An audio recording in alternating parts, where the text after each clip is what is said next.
Jack could not understand how long he had been unconscious. Tomorrow was the university entrance ceremony, and he could not be late. When he opened his eyes and felt slightly dizzy, he remembered that he had been hung upside down and beaten to the point of unconsciousness. Jack looked at the hooligans and realized that they were not going to let him go. They said he was just like their classmates. The main one said that he used to beat Jack up all the time at school, but he was too resilient and didn't die. This guy's name was Caleb, and he was a tyrant. He made fun of Jack's character in the game, saying that he wouldn't become cooler because of him. As Caleb stabbed the tied-up man in the body again, he shouted that he would remain a wretch. It all started because Jack accidentally pushed him, and now it was useless to apologize. Caleb would not let go of him. Having already had a lot of experience with such people, he realized that it was useless to ask for mercy from such people, and who made him awake. Awakening is a second birth. Through the game, Confrontation of the Heavens, some awakened players have made it their main job. In reality, they can also get gaming skills, and this is the awakening. The younger and stronger they are, the more they are respected. They are the top of the elite. Caleb shook his hand, saying that he was covered in blood, and his sycophants began to persuade him to stop because Jack could die. The gang leader turned to his friend and asked him if he felt sorry for this squalor, and the boy replied that he was only afraid of getting into trouble because of it. The bully replied that no one would care about Jack's death, that the elite, like Caleb, would not do anything about it. Jack was bleeding, but still, with the last of his strength, he looked at the people in front of him, and he saw that Caleb was looking at him with great hatred. Seeing that the victim was looking at him, the guy shouted that he hated Jack with a battle cry, which was a skill of the awakened. A wave of battle cry threw the bound guy back from the scream. This skill shook the ground and could hit the target it was aimed at. Caleb was very angry that Jack was morally resisting him anyway. The guy was shouting that he was awakened, and the victim had nothing to count on. Jack began to cough up blood from the repeated shockwave, and he thought that he would really like to be awakened too. Then his fate would have been completely different. The boy's thoughts were interrupted by the voice of the hooligans, who, referring to the late hour, were about to leave. Caleb said that he didn't even hit Jack with full force, and when I said that he needed to get him down, he said that he wasn't done yet. Jack remained hanging from the tree, thinking that it would be great if he had more strength. But this was just his dream, not reality. When night fell on the city, he was already at home. After such a difficult day, he just needed to wash away all of Caleb's efforts to humiliate him. After wiping his wet hair with a towel, the boy looked at the game helmet lying on the table next to him. He found this world rather unwelcoming, so he preferred to be in the world of Heaven's Confrontation. A few seconds to load the game and he was already inside it in the cathedral location. His ID was Jack, level 120 class, thief. He considered himself a talented player, but was inferior to others because he started playing very late. Yesterday, it was not easy for him to get a dark gold dagger, but his level in the rating of thieves has only gotten lower. The players who were on the board with him didn't go far either. They found some cool loot in some cave. Probably someone took them there. Now Jack himself was in 3,960,000th place. This was his sad reality, no matter what efforts he made. It took him a whole year from 2061 to 2062 to climb from the nameless list to the ranking of the first 100,000 players of his class. He probably won't be able to overtake the other players in the first 100 names on the first page now, except for the gods. Jack turned away from the ranking table and sighed sadly. It was no longer possible to make it to the top 100. The thought of the tops of all classes only drove him into absolute terror, and Jack decided to move away from the rankings table altogether. If only he had another chance, maybe he could become one of the awakened ones. Passing by one of the many clusters of players, he heard that someone from the clan needed help on a quest. The girl they approached replied that she was already in a team with someone else and didn't want to stress the clan, so this time they would take him. Her interlocutor replied that in that case he would be her bodyguard and guarantor of safety, because anything could happen in the game. In response, the man heard that she was not a child and knew what was what. The three had paid a lot to accept the challenge. The man replied that there was another player who was not involved, probably left over from the last party. Jack, realizing that it was him, said hello and said that he was level 120 and a thief, and he had come to help. The guard replied that he could do without it. They had seen his messages. He was only hired for the full party. No need to get in the way. In reality, Jack didn't really like to talk to people, not to mention in the circumstances of the game. But he still wondered why some people, even in the game, were so cruel. One of the partygoers said that according to rumors, the guy was not from the clan and was not even awakened, and Jack replied that he was just a solo player. A clan is a group of technical players, special players who help to fulfill quests or requirements in a party for a fee. Jack's skills have long been enough to join the clan, but he can't afford the entrance fee, and he still needs to live on something. Another participant said that he was frightened by the solos who enter the party. It is not clear whether they can play, and in general, there are no guarantees. Jack reacted to these words with coolness, crossing his arms over his chest, which infuriated the author of the speech, who wondered if the guy was playing the tough guy. The girl decided to hush up the conflict because the guy had already been accepted into the party. The quest hadn't started yet, and there were problems like this, so it wouldn't work. The guard said with a smile and smugness that everyone could relax because he was in the party. The party was fully assembled. It was time to teleport, and Jack was let in first. He did not hesitate and entered the bright white light with blue lightning. But when the guy disappeared into the portal, the light of the teleporter changed, and all the players present had never seen such a sight in their lives. Yellow and blue lightning began to strike everything around them, and the players ran away from the square as fast as they could to avoid being struck. The party participants did not understand what had happened, why the teleport was so strange this time. This had never happened before, so was there some kind of system error that Jack was able to slip through?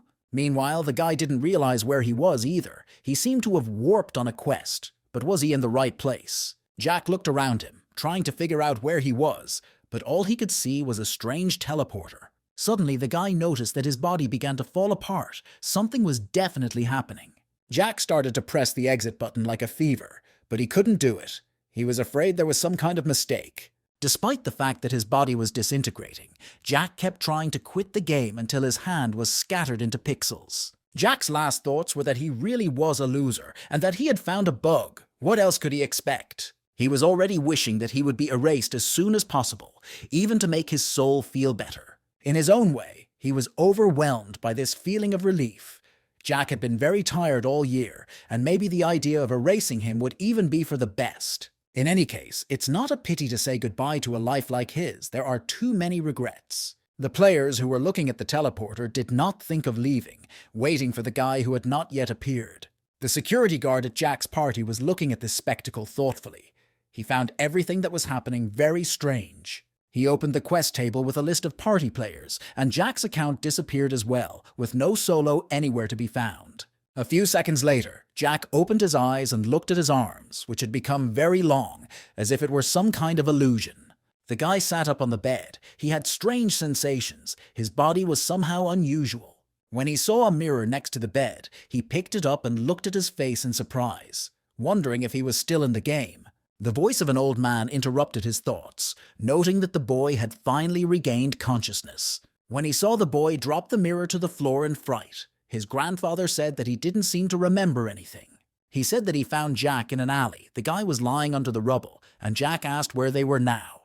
The grandfather, pouring soup into a battered bowl, replied that they were in his home. He added that the guy had been unconscious for a whole day and was probably very hungry. He urgently needed to eat. On TV, Jack heard that several countries had signed a contract to produce the game Heaven's Clash, and that recruitment had been going on for 3 months. The Heaven's Confrontation has already attracted a large number of players.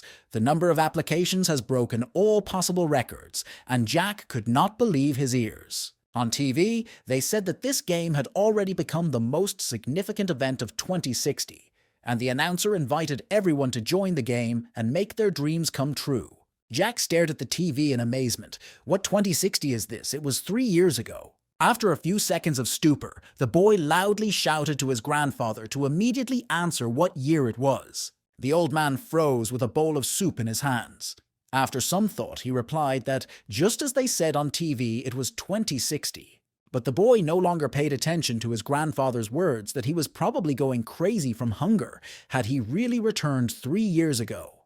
Did the gods Jack prayed to hear his prayers and really give him another chance? His grandfather saw that the boy was frozen in place and decided to ask if he was okay. but all he heard was laughter. Now Jack could get on the list of the best players, become the strongest awakened, and start his own clan. Everything was fine. By the will of the heavens, Jack could now achieve everything he had longed for. Finally realizing what kind of world he was in, the guy started eating. He was really hungry.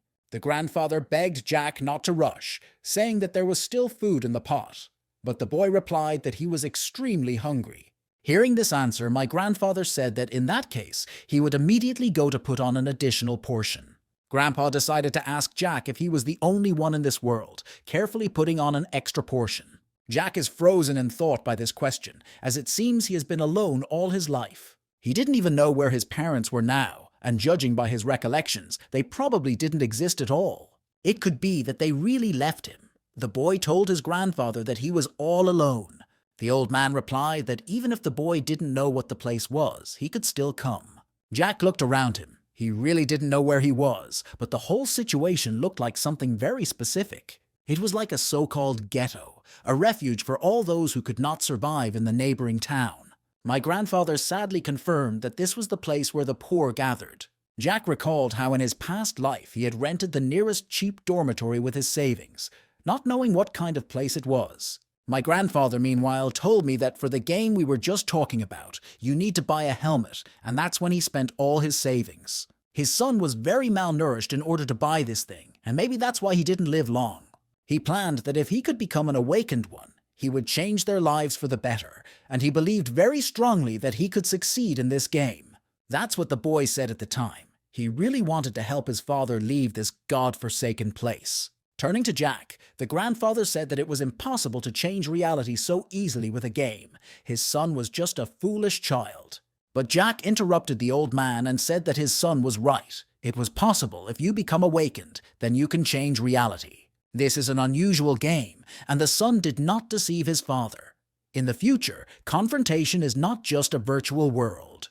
The grandfather looked silently at his new acquaintance, recalling his son's words that he would definitely get them out of poverty. The enthusiasm with which Jack spoke about the game reminded him of his son, and he decided to thank the boy for it. Judging by the boy's appearance, Jack was still studying, and in the future, if he had nowhere else to go, he could live here. The boy was amazed at the kindness of the old man, with whom they were almost strangers, and thanked him in surprise for his words. And as if not to let the boy come to his senses, the grandfather said that there was something else he could share with the boy, that his son was gone, and there was no point in keeping it. He was shuffling around in the closet for a long time, but finally pulled out a helmet and handed it to Jack, saying it was a gift. It was a first-generation gaming helmet, and his son would not want it to bury his hopes and turn to ashes. If the boy wanted to, he could continue to fulfill his son's dream, and Jack replied that his grandfather shouldn't worry about it.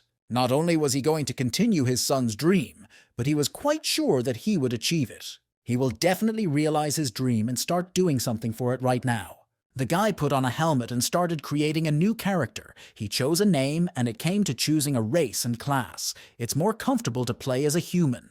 People's intelligence and perception increases by 1 point with each level, and he never really liked elves with their ears. They had magic and dexterity that increased with each level. There were also orcs, whose strength and defense increased by 1 point with each level.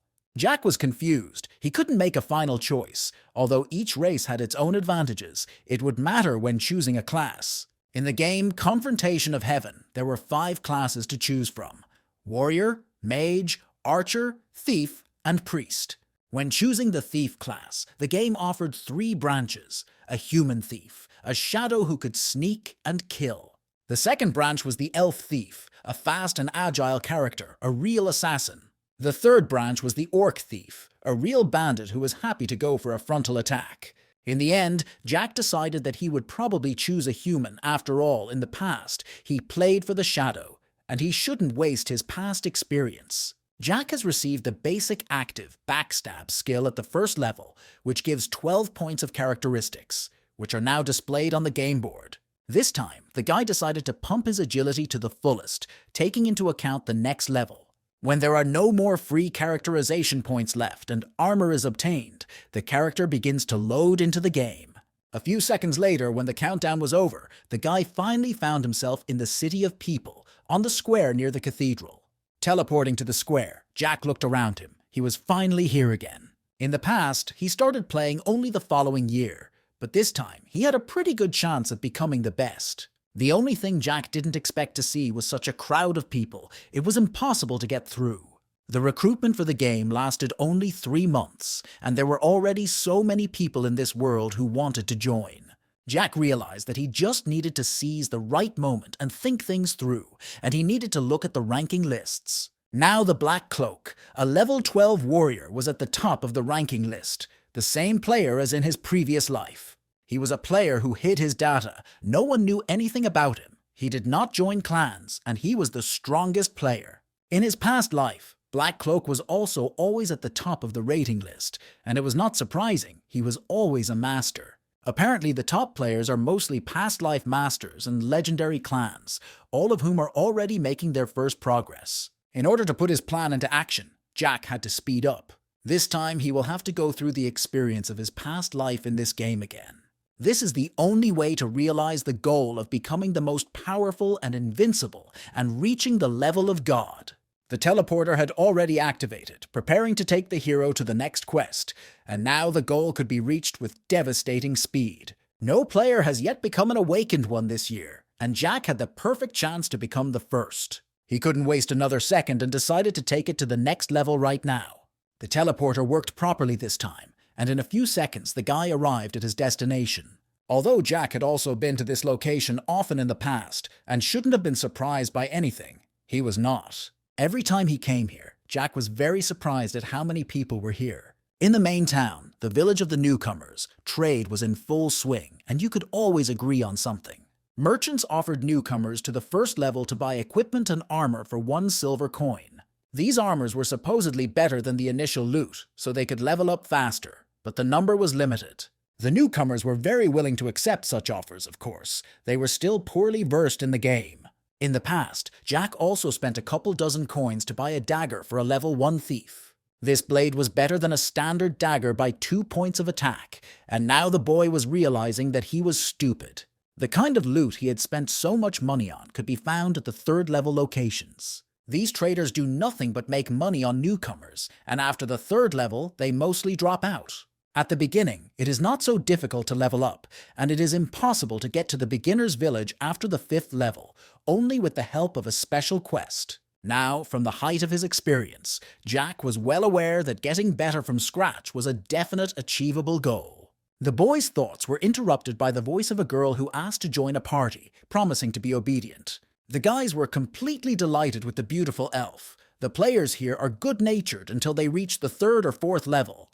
But when the players reached the 5th level, the highest in the village, they were mostly all at the old man's house, who offered to level up. A level 1 player can only assemble parties with players 2 levels apart, so players of the 5th level in a party for a sweep was a common occurrence. A player of level 1 can form a party with up to 3 players, and the number of players in the party is determined by the captain. There are too many newcomers accepting the quest. In order to kill the monster of the 1st level, newcomers have to stand in line and wait for their opportunity. There was no main storyline in the game. It was important for the player to explore the world and develop. It was difficult to kill the monster, so the progression was slow. But Jack, of course, knew the fastest way to get the 5th level in this game. He needed to find a shopping street. The shop for beginners was somewhere around here. The shop was crowded, and there was a crowd of guys behind the counter discussing the beauty of the NPC saleswoman. Jack tried to make his way to the counter, under the stunned gazes of the top-level players who didn't understand what he was doing there. The NPC girl politely asked what he wanted. Jack asked for an initial acceleration scroll and a disposable cat hook. Their dialogue was interrupted by the laughter of the other players, who laughed at his choice because Jack spent all his bonuses on 2 items. The most ardent supporter of the NPC seller shouted that Jack could give him a scroll or money and he would help him level up. But the agreement came to fruition, and the saleswoman asked to pick up the guy's order. The items were added to the equipment. It cost 90 copper coins. In front of the amazed spectators, the guy took his order and was about to leave, not even reacting to the laughter and remarks. To somehow hide their humiliation, the guy started calling Jack a stupid newbie. And that's what stopped Jack and made him answer. He asked how long they had been training to get their level. They started answering one by one. Some took 15 days to reach level 3, some 13 days, and that was still quite fast, while many needed 10 days to reach the level. Jack was finally clear. He said that the guys would still be here in a couple of days. And to the stormy answers and questions of his interlocutors, the guy just silently waved them off. As he turned the corner, Jack said that they would meet in a day, because in a day they would understand everything. He needed a sunset mountain that was north of the main city, with the top of the mountain touching the sky and hiding in the clouds. When Jack got to the place, he looked around in surprise. There were not many people here, although there were few initial quests. He thought that if there were fewer people, there would be less gossip, and he could easily improve his level. Jack overhears the other participants talking about opening a dialogue with the old man from above, and the quest will begin. One player didn't understand what it meant at all.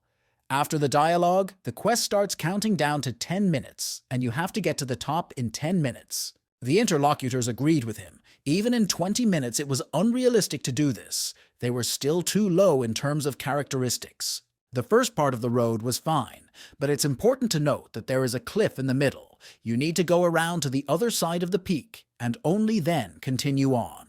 An elf nurse Jack had already met shouted that there was a bottomless abyss if you didn't go around it. She even jumped once, thinking there was a hidden platform, and as a result died. These words caused a storm of emotions among the boys. The girl said that her party had disbanded because of this quest, and the guys offered to take her to another place to get pumped. In addition to listening to other people's chatter, the guy was focused on finding the quest pickup and drop-off point, which was supposed to be here. Suddenly, Jack heard the voice of an old man offering to look at the landscape on a mountaintop, but the other man refused. It was the same NPC of the elder from above that he needed. There was no time to waste. He approached the NPC and politely greeted him. The old man asked if he was ready to take a chance and see the scenery on the mountaintop. Jack replied that that was correct. He had come to appreciate the view from the top of the mountain. The conversation stopped, and all the players began to follow the thief of the first level, wondering if he was going to take this quest. He must have heard the others talking about the quest, and the thief didn't even think about whether he could do it with his rank and skills. The only thing that was obvious was that high-level players could finish this quest, and the elf was very sorry that she had wasted so much time here. Everyone was wondering what would happen. They wanted to wait until the guy failed the quest and came back like a beaten dog. Meanwhile, Jack received a message that the old man's NPC was offering him to accept the quest, and the 10-minute countdown would begin after he accepted the conditions. Prior to that, Jack had allocated all 12 characteristic points to intuition, specifically for this quest, to get the maximum speed bonus. This is a special quest. He has already tried to complete it and failed many times, and if he succeeds this time, Jack will receive special equipment. This was supposed to be his first step on the way to success, and he decisively called up the game dialogue screen and accepted the quest. After that, he looked back to the elderly NPC and said that soon they were destined to meet on the top of the mountain. The countdown started, and the guy took off as fast as he could, leaving all the participants and NPC behind. The clock read 9:59. Jack's speed was incredible. He flew like lightning, avoiding all obstacles in his path. The other players, watching his path, called him stupid and looked forward to his failure in this quest. They hoped that the wait would not be long and that they would be able to see it soon. But, unexpectedly, their expectations were interrupted. The thief did not follow the serpentine path as they expected. Instead of a serpentine path, the thief chose forest thickets, away from the mountain road. The path through the mountain serpentine was undoubtedly safe and comfortable, but at the same time winding and difficult. The path straight ahead between point A and point B is the shortest.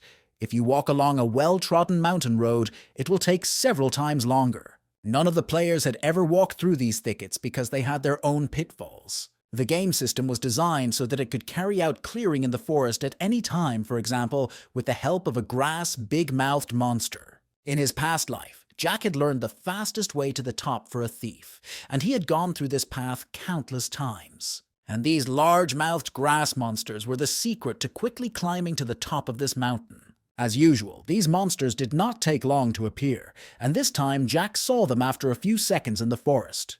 They were the most common monsters in the mountainous forest thickets. Although not a threat to travelers, they were a headache. The existence of these monsters ensured the achievement of Jack's goal, and he activated the stabbing skill. A second later, he flew behind the monster, striking, and a system message announced that the backstabbing was 80% complete. This was the key to all of Jack's movements, and by using the backstroke, he reduced the time he spent climbing. A system message announced that after all he had done, Jack had aroused a very high degree of hatred in the grass big-mouthed monster. 20 seconds later, the guy, who did not stop for a second, received a message that his stabbing in the back had resumed. As soon as the announcement was read, Jack immediately began to use his skill, striking the enemy again. Meanwhile, at the foot of the hill, other participants were betting on how many seconds a first-level thief could last while completing this quest. The elf nurse wanted to be the first to guess. She said that the guy would not be able to last a minute. Her assumptions were eagerly supported by all the guys who were in love with her. The thief was level 1. The monsters would have swept him away in 3 seconds. Jumping from one branch to the next, Jack only noticed that a huge crowd of grass monsters was already following him. But there was no time to stop. The next point was a rift near the top of the Sunset Mountain. Jack realized that he needed to jump to the other side, and that somewhere nearby he would see this vault. His intuition and memory did not fail him this time, and a few seconds later he saw a huge abyss in front of him. It took at least 10 minutes to get to the other side of the mountain, but if there was any way to cross the rift at this point, it would have been possible. It was 6 minutes and 10 seconds on the clock, and Jack could clearly see the top of the mountain in front of him. He remembered this rift, and there must be a nest somewhere where the grass monsters gathered. Looking through the fog at everything around him, the boy finally saw that the nest was indeed where he thought it was. Jack realized that it was time to use the claw scroll and acceleration. A system message made it clear that the scroll was activated.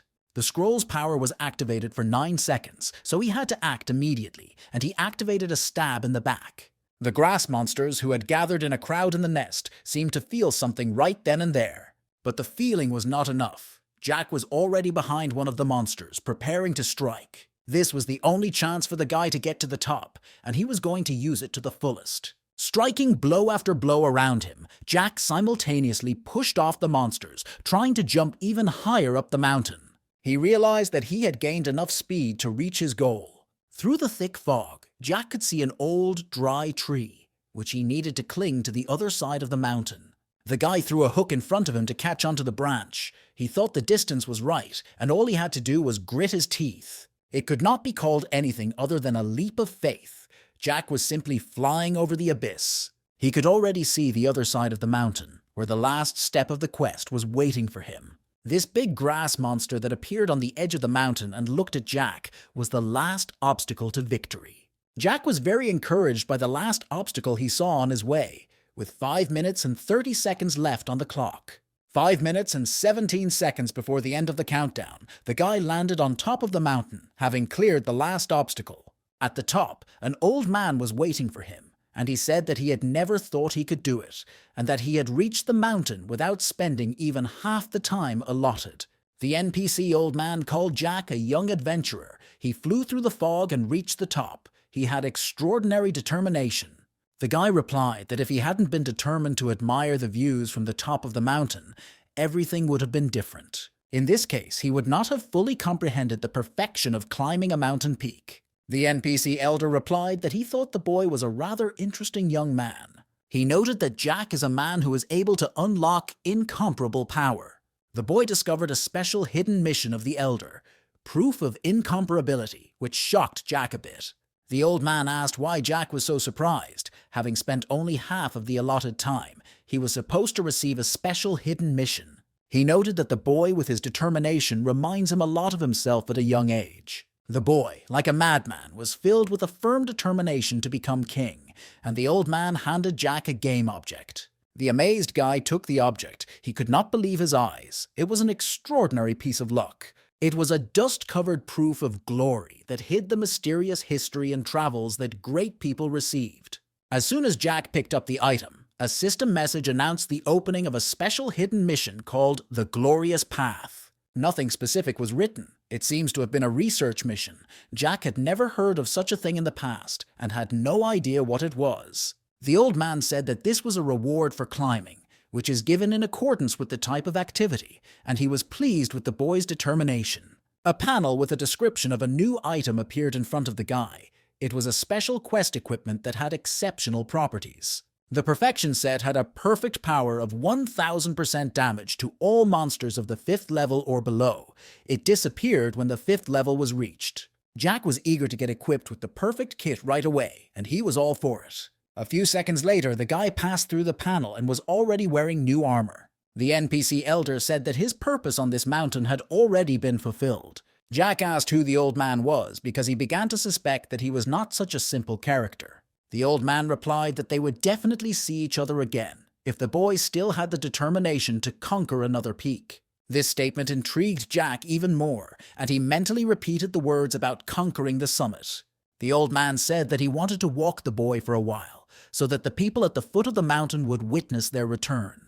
The boy must return with the majesty of a mountaintop conqueror. At the bottom, the players were still waiting for the thief to return, thinking that the guy would not return at all. But the heated, sarcastic dialogue stopped when one of them saw some bright flashes in the distance. A few seconds later, the flashes approached and hit the ground with a powerful beam of energy. None of those present could understand what was happening, whether it was some aliens or a game bug. But when the smoke cleared, everyone was amazed at what they saw in front of them. It was the same first-level thief with the old man. None of the players could understand what was happening, whether these two were the plot characters of the game. Indeed, the thief couldn't have actually completed the climbing to the top quest. He was a level 1 thief. The elf nurse suspected that Jack had succeeded because it looked like he was wearing a reward for completing the quest. No one could have imagined that such equipment could be won in such a quest, and Jack realized that they had created a real stir. Looking around him and seeing the crater they had created by their arrival, the boy realized that this had made a huge impression on others.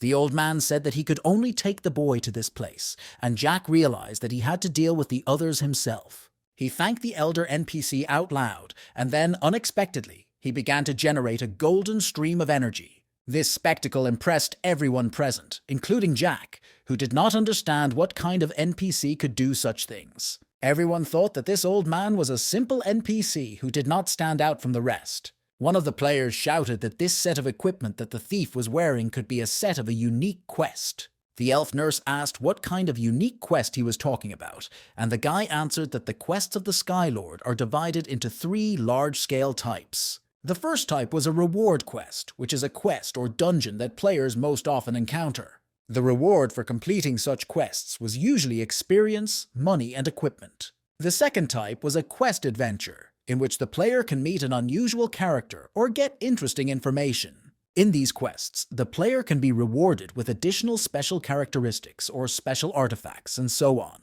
The third type was unique quests. They are very special. If the player completes this quest, he will disappear forever, and others will not see him again. Each type of quest also has 2 ways to complete it: group and single. In addition to the unique quest, where the difficulty level is set, in the other 2 types, you can choose one of 5 types of difficulty levels. The elf nurse was fascinated. Now, it was no wonder that this equipment looked so good. Meanwhile, the old man said that he and Jack would meet again if he ever dared to travel the Shining Path. And despite the boy's questions about the mission, the old man said goodbye to Jack as a candidate for glory. A second later, the old man disappeared in a golden glow, leaving Jack thinking about the words he had just heard. It was completely unclear what the difficulty of this quest was and whether it required a certain level. But none of this mattered now. Jack urgently needed to raise his level. The boy's thoughts were interrupted by an elf nurse who attacked him, saying that she thought he was very cool. She started asking to go with Jack to improve her level because she thought the guy was a master, and Jack said that the girl's figure was not bad. The other participants of the game heard these words and did not like the elf's behavior, and she promised them the same. The guys began to say that Jack didn't have long to enjoy his life because the old man could kill him at any moment. But the elf nurse immediately came to Jack's defense, saying that the envious people hadn't completed the quest themselves, and therefore weren't as strong. Jack realized that he might have to hide his equipment and conceal his identity so that he wouldn't be harassed anymore. After a second, the effect of the equipment was hidden, and the other players now saw Jack in his normal form. When the elf saw Jack leaving, she asked him how he could leave them like that, and he replied that they could not stand the places he was going to. These words made one of the players challenge Jack to a duel in a solo. The guy was sure that he would punish Jack for his arrogance. The thief Jack stopped and half-turned to his potential opponent to ask if he really wanted to try a duel. This determination forced the enemy to immediately retreat, and everyone around him began to realize that Jack must have been completely insane. Realizing that there would be no fight, the guy muttered under his breath that he had no time for idiots and a girl of easy virtue. The elf thought with regret that this thief had no respect for her, and now she would have to go along with these idiots again. A moment later, the girl was standing next to the guys she had betrayed and asked them to take her for an upgrade again. To settle the previous conflict, the girl agreed to show the boys a cooler set, and they immediately melted. Meanwhile, Jack's path led him to a 5-level map of the Ant Army's Hollow, in which the quest was already underway in the middle circle. One of the clan members shouted to the captain that he was about to run out of mana and that he had used up all his pills, so he had to retreat. The captain replied that now, in the middle circle of the Ant's Hollow, the soldiers could not be higher than the 4th level, and they would soon succeed. Everyone agreed that it would be good if everything worked out that way, so tomorrow we could try the inner circle, and we had to look for items. But one of the participants said that the soldiers in the inner circle are all level 5, and they can also conduct group attacks. Lord of the Sky has a rule that prohibits players from going to places on the maps whose level is higher than their own. They are already lucky. It is said that now the players who have entered the inner circle are all 5-level elite groups of the 5 great guilds. Each has a level 5 golden suit and 2 nurses to restore the damage taken, which requires a lot of strength. An elite squad of majestic guilds went there because they were looking for rare equipment. They needed to kill monsters more persistently. Suddenly, the attention of some of the players was drawn to a guy who had quietly appeared in the circle, alongside the other players. The thief stood up to an army of ants in a solo, and the competitors couldn't believe their eyes. This player was at the 1st level, but he easily tore the ant soldiers apart. The fight immediately stopped. No one could believe that this was possible. A 1st-level thief could not have gotten in at all. The elf girl who first saw Jack realized that he was definitely trying to get somewhere. Was the guy doing exactly what each of them wanted for themselves? The thief was going to the inner circle. In front of the amazed spectators, the guy walked to the edge of the abyss and jumped, and in their opinion, what this stranger was doing was just crazy. 15 minutes before these events, the guy opened a map of the Army of Ants Hollow while in a recreation area. The 5-level map, Ant Army Hollows, is for players above the 5th level, and it was the only chance, because Jack could not re-enter. The outer, middle, and inner circle gradually increases in difficulty with each subsequent one. After passing through the gate, the boy saw that the attacks of the ants in the inner circle were a real terror for all the players. But for Jack himself, complete with perfection, this area was the perfect place to level up. The guy decided to clean up the inner circle, and by the time the new batches spawned, he will have already reached level 5, which is a big bonus to experience. Suddenly, a fight between players of the 5th and 4th levels caught his attention. A girl of the 5th level said that in order for the opponent not to think about returning for the lost equipment, they had to get a new level first. I had to have the courage to kill the player, and you can still come back here. The penalty for death for the Reds is the loss of random equipment, doesn't it get it? Don't be a joke, it's a disgrace to the guild. The red player, in addition to losing experience, may receive a penalty by losing random items. The time this nickname disappears depends on the level of the RC's status. The culprit made the excuse that he was cleaning the middle ring, but he could not have imagined that there would be so many ants in the inner ring. His remarks were echoed by other players, and in the inner circle, even a party with the 5th level should be very careful because everyone could die. Because the guy lost 1 level and became level 4, they were no longer a 5-level party. He had nothing more to lose. In the end, the argument ended with the fact that the main thing was that everyone was alive, and they didn't crucify themselves in front of fools, and Jack realized that it was the Misty Cliff Guild. Jack realized that this was one of the 5 great guilds, and it seems that only talented players from the Big 5 Alliance have the strength to enter it. They noticed the guy and immediately started shouting at him for staring, saying that he was a level 1 thief and shouldn't be eavesdropping on other people's conversations. Before Jack could say anything in response, a sword was already held to his neck, threatening him with conflict. The leader of the party said that the guy would not make it any further. It was not a place where newcomers could survive like that. If the guy is hoping for luck, then it was just a waste of time. you need to level up on the first and second level cards first. Jack realized that apparently the players in this alliance were not so bad and much better than some spades. The guy decided to answer them and offered to take the lost equipment out and sell it to them. A partygoer who had lost his weapon asked if the thieves were okay with their brains. The party leader gritted her teeth, saying that they had no time to joke. He was too young to enter the inner circle. But Jack replied that he was short on money and asked where their equipment had fallen. Maybe someone had already picked it up. The guy who lost the weapon said that they deliberately chose one rock and the 5-level flame spewer staff fell out right there. Even if the thief has an invisibility potion, he still won't be able to get it, because by the time he gets to the location, the buff will have already expired. But Jack's answer was unwavering. He assured the interlocutors that they did not have to worry about it and instantly disappeared. Finally, Jack said that for now, the players can rest and prepare their money. He will not return until he finds their item. The players asked the commander how much they would have to pay the thief, but she replied that he would not be able to cope with the task. Jack easily walked the outer circle and observed a large number of players trying to pump the level. He realized that he shouldn't waste his precious time on this and decided to go straight to the inner circle.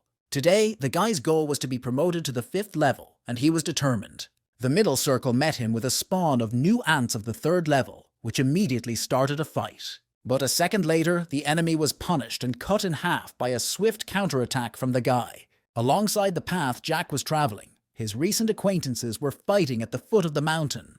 But suddenly, all the players' actions and plans came to naught as the ant they were resisting was cut in half. The amazed players looked back in the direction from which the energy of the impact had come, and they were very curious about what had just happened. It was just Jack, who had just reached the middle circle and was rapidly moving toward the border of the inner circle. The guy ran as fast as he could without wasting a single second and used a blow to the back to make his movements even faster. The guild members, meanwhile, were competing in the middle circle, and they almost finished off their opponent when they saw the thief. The elf shouted that it was the 1st-level thief. His route was impressive. The guy, in a solo, was running rapidly towards the inner circle. It was really crazy. No sooner had the girl said this than Jack jumped into the abyss of the inner circle, right into the center, which was teeming with ants, losing his health. The ant soldiers, of course, immediately rushed toward the enemy, but were cut in half en masse at the same second. Thanks to his new armor, Jack could easily cope with a large invasion of monsters and has already reached the 2nd level. The guy was happy to read the notification, and indeed, in the inner circle, more experience was dripping into his personal account. Jack realized that now was the time to take advantage of the absence of players and finish off all the ants. It was getting dark, and almost all the ants in the middle circle had been killed, but suddenly the players noticed what was happening in the inner circle. The players gathered on the border with the inner circle and watched the actions of the 2nd-level thief. The party members, who had finally destroyed their opponents, were amazed that the thief was still alive. This guy cleared the inner circle in solo, gaining increased experience, and already, starting from the 1st level, reached the 5th. Everyone was curious how long it took Jack to get so pumped up. No one knew what kind of equipment he had. He probably hid it. Finally, Jack could rest a bit, sitting on a rocky ledge, holding the same staff, the flame spewer. And to top it all off, he could finally say that he had taken the 5th level of self-improvement. As soon as a system notification appeared that Jack had reached the 5th level, the Excellence kit automatically became unavailable to him. Meanwhile, it was already night in the recreation area, and the participants disbanded their parties as it was getting harder to kill ants. The participant who lost his weapon started talking about it again, and the head of the party grabbed him by the chest, warning him once again to shut up. Even though their squad was the 3rd tier of the guild, and Foggy Cliff was one of the 5 major guilds, a 1st-tier thief would not return the weapon. She shook the boy in all directions and shouted at him not to embarrass himself, and finally he started screaming to be let go. The girl was very angry. She didn't want anyone to hope for the staff's return, but despite her efforts, there was still faith in the team. The guy who lost his weapon said that at first glance, the thief seemed to be completely credible in what he was saying. The party members didn't pay attention to the gossip that was already spreading in the recreation area about a thief who had upgraded from level 1 to level 5. Messages from various people who admired the work of the unknown thief began to appear on the forum. Finally, the head of the party noticed the gossip that was going on, and she wondered what had happened in the inner circle as everyone was talking about it. But before she could finish her thought, she was interrupted by the screams of her comrades. They saw Jack. Turning around, the head of the party saw a guy bloody from head to toe, holding a staff and asking how much they were willing to pay for it. She looked at the level glowing above Jack's head, and he asked her if she recognized it, because she didn't seem to recognize the staff either. The guy who had lost his weapon recognized his flame spewer, and all the partygoers were amazed that he had reached level 5 in one evening. Jack replied that he had killed an ant and that it gave him more experience, and the guy said he had 3 coins, but the thief could take everything. The head of the party thought that even if the equipment Jack was talking about could be obtained, there were still some other things to do. A system message announced that Jack had received 3 silver coins for his work, and he said that it had been a pleasure to do business with them. Jack quickly said goodbye to the partygoers, despite their questions about his membership in a guild. The girl was still shouting that she could help him with a recommendation, and he could get into the Big 5 ahead of schedule. The Foggy Cliff Guild was one of the Big 5, and when he first entered the game, those guilds were already full. In the past, he wanted to get a high level as quickly as possible, spending 2 years on it, but after the opening of the pet system, the leveling decreases. On the other hand, after joining the guild, Jack may miss out on high-level equipment and special quests. Using the guides, he found his own way of upgrading and could indeed reach the last level in a short time and start earning money. This way, he would have at least some money in his life. At that time, joining the guild was just a dream. But now everything was different. He had a choice and the guy just thanked me, saying that he would think about the offer. It was only a matter of time before he joined a guild, but it was up to fate to decide which one he would join. And Jack wanted to get a set of equipment first. As usual, the Casfado area of the newcomers' village was crowded, and everyone offered to join them. Everyone was just running after him, asking him to participate in their parties, and level 5 players were really in great demand. Everything was the same in the newcomers' store. The same guys were discussing the thief and his possible return. The guy's contemptuous comments were interrupted by Jack's voice, who noted that they were still here and hadn't even advanced 1 level. The boys began to stare enviously at the 5th leveler glowing above Jack's head, not understanding how he did it. The seller kindly asked if she could help him this time, and Jack replied that he would like to sell some loot. For his next goal, he needs to sell everything he doesn't need, so he asked for 20 enhanced incendiary mixtures and 3 simple stealth potions. When everything was sold and bought, the girl thanked him for the purchase and said that all the things were moved to the guy's inventory. Jack also planned to buy something temporary from a gun dealer in the neighborhood. The guy decided to buy a 5-tiered smooth dagger for this mission. The pumping will now go quickly because no one has opened the Queen Ant's Lair dungeon yet, and the 5-level dungeon will resume after the sweep. After that, the hidden dungeon Dark Forest will appear, and it was found only 5 months after the game's launch. And all this was for the sake of collecting a stronger set of Dark Forest equipment for thieves up to level 10. The Persistent Difference Kit. But in this particular life, the boy had every chance to become the first. The notification announced that he had found the Queen Ant's Lair. He already had quite a large number of soldier ants waiting for him in the nest, and he no longer had any special equipment. However, in a past life, after many trials, there were players who knew quick ways to pass this dungeon. To do this, you need a simple potion of stealth. After drinking it, the player becomes invisible. The action time, 9 seconds, so you need to start. The guy jumped into the abyss and started running past the soldier ants, who did not notice him, and he had to hurry. When 9 seconds passed and the system message announced that the potion had expired, the ants immediately saw the uninvited guest. But none of the soldiers had time to react, because Jack immediately drank the next potion again. Despite the fact that the soldier ants could not get the boy, the system reported that a large number of ants were very angry. Thus, the boy moved deeper and deeper into the lair and finally used the last concealment potion. All the ants he managed to run past rushed after him, wanting to tear him to pieces. But Jack had almost managed to reach his goal. He could already see the silhouette of the Ant Queen in the distance. A few seconds later, the Queen was clearly visible ahead, and they finally met in person. Now the guy just needed to use the ant's fear of flames, so Jack activated the enhanced incendiary mixture. One by one, he started throwing bottles around him in different directions, turning everything into flames. Jack knew very well that ants had a great weakness for flame and would burn with double the force. Although the queen has a lot of health, she has no attacking abilities. Her entire existence is based on the continuous sleeping of the soldier ants. Now that the soldier ants were being held back by the flaming wall, the queen was trapped one-on-one with Jack, and she was doomed. The guy took out all the incendiary mixtures he had left and said that he thought it would be better to fight one-on-one.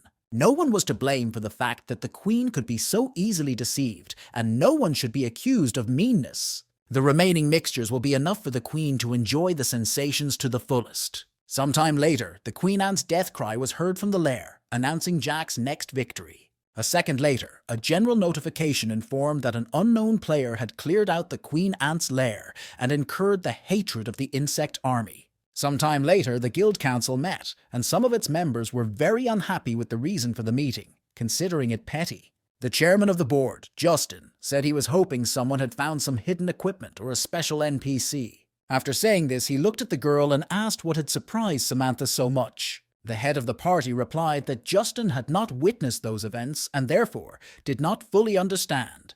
The thief had leveled up from the 1st to the 5th level. She was sure that his real power was enormous. If they didn't accept him now, the other 4 great guilds would later. Another member of the council, Wasabi Man, noted that a level 5 thief would not be able to influence the balance of power between the great guilds.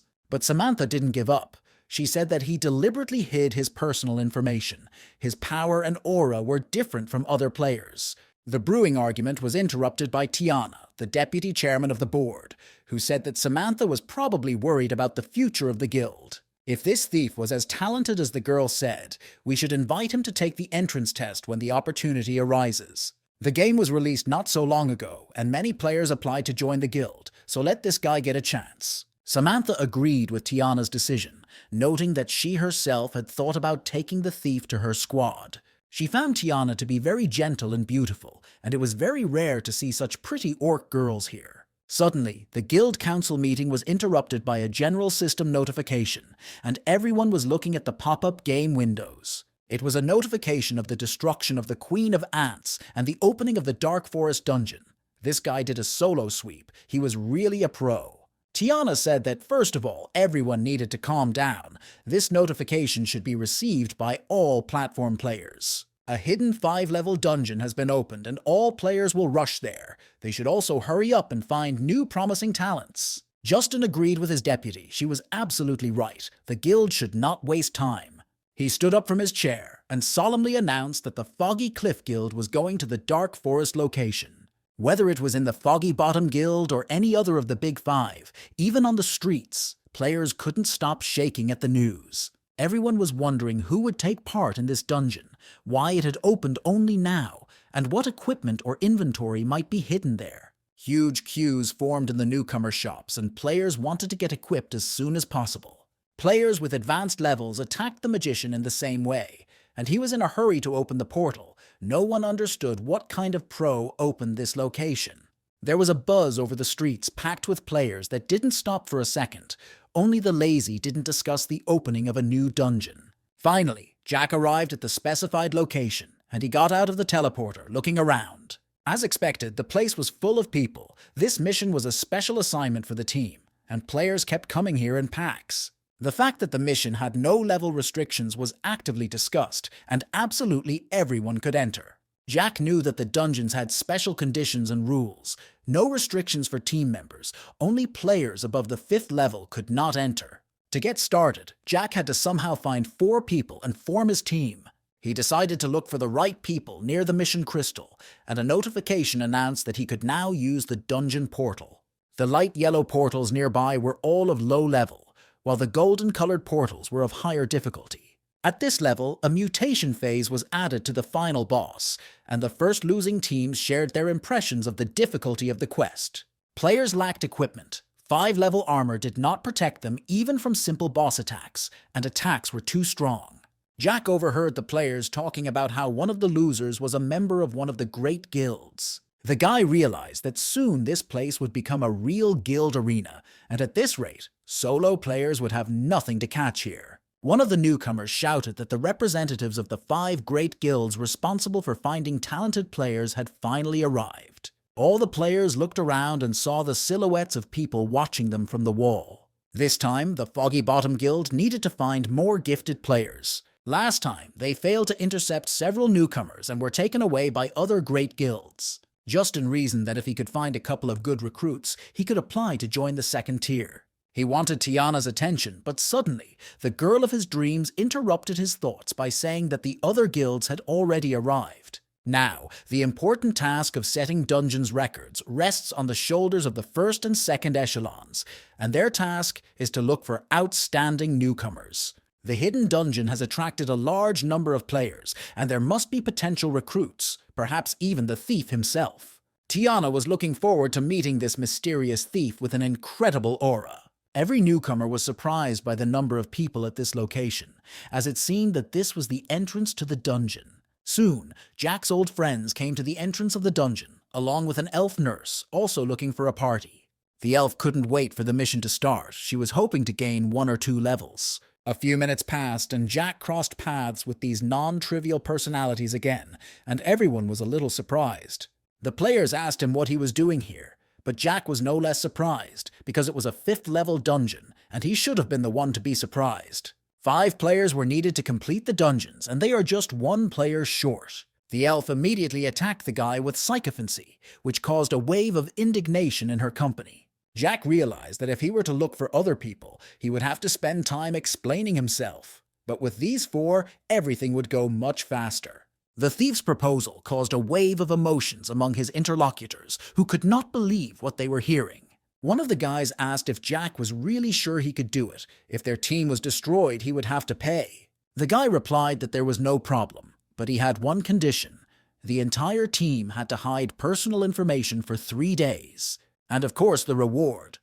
After clearing the dungeon, he will take only 1 thing.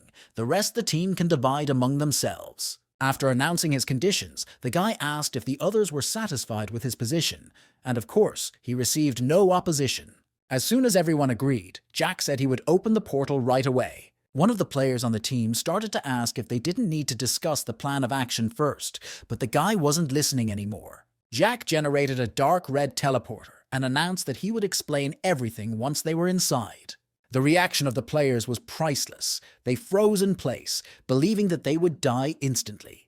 The dark red color of the portal meant that the level was insanely difficult, and the dungeons would start in 3 seconds. Justin looked through the spyglass at what was happening under the wall and didn't understand why so many people were gathered there. He called Tiana to look with him to make sure he wasn't hallucinating. There was definitely a large number of players gathered in front of something they couldn't see. With a little effort, Tiana was finally able to see that all the players were looking at a dark red portal of the highest difficulty. Justin couldn't believe his eyes. Someone dared to try the crazy level of difficulty. The dungeon had just been opened, and someone was already daring to challenge the insane level. The guild members wondered who did this, because only people from the first echelon of the first guild were capable of doing this. After some thought, the members of the guild council decided that solo players could do this to try their luck. Even if it was true, it was impossible to pass this level, so Tiana suggested that we go downstairs and see it too. The crowd, meanwhile, had already completely surrounded Jack's party, trying to find out who had dared to open a level of such difficulty. Some of the party members started to get a little nervous. They wanted to enter the teleporter immediately to avoid embarrassment. Suddenly, all eyes turned to the members of the Foggy Cliff who were approaching the center of the circle. The guild members were unhappy. They had to wade through the crowd to get to the solo nubs. Did this event really deserve such attention? One of the players said that they didn't need to go there anymore because the party members had gone into dungeons. It was a solo affair. When the newcomer looked at who he was talking to, he completely lost the topic of conversation. It was Justin, and he was applying to join Foggy Bottom. Justin was unhappy and said that everyone should be selected according to the rules. Did such a fat man still dare to think that he would pass? The newcomer was unhappy with this reaction. He didn't like the fact that because he had a drop of power, the guy could look at everyone like that. Competitors called Justin and the company very nimble when it came to recruiting new hires, but every time they didn't get the right fit. Looking around, Justin and company saw that these were members of the 3rd of the 5 guilds. White Jade. 3 of the 5 main guilds were now here. The newcomers could not evaluate which guild was better, but they agreed that Foggy Bottom should not be underestimated. Only it seems that White Jade and the Foggy Cliff were not very friendly with each other. The competition was for recruits. Tiana told Justin to calm down, because this is not the place to be in a fight. You can't let others make fun of you. Suddenly, a girl from White Jade recognized Tiana, calling her the Mage Girl from the last monthly guild war. Of course, she recognized Tiana, but she wondered if she was Justin's girlfriend, if she had such bad taste. She began to mock, saying that she regretted not finishing Tiana off that time, to which the Orc girl replied that she did not remember her at all. A second later, Tiana added that it was difficult to remember such a mediocre appearance and apologized for the remark. In response to her opponent's objections, she added that she did not mean anything by it, but simply stated the facts and turned around to leave. Looking back one last time, she added that not all girls need a strong male shoulder, so the rival needs to work hard. These words completely knocked her opponent out of her rut. She could barely keep herself together, but Tiana's fellow girl liked her answer. He walked up behind his friend and put his hand on her shoulder, holding back her anger, thinking that she shouldn't worry. He believed that there was only a week left before the next guild war, so he had to focus on killing her and taking down a couple of levels.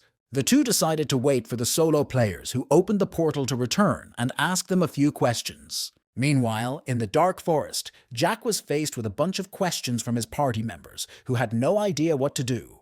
Jack replied that if the players continue in this vein, the entire dungeon will flock here, as the mobs in the Valley of Eden are quite intelligent. Once again, the question arose as to what each of them should do, and each of the party members was afraid of death.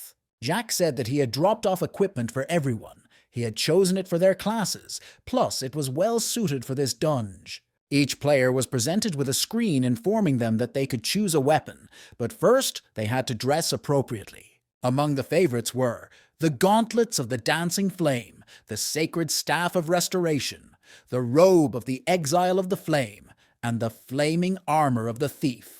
The party members were amazed by the weapons, each of which cost at least 10 silver coins and had fiery damage. Jack explained that he got most of them while grinding mobs. Insects have a weakness to fire, and now they can increase their damage. After these words, the guy completely charmed the elf nurse. She could not wait to start the quest.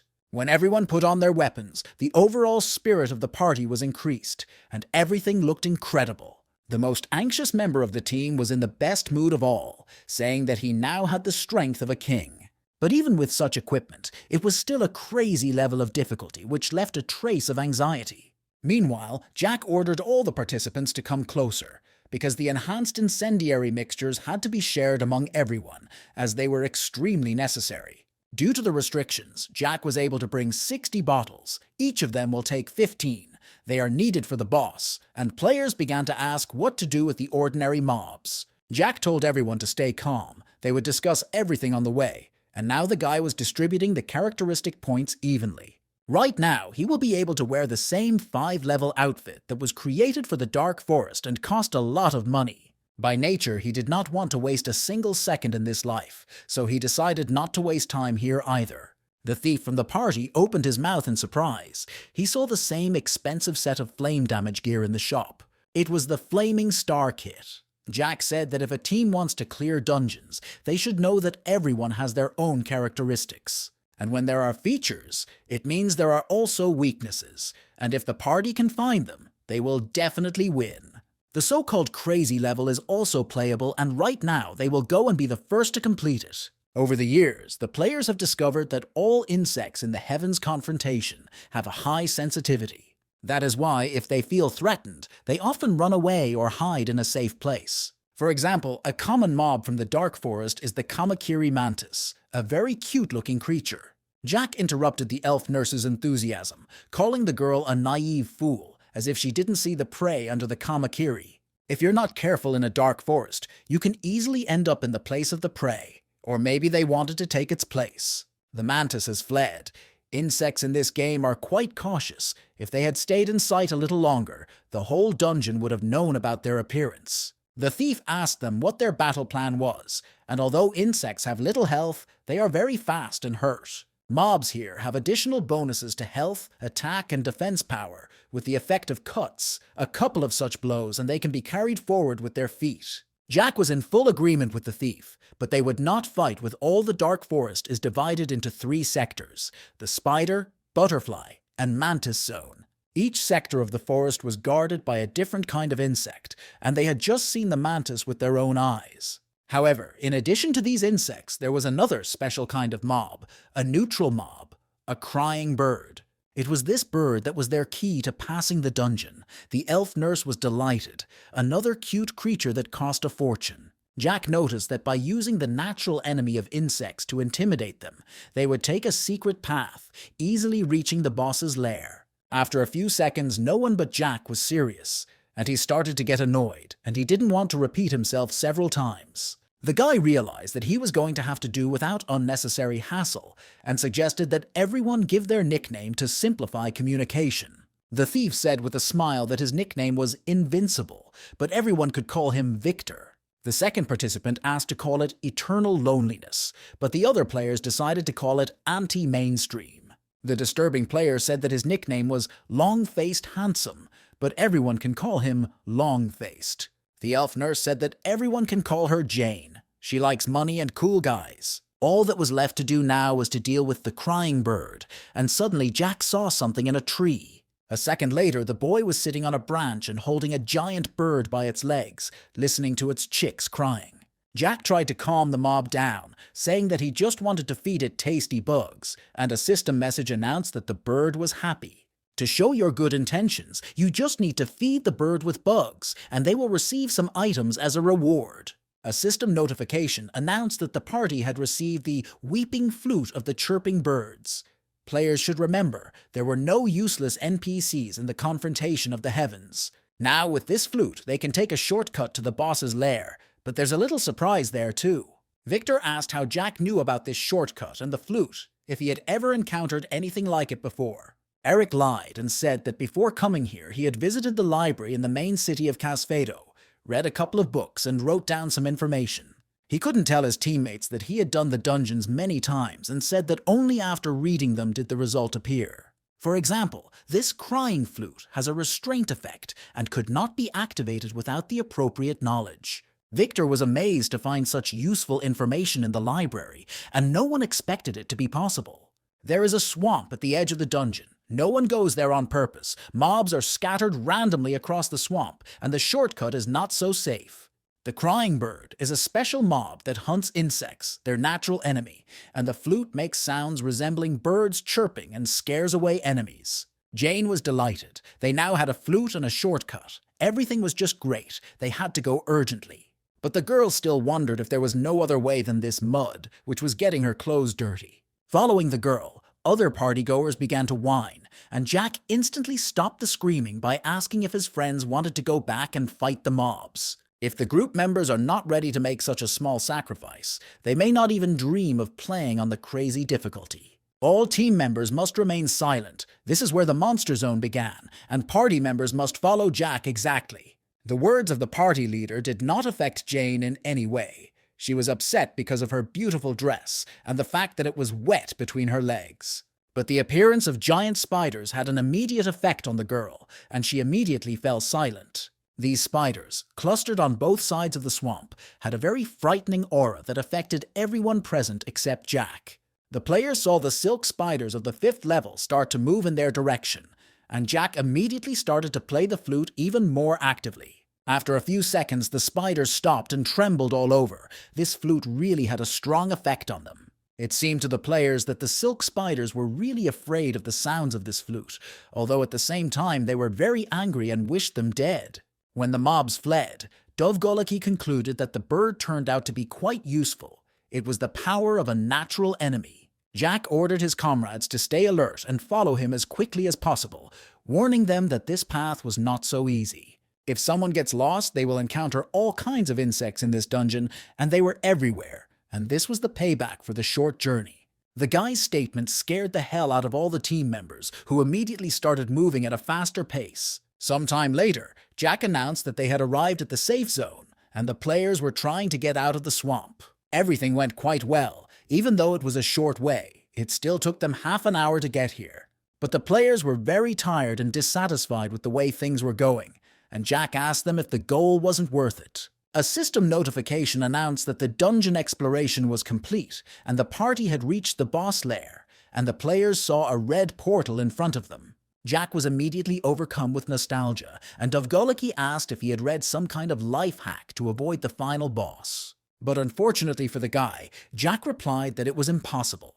They had to rely only on their own strength to fight the boss. The boss was a clay dragon, a 5th level swamp lord who, among other things, was also enormous. Using the general chat, each player took his or her position, ready to execute his or her part of the plan, which had to work. Jack asked everyone to listen carefully and memorize what he was going to say. With their level and equipment, it was almost impossible to resist the boss. The enhanced incendiary mixtures that Jack gave them need to be used during boss attacks to break through his defenses. By throwing 3 of these cocktails at him, you can cause combustion, and the boss not only has a weakness to fire, he also has a bonus to attack power. Dovgoliki said that if it was as Jack said, where they would throw them, it was too dangerous. In addition, there was a restriction on the range of the attack in this location, but Jack asked his comrades not to worry about it. He said that he sent the players the coordinates of the necessary positions, and a second later, the boys and girls received a system notification about it. As for when to throw the mixture, they just have to wait for a signal from Jack. Victor was sure that this information had been passed on to Boss Jack by his contacts, who had already completed the quest on an easier level. Boss Jack had planned everything very well, and we had to trust him, but it was very difficult to do so because all the players were very nervous. Victor was eager to watch Jack fight the main Danju boss. It was worthy of admiration. Jack realized that the boss of this dungeon was of an insane level of difficulty, head and shoulders above the usual bosses. They hadn't seen this boss for a very long time, and Jack had forgotten how many times they had fought against each other in their past lives. When he reached the 5th level, he got a new skill, a cumulative combo, which was a passive skill. If his passives don't stack and accumulate, he can use the special equipment skill along with the new jerk skill. The clay dragon, the master of the marshes from the boys' attack, finally opened its eyes, a system notification informing Jack of this. The dragon opened his mouth and shouted loudly that the vile man would regret daring to disturb his sleep. They did meet again, and after another attack, the guy tried to escape from the claws of the boss. Avoiding the giant's paws, Jack used them as a springboard to deliver another swift blow. The boy developed such a high speed that he could make many cuts while avoiding the monster's blows. The clay dragon was apparently tired of enduring the pain and opened its mouth and spat a stream of acid at the boy. Jack managed to avoid the flow of green mass. He expected such tricks from this giant monster. One could argue that he knew them all by heart, and this would be a correct assumption. He remembered the limits of each of the monster's tricks and knew how to counteract them. The main thing was to get a sufficient distance away. When Jack got to the right distance, he activated the crown kick to the back and found himself at the decisive point of their fight. An hour had passed, and there was still no word from the party chairman, and Jane was very bored with the lack of activity. The anti-mainstream also noted that an hour had passed, and Jack must have run away as soon as the fight began. But Victor believed in his boss, and judging by the information on the team's condition, his health streak was still complete. That's what raised suspicions, whether he hadn't fought with the boss, why his health hadn't decreased, even after all this time. All conversations fell silent when a group of players heard Jack shouting at them to get ready. Turning to face the valley, the players saw a column of dust covering the entire horizon. It seems that the two were already on their way. Jack ran ahead and shouted with all his might that the players should not rush to attack. They should wait until the guy gets the boss inside. It was absolutely impossible to make a mistake right now. One wrong move and anyone could become a corpse. The players looked at the boss's health, and it turned out that Jack had taken down 2/3 of his health, and no one understood how he managed to do it. After a few seconds, the boss Jack shouted for the players to get ready to attack. They should throw the monster in full force. The party members simultaneously picked up their bottles of the mixture and started throwing them at the clay dragon. A moment later, the boss was burning like a candle, struck by the team's massive attack. Jane was pleased with herself. She liked the feeling of destroying ugliness with a wad of money. Jack shouted that the boss was moving on to the final stage, after which no one would be able to throw incendiary mixtures at him. This is a special ability. A second later, the notification said that the target for the enhanced incendiary mixtures had been lost, and the players asked in confusion what they should do now. Jack ordered me to take the remaining incendiary mixtures and throw them at him immediately. The shocked partygoers began to contradict him in this decision, but the guy persisted in forcing them to do so. Victor's bottle was the first to fly at Jack, and it was not surprising as he quickly trusted this mysterious stranger. By doing so, players activated the Flaming Star Kit property, and Jack is immune to fire damage for 30 seconds. Meanwhile, there were still a lot of players near the portal, waiting for the return of the crazy solo party. Each of the waiting players speculated about what could have happened inside the dungeon, and these players should probably be out of there any minute now. Justin thought that these solo players were just hiding inside for so long. Maybe they were just scared and couldn't come out. If it weren't for Tiana, he would have left a long time ago, so why wait and watch another failure? Wasabi Man noted that, on the other hand, spending so much time there is also an achievement. They would also be stuck for an hour or two trying to survive. Justin looked at his interlocutor carefully and asked him if he still thought that solo players would be able to complete this dungeon. As for that special thing that Wasabi Man knocked out last time in the 8th level donja, he still hasn't shown it in action. Although my colleague tried to hide it, even the deputy head of the guild was interested in the item, and the man said that, unfortunately, the item was disposable. Wasabi Man planned to use it to increase his own rank in the arena, and the energy-breaking device was perfect for this. Justin thought it was boring. Any player could enter the arena, and he had no desire to participate in such quests. Still, there was one thing that interested Justin more than anything else. And literally, it was not a thing at all, but a girl, the love of his life, the beautiful Tiana. He said to her that we should wrap it up. There would be nothing interesting here, but the girl was still looking through the binoculars. In the dungeon, the final battle was coming to an end, and the clay dragon, the master of the marshes, had entered the last stage. Victor, continuing to throw the incendiary mixture, shouted that Jack was very careful. One hit, and he could have been a dead man. The guy knew that after the boss entered the last stage, the only thing he would need to focus on was the next attack. It was supposed to be over in 30 seconds, but there was a powerful explosion that threw huge blocks of stones into the air. Jack ran as fast as he could to meet the clay dragon, who also went on the offensive. Along the way, the boy tried to break as many Molotov cocktails as possible, redirecting them toward the clay dragon. The anti-mainstream was impressed.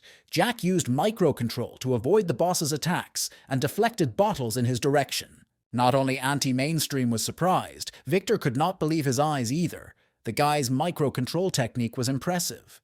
The notification announced that the accumulated strength of the combo hit was 3,659, and Jack activated the rapid flow. A swift stream is a powerful attack. The body is like a raging stream, and the movements are equal in speed to the light. Jack began to climb the mountain.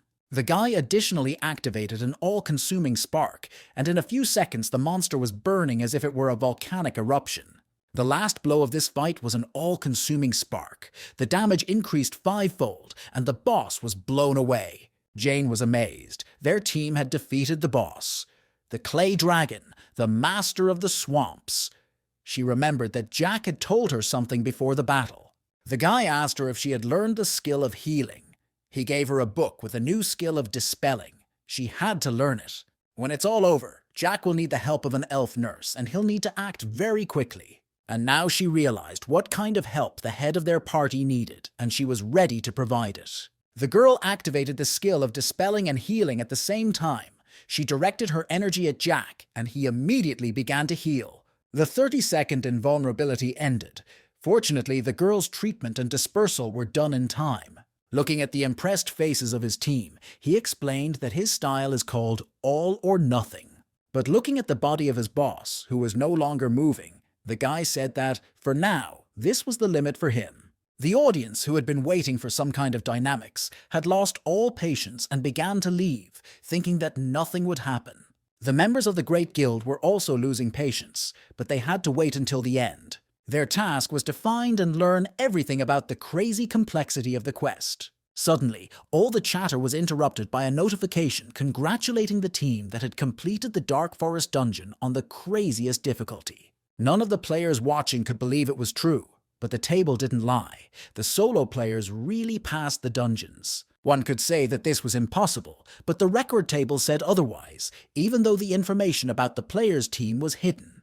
These crazy eccentrics, who probably didn't belong to any guilds, actually managed to dungeon the most difficult level. Members of the Foggy Bottom Guild also asked Tiana how this was possible. The girl realized that this team, or rather the team captain, was a very special player, and she wondered who led them. She set herself the goal of meeting this person in person. All eyes looked back at the team coming out of the dark red teleporter, those who managed to dungeon on the crazy difficulty. It was definitely them, those solo players who completed the mission and returned. The group of players who were the first to complete the insane level of difficulty were all curious about which guild they belonged to, but the information was hidden. The members of the party did not expect to be so famous, and they were surrounded by so many people.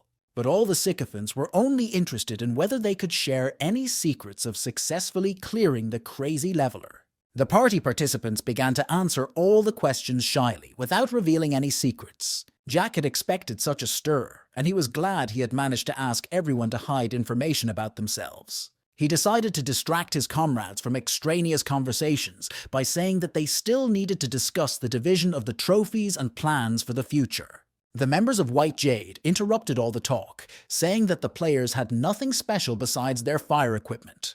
Probably each of them had already heard of the third guild of the Great Five, White Jade, and the man introduced himself as the deputy captain of the third echelon. Jack had indeed heard of this team. They were very arrogant, using the glorious name of their guild. They completely cleared locations of mobs. Solo players who disagreed with such tyranny were killed in PvP, while others had to accept and silently endure all the insults. In his time, Jack also suffered a lot at the hands of members of this guild, and he suffered a lot from them. Dovgoliki and Anti-Mainstream were very interested in White Jade's attention, and wondered if they wanted to invite them to join the guild. The captain noticed that everyone had hidden information about themselves, and that probably none of them were members of the Big Five Guild, so he asked who was in charge. When the other players pointed to Jack, the captain's attention turned to him, and he was surprised that the thief was leading the party. There were 2 hours left before the server closed, and Jack didn't want to waste his time on idle chatter. They had to go. This disregard for his person made the White Jade captain very angry, and he realized that he was talking to Jack at the time.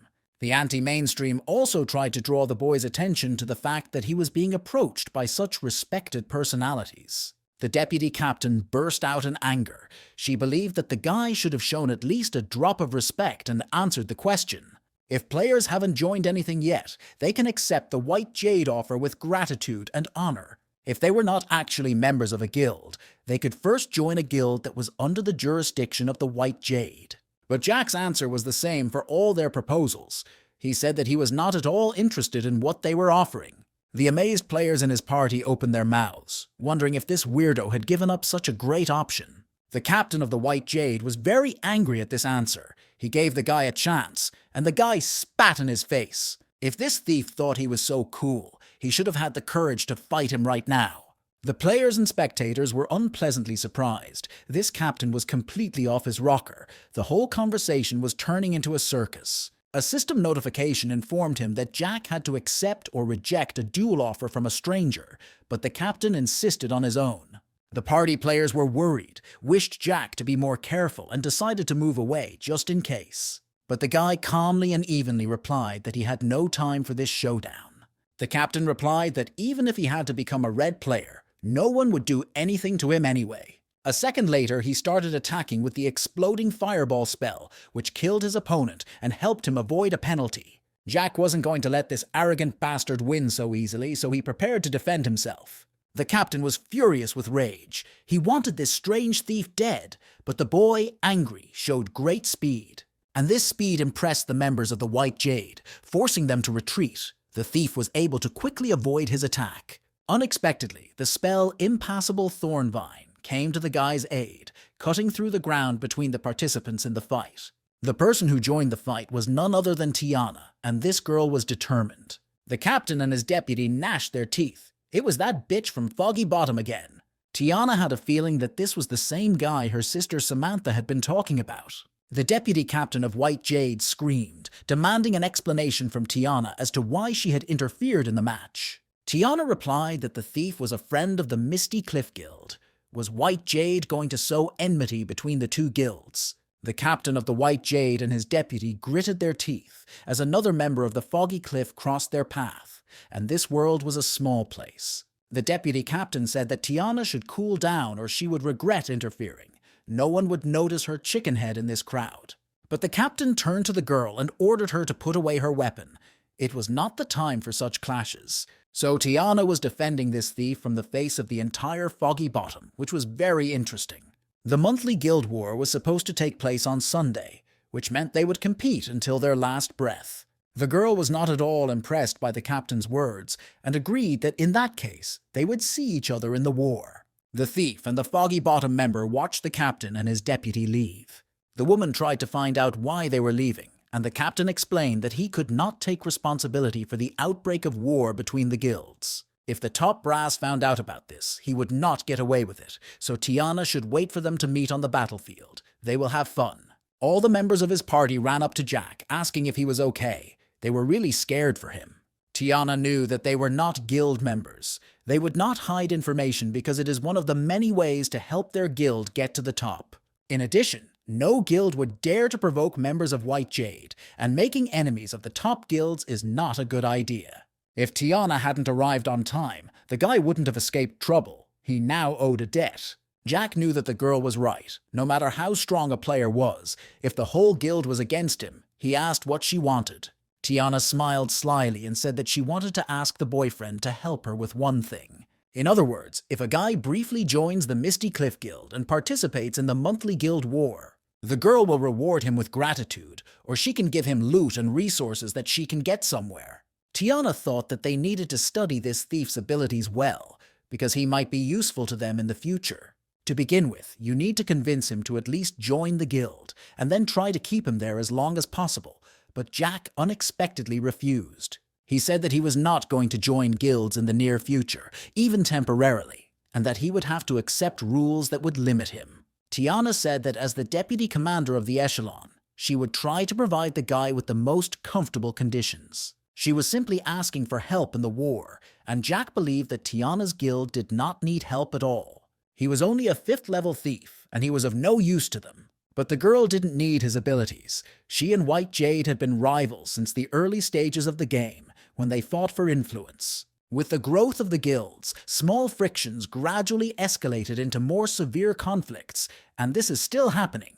Even now, the boy has witnessed it. Not to mention the fact that she sided with the boy, she will have to answer for her actions in the monthly war. That's why Tiana asked Jack to protect her from death and level loss on the battlefield. She has to keep him. Jack replied that in that case, the girl could simply not participate, and Tiana noticed that the guy's voice was indifferent. As if the thief could not be touched, she said that participation in the war was one of the main ways to gain glory points for the guild.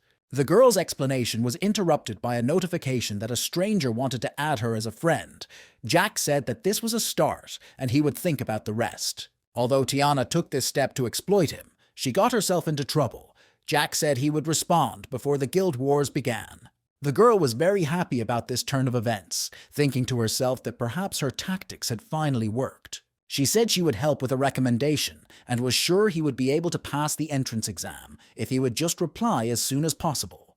Despite Jack's disgruntled mutterings in response, Tiana added that she would be waiting for a message. Before Jack closed the information to his friends, she noticed that he was younger than her, and the boy was very cranky. The girl was so caught up in Jack's entry into the guild that she didn't notice Justin watching the scene, and he was jealous. While Jack was hiding his personal information, the party members persistently questioned him about the topic of their conversation with Tiana. They asked if the girl had her eye on him, and Jack replied that he would leave them without loot if they continued. Only in the Dark Forest on the insane difficulty does the equipment he needs drop out, and this time they were very lucky. The guy decided that he would keep the gloves from the Agile Assassin's kit, and everyone would share the rest of the loot and money equally. For thieves up to 10th level who pump agility, this set will be the best in terms of characteristics, and will simplify their life for a while. Jack was only interested in completing the set as quickly as possible, but all the other players were surprised by his generosity. When asked to divide the rewards equally, Jack said that he didn't need the other loot. he had underestimated his experience, so the others were pumped. This information was very encouraging to the party participants. Each of them checked their level, and all of them were promoted. Jack planned that before reaching the 6th level, they would need to dungeons a couple more times until they had the full set. He said goodbye and woke up in the real world in a good mood. So far, everything was fine. This helmet allowed the body to fully rest during the game. The helmet also did not affect real life or the gameplay. The boy said hello to his grandfather and offered to help with the cleaning. Over the next 3 days, the party went through the Dark Forest dungeon over and over again on the crazy difficulty. And finally, on the 3rd day, before he broke down, Jack assembled all the other parts of the Agile Killer Kit. As for this funny foursome, they were destined to part ways, though they didn't like it. Jack said they would have a chance to meet again. He didn't have time to dawdle. He had to start moving to the next target. He set his sights on the Palace of the Singing Moon, a rather picturesque place on the 10th level map. The thing he needed, no matter what, had to be at this location. As he descended into the valley, he thought that he needed to be especially careful in this place. Here one could meet evil spirits of the corpse seekers of a high level, such as this one, which was 4 levels higher than him. The boy could still handle one of them, but if he was attacked by a whole crowd of them, Jack the Freak would die very quickly. It's a good thing he has the Agile Assassin kit with the dexterity and perception bonus, so he can use the landscape to get around them. The guy didn't come here to kill the local level 10 boss. He didn't have enough strength for such a test yet. He had to get better first. What was more important was to get the skill book, which was located in the waterfall area. This skill was Invisibility of the Evil Spirit, and in that life, all the thieves in this game dreamed of it. The boy tried to move carefully through this location in search of the object, but unexpectedly came across the remains of evil spirits. It's unbelievable that level 10 players got to this location, and as soon as you relaxed a little, they were on your heels. Despite all the obstacles, the boy finally got to the right place, and he saw the red color flashing ahead. As expected, the box was still intact, and his target was closer than ever. After opening this box, the guy will immediately receive a debuff, and a system notification informs him that if he opens this box, the guy will be cursed. Jack felt a little uneasy, but of course the book was worth it. He had to get it. The find was worth 60% of all the characteristics. The guy opened an unlocked cursed treasure box. All his characteristics decreased by 60%. The effect wore off after 5 hours and 59 minutes. It would take Jack some time to learn the skill, and he needed to find a safe place now. The boy's thoughts were interrupted by a voice, a man who claimed to know about the existence of an idiot who would open the box. Looking around, Jack saw 3 guys who called their main man a genius, and the curse was given to another instead. The uninvited guests said that Jack would not believe them, but they had been waiting for a jerk like him for several days. The head of the squad laughed and ordered the boy to give them the item to see what was in the box. Jack realized that he had miscalculated and failed to foresee the ambush, and now, of course, he had the invisibility of an evil spirit. If it weren't for the debuff, he would have definitely dealt with these 3 bastards, but with 60% to all characteristics, it will be problematic. These 3 also had higher levels, one of the 11th and 2 of the 10th, and it was worth sacrificing a book to save your life. The head of the unit admitted that he was expecting a team fight, and it never occurred to him to meet a loner. The guy saw that the attackers were members of White Jade, a typical behavior of players of this guild, and he would not be left alive anyway. Has the majestic White Jade Guild fallen so low that it steals loot from solo players? The guy asked what would happen if he didn't give the book back. The members of White Jade were surprised by the guy's knowledge, and they were also surprised by the stubbornness of this thief. In this case, all the talk was in vain, and one of the members of the squad pointed an arrow at Jack, saying that he was going to die. The guy had no choice but to fight, so he activated a backstab, and the notification informed him that the opponent could defend himself without penalty. Jack decided to fight and strike first, in order to somehow maintain the effect of surprise. However, the thief's tactics were quickly revealed, and the head of the squad skillfully repelled the guy's cunning attack with a brave block. Jack realized that his characteristics were too low because of the curse. Even his speed had decreased, and now he was the turtle's brother. The head of the White Jade unit noted that the guy had balls of steel, so he decided to attack them in this state. A moment later, Jack received a blow of great force, which deprived him of 30 points of health. At the same moment, another member of the enemy unit fired an arrow in the direction of the boy with an aimed shot. Jack saw perfectly well that he was already in a dead end, and he tried to calmly consider what could help him in this situation. But while the guy was thinking, he could not stand still. He activated the stab in the back again. But his reaction failed him this time too, as one of the enemies came around from behind and delivered a dangerous blow, depriving Jack of 120 points of health. The attacker shouted that the boy could have given them the book and died a quiet death. But now they will get this item directly from his miserable corpse. The head of the squad has activated the Sword of Justice. The man promised to calm the boy down. By cutting his tendons, Jack will no longer be able to resist. The guy felt that he could not let this bastard use a pacifying skill. Despite the fact that he was once again being targeted with an arrow, Jack activated the Rapid Flow skill. The archer laughed, shouting that the boy probably wanted to be an easy target. If it was true, the thief came to the right address, and the guy would help him commit suicide. Jack, once again, activated a backstab and instantly stabbed the archer in the back with his dagger blade, depriving him of 50 points of health. This twist surprised the attacker, as the guy could fight under such a tough debuff. But what if he didn't even get it? This guy was using the time when his skills were activated to dodge attacks. Unrivaled micro-control. The head of the squad was beside himself with rage. He ordered all the men to immediately step up and fight the thief. The guy heard him ordering to surround him and realized that there were no other options but the elemental fog of war bomb. This bomb was activated and all the players in the range could not see and highlight the targets. The guy had a 3-second head start. The head of the White Jade squad shouted that the boy's actions were just pathetic tricks. A few seconds later, the man cast a dispel spell, and the fog from the bomb instantly disappeared. Jack, meanwhile, did not waste a single second. He activated a disposable item, a hook cat. The attackers saw that the guy was trying to escape. They had to stop him immediately, and the archer made an aimed shot. The energy arrow hit Jack in the shoulder in flight, and he lost his balance and dropped the cat hook from his hands. Falling into the abyss where the river was flowing, he made a mental note that he would remember these scoundrels. The White Jade squad was disappointed. They never received the box, even though the thief himself was most likely already dead. The squad leader was confident that they would meet again, but next time luck would be on their side. A few minutes later, Jack's hand appeared above the water near one of the gentle banks of the river. The guy was trying to get to the shore with his last strength. His strength was almost exhausted. Luckily, this time it was a no-brainer. He had prepared in advance and spent a tidy sum on an instant recovery potion. If Jack hadn't done it, he would have died falling from such a height. The thief didn't want to mess with the White Jade, but they asked for it. Tiana was sitting in her office when she suddenly received a call from a friend.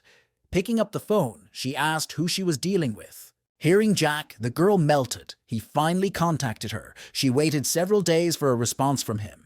She asked for help in organizing entrance exams for him, and he decided to accept her offer. Tiana could not believe her happiness and asked him when he would be free. Just tell her, and she would arrange everything. The girl's tumultuous flow of emotion was interrupted by Jack's voice, which said that it had to be done right now. Players gathered in the foggy exam area. Each of them received a notification in the guild channel, and the meeting was for the sake of one person. There were rumors that it could be some rich person, but Vice Captain Tiana is not someone who treats the rich in a special way. Soon after, Jack and Tiana arrived at the arena, and the guy asked why there were so many people here, and she replied that he was the first to take the exam alone. A guy on one of the tiers saw some familiar faces from the beginner's shop and wondered why they were here. They should have been better off raising their level. He was annoyed by the crowd, but Tiana told him to get used to it, because compared to the crowd after the dungeons, there was almost no one here. The girl believed with all her heart that her assumption about this guy was correct, that he was indeed a treasure. Samantha also recognized the guy, and she still couldn't believe that he was the first to go through the dark forest on the crazy difficulty. The girl considered him one of a kind, and Tiana supported these thoughts. Having such a talent by her side, she would definitely be able to achieve her ultimate goal. Tiana assured Jack that passing the entrance exam would be a very simple task, and that the examiners were already waiting for them on the other side of the bridge. Justin smiled. It was the same thief Tiana had been talking about all along, and he pretended he hardly knew the guy. Tiana explained that the admission process was as follows. The members of the unit behind Justin were responsible for the entrance exam. Jack just needs to survive 10 minutes in a battle against an examiner. He has to choose one of them as his opponent. But unexpectedly, the girl's explanation was interrupted by Justin, who asked if the guy would mind if he personally conducted the check. Tiana was amazed. It was just a normal exam. There was no point in such actions, but Justin insisted on participating. Justin wanted to humiliate the guy. The girl was confused. The difference was 3 levels, but Jack said he was fine with it. He said that it didn't matter to him at all whether the examiner was a member of the guild or not. He just needed to get going and get started. Tiana screamed that he was a division captain 3 levels above the guy, but Jack just wanted to get this boring exam over with. Justin didn't like the two of them talking to each other. He wanted to humiliate his competitor as much as possible in front of his beloved girlfriend. The girl said that the field for the exam was in the forest nearby and put a bracelet on the boy, an assessment device that every guild has. The device can determine the candidate's initial score in accordance with the level, statistics, and equipment, so she can see the result. The 3rd division was below 100 points, the 2nd division was 150, and the 1st division was above 150. The exams will be based on these statistics, and Jack said that his statistics were reduced by 60% because of the curse. Tiana was amazed at how the guy was going to fight with such statistics. She asked him how long it would last, and he said about 10 minutes. The guy was tired of talking and said that he wanted to end it as soon as possible and continue to level up, while Tiana was very worried. The audience had already taken their seats and were sharing their impressions of Captain Justin's participation. Justin explained that the time limit was 10 minutes, and to keep things fair, he would not show mercy. Jack replied that this was the right decision. Justin should use all his strength. He is an archer, and the boy is a thief. They are enemies. After being notified of the invitation to the guild's entrance exam, Justin asked if Jack really thought he was an ordinary archer. The guild captain shouted that the guy would pay for his bad jokes. He was just a petty thief. Jack, looking at his opponent, reasoned that Justin was probably a speed archer with an ice bow to slow him down. For opponents of his level, he was indeed a problematic enemy, but the reasoning had to be discarded. Justin made his first move in the game and activated the speed shot. Jack was unpleasantly surprised. From the very beginning, the opponent used such a fierce attack against him. Justin watched as the boy tried to deflect his attacks and shouted that he could not pass this exam with blocks alone. Justin was ready to pierce through each of these blocks, and after saying that, the captain fired another arrow in the boy's direction. But Jack was not easily broken. He played his own game and prepared his blade for a counterattack. So far, this tactic has worked very well to protect his health, as the guy could not fight fully while the curse was in effect. This time, his blade, in contact with the enemy's attack, caused a strong explosion. This captain caused an ice blast that deprived the guy of 120 points of health. The enemy was very furious. Out of all the viewers, only Tiana was rooting for the weirdo thief, who had to make it through the 10 minutes. The girl looked at the monitor, which was counting the readings of the bracelet on the guy's arm. The guy's current overall score was 85, and he said that he was cursed with a curse that underestimated his statistics by 60%. Despite all of the above, the boy still had a very high overall grade. Jack had about 6 minutes left if he was in good condition, no matter how high his score. Justin reloaded his bow with arrows for another shot. This guy was starting to annoy him. But Jack was not going to make it easy for him. He skillfully avoided shots, trying to get closer to the enemy. Justin threatened to turn the thief into a sieve if his attacks were not enough. Jack, on the other hand, did not understand what was going on with this bastard. His hostility was written all over his face. In a moment, the guy was behind Justin's back. The debuff was really annoying him, and the cast speed was slow. To the guy's surprise, the opponent reacted with a smile. As it turns out, Justin expected Jack to go behind his back. The thief was now in for an unexpected nasty surprise, and Justin activated a blinding counterattack. It reduced the effectiveness of all attacks for 2 seconds, and also reduced visibility to 1 meter, so Jack could not see anything. He realized that because of this, he would not be able to dodge the enemy's arrows. A second later, Justin's repeated arrow attack took another 90 points of health. The fans in the arena were completely focused on the division captain and his coolness. Tiana was worried. She told the guy not to accept the call, and suddenly Wasabi Man came up to her. He asked if Jack was under debuff, because normally it doesn't take that long to stab someone in the back, and he was a thief too, so he understood. Tiana agreed and told him that the curse reduced Jack's stats by 60%, and this information was very interesting to Wasabi Man. Justin said that there were still 7 minutes left in the exam and asked if he was giving up because he was not doing well. But Jack just laughed. He couldn't call it an exam. His opponent was just taking out his anger on him. Justin replied that it was all nonsense, but it was Jack's tactic. He had to stall a little longer, then he could last 7 minutes. The guy decided to change his plan of action. Suddenly he turned around and ran toward the forest, and Justin didn't even realize what was happening at first. The captain ran after the candidate. He couldn't let his prey get away. The guy wouldn't be helped by playing hide and seek in the woods. The audience was confused. The fighters were disappearing into the forest. Tiana and Wasabi Man were already running after them. Wasabi Man asked the girl if she knew when Jack's debuff would end, and she replied that it should be soon. They both realized that Jack was in great danger, and Justin was losing control, reveling in his superiority. But the guy said that he had no reason to lure Justin here except to make him look like a loser in front of the guild. Justin shouted that there was 1 minute left in the exam and they would see who the loser was. Jack had to beg. The guy just smiled in response. The curse expired, the debuff was removed, and he didn't want to run away anymore. He said that it would take him 1 minute for Justin to decide whether their guild was worth his membership. Tiana could see that the scoring device was responding. Jack's score was rising rapidly. They were close. The girl was amazed at the number of points she saw on the screen, already 140, but the growth did not stop. A second later, Tiana and Wasabi Man saw Jack ruthlessly beating Justin, the captain losing a lot of health. Justin did not expect this turn of events more than anyone else. The guy's control and mechanics were impossible. Tiana and Wasabi Man were also amazed by what they saw.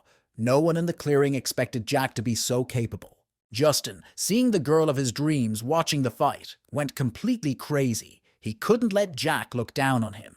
That bastard couldn't treat him like that in front of his beloved, and now he has to blame himself for Justin's death. Justin turned off the exam mode, and Tiana saw it and screamed, trying to stop him. But the girl's pleas were not heard, because Jack hurt the captain's ego, and Justin activated the accurate shot. Jack, having avoided the enemy's attack, instead activated a backstab and instantly found himself behind Justin. Justin asked if the guy still didn't realize that this trick was useless against him and started to launch a counterattack. But Jack interrupted him mid-sentence, calling Justin slow. He stabbed his opponent in the back with a dagger, and a notification announced that the skill cast was interrupted.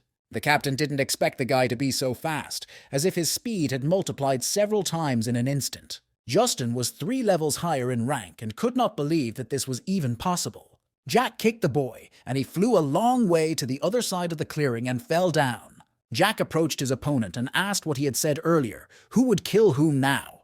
This dialogue was interrupted by Wasabi Man, who ordered the boy to put away the dagger because the captain's death would not improve his exam score.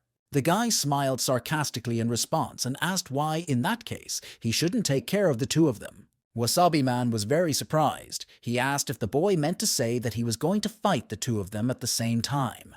Justin was also outraged by Jack's audacity, leaning on his knees and saying that he could defeat the boy on his own. Wasabi Man reasoned that Justin had already gotten it pretty good, but it would be nice to know the true power of this thief. The man decided to accept the boy's challenge and see if he had the strength to overcome him. But Justin shouted to his friend that he must be deaf, because he said he could handle the guy one-on-one. Wasabi Man replied that now was not the time to fool around, and that Justin would not be able to cope alone. He could understand that because he was a thief himself. The energy of this guy, judging by the way he was behaving confidently now, indicated that Jack had not given his all. Tiana said that this was enough to pass the exam, but it was more important that the boy had embarrassed him in front of her. Justin said that they knew when to stop, but he thought to himself that he was going to stomp on the little shit. He shouted to Wasabi Man that he wanted to use the same trick and rushed into the attack. He also thought that Justin had lost his mind, and that he had decided to lose the rest of his sanity along with his reputation. Justin wanted the thief to die. He wanted him to try his hardest punch. Jumping into the sky, he generated an array skill of ice arrows that formed a dome inside which the victim was struck by ice arrows. When Tiana saw what Justin was doing, she became cold with worry. As soon as the arrows took the shape of a dome, Jack would be in trouble. Justin shouted for Wasabi Man to prevent the boy from getting out of the trap at all costs. He was preparing for Jack to break through. He expected the guy to show him what he was going to do against two opponents. After waiting for a few seconds, he activated the backstab, instantly got behind Jack and stabbed him. After stabbing the boy with a dagger, Wasabi Man begged him to forgive him. Tiana is confused. Wasabi Man is one of the commanders and the best thief of the third echelon. Most of the higher-ranking thieves are inferior to him. Still, Jack was probably too overconfident this time, and she felt very sorry for the guy. Justin was already excited. He said that Wasabi Man had made a good shot, but he needed to speed up because the arrows would soon hit him. Wasabi Man was standing next to Jack. Something was wrong. It felt like he had pierced cotton wool. A moment later, he could not believe his eyes. This boy had tricked him.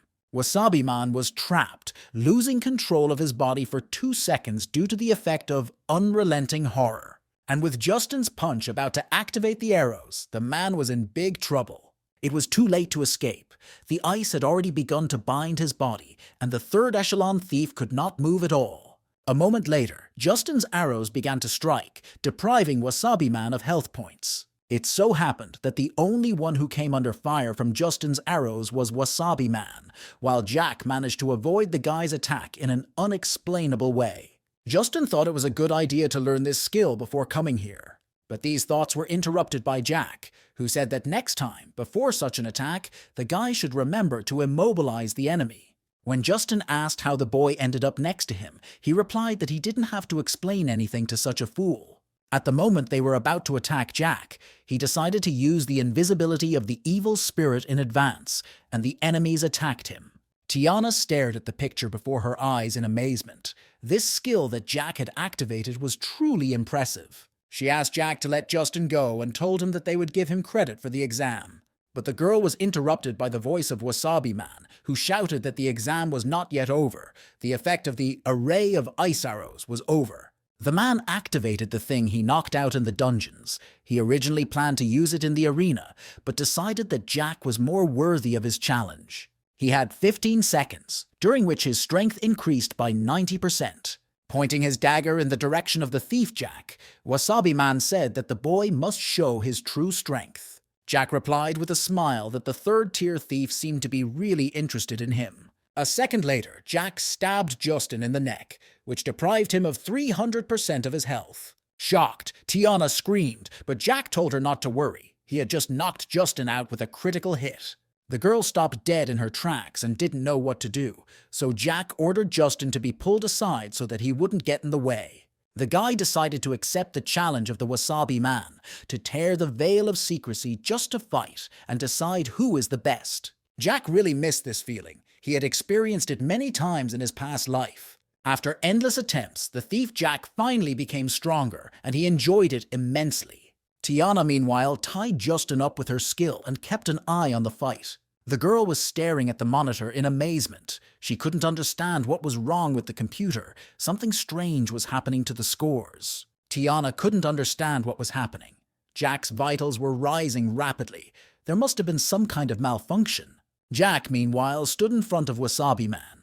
He was willing to accept these 15 seconds of increased enemy strength. In his past life, that past Jack, who tried to keep his place among the many first-class players, he invested the remnants of his own faith and dignity in endless battles for glory. He went out of his way during competitions and battles just to prove his skills, and this familiar feeling always made him move forward, despite all the obstacles. At that moment, the opponent standing opposite Jack brought back old memories, and he felt a fierce surge of energy in his heart.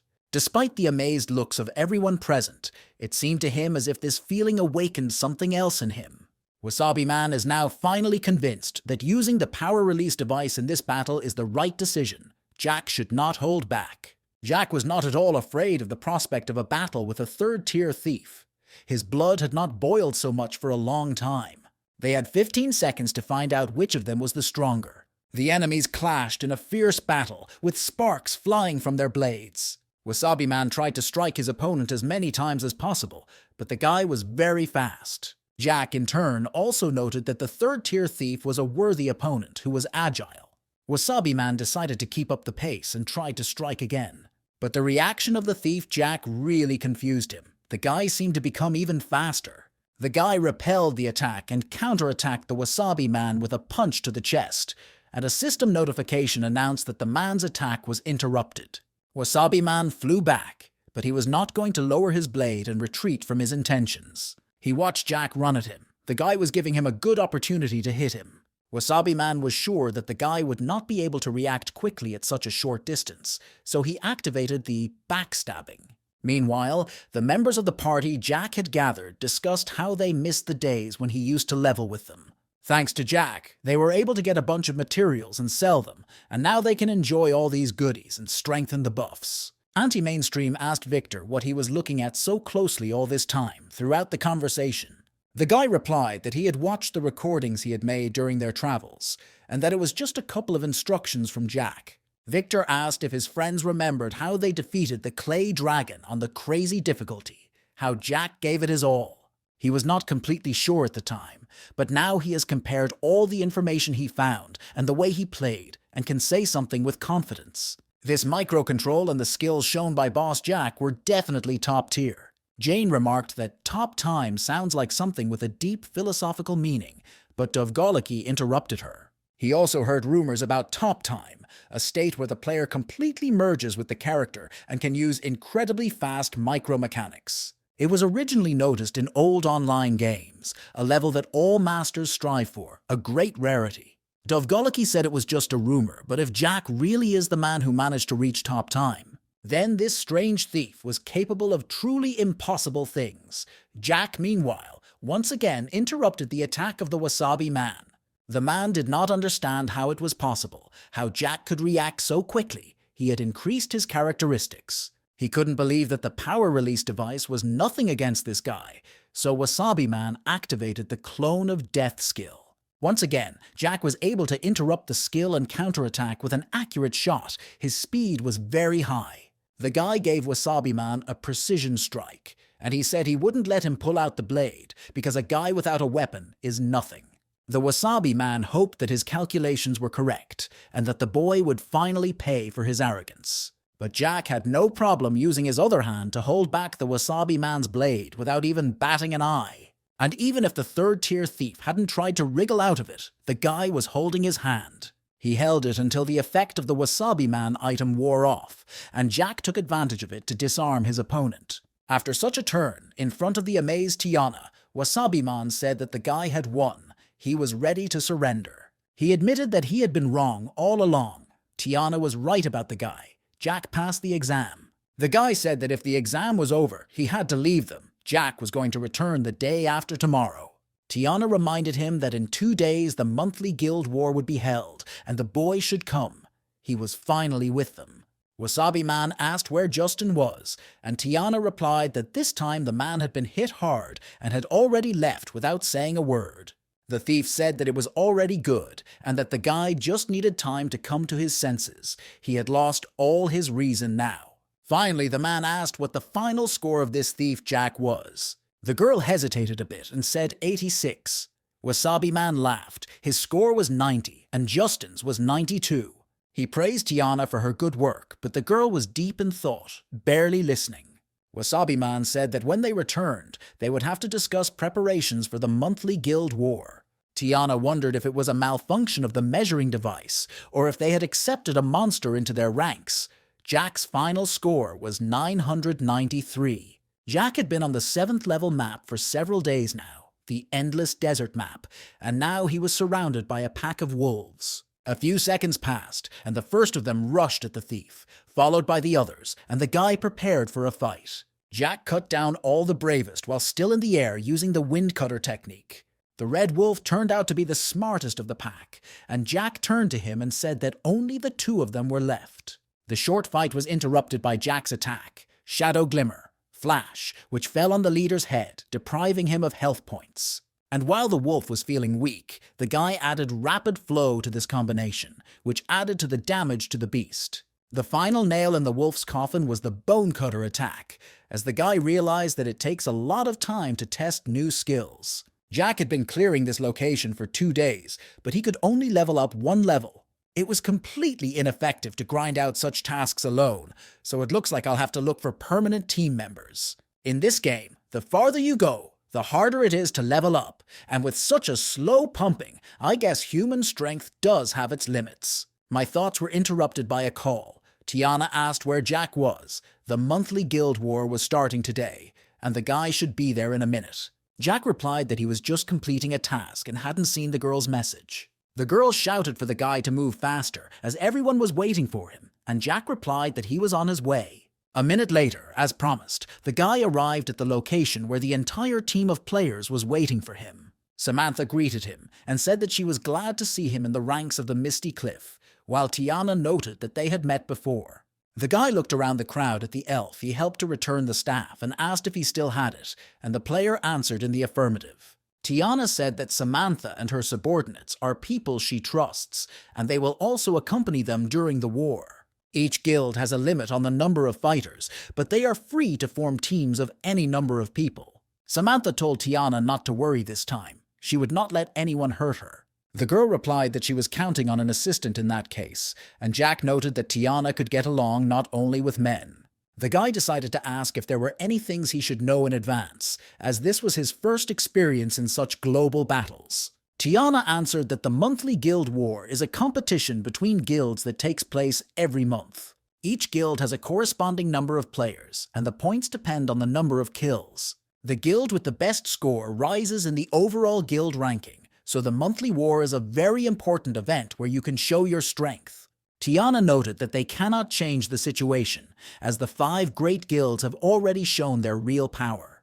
However, there was one unspoken way of survival. Usually, other guilds do not voluntarily provoke the Big 5. Instead, they target guilds that are equal to themselves or weaker in strength. This is how players maintain or increase the rating of their guild. And the 5 great guilds are not so dishonorable that they are ready to attack weaker opponents. Jack, after listening to the girl, said that this was not a way of survival, but the normal existence of the weak. In general, the guy understood the whole picture. He told Tiana that he needed to tell her something, but preferably in private. Samantha said she didn't understand this secrecy at all. Couldn't they talk about everything here in peace? Jack said that he wanted to create a squad with permanent tags that would belong to Foggy Bottom, but exist independently of the other echelons. Instead, he offered Tiana to become responsible for this team. Jack said that he would personally select candidates who would also pass the pre-entry test, and Tiana was worried that she would only play the role of an intermediary.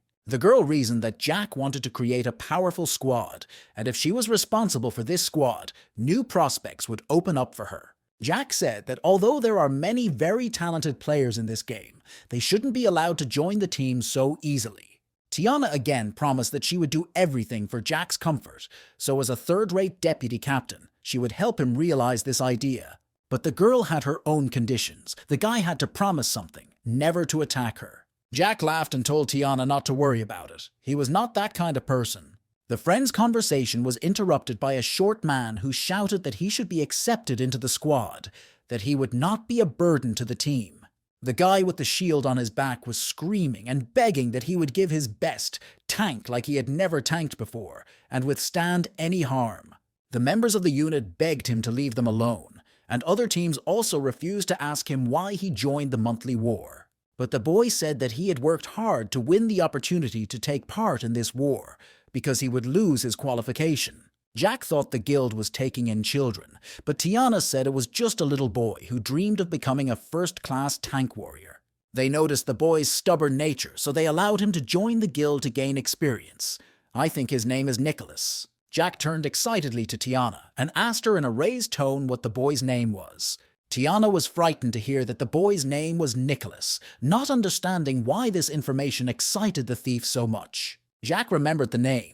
This guy was one of the 6 majestic shields in his past life, and his name was Nicholas of the Sacred Mountain.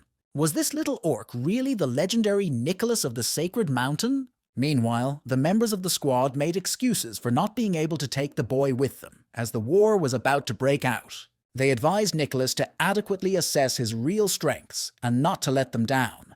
The players believed that it was not worth wasting time on the guy. Unexpectedly, Jack broke into the conversation and said that he still believed that hard work opens up many interesting opportunities.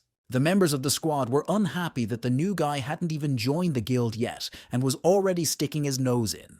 But Jack didn't pay any attention to them at all. He stretched out his hand to Nicholas and asked if he wanted to join his squad. Jack may not have realized it yet, but today's invitation marked the beginning of the legendary Shadow Team's first game, and the bugle sounded. This bugle meant only one thing. The monthly guild war was about to begin, and all players were ready. The boundless ruins of the Saints is a huge battlefield for guild warfare, literally saturated with the smell of blood, like a separate dimension. The place of guild battles, which is not limited by the rules. Kills do not affect guild points, fame, or reputation. Rank is the only thing that matters. The monthly war began with the opening of all the doors through which the participants had to pass. After the portals opened, warriors of all guilds arrived through them, from the first to the last. All the soldiers, having passed through the portal, were only waiting for the war to begin, which had already come. When the gong sounded again, all the units ran in different directions to their pre-planned locations. Nicholas saw that members of other guilds had already scattered across the map. This time it was a canyon, and Samantha ordered no one to get into fights. Most of the participants followed the strategy of finding a safe place. Jack decided that they also needed to find a safe zone first. Tiana hoped she hadn't made a mistake in letting Jack become the leader of the group, even though she wanted him to protect her. The girl was eager to see as many of the abilities of this strange, mysterious thief as possible. Meanwhile, in the boundless ruins of the Saints, the first battles between guilds have already begun, and cries of pain could be heard in some places. Justin's squad also fought, and its members were satisfied. They defeated the enemies very easily. Wasabi Man watched his friend. It seems he hadn't left yet. If Justin worries about his defeat, his skills will stop growing. But Wasabi Man himself was looking forward to the next fight with Jack, so he could become even stronger. One of the squad members asked why Justin insisted on coming back here. Other groups should gather here, and Wasabi Man agreed. The third-tier thief did not suspect that Justin had a plan. Why he insisted on this particular spot, something was definitely wrong.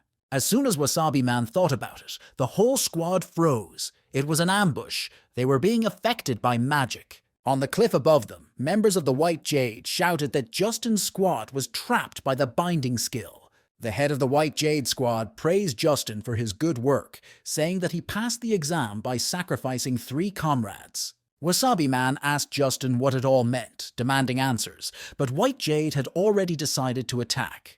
The commander of the White Jade squad said that the guy only had to provide Tiana's coordinates, and then Justin would officially join the Wolf's Fang.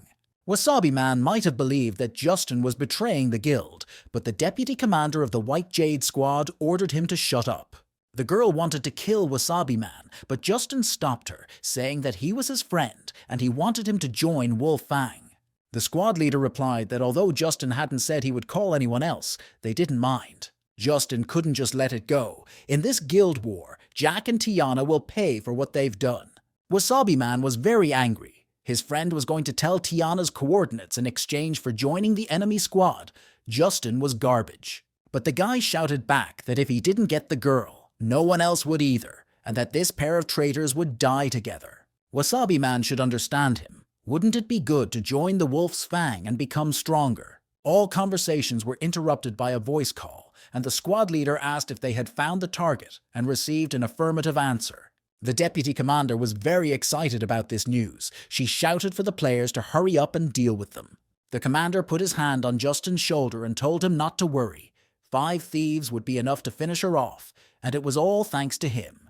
But the squad captain's bold speech was interrupted by a voice from the panel who said that everything was not going according to plan. The player's voice said that they were not warned about Tiana's bodyguard. Everything was bad.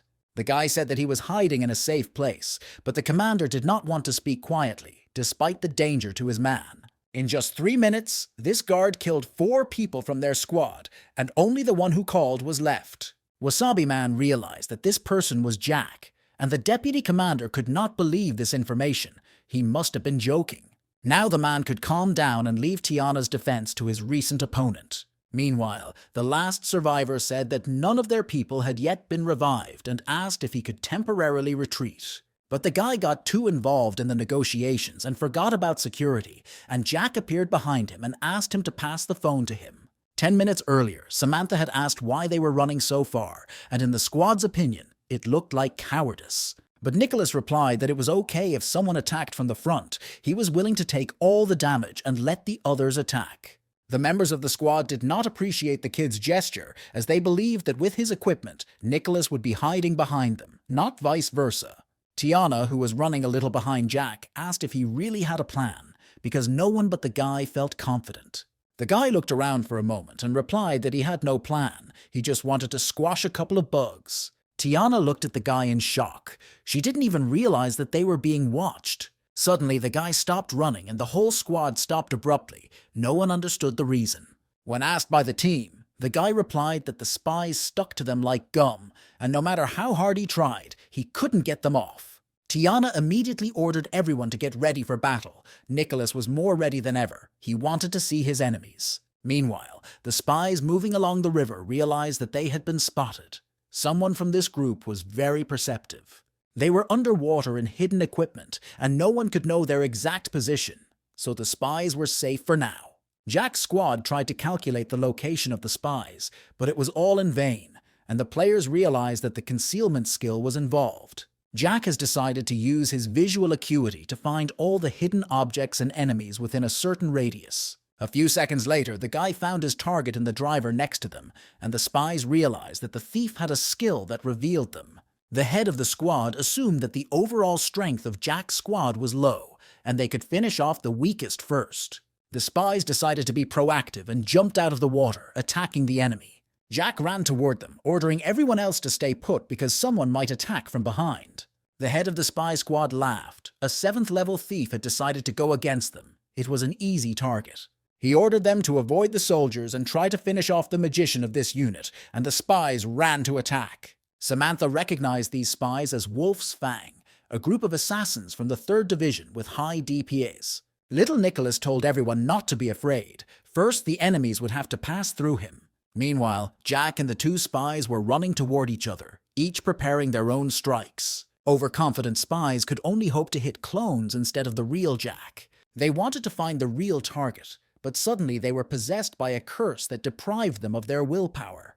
The rest of the spy squad did not understand what was happening to their boss, and panic began to rise among the enemies. Suddenly, Jack appeared behind one of them and advised him to take better care of himself. A second later, the guy cut the spy and kicked the other 2. After Jack took care of the first one, he moved on to the other 2, methodically lowering their health points. He told his team that all the spies had only 1/3 of their health left, so the players could do whatever they wanted with them.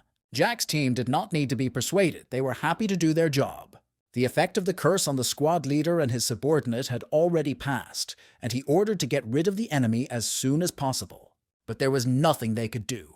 Jack was flying at them, the speed of his attack leaving no chance for them to react. Jack pulled the same trick with these 2 as he had with their predecessors, and the spies no longer considered the guy human. Jack wasn't going to stop this time. He was coming up with new combinations of punches. For the opponents, it was completely unbelievable. They were far from being on the same level as the thief. The last survivor looked at Jack in horror and realized that his only option was to run away. But in spite of everything, Jack was able to find him again. He wanted to talk to the captain. The guy could not deny anything. He turned to the vice-captain of the 3rd Division of the Wolf's Fang and ordered them to wash their necks, because they were being followed, and the commander of the unit would be next. The squad commander clenched his fist, and his deputy looked him in the eye with concern. When Jack had already passed out, the vice-captain of the 3rd Division of the Wolf's Fang asked who the bold guy was. Was it really the same thief who beat the Dark Forest location on the crazy difficulty? When Justin confirmed this, the squad leader's anger was overwhelming. He was the same bastard. And he was delighted with this news. He realized that they would definitely meet again, if the nebula had really taken him to the guild. Justin replied that it was all Tiana's idea, and he had nothing to do with it. He was worried about his membership in Wolf's Fang. The captain of the squad was unstoppable, and he boldly said that this guy must be tired of life because he threatened him. Wasabi Man drew attention to himself, and the squad captain said that it seemed that Justin's friend had a different opinion on the matter. Wasabi Man, deflecting the dagger of the deputy, replied that they did not need to worry about him at all. Suddenly, with his other hand, he grabbed Justin's chest, saying that he was incredibly ashamed of being partners. The man continued angrily that the members of his new guild would be happy to tell about Justin's betrayal when they were resurrected. As for him, this month he was going to leave the guild war and their problems would no longer concern him. Finally, he added that they would be enemies the next time they met and left the monthly guild war. Dispersing into space, Wasabi Man said that Justin was now on his own. The squad leader said that this eccentric didn't know what was best for him, and he missed the chance to join the Wolf's Fang. Justin saw a system notification that Tiana had unfriended him, and that part of the squad had probably already discovered his betrayal. From that moment on, Justin became an enemy of the Misty Ones, and his betrayal of the guild will lead to revenge. He said that the guy was very lucky to join their squad, but Justin was only thinking about revenge. They decided to just wait for Tiana to find them, as there was no point in moving anywhere. Jack demanded that the spy give up the coordinates of his captain, but he was unwilling to do so and betray his squad. Jack said that the spy was pretty loyal, but because he had a red nickname, he killed at least 2 people on his way here. If Jack killed him now, the guy would probably drop a couple of things. Jack smiled at the spy's face and said he'd like to let him go. The spy finally decided to confess. He handed over the coordinates of his vice captain and said that he was going to the east, which was accurate information. Jack thanked the spy and said that he would now remove him from the war in a gentler way. He thought that Jack would let him go after receiving the information, but he said that lying is normal in war. Tiana stood on the edge of a cliff, unable to believe that Justin would betray them, and for such a stupid reason. She was wondering how Wasabi Man was doing, and that some hierarchy would have to be changed because of Justin's betrayal. She decided that she just had to take advantage of this situation to make herself successful. The girl's thoughts were interrupted by Samantha, who asked if she had seen the guild's message. Tiana replied that she had already received a message about Justin's betrayal, and Samantha said that she hadn't thought about the knife in her back from the bastard. Tiana interrupted the idle chatter. She asked where Jack was now. Nicholas pointed in the direction they were supposed to go to him. When the squad returned to Jack, he said that they were on time. He had found out the coordinates of the enemy. Tiana decided to do some magic and found out that according to these coordinates, the detachment was indeed heading east. This means that they will soon meet other Wolf's Fang groups, which will help them attack from all sides and score a lot of points. Nicholas was amazed at Tiana's insight.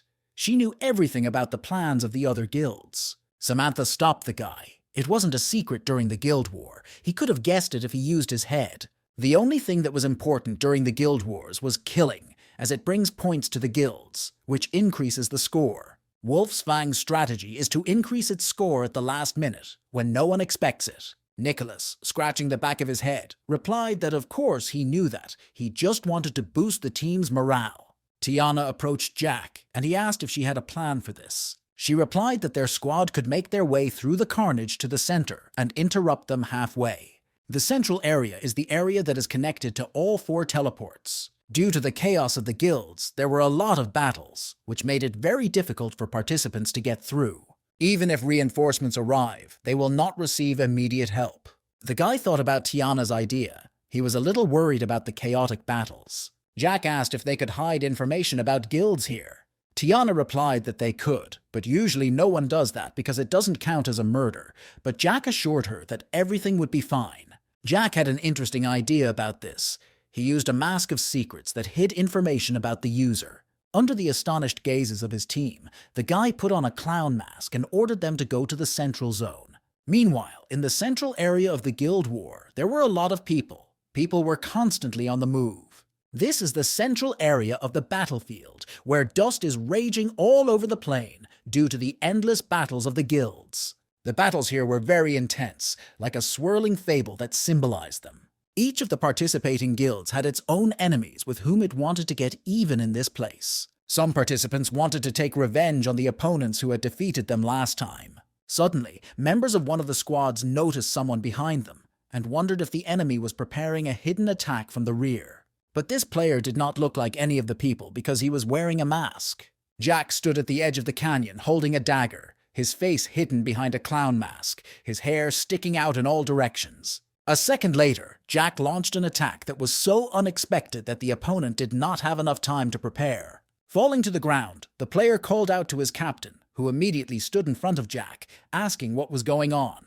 The guy did not answer verbally. His response was to kick the enemy's body. The members of the other units did not understand what kind of guild had interfered in their fight, but they were concerned that the captain was on the ground. Jack looked at each member of the enemy squad and filtered out that he was a member of Wolf's Fang, and they were a bunch of bastards. Other participants began to resent the fact that Wolf's Fang was interfering in other guilds' battles.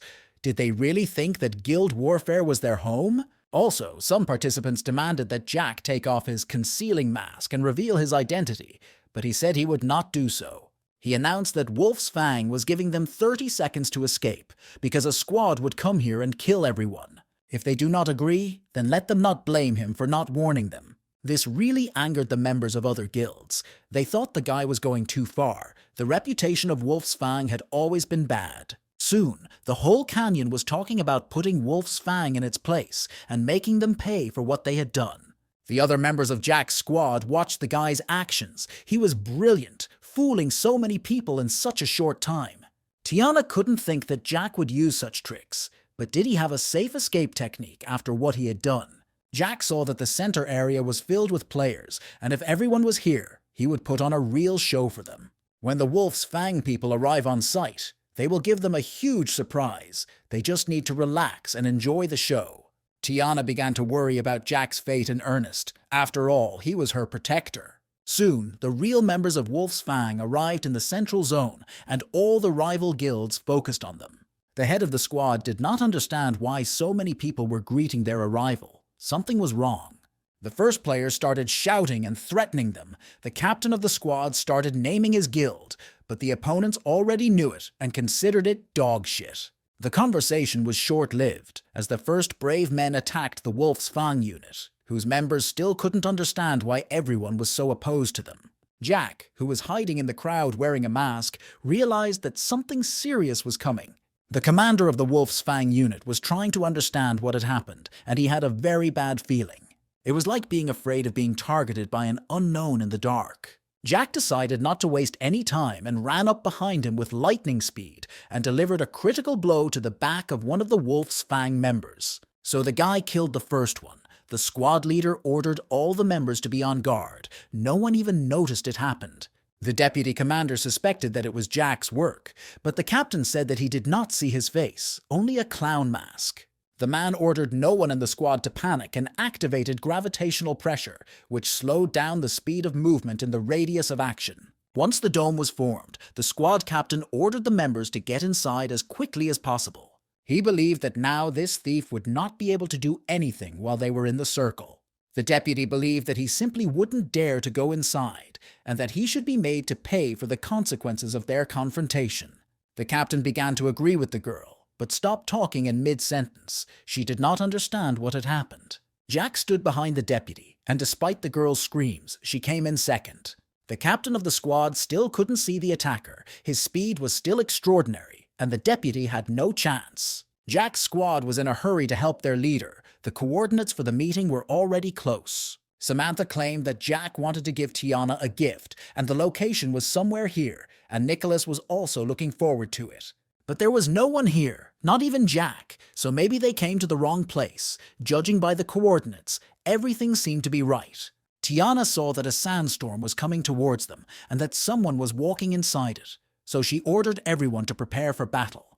But in a few seconds, everyone was staring at Jack, who was holding the deputy commander of the Wolf's Fang unit on his shoulder. It turns out that this rascal was the gift Jack was talking about. The guy opened the girl's mouth. Immediately, the girl began to curse, demanding to be released, which irritated the team so much that they thought about taping her mouth again.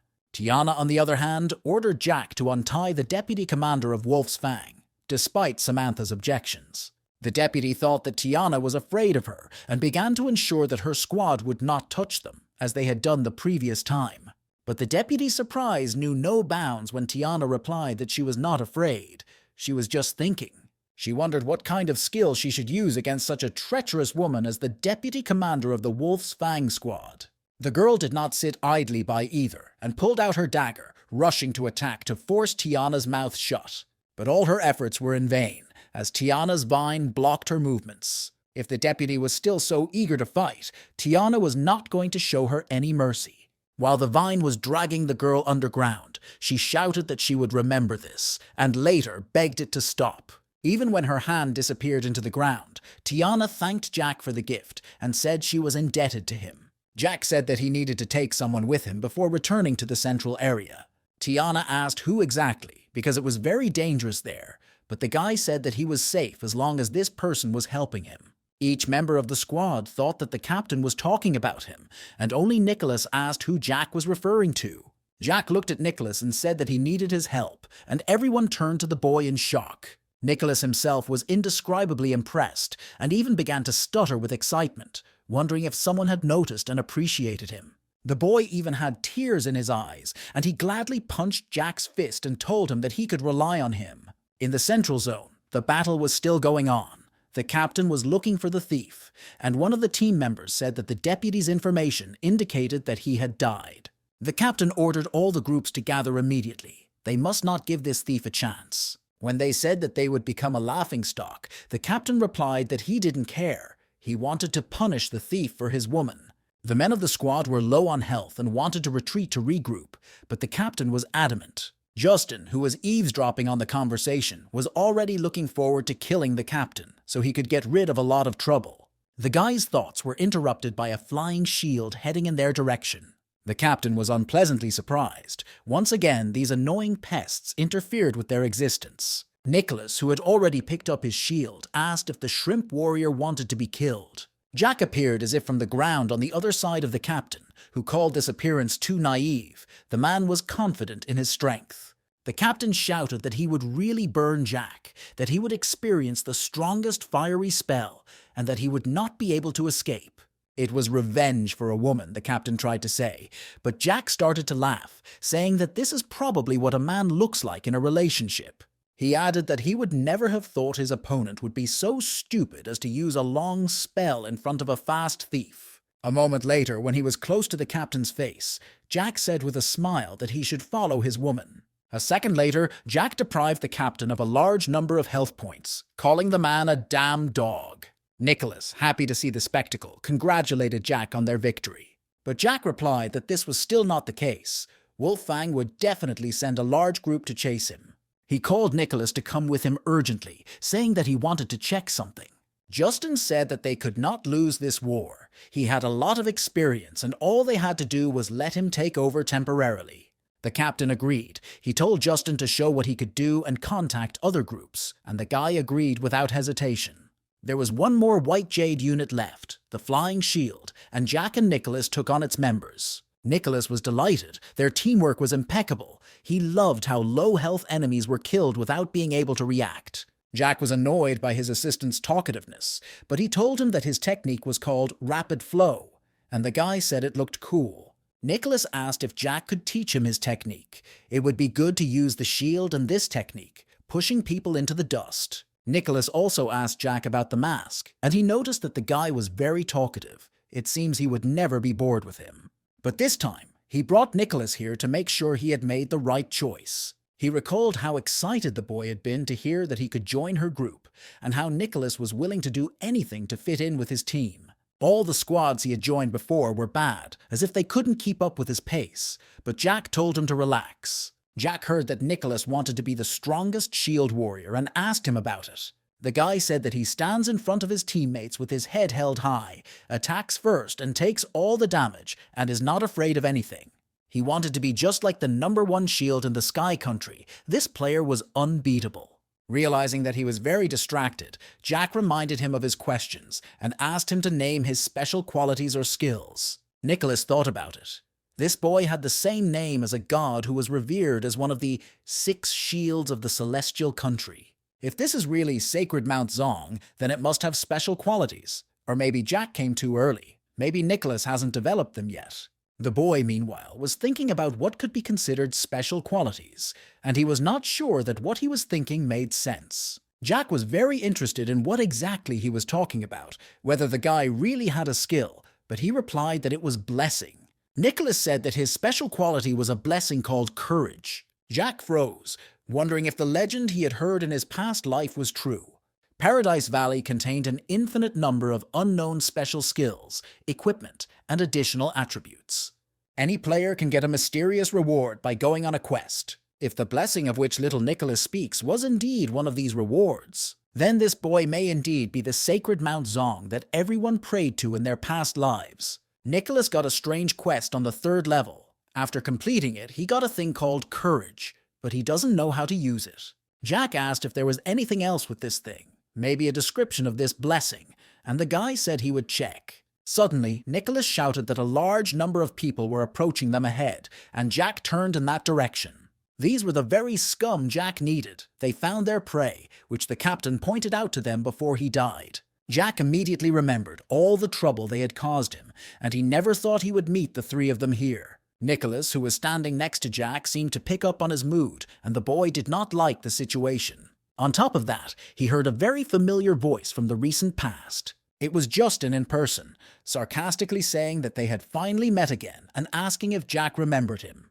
His new rank of temporary deputy captain of the 3rd White Jade Squad shone above his head, and he said that he promised revenge. Nicholas, who had already prepared his shield, asked Jack what they were going to do because there were too many enemies. Jack told Nicholas to calm down and asked him if he wanted to become even cooler, and he said yes, but he was also afraid. Jack told the guy to cool down. He was preparing for a fierce battle with these people in advance. He wanted to see in this battle how Nicholas would use his blessing, and if it worked out, it would be worth it, even if they died. Tiana contacted the boys and said that they were on their way to help, and that members of the other clans were retreating from the playground in fear. A few seconds later, the girl, along with the rest of the squad, ran up to Jack and Nicholas, and they made it in time. The guy looked around and asked why they had come, and Tiana replied that she had received a notification about the White Jade group and thought they had already been killed. Jack replied that he had ordered them to stay safe, but Tiana said that he was their captain in this battle of the guilds. Does the guy really want them to ignore the lives of their teammates? It didn't fit the girl's philosophy. Jack was impressed by this answer. In his past life, he had always improved his level on his own. He had no team. He had already forgotten the warm feelings that these words had given rise to, and Jack said that the group needed to prepare. It would be a tough battle. Suddenly, their conversation was interrupted by Justin's voice, which shouted that the girl was still defending the thief. To Tiana's great surprise, he added that they had no choice but to become enemies. Samantha didn't react so restrained. She shouted that Justin was a scumbag and had really become a mutt for White Jade. After he gave the command to attack, the guy shouted for them to say whatever they wanted. He was only concerned about revenge. Jack realized that the time for talking was over. It was time to prepare for battle, and everyone had to get organized. Thus began the bloody battle between the White Jade and Foggy Cliff clans, with Samantha covering Tiana's back. At one point, the girl asked Tiana to cover her back to delay those in front of her, and she replied that she would create a flower magic shield. The members of White Jade mocked the girls and told them to just give up or join them.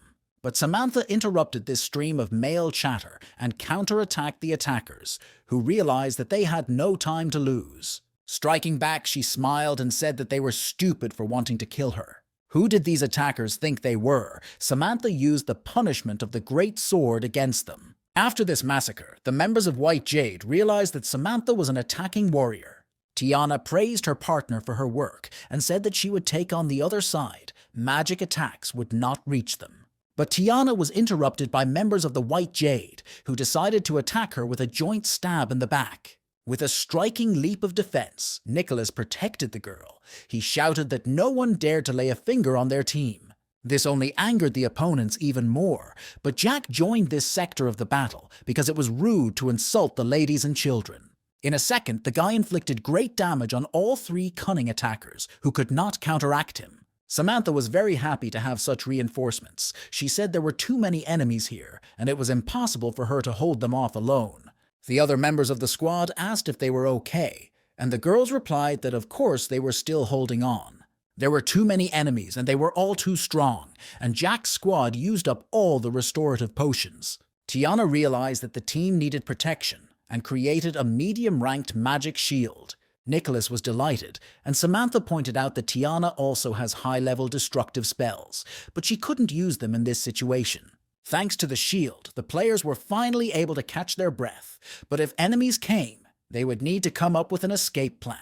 But unexpectedly, Tiana's medium-ranked magic shield was pierced by Justin's arrow. Fortunately, the arrow did not hit the girl, but it did hit one of the team members. The elf who had lost his staff in the dungeon was now losing consciousness and needed to be healed immediately. Justin was unhappy with this shot. He was expecting something else, but one of his associates praised him. Jack's sworn enemy, the captain, could not even imagine that the combined attack would be so strong. Justin replied that he was very familiar with this magical defense that Tiana uses. For ordinary spellcasters, it would take much longer. Justin wanted Jack and Tiana dead. No one was to survive. The squad focused on the approaching enemies while the healers healed. The magic shield was destroyed, the defenders' abilities were still in a rollback, and the attackers were eager to take advantage of this favorable moment. Jack turned to Nicholas. He said that the guy had to protect others, and he had to go about killing someone. Nicholas objected, saying that there were too many enemies, but Jack said that if he wanted to become the strongest defender, he needed to be brave. The boy must help his friends and finally show them his courage, and with these words, Jack left his friends. Samantha and Tiana were amazed at Jack's action. Did he really leave their protection to little Nicholas? The thief was joking, even in danger. Nicholas stared at his hands like a mesmerized man. A coward like him, who only cries when he is scared, has to show everyone his courage. The enemies used a rain of arrows and other spells, and the boy kept digging inside himself, trying to find courage. The friends had already begun to fight the enemies, trying to repel their furious onslaught, and they shouted to Nicholas to hide behind them. He replayed Jack's words in his head, and he realized that even though he was scared, he didn't want to. His friends were waiting for his help and were begging for it, but the guy was still immersed in his thoughts. Unexpectedly, Nicholas found how to activate his power. He was fearless and steadfast, like a mountain cutting through the clouds. Courage was revealed. The attackers changed their targets. They decided to ignore the other participants of the Foggy Bottom and aim at a giant monster that appeared out of nowhere. Even Jack looked back. He was expecting it. It was necessary to bring Never to a standstill to awaken the blessing. The jackpot was hit. Little Nicholas is indeed one of the sacred shields of the Heavenly Valley Six. He is the sacred mountain of Zong. Justin couldn't believe his eyes. It was some kind of a hell of a thing. Where did this giant thing come from? Is it a player? Could it be one of the members of Foggy Bottom? The captain of the White Jade began to question Justin about it. Justin replied that even if asked, he wouldn't know the answer. He had never seen such a participant in Foggy Bottom. Along with his enemies, Nicholas's comrades could not believe what they saw. Could it really be the same kid? Little Nicholas, who was now a giant, used the destructive field against his enemies, who fled in fright in different directions. But the attackers were not as agile and fast as the boy's attack, and Nicholas's skill deprived them of health points. This zone, which the members of the White Jade got into, slowed them down, and the enemy's attack was repelled. The attackers were thinking about retreating, but Justin had a different idea. Everyone was scared just because this player was bigger than the others. The captain ordered everyone to keep attacking, because it was most likely an enemy player with unusual abilities. Justin was sure that no matter how big the enemy was, he would die here and now. White Jade launched a new wave of attacks, and Jack's squad members had almost no strength to resist, with Nicholas as their only hope of survival. Suddenly, the giant Nicholas raised one of his arms up, releasing electric discharges into the sky, which flew in all directions. The morale of his comrades immediately increased. As it turned out, the guy had used a strengthening buff. The team's magical defense instantly increased by 50%, along with physical defense. Nicholas, using incredible strength, tore out a huge part of the rock and lifted it onto his shoulder. The guy activated the meteor grenade skill and threw a rock in the direction of the enemy clan. The confused enemies froze in surprise. It was a mistake. They had to run away, but the rock had already landed, scattering the players in different directions. The captain of the White Jade shouted that he had to follow orders and attack, not just stand around. Justin didn't understand what the hell he was talking about.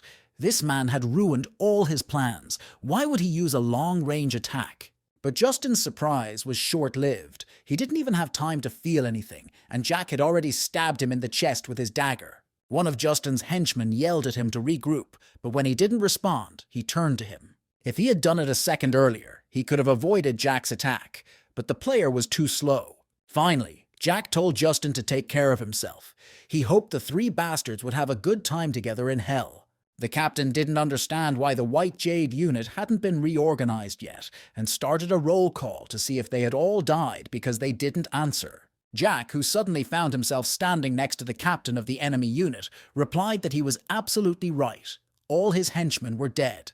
The captain gritted his teeth, saying that the guy must be wishing for death if he was trying to attack from the front. The villain from White Jade managed to turn around and attacked the thief Jack with a powerful attack. The captain smiled arrogantly and shouted at the stupid thief to go to hell, but Jack asked if he still didn't recognize him. The next moment, Jack took off the mask, and he immediately remembered everything. The ability Jack had taken from that book was called Concealment of the Evil Spirit. Finally, Jack said that today, right now, the captain would fully enjoy the horror of this ability. A few minutes later, Tiana called Jack, asking where he was, and he replied that he would join them, but that they had to retreat. Jack reasoned that with the protection of baby Nicholas, they managed to evade the enemy's advance. Tiana had enough time to cast and release the sky spikes, which helped the team retreat to a safe zone. The battle in the central part of the battlefield and that mysterious giant creature became the most discussed topics after the guild battle ended. Although Tumano Uskrov was still in 5th place in the ranking, their team took first place because they scored the most points. After the war ended and the First Awakened was announced, the members of Jack's squad gathered to celebrate their small victory. Samantha knocked over her mug in one fell swoop, and Tiana, worried about her, advised her to slow down because the game had an anti-drunkenness system. The elf, who had already been patched up, laughed at Nicholas, saying that he shouldn't drink anymore because he was a child. Tiana interrupted the chatter by thanking everyone for participating in the monthly war. If not for each of them, they would not have won, especially Nicholas. The boy shyly began to say that it was nothing special, so there was no need to thank him. But Samantha told him not to be ashamed, because without protection, they would not have been able to escape to safety. His transformation is something incredible. Nicholas, completely distraught, said that he had to do something. He was just begging his friends to stop. Samantha said that they should also thank Tiana. She was irreplaceable, constantly protecting them and activating that powerful spell at the end. Samantha provocatively approached Tiana almost close to her, and she replied without a shadow of shyness that she was just doing what she had to do. Everyone, except Nicholas, who had his eyes closed on the grounds that he was a child, looked at the painting with their mouths open.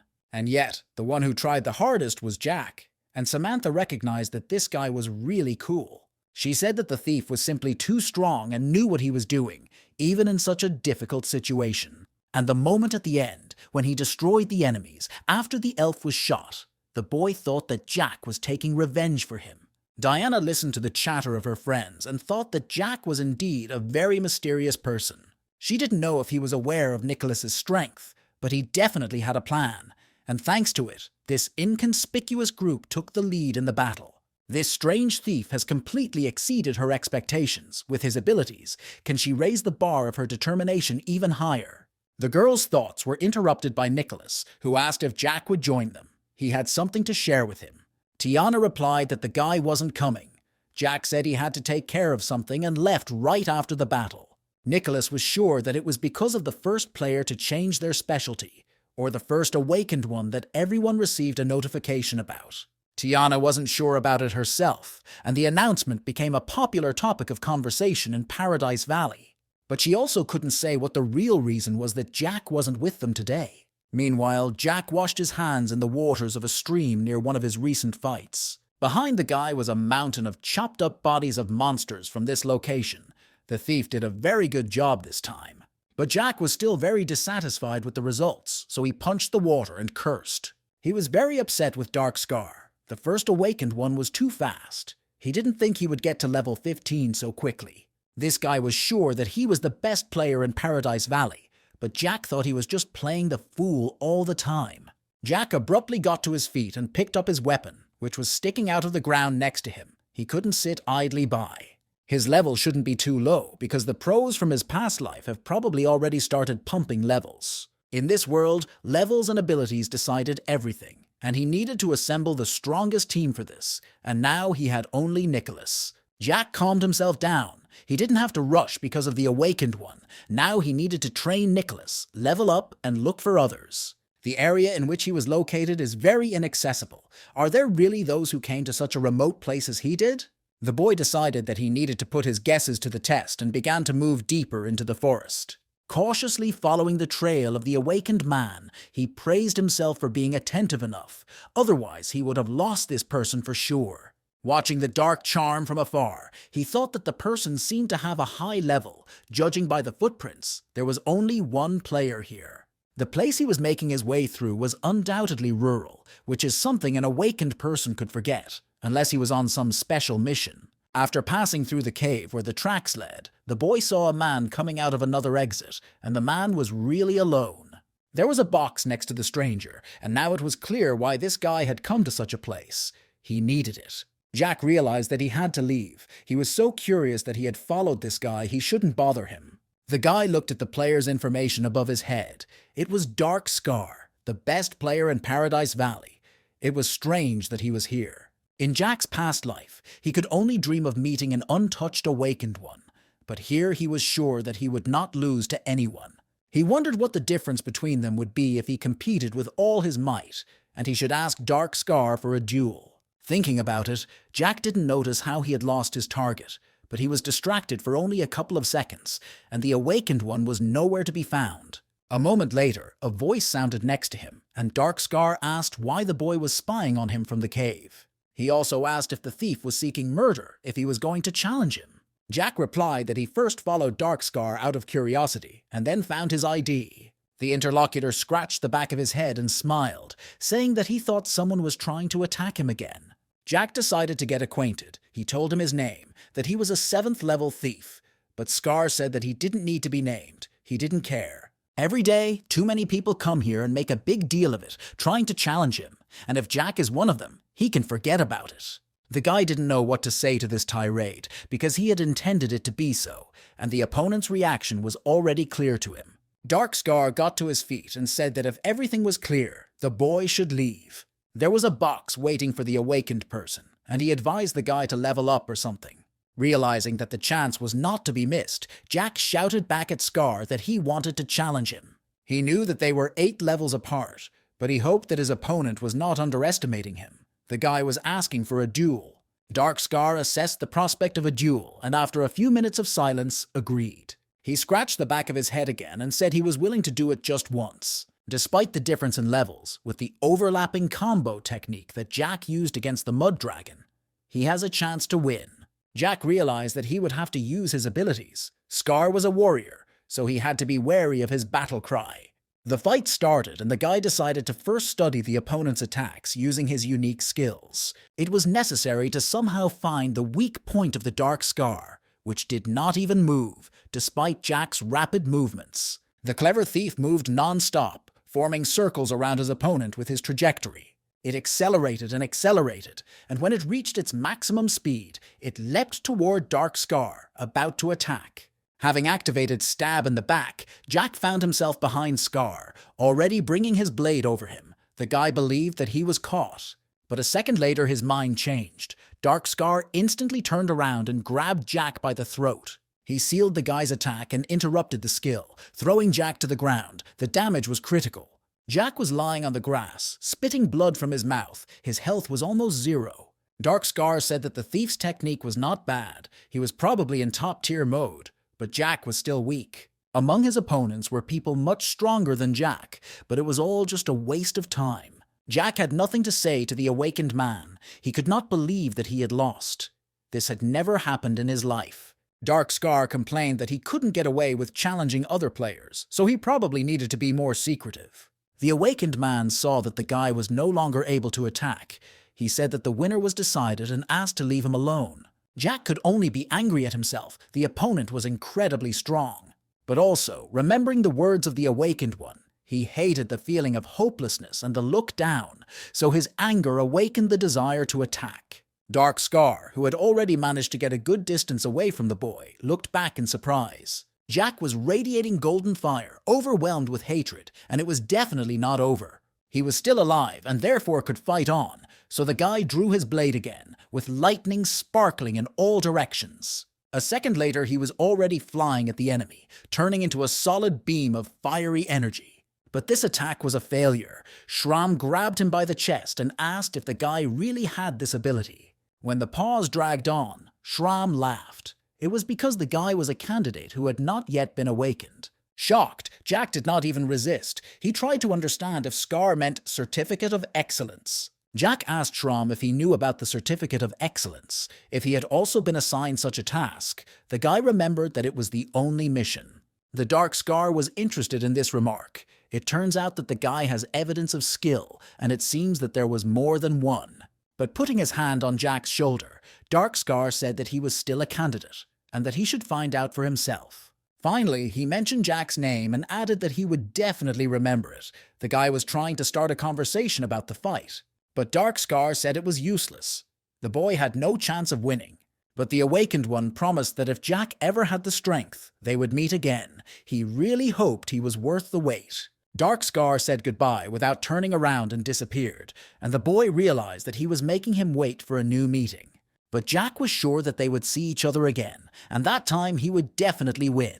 The first awakened, Dark Scar, as expected, was a very strong opponent. But Jack, in this life, was much more confident than this weirdo. He promised that he would take away the title of the best player in Paradise Valley. After returning to reality, Jack worked out the plan, even in a public shower in front of others who were looking at him funny. Jack had to clearly work out a plan for leveling up and recruiting a team. It was a priority now. He didn't pay attention to anyone else. In the last game, he started clearing dungeons with Nicholas, and he needs time to learn something. And this something is a Certificate of Mastery. The Dark Scar proved that the Certificate of Mastery still has some secrets. Pouring a huge mountain of rice into a bowl, the boy decided to find out how much he could afford. His grandfather was crying. He didn't have that much money. I couldn't waste a single minute. I needed to speed up my level. It was time to start the game. The guy conceived the plan to implement the complete deity outfit, and the process of downloading the game began. A moment later, Jack found himself in the main city of Kasva, on the central square near the fountain. Not even a second later, when little Nicholas called out to him, Jack looked around a little unhappy. He said that he met a team that refused him.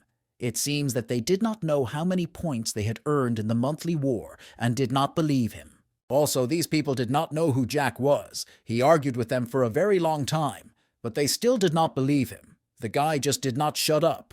Nicholas asked where they were going, whether they were going to level up or learn something new, and Jack replied that they were waiting for one person. Nicholas asked if this person was Tiana. If the three of them raised the levels, the team would be unstoppable, but Jack said it wasn't. Jack, of course, was going to maintain his partnership with Tiana for the time being. Finally, the right person came. She said that she had reported Jack's absence due to important circumstances. Tiana wanted to thank the guy for this monthly guild battle. She was still overwhelmed with joy. The guy replied that he didn't need any gratitude. He found a partner and got what he wanted.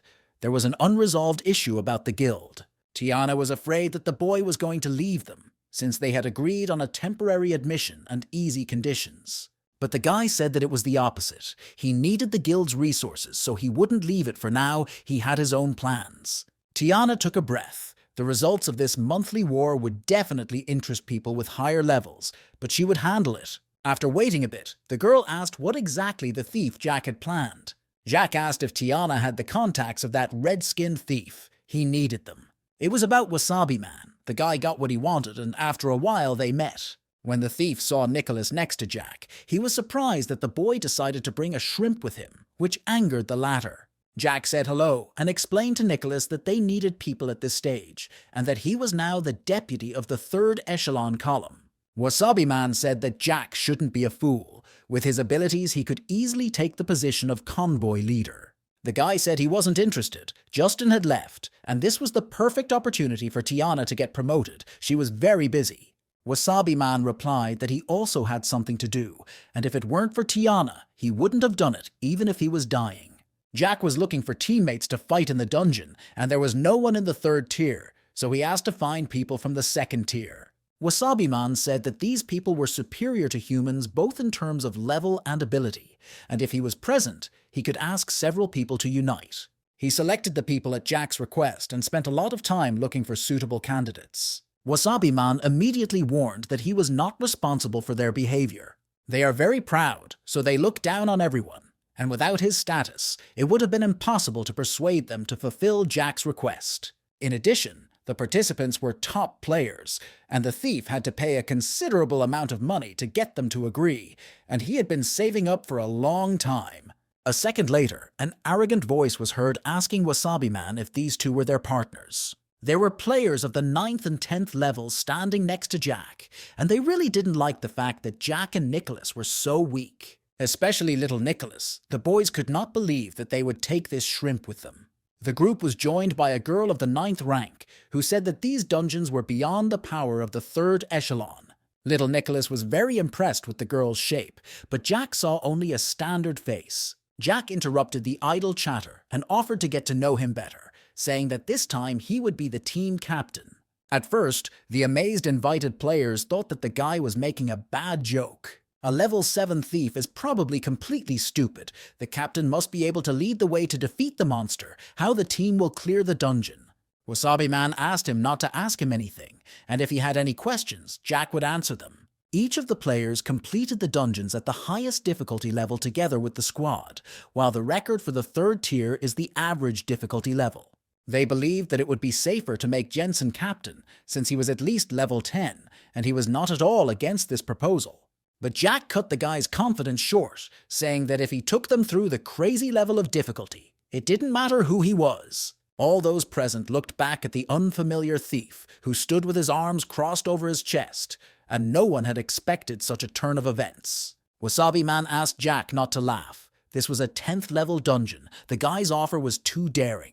Jensen laughed, saying that the guy's audacity came from the fact that he was so stupid and didn't know basic things. Selena, a girl, also joined Jensen, and she said that this level is difficult, even for the 1st echelon. The banter was interrupted by another player who joined the group and asked if everyone was here to clear the dungeon. It was Hamer. Jensen was unhappy and asked what he was doing here, and the guy replied that he had just brought a friend to clear the dungeon. Selena and Nicholas were impressed by this player, who had a beautiful golden protective suit of a special level of complexity. Hamer was a player of the 1st tier of the Heaven's Edge Guild. Although his level was not that high, he still wore gold equipment. Jack had heard that Heaven's Edge and Foggy Bottom had a good relationship, and in general it was true. Heaven's Edge had always remained neutral. Hamer is not the strongest warrior of the 1st tier, but he is enthusiastic and has connections, and he has friends in several large guilds. Wasabi-man had heard that even the leader of the Skyline maintained a good relationship with him, and Jack understood that great connections are also a manifestation of strength anywhere. Jack had gone through all these difficulties in his past life alone, and now, looking back, he really didn't understand how he ended up here. Meanwhile, the other members of the group told Hamer what was happening, and said that it was all the idea of that brazen thief. Hamer decided to ask Jack himself if it was true, while others thought it was a real shame for Foggy Bottom. Hamer said that he did not know the thief's name, but asked if he had any special style of play. Jack replied that it wasn't really a special style of play and gave his name. Hamer's reaction was unexpected. He knew the name from the monthly guild battle. Everyone was amazed and started asking how Hamer knew this guy, and he asked them why they hadn't heard anything about the captain of Squad Number 1. Jensen, embarrassed, replied that they had not participated in the monthly battle, so they did not really understand what the conversation was about. Meanwhile, Hamer couldn't stop talking. He told everything he knew about Jack and his adventures. Little Nicholas liked it very much, and finally he had a like-minded person who admired Jack's personality. But as soon as the boy was about to tell him what really happened, Jack shut him up and said that it was just a stroke of luck. Hammer was just asking to participate in the clearing of this dungeon, and Jack didn't mind at all. It would speed up the process a bit. Nicholas was still trying to tell the truth about his idol, despite the fact that the boy was preventing him from doing so in every way possible. Jensen and Selena, looking at Hamer's reaction, realized that they simply didn't have to worry about anything else. Jack was a reliable person.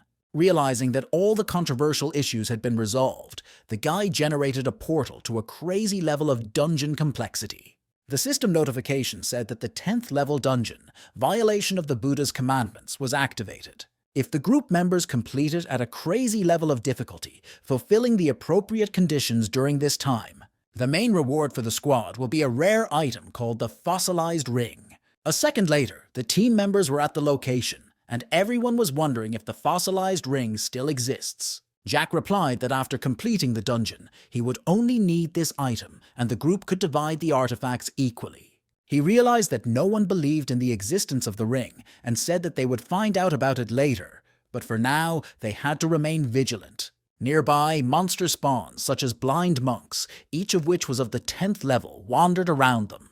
But these were not the only kind of monsters in this dungeon. On the other side of the dungeon were deaf followers, each of whom was also of the 10th level. These blind and deaf mobs did not look different from the high-level ones, but their energy and artificial intelligence were completely different.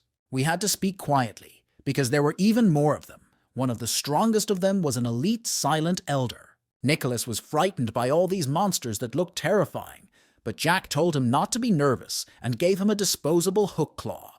Each of the participants received the same hook, and everyone was interested in what it was for. Nicholas was delighted. He was not afraid of anything and wanted to take care of what others were afraid of, but Selena told him to watch next to her. Jensen wondered what was next. The characteristics of the monsters were enhanced at an insane level so much that they could not resist them. Jack replied that of course there was no need to do that. This time they would use the group play style. Selena asked if the whole group really trusted Jack, and Jensen replied that if Hamer trusted him, then they should too. She asked other players from the guild about Jack, and it seems that the monthly battle was quite revealing. There were rumors that he was not that bad. Most of all, she wondered why the boy had sent them to such a strange place, and they were even given hooks to get there. The group members were at a loss as to Jack's plans for this dungeon, and they were divided into separate squads.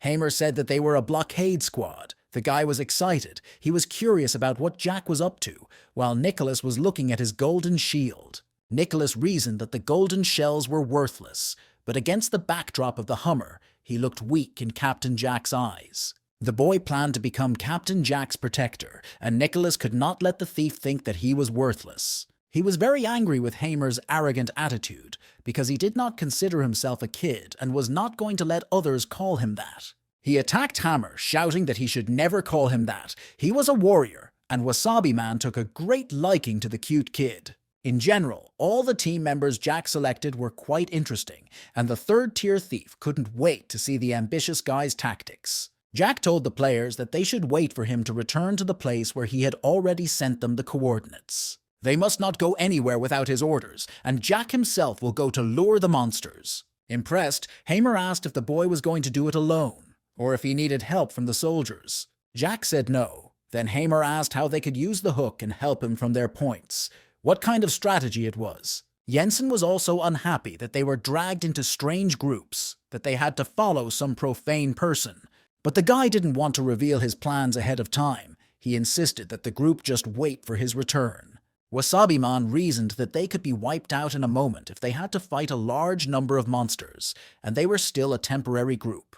Jack ordered everyone to get ready and take their seats immediately, and Wasabi-Man couldn't believe his eyes. The boy was running in front of a crowd of monks and deaf students who were too numerous. Hamer was delighted with the number of enemies, and Nicholas had already shouted that he'd better not get in the way. Selena told me to prepare delaying spells or any other control spells, just in case. Jack ordered Squad C to put their shields in the place he had marked and block the exit, and the guys immediately did so. Jack ordered Squad B and Wasabi Man to immediately prepare their crossbows, and the latter replied that he was ready. The participants were amazed at how this guy lured so many monsters and how he returned unharmed.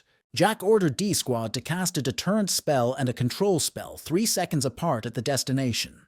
The mages began to cast spells to fulfill their commander's task, sending the energy of the spells in the direction of the mobs. The first was the magic slowing circle spell. When it was created, all mobs could not move freely on the clearing. The members of all the squads looked down on the clearing, which was dotted with high-level monsters. The circle almost completely formed. Jensen said that he had finished his spell, and now it was his friend, the elf, who didn't mind. Jack rejoiced. He had calculated everything well. Now was the perfect moment to realize what he had planned. Squad B must enter the magic circle and shoot at the mobs in front so that they do not lose their enmity. Wasabi Man was afraid that by doing so he would bring all their anger and hatred upon himself, but Jack told him to just do what he said. He promised to take care of the rest, and Wasabi Man did not hesitate to launch a frontal attack. When the mob's hostility was already aimed at the third-tier thief, Jack ordered him to lure the mobs back to the slowing circle. Wasabi Man absolutely agreed with this. Meanwhile, Jack attacked each of the mobs from behind and dealt a crushing blow. Using the advantages of the territory to collect monsters with a strategy of attack, defense, and slowing spell, Jack's group lured a huge number of monsters and kept them in a pile, preventing them from attacking. Jack's movements were incredibly flexible. He found the perfect place to trap the monsters and managed to dodge their attacks. Hamer was surprised that during such an intense struggle, the guy could still give orders to other members of the group. The guy did not understand how this lower-ranking thief managed to do such things. Even the first echelon thieves were not so skilled. Hamer was sure that it was absolutely impossible to take into account so many aspects at once, so he decided to write it down immediately. Jack has ordered Squad C to use their shields to block the mobs. They must direct the monsters back to the circle. Nicholas did not need to be told twice. He had already run to attack, hiding behind his shield. Squad D was to immediately cast an elimination spell when they were done with the slowing spells. Unexpectedly, in the heat of battle, Jensen received a message from Hammer asking him to urgently record Jack's operation. He insisted that the recording should be shown to the leader of the Heaven's Edge Guild. Ben and Jensen did not argue and played it. Jack, like some kind of superhero, slowly moved among the monsters in front of his comrades, creating an amazing spectacle. The mobs aggressively tried to attack the boy, but he easily destroyed them without even batting an eye. Jensen was delighted. It was the first time he had managed to kill a bunch of monsters in one hit, and Selena had already managed to regain her mana, wanting to join in. Jack noticed that the wizards had stopped attracting monsters to them and decided to ask if Squad C was okay. Nicholas and Hamer answered that they had no problem. If the mobs could get through them, the mages on top would suffer. Nicholas understood this even without Hamer's instructions. He only wanted the guy to let him do his job. He understood that they needed protection, but there were so many monsters in the clearing that they could all attack them at once. The boy called out to Jack, but he ordered the D squad to continue casting the elimination spell. Selena got down to business, creating a fiery stream of energy. She wanted to get it over with. The elf was going to help her. In a moment, collective efforts began to form ash in the middle of the clearing, which blew the mobs into the air one by one. Wasabi Man, who was already at a safe distance, reasoned that he seemed to have underestimated Jack's tactics and his command. The boy is quite competent at neutralizing monsters and deftly slips between them, remaining unharmed. On top of that, Jack still manages to attack and give orders to all of them, which deserved a lot of respect. Nicholas got tired of treading water and told Hammer to rest a bit while he detained the mobs. Jack easily gained the trust of his teammates, and thanks to him, everything went so well in their new team. Unexpectedly, the dungeon of the crazy level became so easy for all participants, it seems that the comrades managed to stop the first wave. E57 B7 A21 C2, B-Dead 6 of 81,509, Abbey 5,149, E847. The team should be prepared because this time they will use the same tactics as before. Meanwhile, in the Colosseum dungeon, the battle of the first echelon of the skyline was also taking place on a high difficulty. A group of players had already reached the main boss, who was very aggressive. Thanks to the disarming shot, the monster's armor disappeared and the group had a chance to kill it. Ben, the leader of the Heaven's Edge Guild, noticed that the monster's range of abilities was not yet wide enough because it still had its cloak. Another member of the group, coming up behind Ben, asked what strange ability he would use this time. This player was the deputy leader of the Heaven's Edge Guild, Keith, and his presence greatly encouraged Ben. The head of the guild said that he was just testing his level of capabilities and asked whether the deputy had coped with everything. Keith replied that for members of the first echelon, this is a trifle.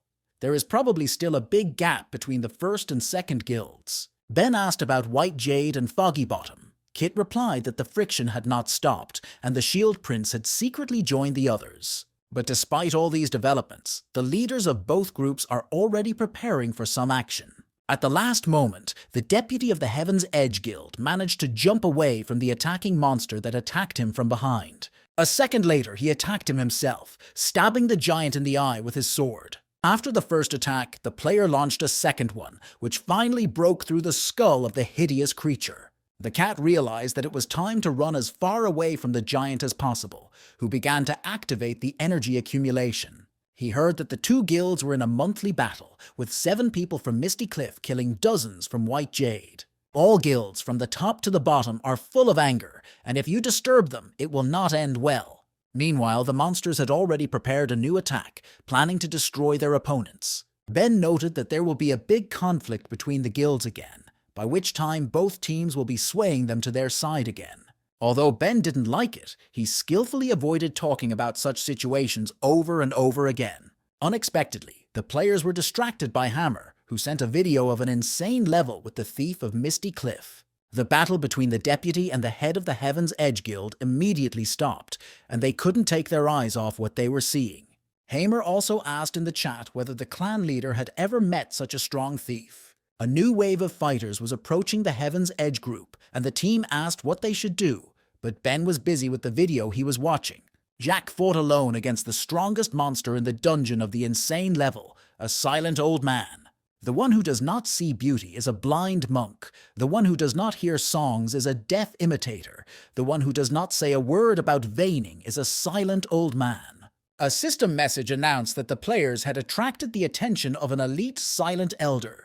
Jack's first attack on him failed, and the giant deflected the blow with a dagger and threw the boy a long way. The members of Jack's group opened their mouths. The sight was worth the trip to this level. Hamer could not believe that he had never heard of Jack before. With such abilities, joining the top guild was an easy task for him. He decided to report everything to Ben. He told him that the group was watching Jack fight a silent old man in a dungeon of a crazy level. Hamer added that he was filming everything, that he was doing it with a plan, and that he had sent a message. Nicholas realized that at this point he had to fulfill his part of the plan and ran to meet the silent old man. The magicians from their location were thinking about whether they could use the same method against the old man. They did not know what to do. Suddenly, Jack appeared next to them and said that the field of view of the elite is very different from that of ordinary mobs. This is no place for DPS. Nicholas asked what they should do then, and warned that it was already transforming right now, and no one but Jack realized it. But the head of the group replied that there was no need to do anything. He said he would handle everything himself. When the group asked him if he was sure of his decision, he replied that he was too fast. The old man would not be able to keep up with him. Jack was sure that with his current attack, it was not too much of a problem to impress the silent old man. Finally, holding his blade to his chest, the guy said that he would finish the target in 10 minutes. Stunned by this information, Jensen and Hamer said it was impossible. 10 minutes was an unrealistic time frame. Selena said that in this case, in the dungeon, the damage of the mages was in vain. They fought for 20 minutes and sacrificed their shield to destroy him in close combat. The guy said that they simply had the wrong strategy. If you destroy the necklace around the old man's neck, the magic attacks will work. The audience was impressed by this information. They started asking how the guy knew this, because no one had heard it, and Jack replied that he had read it in the library. In addition, the guy had the ability to overlay attacks, so don't worry, he couldn't say that he learned it in his past life. Wasabi Man said that even if a guy is sure of victory, he still has to be careful. The next second, the boy jumped into the valley in the direction of the silent, meditating old man. The boy's first attack was a backstab that managed to hit part of the old man's necklace. The memories of all the actions that happened to Jack in his past life seemed to become clearer at that moment. With another swift blow to the back, the boy destroyed another of the silent old man's beads. And when the third bead was destroyed, the old man even opened his mouth as far as it was possible. Jack's body unconsciously imitated movements that had been repeated dozens of times in his past life. The boy had a feeling that he could defeat the silent old man even with his eyes closed. Jack struck after strike, and the squad members watched him attack the monster from the blind spot with very precise movements. Hamer said that he was the most agile thief he had ever met. Jack was like a ghost. Nimble movements, extremely high speed. This guy was like a giant poisonous snake that had enveloped the monk. Wasabi Man replied that it was top time, which is why Jack had such a technique and micro-control. The thief's biggest fan, Nicholas, confirmed that the captain of their group was very strong. He promised to do his best and stay by Jack's side, becoming his support. Jack struck again, destroying the last of the old man's beads, and ordered D-Squad to use the destruction spell. This was to be the last blow, so the friends decided not to waste time and began to generate the spell the boy had asked for. Each magician generated his own, a flaming circle, piercing the territory, snake fetters, while Jack cornered the old man with his attacks and movements. The guy realized that they were using a lot of force at the same time, and in order to defeat the enemy, they had to strike a decisive blow.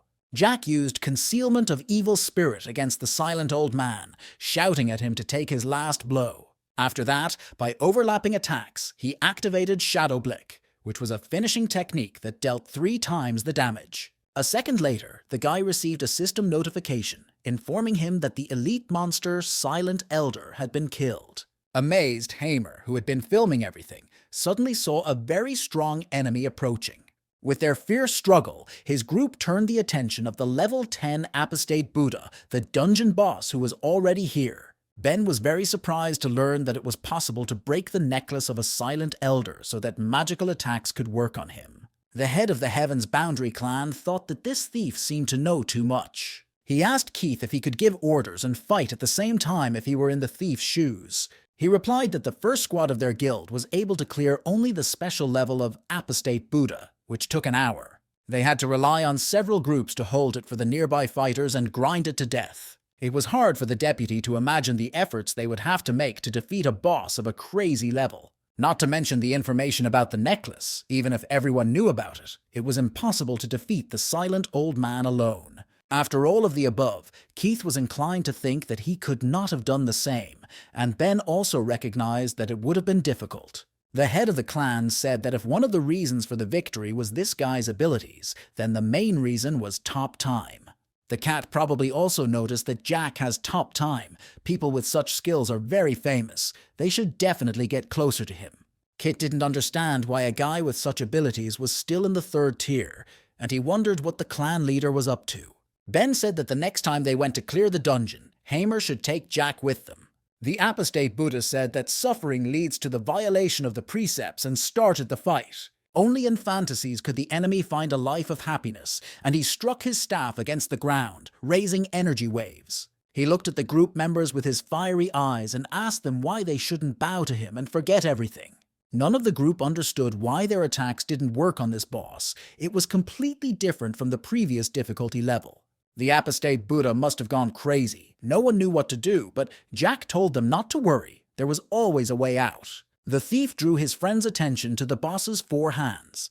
In fact, he attacks using them, and if you cut off his hands, he will no longer be able to attack. Hammer decided to ask what exactly the guy meant, if he wanted to break some parts of the body of the boss of the crazy level. It was already good that they were able to kill the boss. It wasn't worth the risk, but Jack said they had someone who would help with that. But that will come later. Right now, it was Jack's turn to enter the game, and he had to do it quickly. The boy quickly ran to the boss, finally shouting that he would really need the power of little Nicholas. The mages must continue the attack. Nicholas had no time to hesitate this time. His brother Jack was counting on him, so he must not let him down. Jack ordered Wasabi Man to hold the boss in place, and the latter shouted at him to remember to increase the Buddha's power. They were dealing with an apostate Buddha of a crazy level. No one had ever seen him in such a state. Meanwhile, the apostate Buddha of the mad level began to generate streams of energy in each of his 4 hands. Hammer, who continued to shoot, still couldn't shut his mouth. The boss could use 4 abilities at a time. It's terrifying. The apostate Buddha said that it was pointless to go against him one-on-one, looking at the guy who was rushing towards him. He fired all 4 energy beams of different skills at Jack as he jumped to perform a backstab. But Jack was not a fool. He used the concealment of an evil spirit to attack. The apostate Buddha activated a spell on his hand to interrupt the boy's skill. The boss of the crazy level considered the guy's act naive, but he still decided to stab him in the back again. But the renegade Buddha was very nimble and managed to turn around and grab Jack before the guy could strike. In fact, this was exactly what the guy needed. The distance was optimal for him to start acting. While still in the hands of the boss, the guy activated the deadly whirlwind, which cut off the 3 arms of the renegade Buddha. Immediately afterwards, Jack ordered little Nicholas to attack the boss from above and show him his strength. The other members of the group were shocked by this decision, as the boy was sending the child to certain death, and Nicholas would be finished. Wasabi Man was also worried. He didn't know if little Nicholas could be hiding secrets that Jack hadn't told him. The boy, despite the cries of warning from his comrades, rushed to Jack's aid, and the Buddha was displeased. And soon Nicholas's fist collided with the apostate Buddha's in a powerful blow. Before the eyes of his amazed brothers, little Nicholas began to turn into a giant, and it turned out that he had frightening strength. The 2 giants got into a fierce fight, and despite everything around him, Jack barely managed to avoid harm. Jack urged Nicholas to be sure to pay attention to the spot he had marked. The thief had already run in the direction of the final battle, shouting for Nicholas to lead the enemy there, and the guy agreed. Selena was amazed at what she saw. The guy was able to push away the crazy apostate Buddha with his physical strength alone. Nicholas, meanwhile, used the lion's heart shield against the enemy, creating reinforced shoulder shields. As soon as they became active, Nicholas, with great persistence, began to push the apostate Buddha out of the clearing in the direction of the given coordinates. The guy's rapid attack created such a column of dust and light that the team could not make out anything at all. Finally, Wasabi Man realized what the kid's secret was. Now it's clear why Jack took him with him. The kid is just a monster. The apostate Buddha began to feel dizzy from Nicholas's pressure, which only intensified. Apparently, the guy was causing very unpleasant consequences for the enemy with his attacks, so he decided to destroy the shoulder shields. But it was not so easy to do. The guy skillfully fought off the attacks of the boss, who strengthened each of his blows with spells. Nicholas activated the solid, fearless lion heart shield and struck the apostate Buddha with it, and the entire clearing was filled with smoke and energy. When the smoke cleared a bit, the group members saw that the apostate was still on his feet, but Nicholas was not yet visible. Suddenly, the boy's giant hand appeared out of the smoke, reaching for the enemy's head. Nicholas became even bigger. He hit the Buddha and he flew into the air, losing his balance. The guy shouted for Jack to start. The boss of the insane level, the apostate Buddha, was flying in the air above the ground with his eyes closed. Hamer shouted that they would not allow the enemy to fall into the abyss without defeating him, because he would be reborn again, and the mission would be a failure. But everything happened exactly as Jack had planned, and the apostate flew right into his hands. The guy activated Backstab and began to mercilessly finish off the Buddha until he disappeared down below.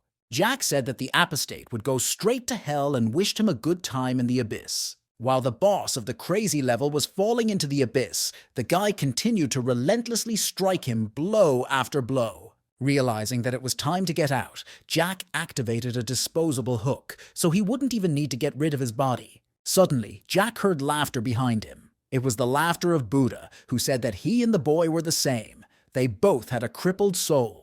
Despite the fact that physically the boss was falling into the abyss alone, in fact, mentally, they were both doing it. The guy was touched by these words. Now everyone recognized them on the streets of any city because it was incredible news, and even the participants themselves were amazed by the battle. In fact, this strategy belonged to a pro from Jack's past life. The difference was that Nicholas did all the work of several people.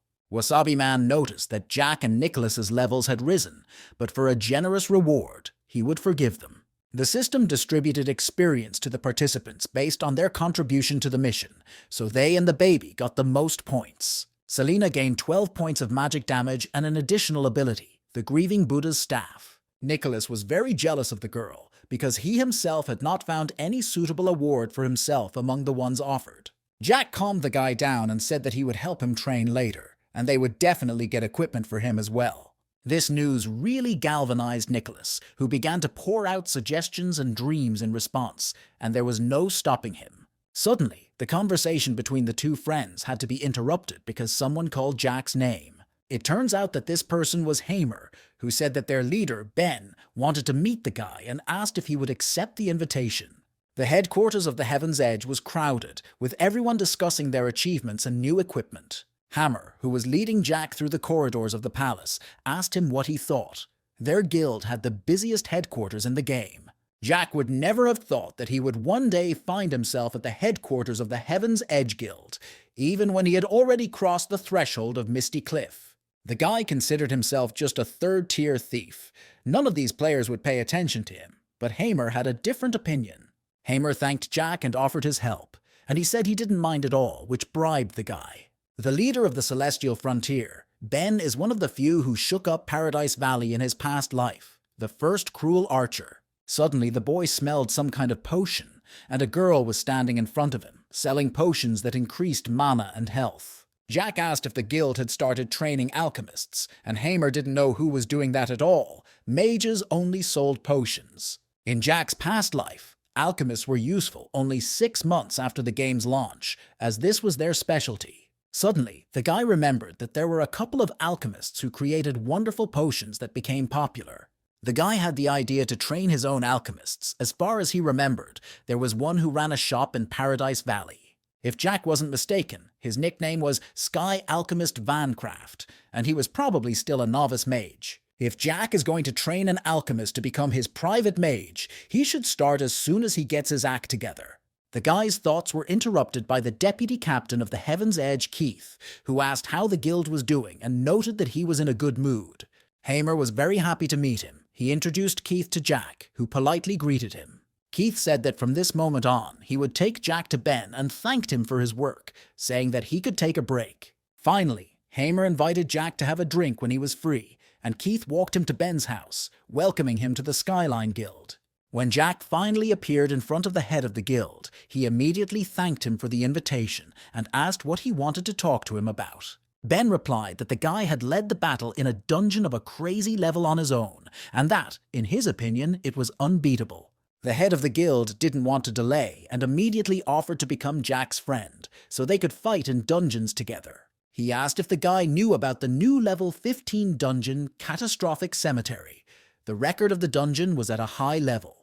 Jack remembered that it took 2 hours to complete the dungeon, while Keith said that the record was set by the first guild, and no one has broken it since. Ben asked if Jack would be able to clear him. The crazy mode of the Catastrophic Cemetery is much harder than the Apostate Buddha. Keith realized that Ben wanted to take the chance to test the thief's capabilities, or that he thought he hadn't reached his full potential. Jack asked Ben if he wanted to be the first to complete the dungeon on the crazy level, and he replied that he understood.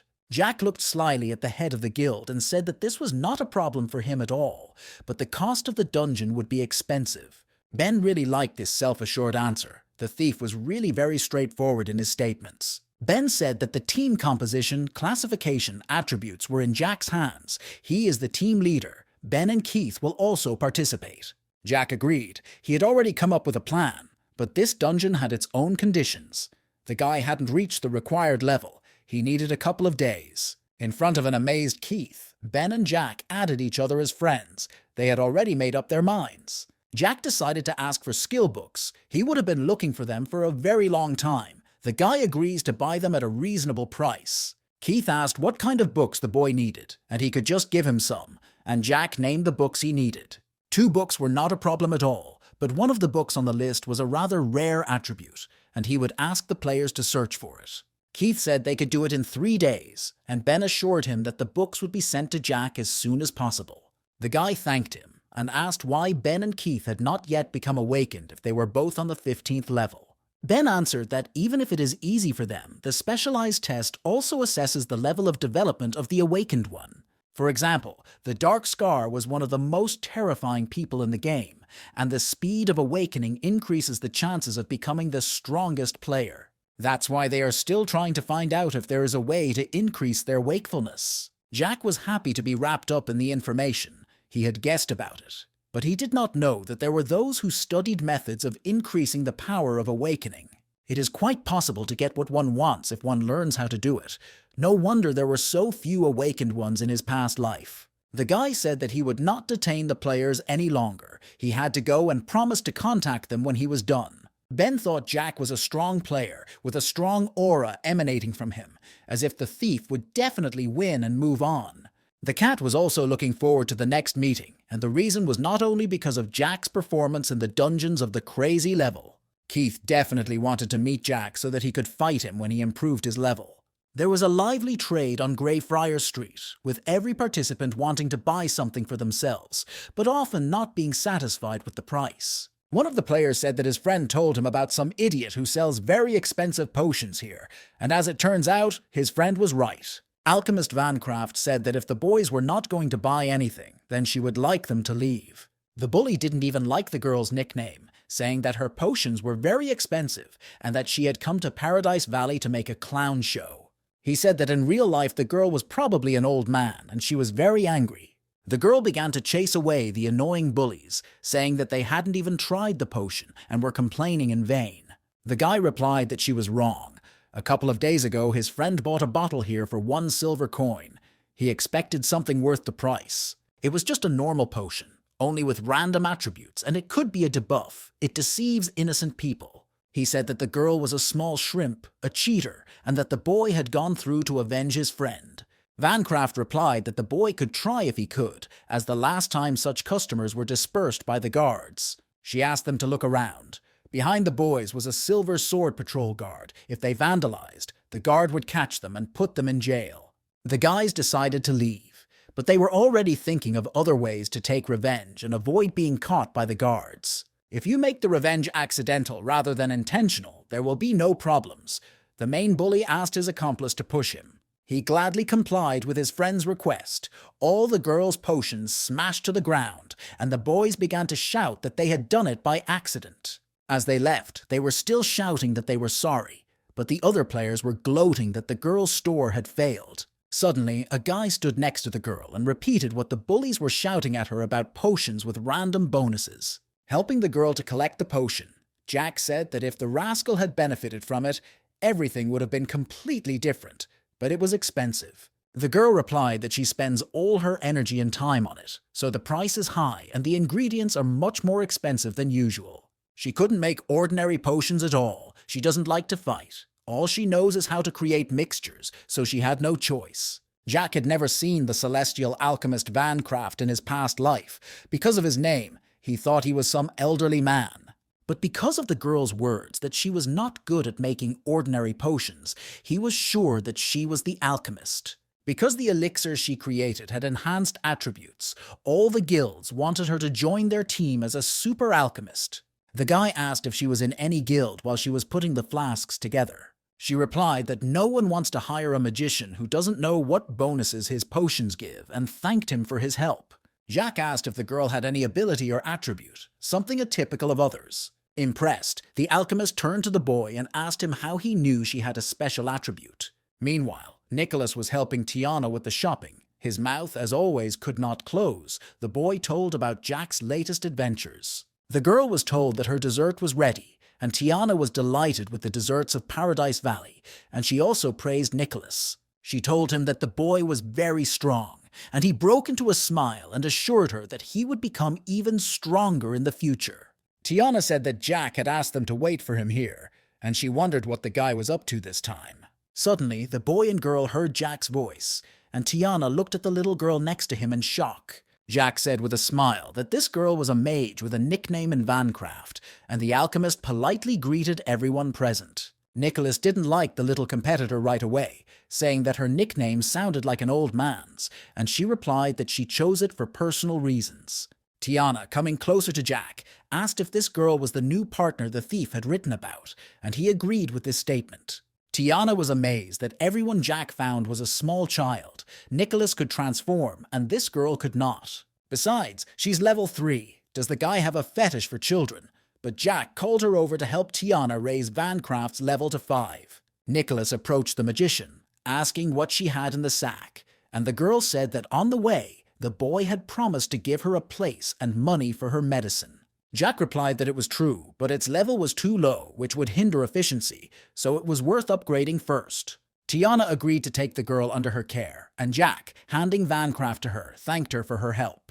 When Jack was about to leave, the magician stopped him and asked if everything he had told her was true. Vancraft could not believe that she would ever become the best alchemist in Paradise Valley, but the boy proved her point. Jack turned to the girl and firmly replied that she would definitely become a great alchemist in this game. After that, the thief activated the teleporter. Nicholas asked if this girl was really strong, and Jack replied that she was also very talented. Vancraft was as strong as Nicholas. She said she also had an energy blessing. This is a very powerful blessing for creating potions, but she does not yet fully master this skill. If a magician could help Jack, that was fine with the boy, but for now they were going to the capital of magicians, the magical capital of Hades. Jack was planning to stay there for a few days and upgrade to the 12th level. The capital of Hades is a city full of red and white shades, a paradise for the magicians of the ice and fire elements. Magicians here flew in the air using magic staffs and wore colorful robes. Gliding is a special ability that works only here. The magical city is divided into two camps, one of flame and the other of ice, and they wear red and white cloaks respectively. The Song of Ice and Fire mission is a team task that usually only mages can handle, and it's the key to leveling up. Nicholas said that to accomplish this task, they needed spellcasters to help them, but Jack already knew that. A Song of Ice and Fire is also known as a mission for mages, where players can create a team and choose which camp they will join. When the number of players is equal, they start attacking, and the team that destroys the opponents will receive experience and rewards, but the battle is between bots. Nicholas said that his friend was going through this task, and they would have to wait for the system to select opponents with an equal number of players. But right now, there are only 2 of them, and they are in different groups, and recruiting participants will take forever. Jack told little Nicholas that they didn't need any other players at all, which confused the boy.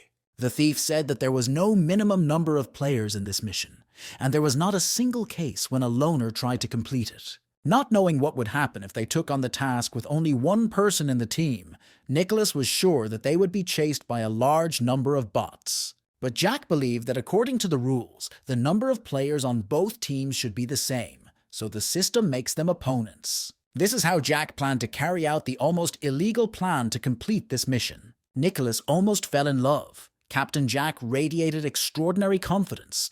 Was this the secret of his coolness? Nicholas said out loud that he didn't quite get the idea, but it sounded pretty cool, and he wanted to get started.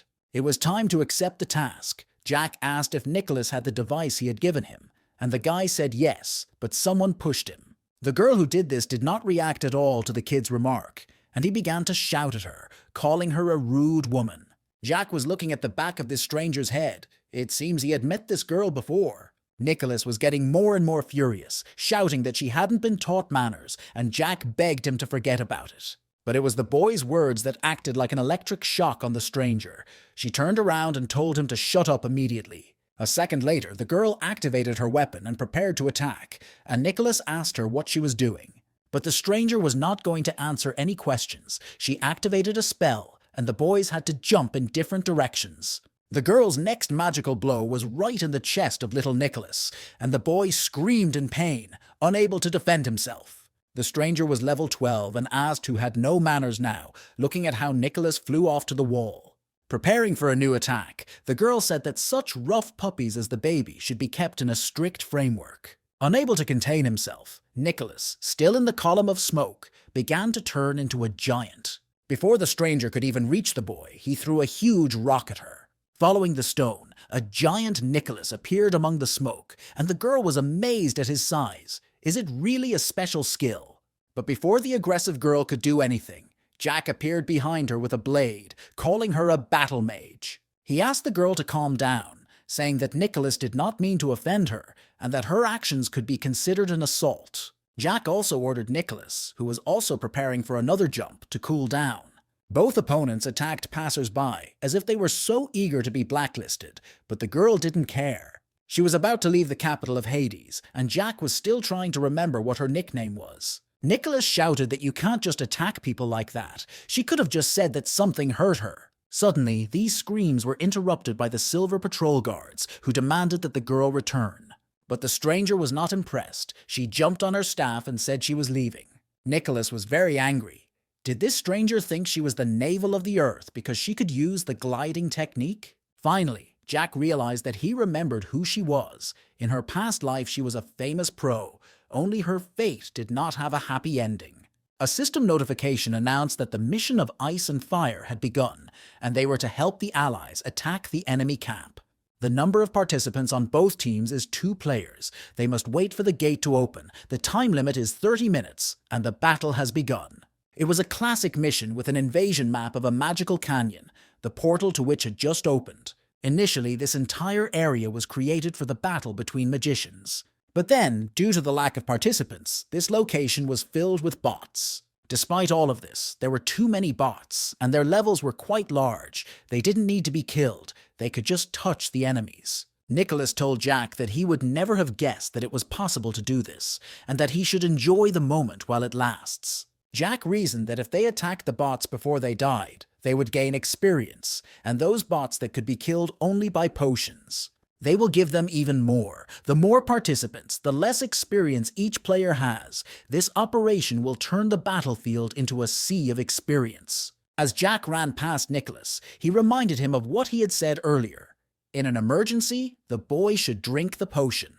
It was a bridge where both sides met, and they had to change places and continue to hold back the bots. Players in the mission must break into the enemy camp, but with their plan, they will lure bots into the enemy camp and get more rewards. So far, no one has been able to reveal Jack's idea. He heard about this method from an experienced player in his past life. In a few days, this bug will be fixed, and the minimum number of players will be added, and then the method will no longer work. What he and Nicholas were doing was against the rules, so he was going to take the chance and step up.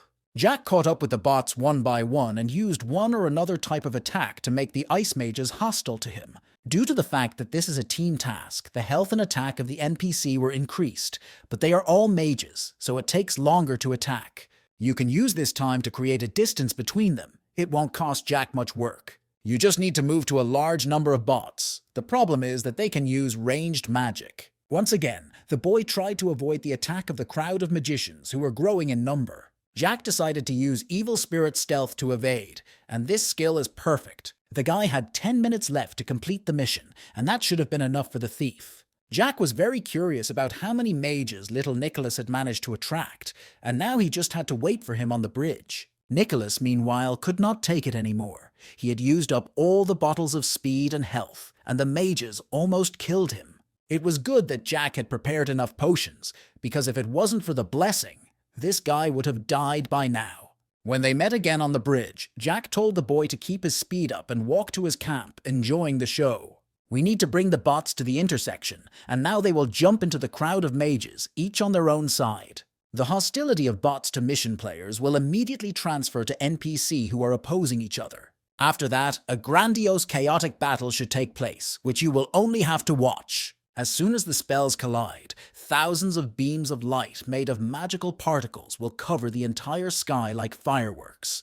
Countless mages will dissolve into brutal spells, bringing Jack and Nicholas experience, equipment, and tools. Jack and baby Nicholas will do well in this dungeon. The boy could already feel the flow of experience pouring into his body like a galaxy of stars. A cunning plan to raise the level by exploiting a systemic error was already being implemented. In the calculation, the number of Fire Flame mages killed is 36, and the Ice mages 161. The game congratulated the players of the Flame Camp who won. Jack asked if Nicholas had finished looking at the awards, but he said no. He had too much stuff. The guy was very happy that he had raised his level to 8th, but it was very difficult to clear the arena. Jack also looked at his statistics. Each of them had killed more than 100 bots. There should be enough loot, and there is limited space in the inventory, so Nicholas must choose something that can be sold at a higher price. The boy replied that this mission could only be completed once a day, but that raising the level once a day was not so bad. Jack said that if they wanted to level up every day, they would have to try to collect more massive packs of mobs. Jack also reminded us that it is quite difficult to level up in this game. The further you go, the more difficult it will be, so you need even more experience. Suddenly, he received a system notification that Keith had sent him 3 items, and Jack gladly accepted the gifts. He was impressed by the fact that the people from Heaven's Edge did not waste time. They more than met the deadlines they had promised. Jack was full of inspiration. He was one step closer to the 15th level of awakening. He looked back at Nicholas and with a smile called him over. And you came with him. They had a few things to sell. Jack was eager to see what his awakening in this world would be like. A few days later, the magical city, the exit point from A Song of Ice and Fire, was crowded. The magicians were discussing why they added a minimum number of participants to the game.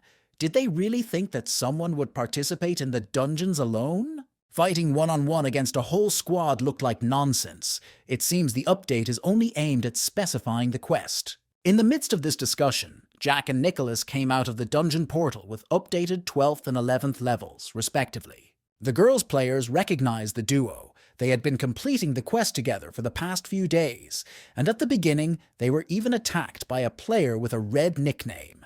These two came here at the same time, but there are always two of them. Usually players who have completed the mission come out of that portal. Jack noticed that Nicholas still had a little more experience to gain in order to reach level 12, and the kid was delighted. When Nicholas sells the items, he must return to the guild and help with Vancraft's leveling, so he can gain experience. Nicholas was upset. Did Jack have more important things to do? And the guy replied that he needed to meet someone. They have finally finished raising levels and even knocked out a lot of good equipment that will make them golden. But Nicholas did not want to waste his time helping this third-level girl. Jack told the boy not to even think about spending their gold. To keep it for later, he saw through the boy. The kid replied that Jack should definitely call him if something fun happens and said goodbye. The intensive leveling up came to an end, and Jack was very bored. The thief was lucky enough to collect a complete set of frost armor, and soon he will clear out the catastrophic cemetery together with the celestial players. The minimum level to enter the dungeon was 12, and now I had to upgrade my cannon. One of the most popular expressions in the valley is, "Equipment received before you wake up is garbage."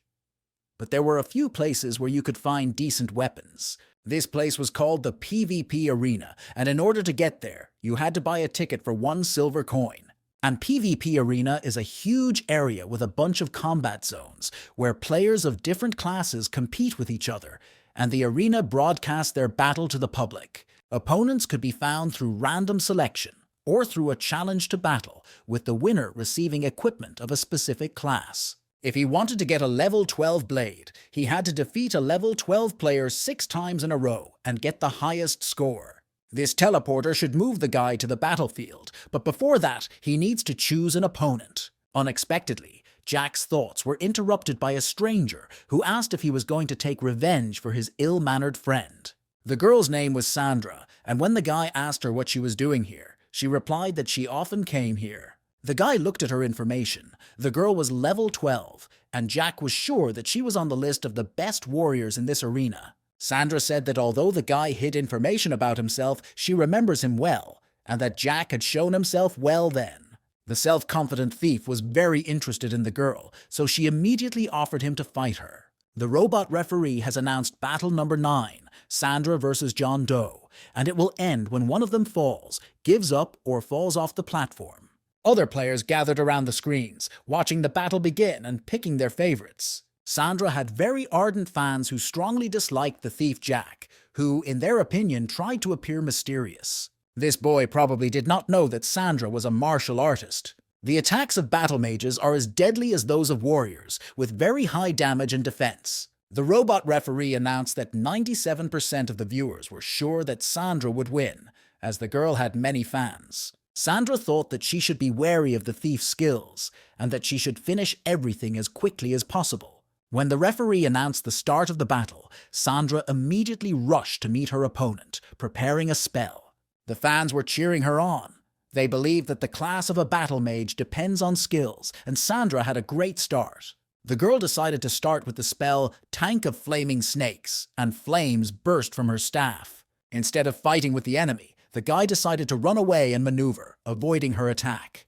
The audience began to mock Jack, calling him a wimp, when Sandra takes the initiative, victory in her pocket. The girl saw that the guy had let her push him into a dead end, which she thought was very suspicious. But Sandra decided to keep attacking anyway until the guy had nowhere else to run. Flying into the air, the girl activated a strike with a battle staff which was aimed at Jack. The fans realized that this punch imposed a stunning effect on the opponent, and the thief would definitely not survive. But when the fog of the spell began to dissipate, Sandra realized that things were not as simple as she had thought at first. It turns out that the boyfriend used the concealment of the evil spirit against her. If she saw this horrible picture in front of her, it meant that the thief was behind her, and Sandra began to prepare a counterattack. She used Dispel against the evil spirit's concealment and got rid of the fear that the boy's skill had caused. This counterattack forced Jack to temporarily retreat, and the girl had a good reaction. But the very next second, the thief attacked Sandra again with a backstab. Jack was experienced if he counterattacked with such speed. But Jack understood that a battle mage was still a battle mage, and that some skills just needed more time to be realized. The boy struck the girl with a quick punch, an improved version of the backstab skill, which caused blindness for 5 seconds. The guy's attack was instantaneous, and Sandra did not have time to dodge or block. The girl went blind. The amazed fans opened their mouths. They could not understand how the guy had pulled it off in a matter of seconds. The guy pushed her off the platform with a clear blow until she came to her senses. It was of no use that she was a magician. The girl's fans did not believe that she had lost the fight, the most stubborn saying that Sandra had accidentally been off the platform. But other viewers, realizing his fanaticism about this, still said that he shouldn't be so stupid as to protect her. The girl was sitting at the foot of the platform and could not believe what had just happened to her. She had lost the fight. The thief was constantly moving, not allowing her to concentrate, and thanks to his speed, he managed to push her off the platform. Sandra realized that she had underestimated her opponent, and the guy smiled and said that they would see each other again. The robot referee has announced that the winner of the fight has been determined. The battle is over, and the fight rating is in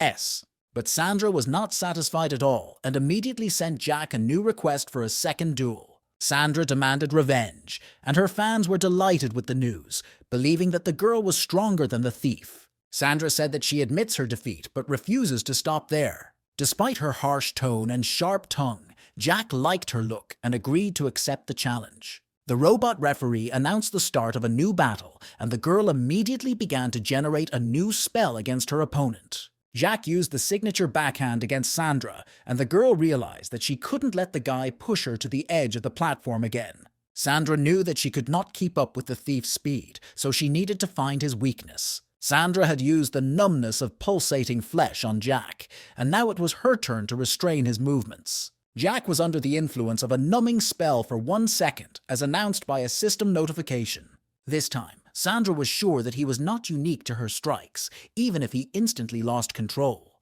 The girl had limited time, so she immediately began to generate a new attack, prolonging the guy's numbness. But, unexpectedly, the guy broke free of her spell and used a heavy strike that cast all of Sandra's spells on herself. When the girl was numb, the guy hit her, trying to throw her off the platform once again. Even though the numbing effect was removed before she fell, she found herself back on the edge of the platform, as Jack told her. A second later, the guy struck the girl with a decisive blow and threw her off the platform for good. The robot referee announced that the player Sandra was knocked off the platform by an unknown opponent. Another fight was over, the winner was determined, and the rating of the fight was S. The fans were again unpleasantly surprised.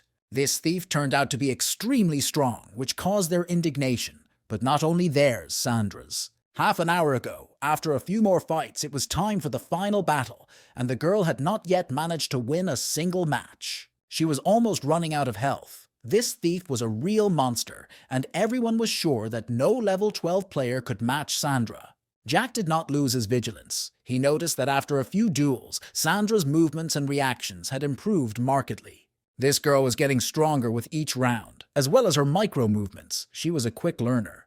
The guy used the quick strike against the attacking Sandra once again, but the girl shouted that he might not even try to blind her this time. She threw herself at the guy again, and he noticed that her movements were already showing signs of top time. Sandra used spell after spell. Sphinx Clone, Lightning Candle! She shouted that Jack should not expect mercy. After her last spell, a large amount of flames rose over the arena. Despite the fact that the speed of the girl's skills was really impressive, Jack advised Sandra to restrain his movements at first. Using evil spirit concealment, the guy attacked Sandra from behind with one precise move. Sandra, resigned to her fate, said that it seemed she could not defeat Jack and admitted defeat. The robot referee announced that the winner was determined. One of the opponents surrendered, and the battle was over. A. Jack was a little upset if he managed to finish the duel with an S rating. It would be his 6th perfect victory, and he would be able to get the dagger. But Sandra, who came out of the arena portal, said that the guy shouldn't even dream of getting an S in every battle with her. Jack also broke her S-rank winning streak, and now she has to start over to get the reward she wants. Jack wished her good luck and hurried away, but Sandra asked him why he was pretending not to care. She went up to the guy and briefly asked him to add her to his friend list. But she immediately added that he shouldn't misunderstand her, only so they could fight again in the future. The guy agreed. He never thought that he would run into Sandra somewhere in his life. He shouldn't think about what the future holds for her. The guy realized that even if he told her about it, she would just take him for a madman. He was looking at the girl's back and thinking that maybe she shouldn't have gone through all this. She said that next time she would defeat him, and the boy hoped that Sandra would become even stronger than in his past life. He was convinced that he shouldn't think about the fate of other people until he was strong enough. To get the weapon he wanted, he took part in 6 more duels, and because of the battle with Sandra, he became popular among level 12 players. There were many people who wanted to try their skills against him, and these 6 S-rated wins were obtained without any difficulty. Because of the annoying players, Jack achieved an impressive streak of 39 consecutive wins. This case became a hot topic of discussion at the Paradise Valley Forum. In the conference room of the Foggy Bottom, they discussed the strategy of the battle, which was too risky. Tiana scolded Nicholas for his frivolity, for he was the only one who stood up to the crowd of monsters, wanting to be like Jack. Wasabi Man supported Tiana's point of view, saying that the boy needed to be careful, even though it angered the kid. The alchemist asked Tiana not to scold the boys, because they only wanted to help her level up. Vancraft reached the 5th level, only thanks to them. Before, she could not even dream of such a fast level. Tiana said that Jack had entrusted them, and that in case of any failure or loss of experience, she would not be able to explain it to the thief. This lively conversation was interrupted by Jack, who stood in the doorway and asked what they were doing here. Tiana replied that he couldn't even imagine how much she had been exhausted in those few days. Nicholas immediately ran up to his boss and asked if he had any interesting tasks for them, but Jack replied that he needed to calm down. Vancraft asked when she could start brewing the potion, because she was more ready than ever. The boy turned to the girl and, smiling, said that he had come here for this very reason. Since she has already reached the 5th level, they can finally start implementing the plan. After a short pause, the guy asked Vancraft if she would be willing to help him create a business empire. Sometime later, when Jack and Vancraft arrived on Casfado Street, the girl asked if the house really belonged to her now. Jack replied that he had rented the place for 3 months, and now the house would be her studio, and the girl could see it.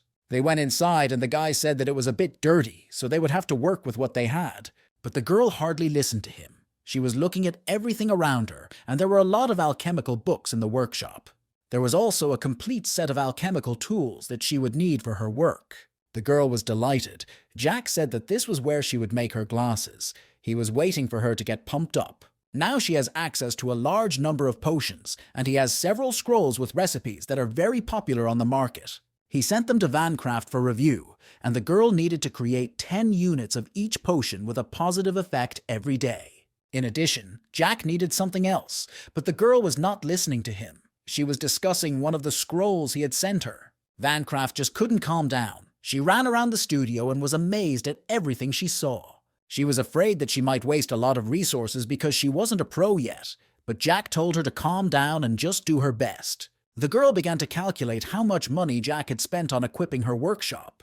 Did the boy really trust her that much? The thief replied that Vancraft shouldn't worry about anything. He knew the situation well. The blessing she received was much more expensive. Their goal was to monopolize the market, and with its help, they could grow into a whole commercial empire. A few coins are no match for their plans for the future. They can become the richest people in the valley. Jack had even prepared the name of their company, Alchemical Kingdom, and the girl liked the idea and assured him that she would not let him down.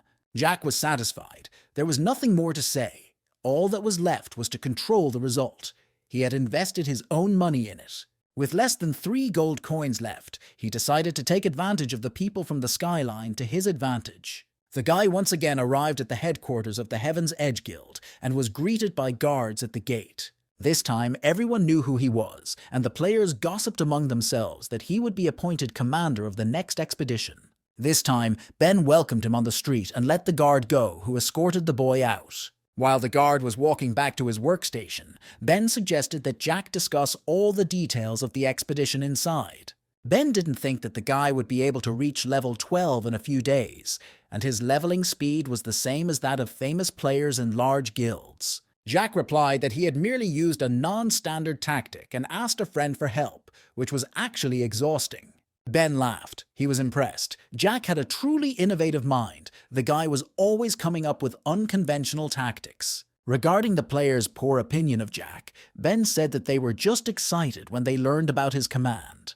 But he apologized if the guy took it personally. Jack realized that Ben had leaked the information himself to pressure the wrongdoer. If Jack had been less confident, that would have been a problem. Ben was rude on the outside, but circumspect on the inside. The head of the Heaven's Edge Guild, also known for his status as a great archer, Ben was not an easy man, as expected. After walking forward a bit, Ben looked back and said that he had almost forgotten Keith was very insistent on fighting Jack. He tried with all his might to dissuade him, but he would not calm down. Jack did not mind at all. Let Kit try his luck. Keith, meanwhile, was informed of Jack's arrival at the guild. The vice-chairman was in the library at the time. In fact, Keith didn't want to bring it to a battle. He just wanted to get to know Jack better to facilitate coordination during the expedition. Ben asked how he wanted to do it, and Keith asked if they knew about simulating a battle with monsters, which only guilds can do. Keith said that there was a simulator behind the door, and he would like Jack to go in with him and stay there for 10 minutes. He thought that this time was enough to get to know each other, and Jack asked what kind of monster was waiting for them. The cat replied that a level 15 battle mammoth was waiting for them behind this door. Jack realized that a woolly mammoth was obviously a small monster, but he said out loud that he understood. Keith opened the giant portal door and invited Jack inside, and the exam began. All the players who gathered around were amazed that the thief was completely unthinking. The guy would have a great time there. 9 minutes passed, and the players discussed the test, but not all of them were convinced that Keith wanted to get to know the guy better. The battle mammoth had a large amount of health, as well as a sufficient number of active skills, and Keith wanted to see Jack's skills in battle. Or even compare the thief's abilities with your own. Someone heard that Jack and his group once cleared a dungeon of insane complexity. Kit's battle style is more like a swordsman. The health scale of swordsmen is not the same as that of warriors, but they have higher damage and speed. Ben stood by and listened to all the gossip and discussion going on around him, with the players tending to think that the thief had overestimated himself. When the portal opened 10 minutes later, everyone present was peering through the doorway in suspense. The first to go was the cat with a full health scale. The winner was obvious, of course. Their boss could not lose. The fighting mammoth lost half of its health, as expected from Keith, who emerged unscathed from the battle against such a monster. But all the chatter fell silent when Jack came out of the door. Not a scratch on him either. None of the people present thought that this daring guy would be unharmed either.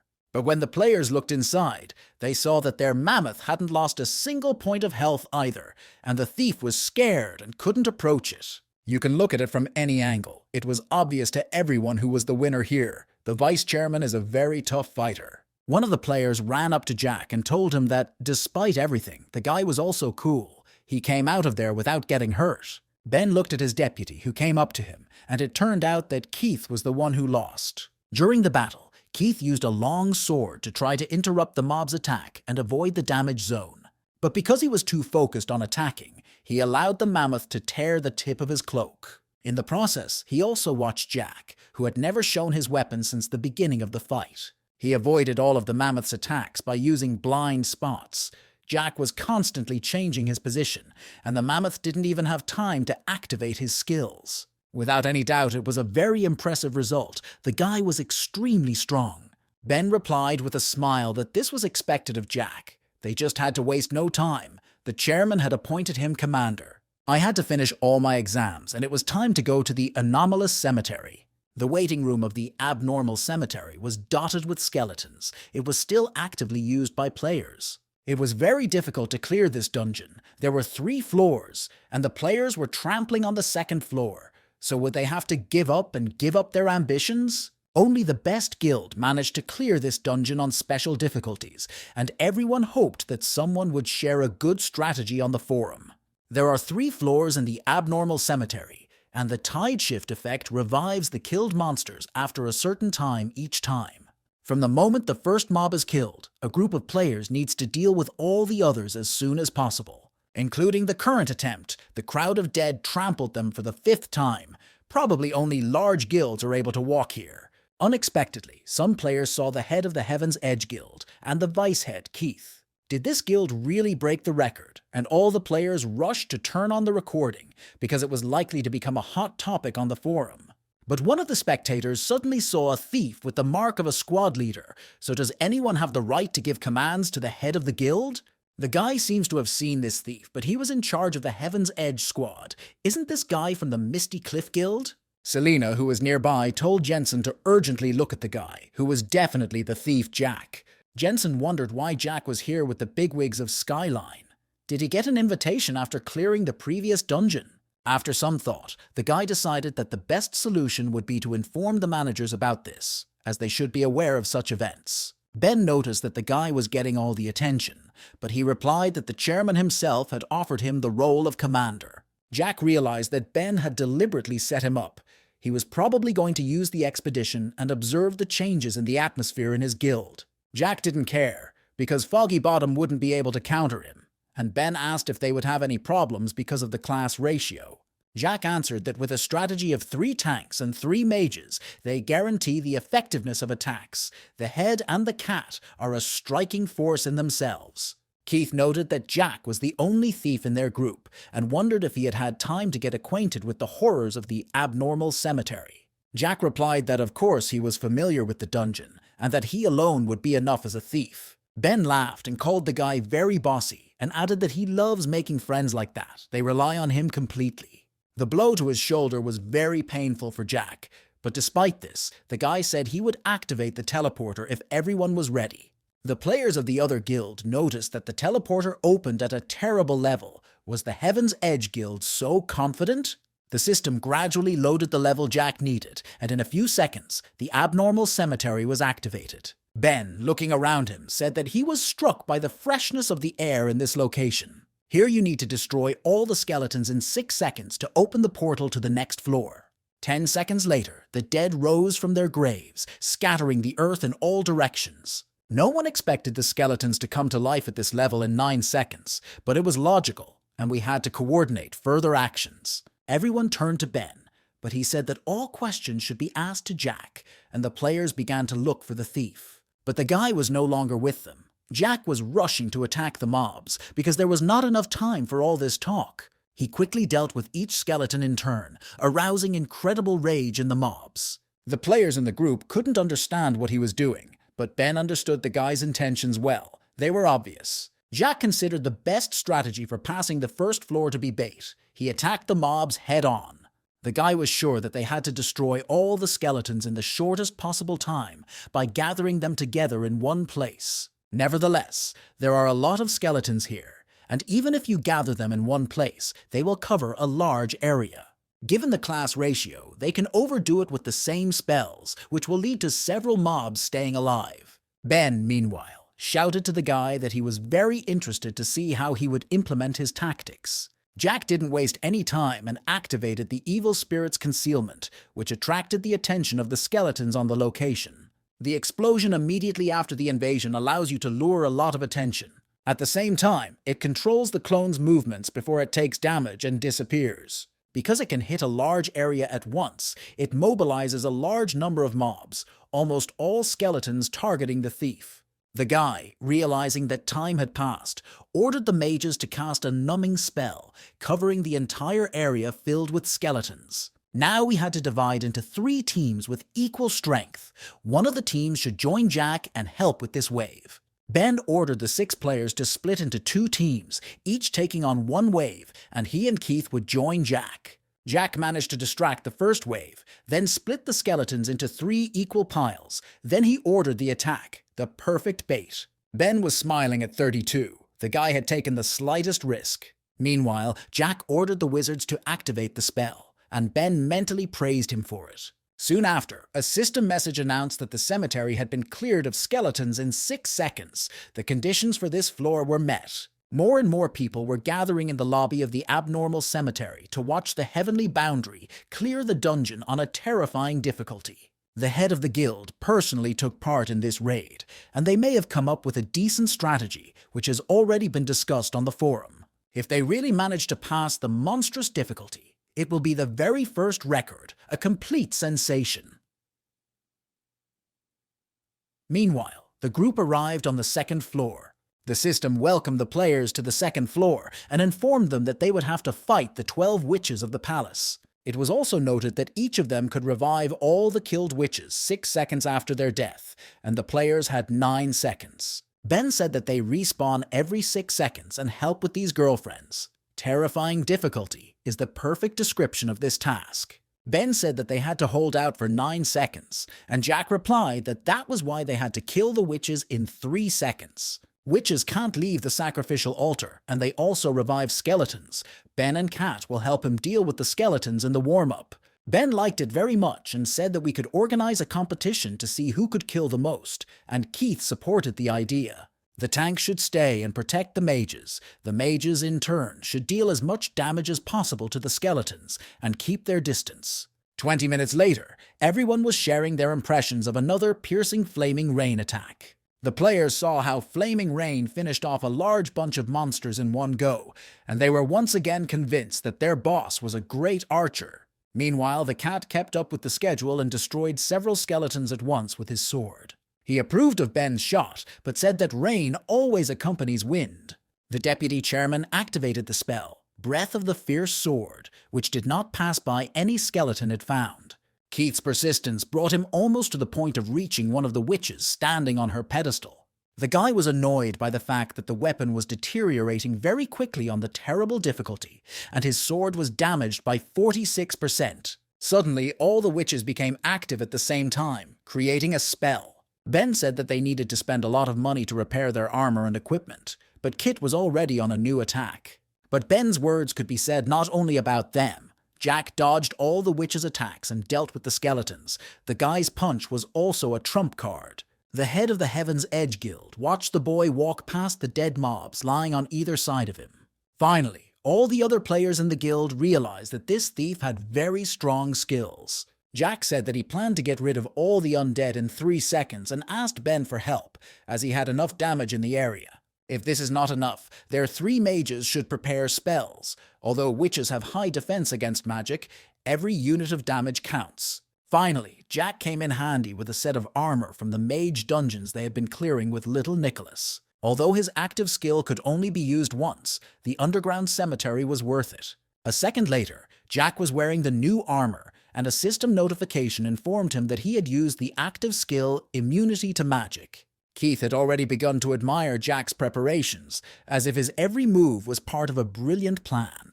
The damage and speed of witches have increased, but no melee fighter can get close to them, and mage skill will not help. The design of this level seems to have been designed to drive players crazy. But now, thanks to the cruelest archer Ben, they have enough physical damage. None of the witches can become an obstacle for them. Although magic does not harm them, they are still afraid of blows. We just have to be patient. We need to put an end to these furies forever and move to another floor. The turn finally came to the 12th witch of the palace, who had only 3 seconds of immunity to magic left. Jack gave the order to start right away. Ben waited a long time for this and shot the last witch with the arrow of the Messenger of Death. The arrow inflicted tremendous damage, piercing through enemies, and after killing an enemy, it was automatically transferred to another target. Amazed, the group members watched this fascinating spectacle, not realizing what kind of lightning was flying from one mob to another. Jack was also impressed by the power of this shot. Ben managed to take down a third of the witch's health of the terrible level, and the floor conditions were met. This is the power of the incomparable Ben, the greatest archer from his past life. The players who were in the lobby were still waiting for the team to come out, and for 45 minutes the group had been on terrible difficulty. Logically, they still have to go through the first floor, and even with such a powerful group, it will be extremely difficult for them. There were a lot of people waiting in the lobby, and there hadn't been so many players here since the dungeons appeared. It is quite expected that some people came to see the commanders of the Heaven's Edge, but there are also those who collect information about the quest. This passage through the cemetery on a terrible difficulty became the hottest topic for discussion, and the question is whether the group will be able to emerge victorious. Jack's group, meanwhile, has reached the 3rd floor, where skeletons revive after 12 seconds, but there is also a boss to defeat. The system reported that when the boss's health drops to 30%, all the dead from the 1st and 2nd floors will be revived and called to the battlefield through the portal. The conditions for completing the floor are to make an effort to kill the majestic weeping spirit and put an end to the horrific anomalies. When the team stepped onto the 3rd floor of the dungeon, a chilling cold blew over each of them. Ben said that the dungeon boss was right below them. They would finally meet, and they still had to fight off the monster's attacks along the way.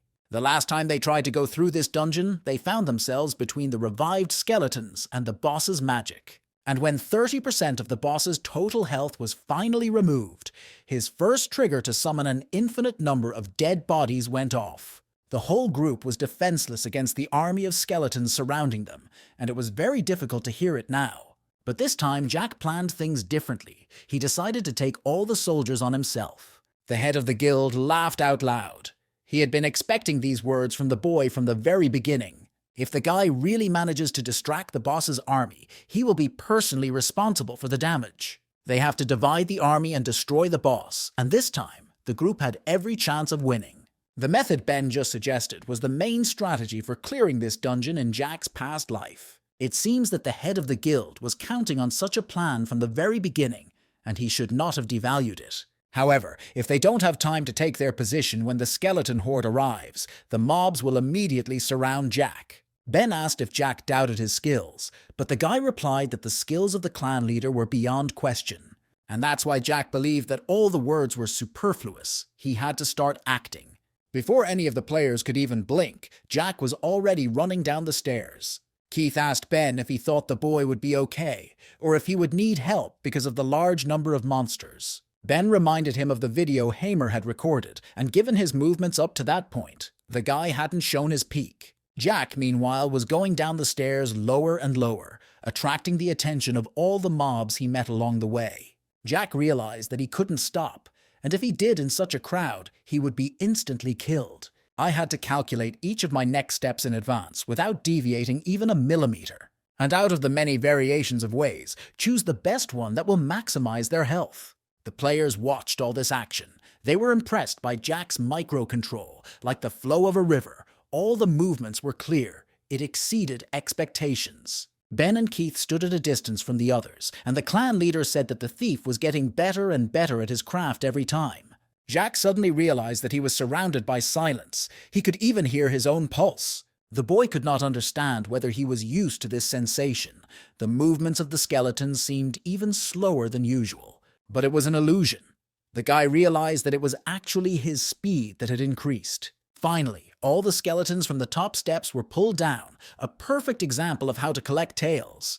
The number 1 guild managed to finish the dungeon on the hardest difficulty, so Keith watched their recordings a bunch of times for strategy. But all their tactics were based on striking power and defense, and they are currently the only guild that can boast of such a high damage output. Ben didn't see the point in this, as it meant that there was only one way to get through the monstrous difficulty. They need to be a few steps ahead of everyone else and set a new record here that other players will admire. Meanwhile, Jack had finally reached the bottom level of the stairs, and skeletons began to flock to him. Finally, the guy was able to meet the majestic spirit of weeping, and now the most important phase of the dungeon will begin. The majestic spirit of weeping noticed the uninvited guest and became more active, and his minions, the mobs, became more active with him. At that moment, Jack told the head of the Heaven's Edge Guild that it was time to start the operation, and he gladly released his arrow to the 1st level. Tiana was amazed. Was Jack really with the head of the Heaven's Edge Guild? Was there really no mistake in this message? Wasabi Man said that she doesn't follow the news at all. Their goal is to set the first record on the monstrous difficulty of Abnormal Cemetery. But the girl didn't understand when Jack managed to get close to Ben. He's not the head of some average guild. The incomparable Ben, the master of the 4th strongest guild in all of Paradise Valley. Even their head must be polite to him. One thing Jack's logic was hard to understand was that Wasabi Man believed that he was worthy of being on the same level as people of high status. He winked at Tiana and told her to chill, or if she still thought Jack was just a gambler like everyone else. The girl asked if the guy really thought they could manage the record on the terrible difficulty, as it was one of the scariest dungeons in the game.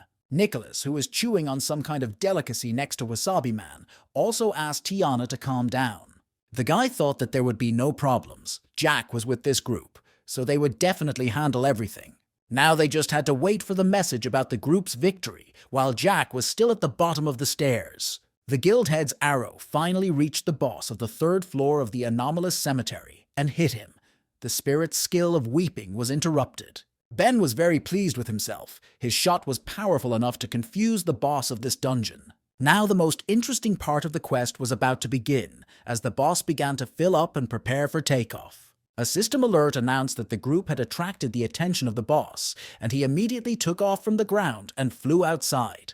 Jack was satisfied. Ben was able to lure the giant outside. Now he needed to detain the skeletons here on the lower level. The head of the Heaven's Edge Guild saw that a dungeon boss was heading their way and ordered all the players to get ready. A second later, the giant, majestic spirit of weeping broke free, preparing to attack the uninvited guests. Keith ordered his entire group to raise their shields and guard the magicians, and they had to do their best and not disgrace themselves before Jack arrived. The majestic spirit of weeping opened its mouth and activated unrelenting terror. Its attack was incredibly powerful. Something had to be done urgently, so Kit was the first to join the fight and flew at the dungeon boss with his sword. Seeing that he was being attacked, the giant cast another magic spell, Spiritual Sorrow, at the deputy head of the guild. Keith was subjected to an area-wide fear effect, and at this difficulty, the boss's arsenal of skills was even wider. The cat quickly cleared itself of all negative effects and shouted that while the boss's skills were recharging, it was time to hit. The head of the guild didn't need to be asked twice. Ben fired another arrow in the direction of the crying spirit. After losing 30% of his health, the boss must activate resurrection. Ben asked Jack, who was still downstairs, how he was doing, and he said that everything was fine and he would join them soon. He decided to use backstab to fly straight to the 2nd level, and he needed to make these skeletons chase him. When he was almost at the 2nd level, he hit one of the skeletons with Shadow Shine, and had to gather all these mobs in one place. It was time to climb, and the guy used Quick Strike and Evil Spirit Stealth for this task. If this continues, he will quickly reach the 3rd level. Chasing hordes of skeletons will switch to the clone. The guy smiled when the system notification announced that the skeletons had stopped chasing him. The only thing that stood between him and victory was fear, and he headed for the exit. Meanwhile, the group members announced that they would soon reach 30%, and the boss would start resurrecting them. The cat, once again, flew to attack the spirit of weeping, but it began to emit corrosive smoke, and Ben ordered the boy to return. The system notification announced that the cat was poisoned. His body was saturated with a deadly poison, and he needed to remove this effect. Meanwhile, the majestic spirit of weeping began to activate the resurrection by summoning a necromancer. The cat, who had managed to take the antidote, shouted that they had miscalculated, that the group would probably fail. But at that very moment of despair and confusion, Jack jumped out of the dungeon and ordered us to begin. After his rapid appearance, Jack was able to interrupt the skill of the majestic spirit of weeping. The resurrection was postponed. Ben shouted that if the boy had been even a second late, he would never have been forgiven. Jack was not distracted by the chatter. He said that it was urgent to get the boss off his back. Now it was their turn to hunt, and Keith ordered the mages to continue to damage the boss and keep their distance. The tanks should pay attention to the area covered by the equipment, and the 2nd position should surround the spirit with it. Ben reminded him that even a light touch from the boss could do a lot of damage, but Keith shouted that his head had better keep up with him. The cat, having approached the crying spirit at a safe distance, used the wheel of bright radiation. At the same time, Jack attacked the dungeon boss from behind and hit him with a backstab. Either their attacks had little or no effect, or Jack was so coordinated with them. Keith noted that the boy's technique had become much better than when they competed with him one-on-one. The guy had improved his top time during their stay here. The speed of such progress was a bit frightening. This person cannot be a simple, ordinary person. It was obvious that Jack was worthy of important sweeps in the first echelons, but he remained in the 3rd. It seemed very suspicious not only to Keith, but this weirdo must have had some kind of plan. The guy did a good job with them, but Keith decided to ask Ben if it was strange that the guy was still in the third tier of Foggy Bottom. Ben laughed and replied that everyone has their secrets. He didn't care. The chairman was more interested in Jack's personality. If the thief joins them, he and Kit will become more powerful than they have ever been before. Meanwhile, the Great Spirit of Weeping had only 60% of its health left, and the second coming was approaching. Ben shouted to Jack that they needed to unite to stop another resurrection. During the second call, monsters appear. Ben will deal with them, and Jack and Keith will take on the boss. Jack shouted that he should beware of the sound wave, a skill that can impose a debuff, mental shock, on the player. The moment the boy said this, the majestic spirit of weeping opened its mouth and began to create a sound wave in the direction of the trio. This knowledge of Jack's was very intriguing to Ben, as it seemed that the guy had been here before, otherwise how could he know such details? The guy replied that he had spent a little money, and his friend's friend had told him something, which was a very convenient explanation in his mind. The resurrection of the second coming has begun, with skeleton soldiers rising from the ground one by one. Ben shouted that he was taking them all on. The guys needed to deal with the boss. The dead had just gotten up, but all at the same time. Jack, looking at Ben's skills, thought that he was worthy of the status of the strongest archer in the game. Meanwhile, the cat flew to attack the boss with divine light in an attempt to interrupt the resurrection. While Kit was chaining up the spirit of crying from above, the thief attacked him with a quick punch. A system notification announced that the majestic spirit of weeping had received a blindness effect, and the call of the dead was interrupted. But the fire could not be stopped, so the entire group began to strike the enemy with even greater zeal. The majestic spirit of weeping received a catastrophic anomaly. It wanted to summon all the dead from the first and second levels using the portal. After a few seconds, the dead from the first and other tiers began to arrive, and it turns out that the group managed to reduce the boss's HP to 10%. Even the first guild had problems at this stage. The waves of mobs are just endless. Ben asked how Jack plans to deal with them, but to the surprise of the guild chairman, Jack said that he couldn't. Ben thought the guy was laughing at him, but the thief said he wasn't joking at all. The fact is that you don't need to do anything at all with the mobs on the first and second floors. In this case, the guy had the ability to overlap attacks, and from the moment he entered the third floor, his attacks never stopped. Ben saw 2,412 accumulated strokes, and now everything was completely clear to him. He turned to the group and ordered them to do everything they could to support Jack. The tanks should hold the mobs as long as possible, protect the mages behind them. Mages, on the other hand, must use all their remaining mana and apply their strongest skills. It's time to break through the shield of the Great Spirit of Weeping, and it needs to be done as soon as possible. Covering the boys' back and using all the power of the group, the players tried to deal with the horde, all relying on Jack. The guy thought that he would let his boss feel the damage of almost 3,000 accumulated blows on his own skin. Players from other guilds were still waiting for the group to leave the dungeon, and by this time, 1 hour and 33 minutes had passed. If these players really cleared the dungeons, they broke the guild record. Heaven's Edge is finally excited, and they should show what they can do. This time, the exam has attracted a lot of attention, and if everything goes well, it will be a good advertisement for Skyline. Suddenly, all the players in the game were systematically greeted by the Skyline team. The next system notification began to announce the nicknames of the group members who had made a special contribution to the dungeon clearance, with Jack being the first. The next game listed the incomparable head of the Heaven's Edge clan, Ben, and the Falling Whale was also noted. Little Ab, Hard to Think Of, Care of Fire, First Meeting, Philosopher's Stone, and Onuo. The dungeon of a terrifying level of difficulty, the Anomalous Cemetery, was completed, setting the first record for completing a dungeon at this stage. Since the team fought on behalf of Heaven's Edge, the record belonged to this guild, and there was no way to hide their nicknames. The awards are nice, but the guy didn't need the extra fame at all, and once the news gets out, there will be a lot of problems again. Ben praised the whole group. The monstrous level was taken, the record belonged to them, and the other players took the news with great inspiration. The head of the clan added that if Jack hadn't led that monster and made the last strike, they wouldn't have had a chance to pass this dungeon of terrible difficulty. Jack replied that the whole group did a great job, but Keith and Ben still insisted that the guy was a great player. The technique was also used as in some kind of video guide, but Jack still said that it was also due to their high-quality cooperation. The system activated the rewards. Ben opened the list as expected. There was a lot of interesting stuff. He said Jack would take most of it. Jack realized that he shouldn't count on the money he received in this dungeon, as each player would get 50 silver coins at most. On the other hand, if the experience is distributed according to the contribution to the mission, he should get quite a lot. The guy looked at his rating. It rose by 1.5 levels during the trial. Ben thought it was natural. Jack's contribution was very high.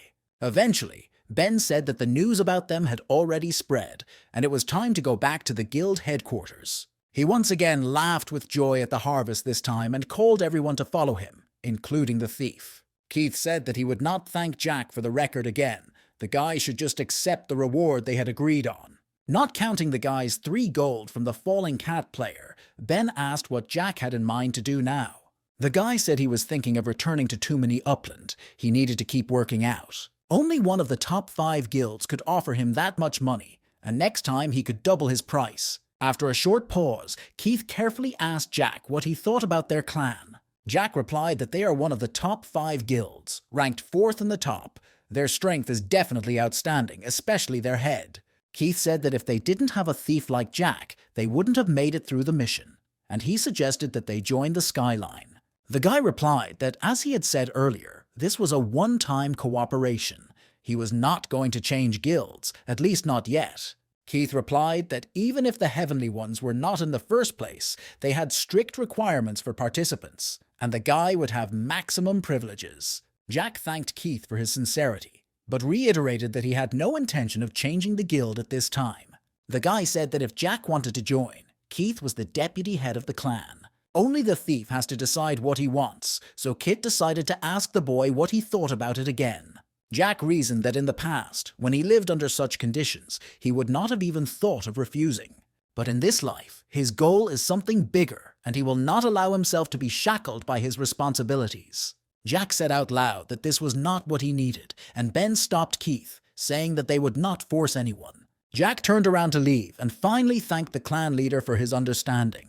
He shouted at the guy's back that he wasn't going to see him off, and Jack replied that he was happy to be in the Skyline. When the boy left, Keith began to tell Ben that if this man did not become one of them, but the head of the clan interrupted the boy, saying that nothing could be done. It was probably fate. The cat did not give up hope that the boy would eventually agree to this proposal, so he sent him a request for an alliance with White Jade. Keith was sure of one thing. The next time they met this thief, if he was not on the same side as them, they would become enemies. The deputy of the Foggy Cliff Guild reported to the chairman that Jack had helped Ben set a record in the anomalous graveyard on the terrible difficulty. And not only that, the thief also seemed to have shown outstanding results in the last guild battle. The chairman asked if he was in the 3rd tier. The deputy answered in the affirmative. Jack was the new echelon captain and Tiana's subordinate. Sandy, the captain of the Foggy Cliff Guild, sitting on his throne, ordered the girl to bring them to him. A crowd of players gathered outside the Foggy Bottom meeting house, all recognizing the thief who had made the noise. This is the guy who worked with the incomparable Ben, and moreover, he was a captain. No one could believe that this man was from the 3rd squad. Nicholas rejoiced, realizing that Jack had finally become so popular. He had heard so much about him on his way here. However, the boy believed that the thief had made a big mistake by not taking it this time, because he had become even stronger. Clearing the dungeon with Tiana, he manages to destroy everything alone. Now he knows more about his transformation. Jack pretended to listen. Nicholas said that the guy created a huge wave and didn't even think about hiding his name. Tiana came into the room and interrupted Jack and Nicholas's dialogue, saying that the guy wouldn't have been able to hide his data anyway. She asked Jack to look at the situation from the outside. There are so many people from the guilds who hope to see something. Jack replied that the results were sent to the guilds. It was impossible to hide nicknames, and he planned to raise the fee next time. Jack's words outraged Tiana. She shouted that he was just shirking his responsibility, and she received a huge pile of letters about him. On the other hand, a guy takes everything lightly. If he doesn't see something, everything is fine. Jack, with a smile, said he understood. Tiana asked how they met Ben. He should understand that if he gets involved with people of his status, problems cannot be avoided.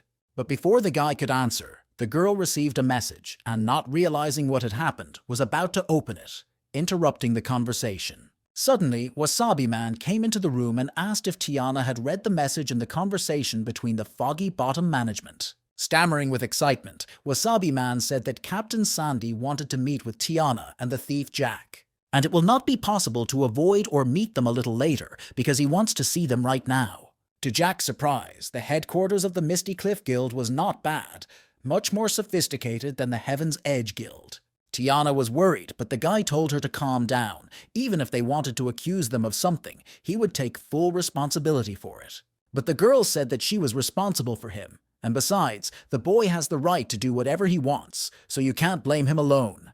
Jack needs to understand that creating a guild of this magnitude in Paradise Valley is amazing. Even for small guilds, it is not easy to gain a position in Paradise Valley because of the huge competition. In addition, as guilds grow, their economic support also strengthens and benefit-based relationships will become more complex. The support of each guild captain is very strong, so they can easily find out the identity and background of each player if they want to. If Jack and Tiana provoke them, it won't be hard to crush them both. Tiana was very concerned that maybe she had some family business in real life and was worried about it. Jack didn't even think that this could cause her any problems, and if it did, he had to solve it. The deputy head of the Foggy Bottom clan saw the boy and girl entering the library and told Sandy that they were here. The girl said that they called them here because they had a lot of questions for Jack and Tiana. To begin with, would Tiana like to tell us something as the captain of the third squad? The girl decided to introduce Jack to Captain Sandy and Vice Captain Lily, but Jack interrupted her and said that he wanted to get right to the point. He said that he knew that they wanted to interrogate him, so there was no use in them involving Tiana in this case. The head of the clan looked at the boy in silence, but his deputy could not resist and expressed her interest aloud. Jack said that he knew we were going to be working with Skyline at a terrible level, and the reason was simple. He needed money. The deputy chair asked if the boy knew that the person he was working with was the captain of the Skyline, Ben. Jack replied that he does services to anyone who pays him, and there are no rules prohibiting players from accepting orders at Foggy Bottom. The deputy asked how the boy had met the clan leader and how he knew how to clear dungeons of a terrible level. Jack replied that they were introduced by a friend of his, and as for the dungeon, it was all thanks to the information he had gathered. Lily asked why, in this case, the guy had to hide his personal information, and the guy replied that it was just his habit. The girl was very annoyed. She accused Jack of offering his services to others for money, but she was stopped by the head of the clan. Sandy said that since ancient times, those who are able to get more, and in this case, there was no reason to criticize. Looking at the boy, it was not difficult to realize that Brother Jack was a capable player. In fact, Sandy called Tiana and Jack here just to clear this up. No need to bring it up again. With that, the reception was over, and the chairman asked Tiana to stay to discuss something else with her. Jack was not going to leave so easily. He said he had one request, after which he agreed to leave. He said he could bring great success to the guild, but he needed special permission. Jack wanted to group his own team.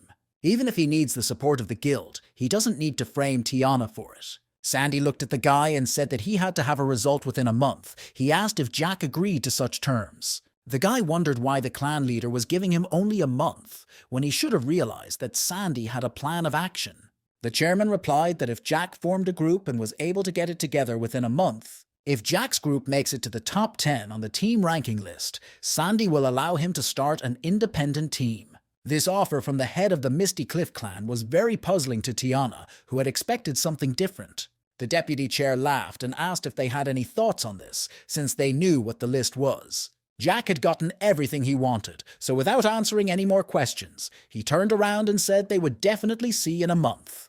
The team ranking list was updated every Sunday, and only the best players could get there. If any team joins the list, the ranking will be built by the system automatically, taking into account the dungeons completed during the Sunday.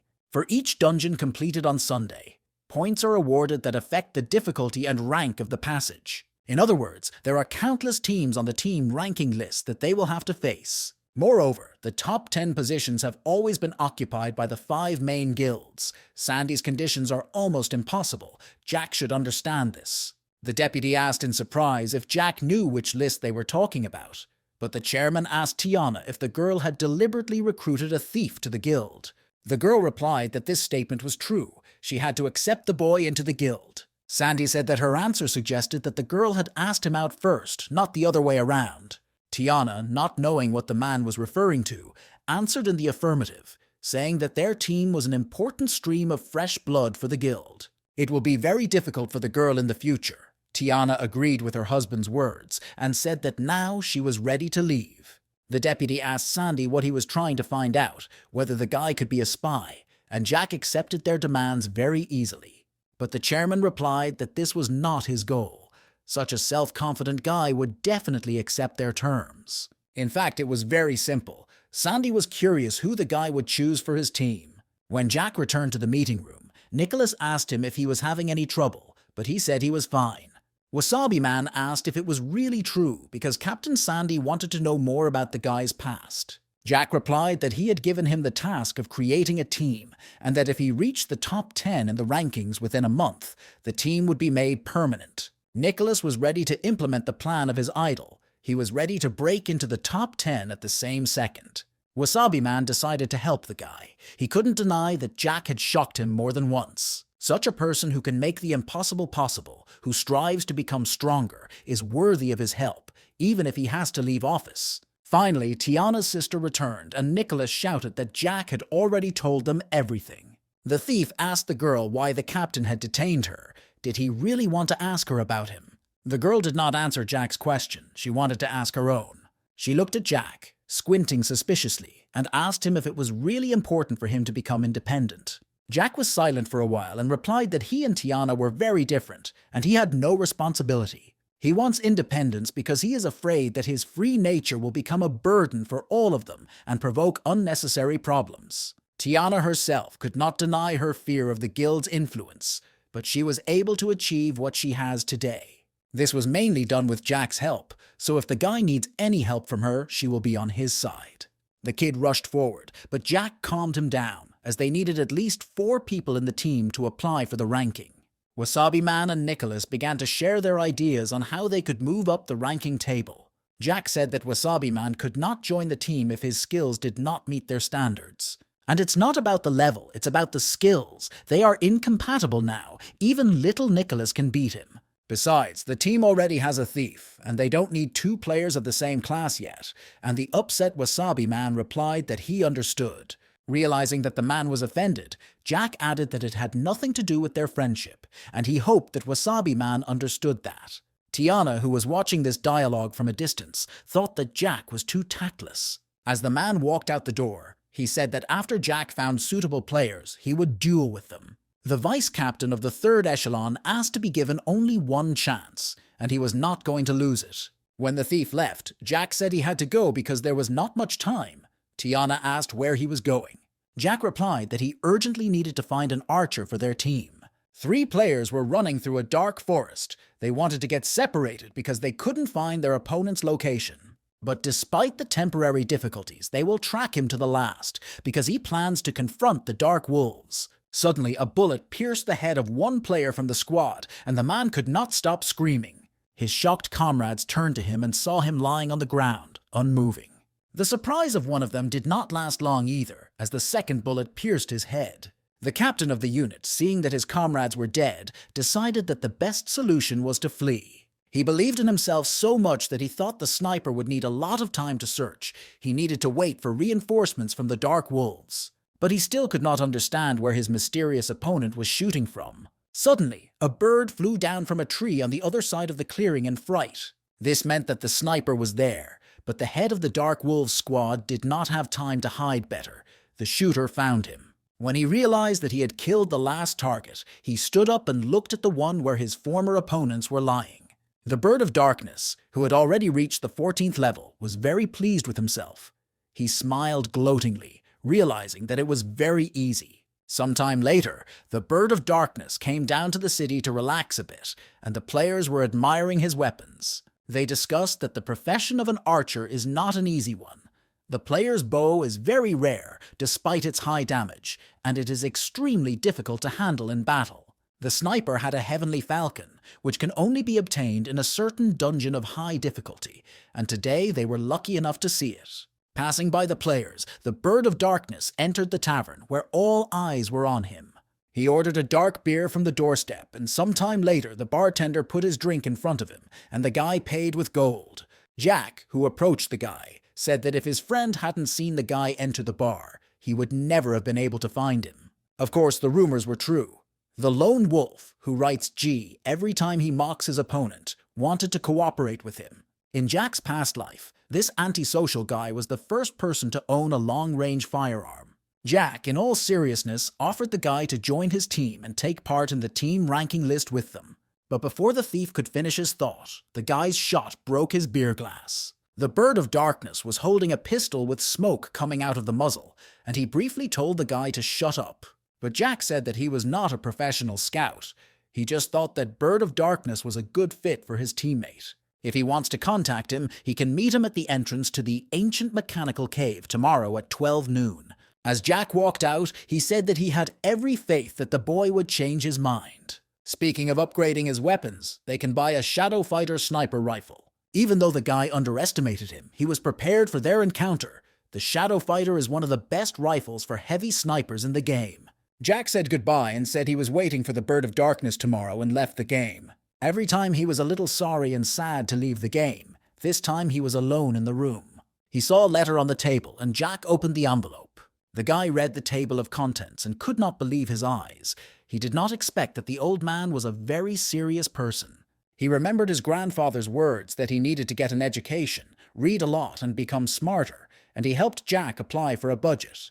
Jack was embarrassed. School was starting next month, and if he didn't go, he wouldn't live up to his grandfather's expectations. Jack's main concern was where the old man was now. Meanwhile, a debt collector met the grandfather and asked him if he knew how much his son owed them, but he knew nothing about it. The man showed the document signed by his son and asked if the old man understood what he was facing, despite his son's death. The aggressive onslaught of the collector was interrupted by Jack, who asked what the matter was and ordered him to leave his grandfather alone immediately. The collector aggressively asked Jack what he wanted, and suddenly he realized that the boy might be his grandfather's grandson. Jack confirmed this assumption, and the man said that in that case, he should help his precious grandfather pay off his debts. The old man tried to say that they were not related, but the collector didn't care. The million his son owed was due today. He threatened to take the old man with him in case of non-payment and see how much his body parts would cost. The man insisted that all debts should always be paid on time. He had seen many poor bastards like them in his life. Jack managed to get to the old man and held him, and he said that they were poor, but they understood the other man's point. The collector smiled aggressively at the guy and replied that, in this case, he understood what he had to do. The guy tried to calm down. He realized that he was not in the game now. His opponent could easily kill him if only he could wake up. The guy replied that even if they were killed now, 1 million wouldn't appear out of thin air. So Jack asked for more to raise the required amount. The collector agreed to the boy's proposal and agreed to give them 2 months, believing that this should be enough time to raise funds. But under such circumstances, the man demanded not 1 million, but 1.5 and not a penny less. The shocked old man asked why he was now demanding 1.5 million and not 1, and the collector replied that he would give him 2 months, obviously with interest. It was quite fair, and he wanted to end the conversation. He had 2 clients waiting for him. Finally, he added that the grandfather and grandson shouldn't even think about moving, because their organization can get anyone out of the ground. My grandfather was shaking in his body. It was impossible to find 1.5 million in 2 months, and Jack was worried about his health. 1 million is not a small amount of money, and Jack wondered what the old man's son could spend that kind of money on. The grandfather could not answer this question. The son never mentioned it. And the boy realized that the first thing he needed to do was find a way to get the money. We had to speed up, as only players who have reached the 15th level can open the function of connecting to real-world currencies. Jack had only 2 months to move all his plans and make this huge pile of money. A permanent team is important to him now. It is not only a guarantee of quick progression, but also an important factor for future plans. He desperately needs to create a team step by step and develop it. So he arrived at the ancient mechanical cave. Nicholas was already at the location and he greeted him. The guy was excited and they were finally going to the dungeon together. But the kid said that today was not a good day. He had seen a demon. Jack introduced Sandra to him, and today she would join them. The girl asked why Jack was late. She came only because, according to them, there were professionals here who could compete with her. The girl agreed to go through the dungeons with them because she enjoys battles when she fights side by side with someone experienced. Suddenly, everyone looked around because the newcomer said that he understood everything. These two were Jack's friends. Jack breathed a sigh of relief in his heart, but said out loud that the Bird of Darkness had gotten it right. The sniper was only interested in the Shadow Fighter sniper rifle, and he hoped that everything promised earlier was not just empty talk. Jack told him that if he wanted to get the rifle, he had to comply with the conditions, that they had enough skills to do the sweep, and that if in doubt, he could check. The Bird of Darkness, after thinking for a while, silently pointed at Nicholas. The boy did not expect such a turn of events. Nicholas thought that the enemy immediately noticed his heroic strength, but Sandra did not understand the sniper's choice. He must have been mocking him. But the Bird of Darkness had its own philosophy. The capacity of a wooden bucket depended on the length of its shortest plank. This argument has already convinced Sandra, but Nicholas's expression was stunned. The kid did not understand his logic. Jack offered to arrange a duel between Nicholas and the Bird of Darkness, while no one else was at the location. Nicholas asked if the guy was going to use a sniper rifle, as firearms masters were rare. He knew that it was hard to get such a gun. It looked really cool, and in general, the kid's mouth stopped closing as usual. Jack announced the start of the fight, and Nicholas raised his shield with the intention of finding out what snipers eat. But the first thing that Bird of Darkness did surprised the audience, including Sandra. The guy changed his weapon to 2 pistols, and when they were in his hands, he told Nicholas to start. Jack's decision was also unexpected, as he chose 2 pistols, which is a rather unusual choice for a heavy sniper. Unusual but logical, because at close range it is more convenient to use a light weapon than a heavy rifle. Sandra also understood she should try fighting with firearms. It would be a good experience. Nicholas was delighted with the double guns. He thought the guy would use his girl. Since the sniper did not intend to attack first, Nicholas used the flying shield against him. But the kid's attack was a failure, and the Bird of Darkness easily dodged the shield and jumped away. The kid was only encouraged by the opponent's good reaction, which meant that the fight would be interesting. Nicholas ran for his shield, and at the same time the sniper started shooting at him with a pistol. The kid was very nimble and managed to hide from enemy bullets, shouting that he sympathized with the Bird of Darkness. Sandra was very impressed with the agility of little Nicholas. The little devil was surprisingly fast. Jack also noticed that the boy was making good progress and reproached himself for not noticing it earlier. The kid activated another shield strike against his opponent, but the latter again skillfully dodged the attack. Compared to this sniper, Sandra thought the baby was less flexible, but Jack said it was not a problem at all. Having avoided the sniper's attack, Nicholas, shouting that the face of the Bird of Darkness needed a brick, rushed at him.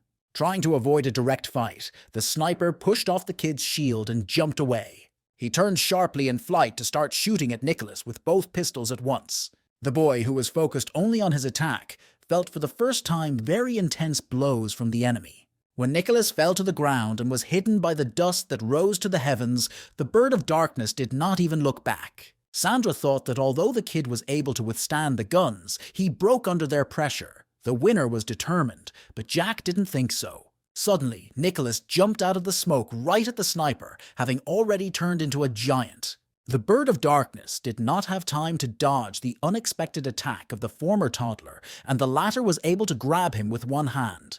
Nicholas, looking the sniper straight in the eye, said that he was advising the sniper to get his rifle, otherwise he would lose. Jack thought that even if the bird became the first best shooter, he shouldn't underestimate Nicholas's great potential. Baby Nicholas will become one of the 6 sacred shields, the sacred Mount Zong, in the future. Jack asked the sniper if he wanted to fight again, but he said he didn't need to, so Jack said he would add him to the team temporarily. Their goal in the dungeon is simple. They will get the Shadow Assassin and break the record in the ancient mechanical cave of special difficulty. The minimum number of people is 4, which is good. Nicholas asked why they don't go through the horrible level.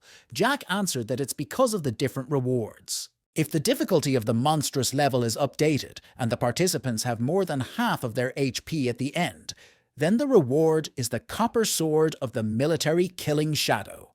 The Shadow Assassin sniper rifle requires them to complete a special difficulty dungeon in 45 minutes. Sandra asked the guy if it was even possible. The current record on the special difficulty is now 1 hour and 27 minutes. That's a lot longer than 42 minutes, which the guy says is less than half the current record, but Jack didn't see a problem with that.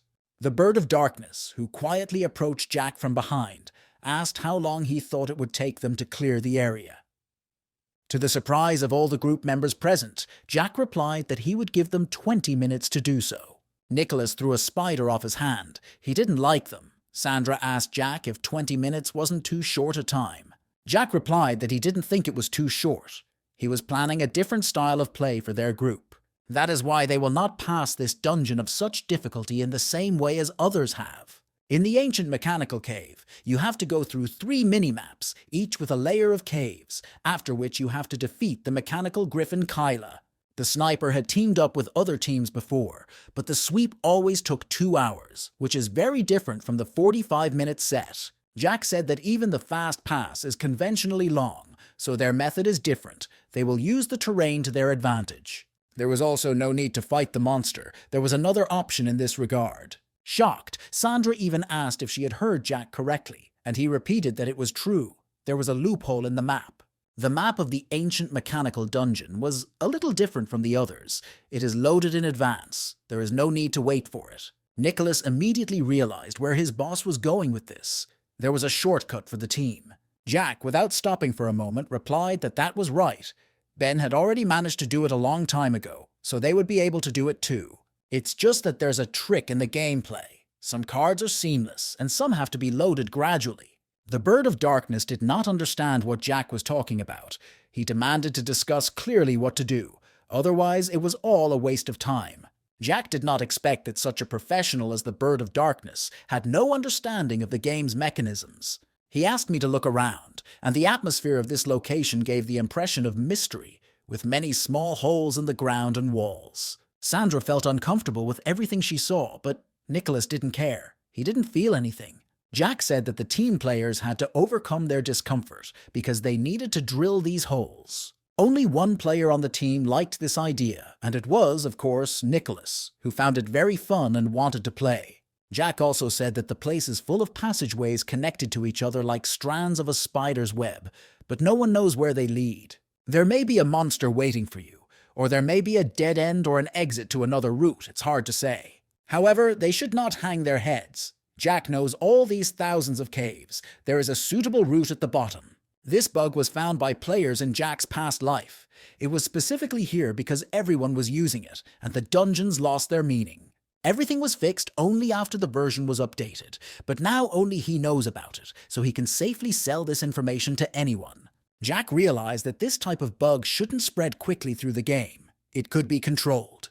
Meanwhile, Sandra felt the tension, a narrow cave deep inside which unknown crawling creatures were hiding. Suddenly, the girl, seeing something in one of the tunnels, screamed loudly, and Jack asked what happened. Nicholas ran up to the unknown sparkling lights and shouted that there was no need to panic. It was just a common gopher. Jack, watching Sandra's reaction, smiled.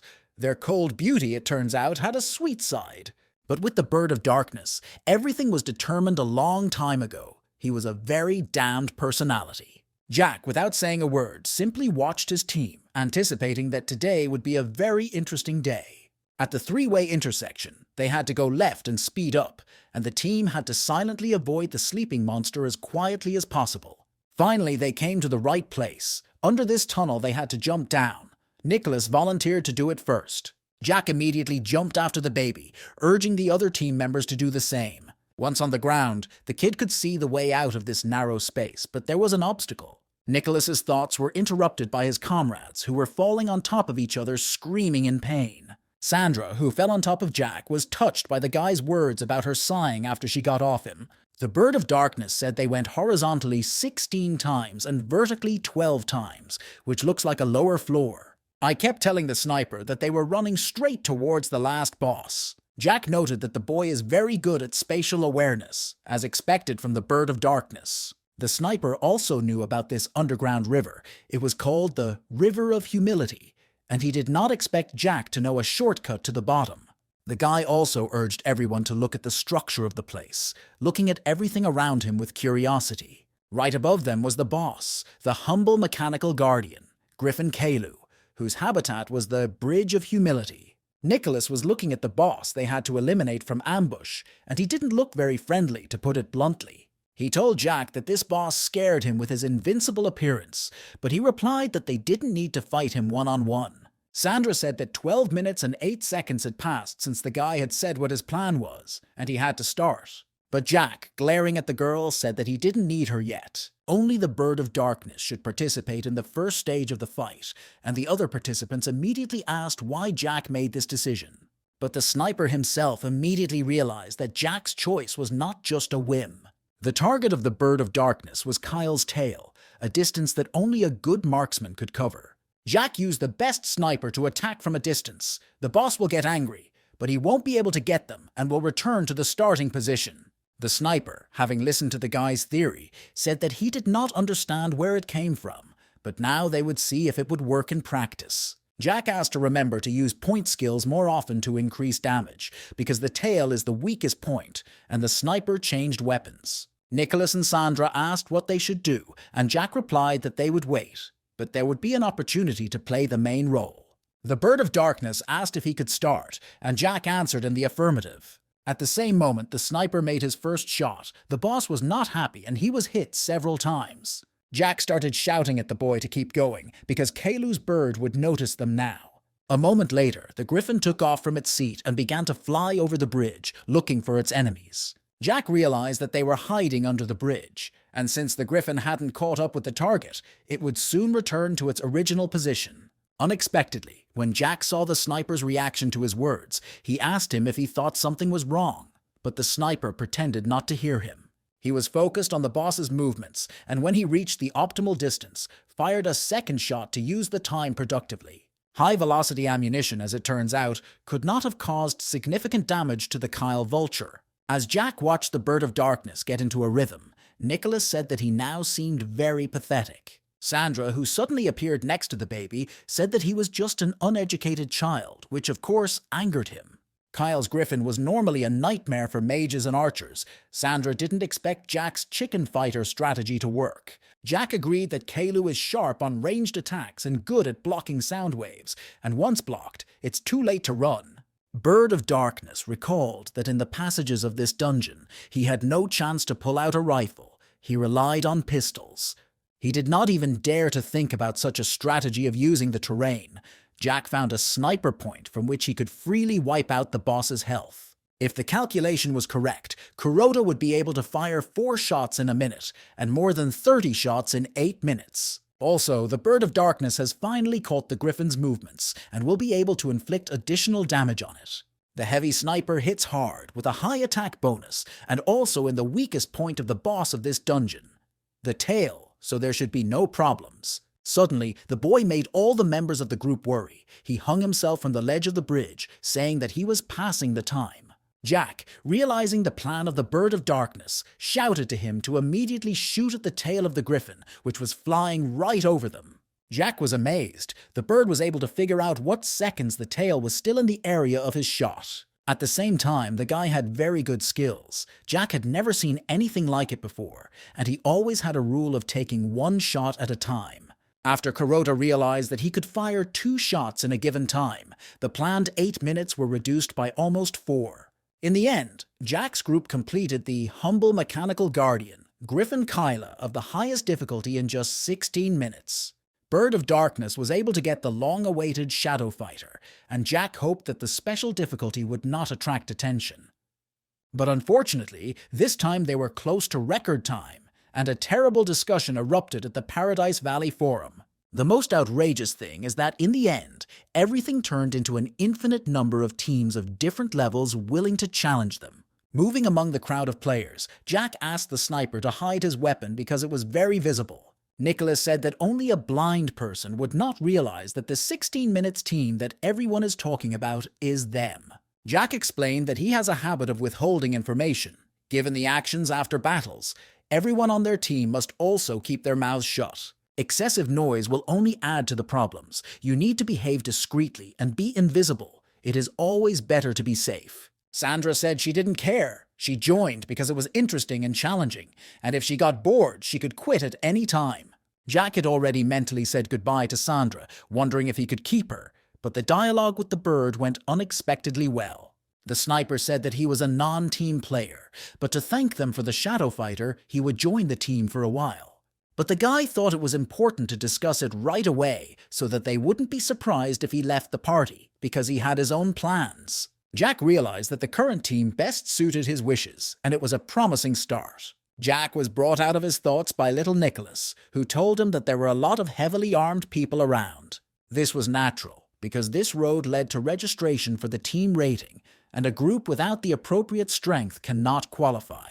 Sandra noticed that almost all teams are made up of fellow guildmates, which is why the ranking is also called the leaderboard. The higher the rating, the cooler the guild was considered, which is why it became an important tool for making a name for yourself. This was not surprising to Nicholas, as he had already looked at this list before, and the top 10 in the ranking are the 5 main guilds. So their so-called goal of getting into the top 10 is quite difficult, because after all, they will have to compete with the 5 major guilds. Finally, it was the turn of their group to reach the gate, and the system greeted them with the fact that they had arrived at the application hall. When they got inside, Nicholas asked what name Jack had come up with for their team. The guy replied that he hadn't even thought about it yet. He just called it whatever he wanted to in the moment, but Nicholas said that was not allowed. Jack, in the kid's opinion, simply does not understand. If you name the ship, it will sail. Nicholas decided to stand his ground. He was convinced that their teams must have a big name. It was important he thought about the name. Even while sitting on the toilet, their team always hides information about themselves and is as mysterious as a shadow. Other players knew only that they existed, but did not know what they looked like. That's why he decided to name their team Ghosts, and asked how his brothers and sister liked the name. The sniper and Sandra started saying that it was a very stupid name, but Jack strangely liked it. After some thought, the guy replied that he agreed. They would be Ghosts. This simple name makes sense. When all the details were finalized, Jack called his group of ghosts to follow him. After submitting the application, the 4 of them started setting new records, which were ultimately useful. Some dungeons with crazy difficulty can't be completed quickly due to composition limitations. They were specially designed to set the most records. The chosen complexity saves time, which is important for the team. They have room to turn around and therefore can make calculations. Since the ranking was updated once on Sunday, they had only 4 chances to get into the top 10. They have the opportunity to get into the top 10, and they have set many records during this time. Others could only know that the Ghosts team was constantly setting records with incredible speed. Although they were not yet in the top 10, the best results of each dungeon clearance left their mark, and that's a fact. What Jack didn't expect was that this honor would become a target for some people with evil intentions. Sandra, standing in the middle of another dungeon, asked Nicholas if he meant that someone was copying their team. Nicholas replied that this was exactly what he meant. He told me that he had heard the news from a sister in her guild. Sandra probably didn't realize how famous the Ghosts are now, and it's logical that because of their fame, many people want to be like them. Jack, who jumped on the lawn, said that the guy was paying attention to the wrong things. The whole world revolves around money. A bird of darkness appeared like a shadow on the lawn, and he asked if these people only wanted to steal their merits. A popular team, commercial value is still very significant, no matter how low the act is, but there are people who still create fakes. When they finished clearing another dungeon, they had a new record, and it was time to distribute the awards and prepare for the next one. Nicholas and Sandra finally became friends. They were excited about completing the dungeons at speed, and Jack didn't have time to download the tasks. Suddenly, players who looked exactly like them ran alongside them, and the team's description matched theirs. Fake Jack shouted that it was a real surprise.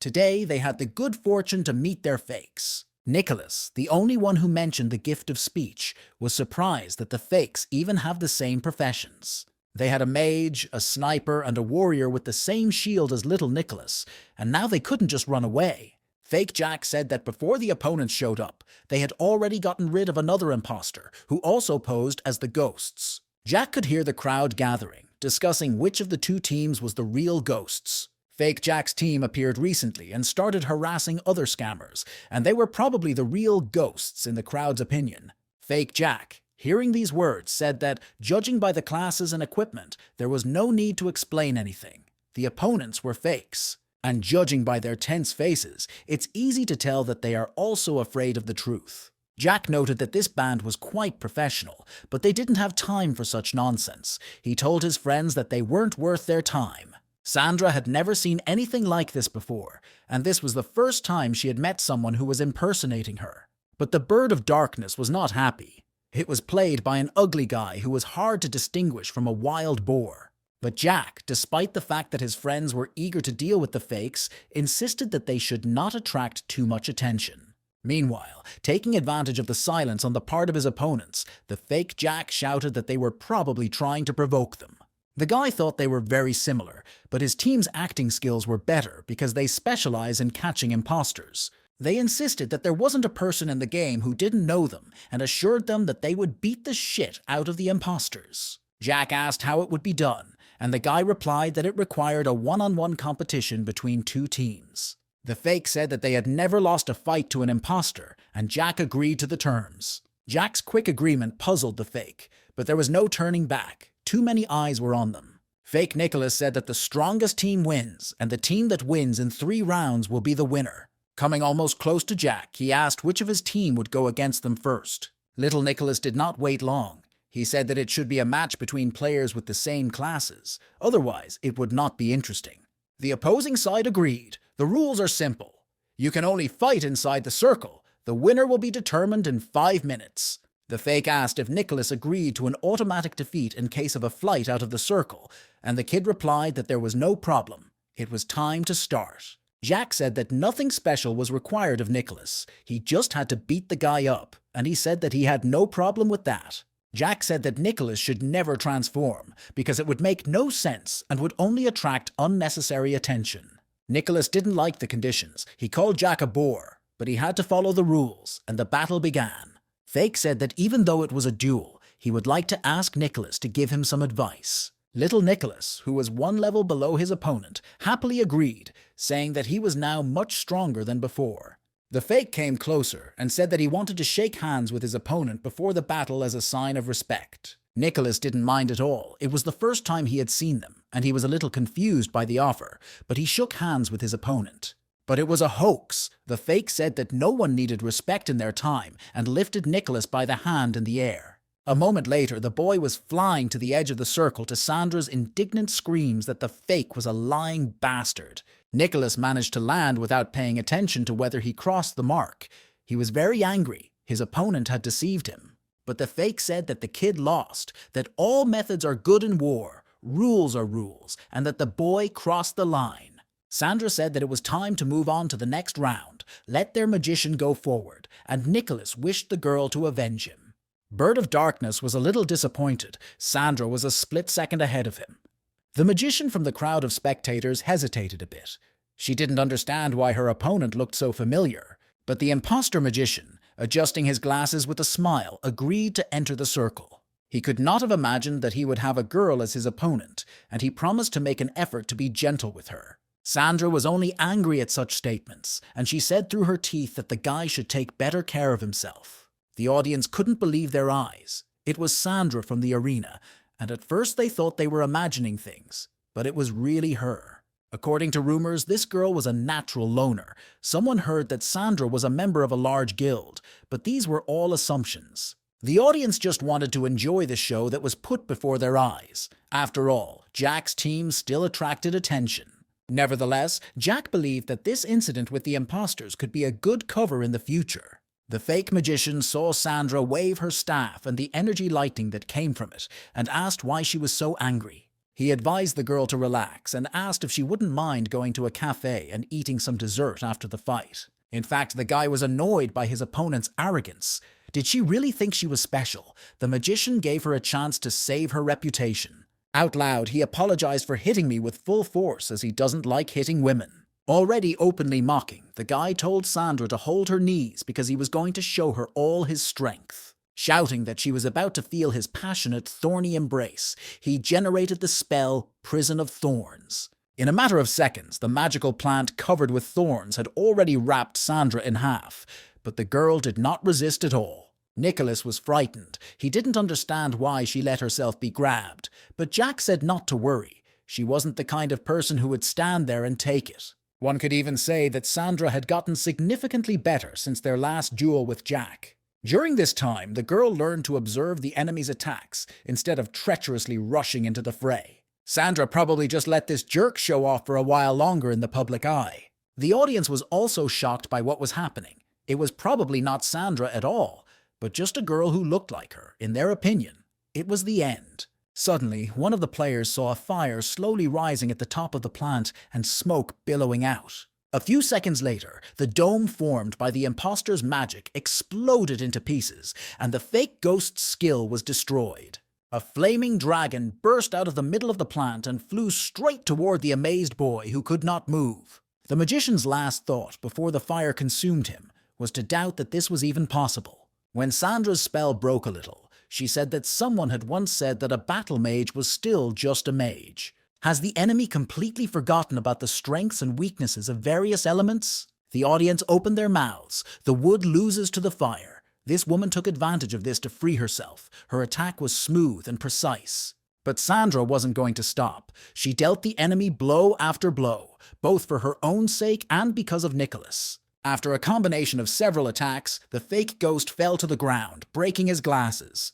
The guy reproached himself for being so careless. He didn't think that this bitch would make such a move. He became a laughingstock. The magician decided that he urgently needed to restore his honor and jumped to his feet, preparing for a new attack. He flew at his best speed towards Sandra, trying to hit her with his spear, but the girl managed to jump aside. Covered in a cold sweat from the realization that he could not observe the movements of his opponent without his glasses, he waited for an answer. Fake Jack, unable to bear the potential failure, shouted what the break was doing. She was on top. But when the guy looked up, it was too late for him. Sandra activated a fiery dance that spun the enemy in her arms.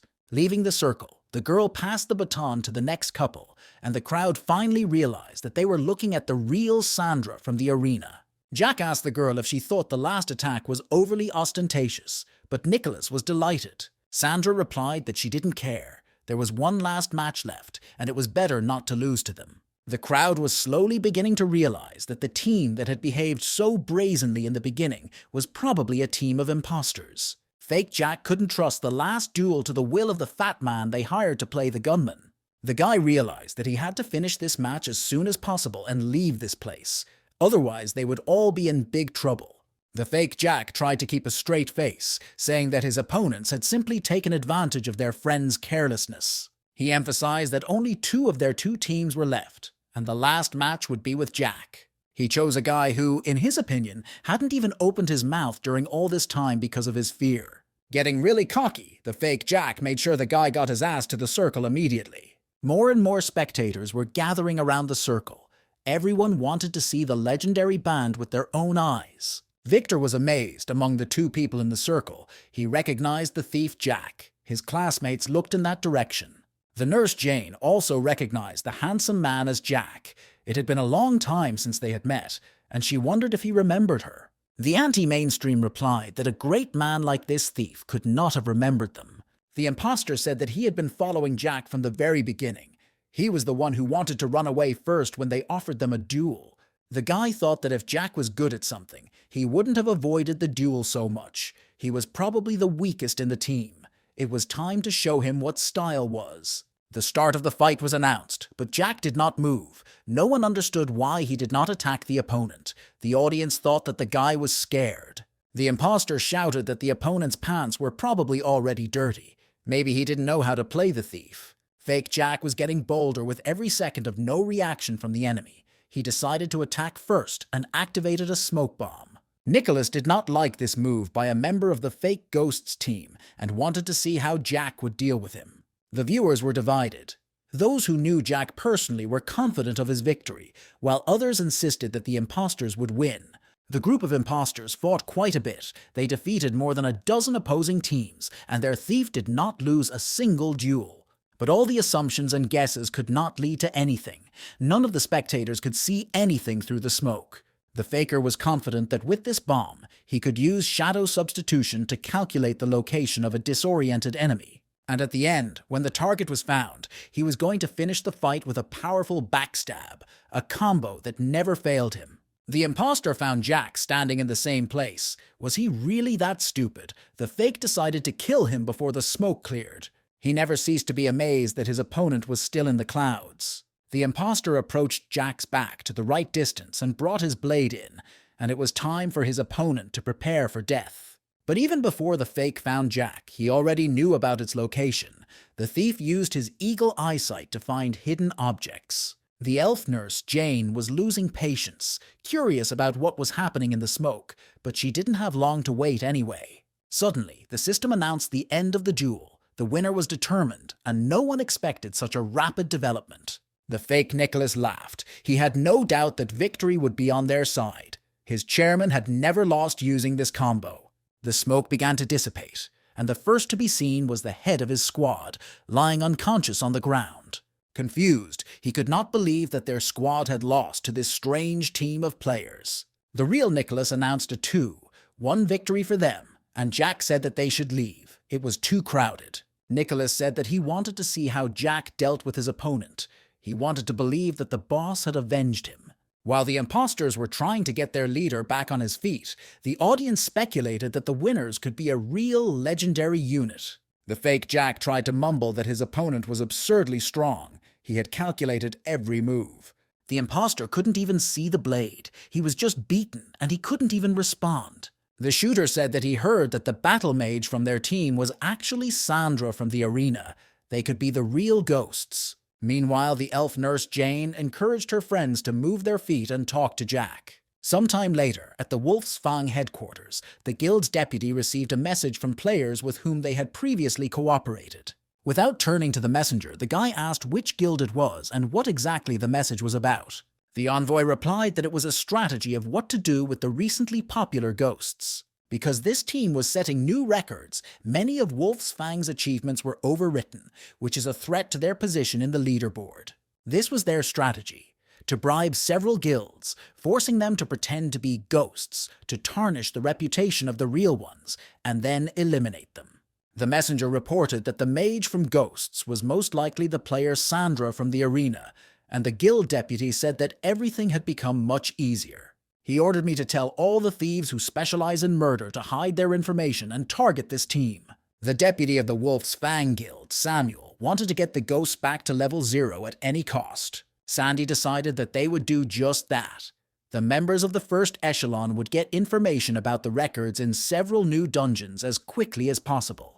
The deputy said she would immediately pass his order to her subordinates. But Sandy asked, looking at the girl, what was wrong, why she didn't continue. He noticed that Lily looked confused as to who dared to do this to their cheerful deputy. The girl wondered if the mayor had already forgotten about the bet he had made with the thief. He replied that he had made many different deals and needed more specifics. The girl answered that it was, of course, about Jack the Ripper, and the head told him to get into the top 10 of the team, ranking within a month. The chairman immediately recalled this conversation and asked what was wrong with the guy, since a lot of time had passed since then. The girl replied that the thief's team now called themselves the Ghosts. The same Ghosts. This is the same team of 4 people who unexpectedly burst into the team rankings, the Ghosts. Tiana confirmed this, and Lily herself has been following them lately, with an incredible number of posts on the forum dedicated to them. This thief is very arrogant, and she was not impressed with him during their first meeting. But now Lily believed that he had some talent. Sandy adjusted his glasses, wondering where the ghost team stood today. The girl replied that the result of the first Sunday had not been calculated, but their recent records were simply impressive, and she sent the chairman information about it. Sandy was impressed by what he saw on the screen, and this guy must have been really familiar with Paradise Valley because he was able to achieve impressive results. But it is precisely because of this persistence that the Ghosts team has unknowingly become a threat to some of the big players. Lily asked if they could send them help in that case, but Sandy said there was no need to do anything about it. The girl was puzzled by this answer. Jack is still a member of Foggy Bottom, and if they missed out on such a talent, it would be a mistake. But Sandy had a different idea. He believed that they didn't need help precisely because the boy had exceeded all his expectations. It was really interesting to see how far the thief Jack could go without their help. The elf nurse greeted the surprised Jack, who hadn't even thought he would ever see them here. Jane thought it was fate. Jack asked how their pumping was going, and she replied that without him, everything had become very slow. Victor was delighted, as expected. Jack turned out to be one of the ghosts, and he couldn't contain his emotions. The guy saw the record set by the ghosts on the forum and didn't believe it at first, but as soon as he found out that it was Jack's team, his doubts disappeared. Jack replied that in fact they had the right tactics at first, and their comrades also performed well. He could not have done it alone. The elf nurse noted that the thief Jack remained as shy as ever. The girl asked if Jack would help them with their leveling, as they have been slowly raising levels lately and can't pass the fisherman's pier. The long-faced handsome man said that he was actually crawling out of his skin trying to find a guide, but no one listened to him. Jack said that they should first go to the fisherman's village, where there is a shop that sells Braharia herb, and he would give them a tag. The players were delighted, and Jack decided to share with them not only what he had already told them, but also his strategy. The long-faced handsome man thanked them for their answers, but said that this was enough. They would figure out the rest on their own.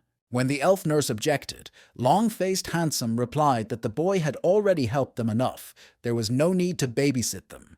The guy yelled at Jane to stop doing nonsense. They had to go to the mark. Anti-Mainstream and Victor said goodbye to Jack. They hadn't seen each other much and missed him very much. Longface commanded the group members, telling them not to be late because the secret store would close. Victor said goodbye to Jack once more and promised to do his best to become a badass thief like him. Jack didn't really approve of the boy's desires, only he should be the strongest thief in this game.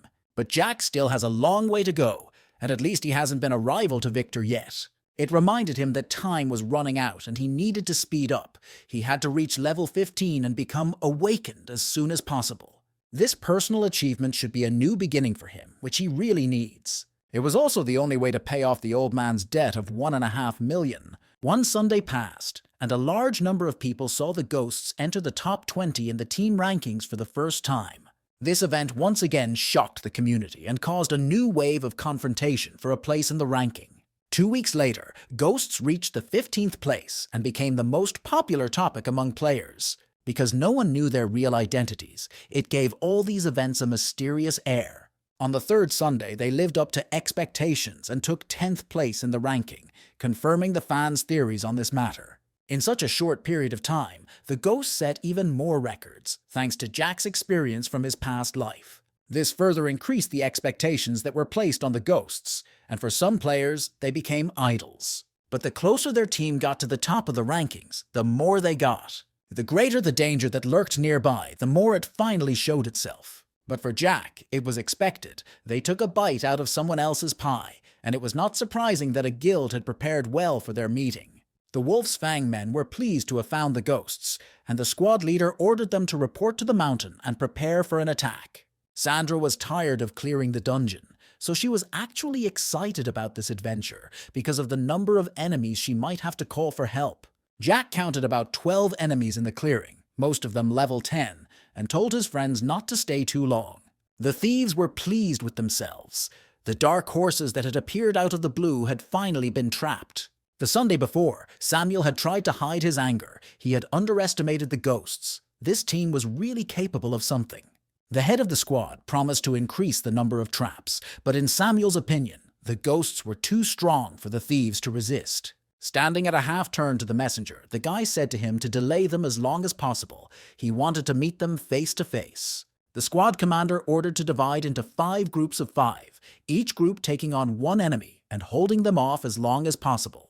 The first blow hit Nicholas's shield, and the boy successfully repelled the attack of the thieves from the Wolf's Fang. No matter how many times the 5 attackers tried to break through the boy's defense, they failed.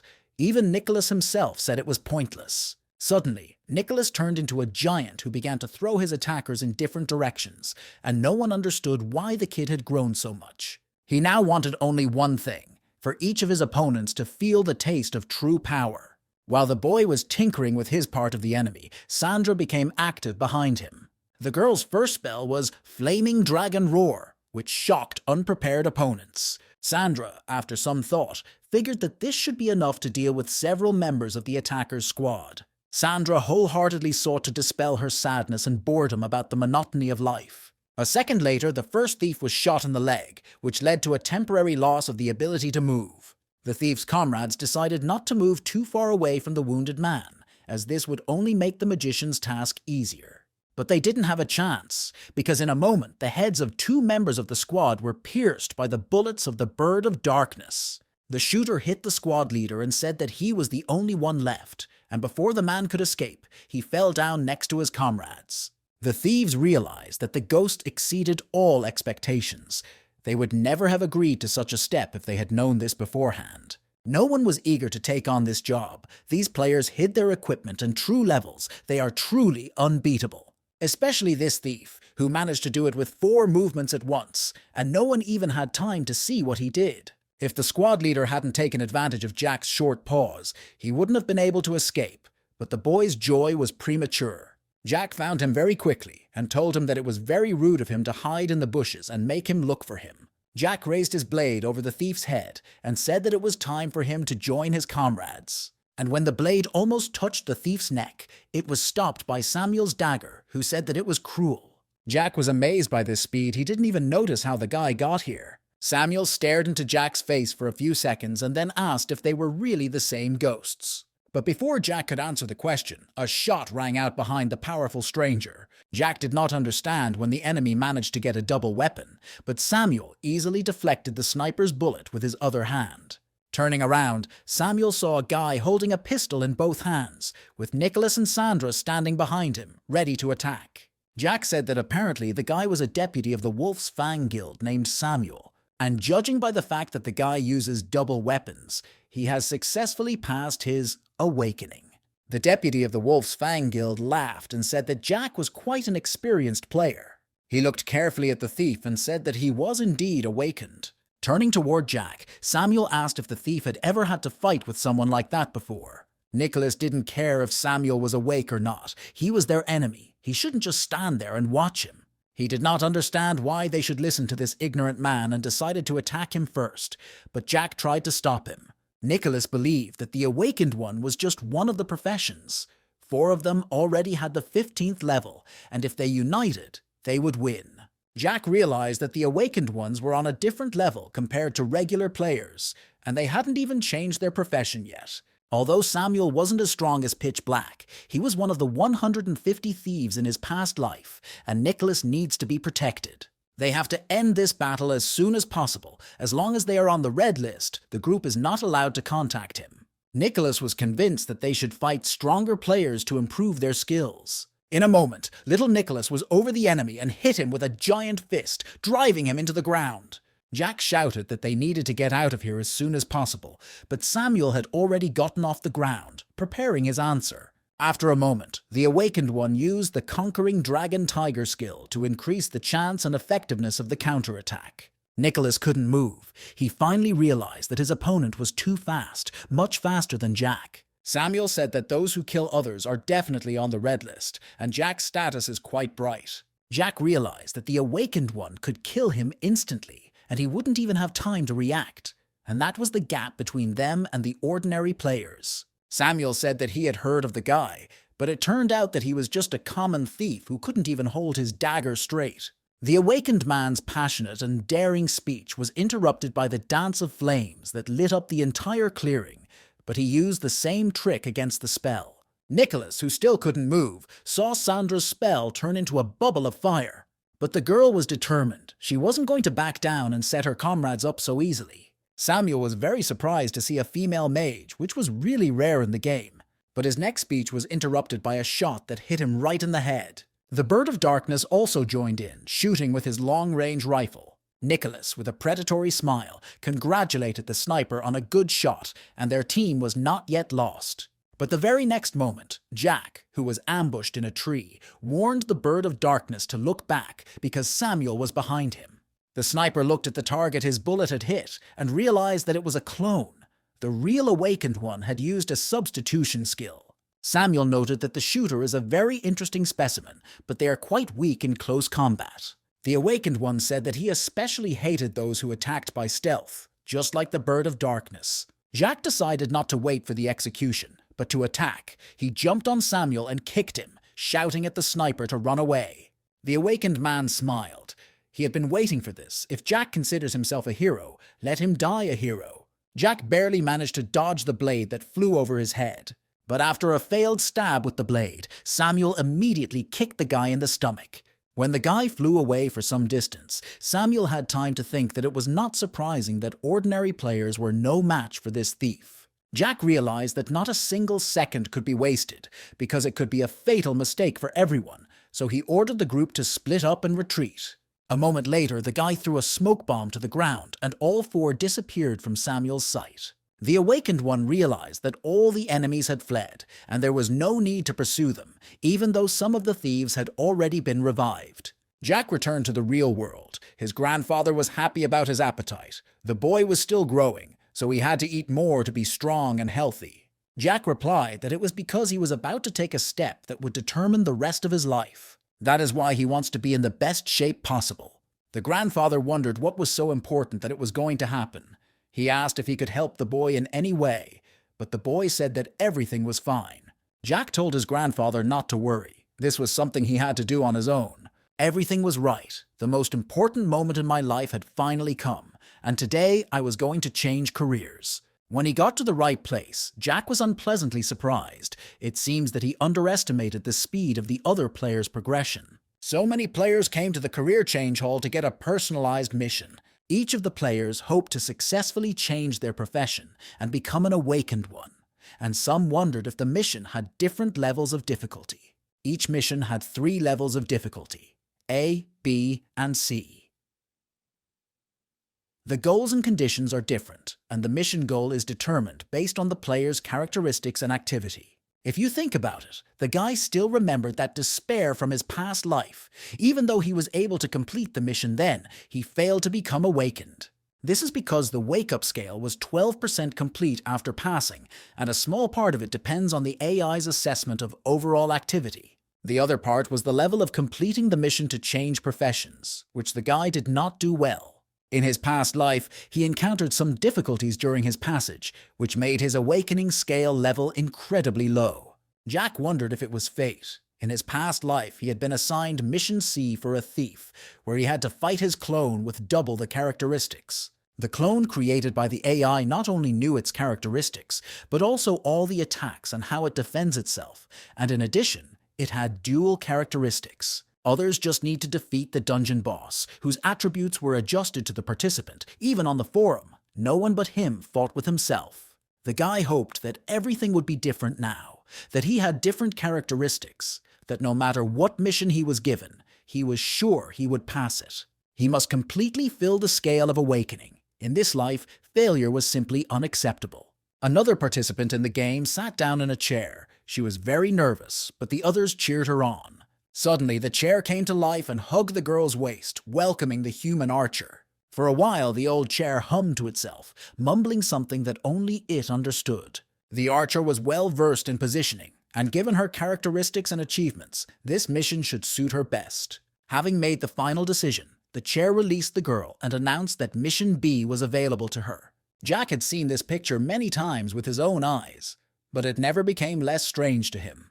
The guy decided to go next. The chair started analyzing his data, and sometime later it announced that Mission A was available for the guy. Jack was excited. He got Mission A for thieves. It always involves exploring the map. He can definitely get the maximum score. Suddenly, the chair closed its arms again. It was confused, and it made the guy tense up.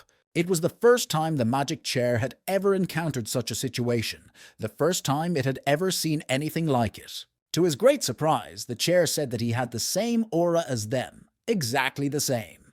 The guy quickly broke free from the tester's arms. What kind of aura? What does it even mean? In none of his lives had Jack ever heard of anything like this. He didn't understand what was happening now. The chair did not engage in any more discussions. It announced Mission S for the guy, and he began to fall into a multicolored portal. At first, the other players thought they were imagining things.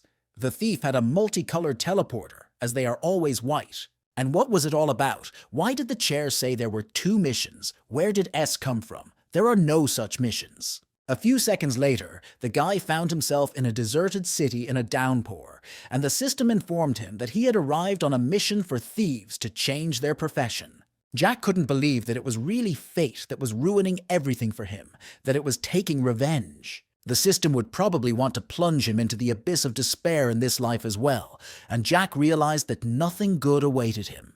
The notification announced that the goal of the quest was to defeat your 3 clones. The clones' characteristics were doubled, and the time was unlimited. Jack swore at this mission. Whoever came up with it, he had prepared so much, but he had never seen information about anything like it. The thief realized that he could not lose, and if he wanted to change his life, it had to be through an awakening. No matter how much he was beaten by fate in this life, failure was unacceptable, and he had to come up with a strategy and stick to it. The clone's characteristics are twice as great as his, and he will never be able to defeat it in a direct fight. Jack decided that he would simply circle the clone, dodge, and run around it until the time was up. While the guy was immersed in planning, he did not notice that one of his reinforced copies was already flying at him from above. A moment later, Jack was already on the ground, trying to figure out how to avoid another blow. The clone was not going to stop, and it's good that there was only one of them here so far. Jack didn't know why he was remembering this shame now. He shouldn't be concentrating on that story. He was writing a new one. All you need to do is calm down. Everything will be different in this life. There were 10 seconds left before the start. You couldn't use your skills. In my last life, it was a battle of basic techniques. This time, there is no time limit. It seems that the delaying tactics will not work. In any case, the best solution would be to leave now, so that the clones don't squeeze him at once. Jack needed to think about everything carefully, calmly, and he had time for that. 10 seconds quickly passed, and the career change mission began. This time, there are 3 clones. They will have to split up to find him. There will be a short period of time when he will fight one-on-one. If the player dies here, the characteristics of the clones are increased by 2 again. The clones are flawless, and if Jack wants to fully fill the awakening scale, he needs to complete the mission to the maximum. The main question for him was how to do it right. Jack's thoughts were interrupted by one of the clones, who broke the window glass and dragged the boy outside. The clone's actions indicated that it insisted on fighting outside, not inside the building. The guy had no choice but to avoid the battle until he came up with something more effective. The clone's powers were super powerful because Jack himself was well trained and he could barely repel attacks. If Jack had slowed down, even for a moment, the clone would have already punctured his heart. The AI had terrifying speed. The dual characteristics of the opponents were really impressive, but I had to calm down. They were him. I had to think about what he would do. But before Jack could finish his thought, the clone instantly appeared next to him and kicked him. It all happened very quickly. Jack didn't even have time to think, and he was already attacking. He had no chance against basic skill. As he fell down from the building to the ground, Jack realized that this mission really did not make any sense. Jack's body, accelerated by another clone punch, hit the ground, kicking up chunks of asphalt around him. But no matter how much it hurt, the guy realized that he didn't have a second to rest. The AI creature was already flying right at him. The system notification said that the guy's defense was compromised. The clone was mercilessly kicking him, and Jack was not always able to dodge. Jack was at a loss. He didn't know what to do and didn't see any opportunities for himself. After another stroke, he realized that, in the end, this life would probably be no different from the previous one. When he saw that 2 more clones were joining the one, he realized that this time things might be even more hopeless. The only thing left for Jack to do was to ask fate how much longer it would keep putting obstacles in his way. It was impossible to complete this mission, and it would probably be better to just give up and let this horror finally end. But unexpectedly, a white light of hope shone brightly at the end of the tunnel for the guy. He remembered. Now he understood everything. A few meters from the ground, he realized that there was still hope for victory. Jack decided to fight, and he engaged in a battle with 2 clones at once. As he had guessed, this was the way out, and the guy took off from the ground and jumped into the air. One of the clones decided that he would not let the boy escape and tried to attack, but Jack skillfully dodged the blow. The guy decided that he had to thank the clone for that attack on the roof. He gave him the clue he needed. The creature's punch was twice as fast as his, yet Jack was able to block it before he even had time to think about it. This was the key to the solution. You need to act faster than you think. Even though the characteristics of the clones are twice as large, in the end, they are just numbers. Even if the robotic Jax can predict his next action, clones, after all, will not be able to learn about what he himself has not fully understood, his conditioned reflexes. Another name for this phenomenon is momentum. Jack must trust his feelings and conditioned reflexes completely. The anxiety he felt due to fear was the real reason he failed last time. A moment, a thing that only humans have. Jack couldn't understand how he had forgotten about it because of bad memories, how he had gotten fear in this life. The thief even started to smile. The strength of his opponents was really impressive. But even though the bowing was doubled in characterization, some things never change. And this is the recovery time after an attack. The higher the resistance, the shorter the effective damage from an enemy attack. Even if the clone's characteristics are hundreds of times higher than Jack's, this mechanic will never change. Now that none of them had a tiny chance of defeating the thief, Jack was finally confident in his abilities. When the first of them was destroyed, the guy asked if the other two were going to attack in turn or all at once. The clones decided to attack together, and although they were fast, they were no match for the momentum. There it was. Jack felt that the moment, which was only at the beginning, had finally started to improve. This skill was divided into 3 levels: beginner, advanced, and instinctive. When a person with momentum fights someone who doesn't have it, it's like a fight between an experienced martial artist and an ordinary person. Jack's skill had finally reached a refined level, but it was still progressing in the course of the fight. As long as clones are unable to mimic this state, they won't stand a chance, no matter how fast they are. Jack decided that it was time to strike the decisive blow, and the boy's attack made the clone fly into the air. Finally, only one of them remained, and the enemy was already preparing for the final push. Jack looked at the clone and thought that apparently in this life, the hunter and the hunted had switched places. At the time, Sandy was hosting Tiana, and she said that the guy had fulfilled his part of the bet and made it to the top 10 in the team rankings.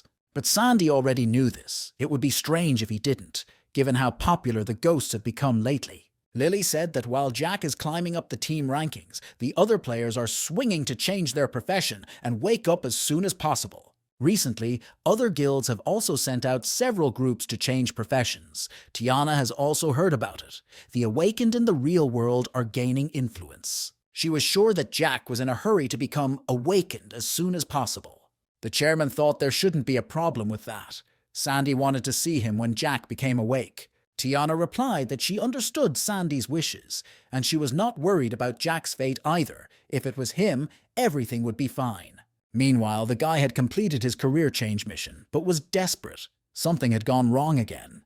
The system promised a new profession for the thief class, and even more exciting games as a reward. Jack did his best. He had to change his profession, but in fact nothing changed. The guy looked at the blue screen again, where the awakening scale for completing the mission was 12%. Jack couldn't understand where he had gone wrong. What could have gone wrong this time? And a wave of despair was rolling in. Why was the awakening scale still at 12%? It's impossible. He couldn't have done it exactly the same way as last time. The guy fell to his knees. He begged for history not to repeat itself, but it seemed that his past life was returning. Jack stared at the notification screen in confusion. At that moment, he really didn't know what to do. Being awakened meant receiving special signals from the gaming equipment that activates special parts of the brain. This allows you to use skills from the game in real life. Paradise Valley is a game developed by the government. It was created with the aim of awakening the hidden potential of humanity, but it was unclear why. Those who awakened with a high percentage continued to reach the top in many areas and, as a result, became even more powerful in reality. Thus, a strong awakened one received special treatment from the state and the status of a warrior of the country, as well as an official position in the government. The status of an awakened person determined his place in society. He who failed to awaken in his past life became a member of the lower caste. Because Jack is an orphan, he was abused in real life. He took on any job. He had no dignity, no pride. He was garbage. He had no hope, no sense of confidence in the next day, and his past life turned gray in his eyes. The guy really truly did not want to go through this again. Would he really be garbage in this life too? Suddenly, the thief noticed that there were 2 options on the notification screen: exit or next. He was so overwhelmed by the system message that he didn't even notice. After the mission was over, the only button available was the exit button.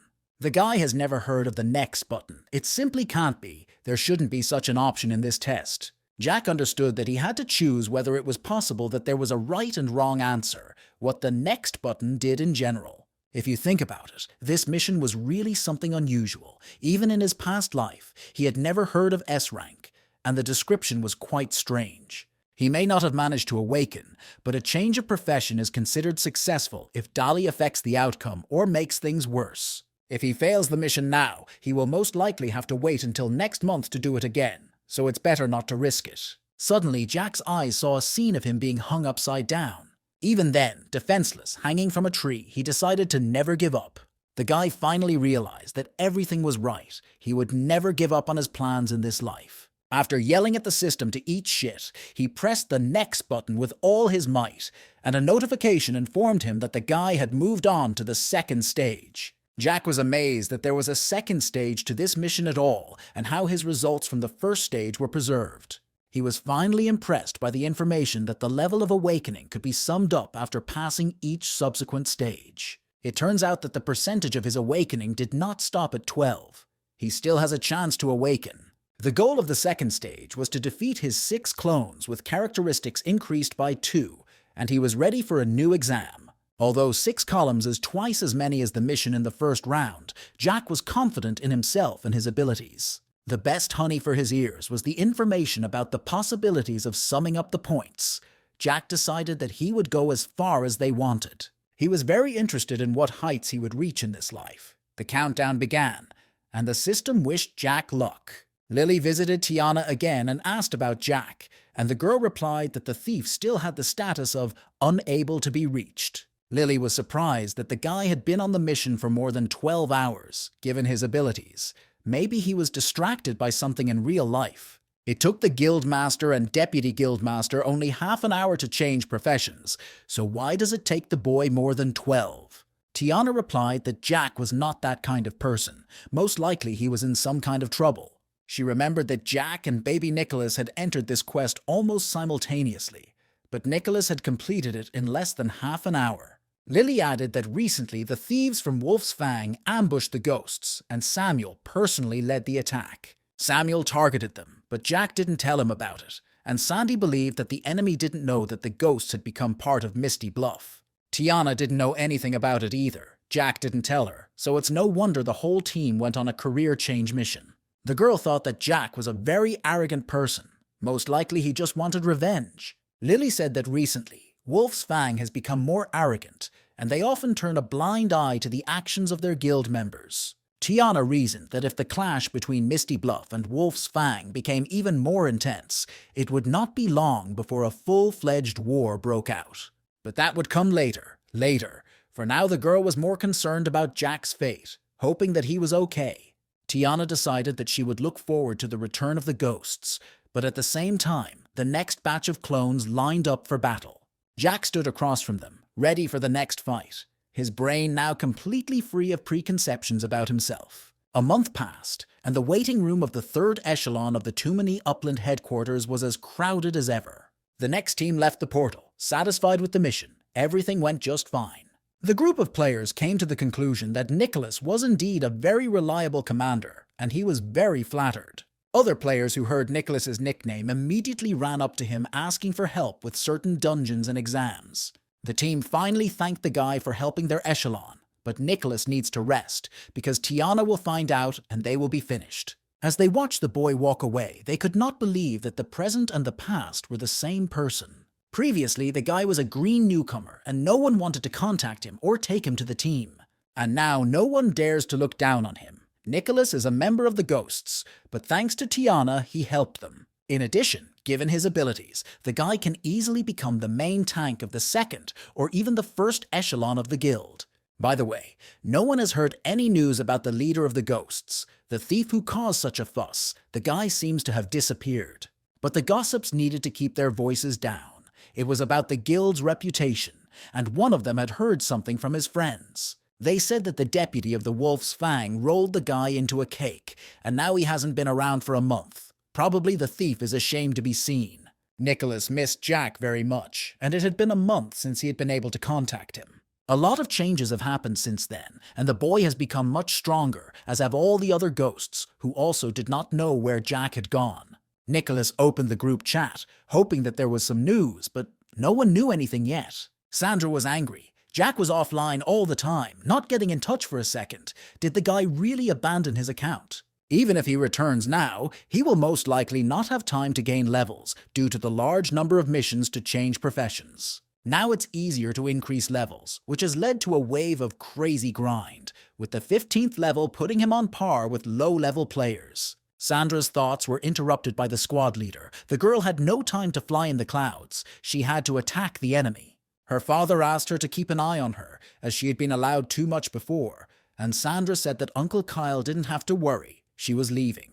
She was amazed in a moment that her team could not cope with such a weak monster on their own. There was no challenge in this battle. But her uncle told her not to talk, but to attack, and Sandra obediently followed his order. If Jack didn't show up, she would return to the guild. Lily was screaming. She didn't understand how they dared to invade the territory of Too Many Upland. It was pure provocation. Sandy asked if they had really invaded the third stronghold, and Lily said yes, they had agreed to a 50-50 deal. There are 6 control points in the area. Each guild gets 3. Only after the sweep would the fight begin, but the 4th point attacked their 3rd. Sandy asked how much time is left until the dungeon opens, and Lily replied that it's about Sunday, and it's classified as Fight for Guild Resources. Sandy began to make calculations, and if his opponents made the first move, he tried to respond with something bigger. He also planned to capture 1 control point, which would increase the income from the dungeon as a whole in the future. The girl replied that the closest one to them was the 4th, but it was well guarded, and the guild could suffer heavy losses. The most remote, the 6th stronghold, is over the edge of the abyss, so it will also have to be excluded. Sandy asked what happened to the thief Jack from Ghosts. A month had passed, and there was no word from the guy. Lily replied that no one had seen him since he decided to change his profession, and Tiana was also worried about the lack of communication. Sandy hoped that the boy would not disappoint him. The success of this mission depended on the ambush of the ghosts. Meanwhile, in the Dungeon of Career Change, another test was coming to an end. A second later, Jack received a notification that he had completed the 10th stage of his career change, and he was surrounded by mountains of clone corpses. Looking around, the guy finally realized that a whole month had passed since he had been on this quest. Finally, he could catch his breath. It was over. The result of his awakening was 100%, and he was promised a special reward. Standing on the roof of one of the buildings, looking at the street, which was dotted with clones, he realized that it was time to return. The system congratulated the guy on completing the career change mission and informed him that he had unlocked the thief class ability Duel Wielding. For completing the mission, the guy was awarded the Bone Dagger of the Unrepentant Mercenary. It was much better, plus 10 permanent dexterity bonus in his past life. Jack wondered what rank this weapon had.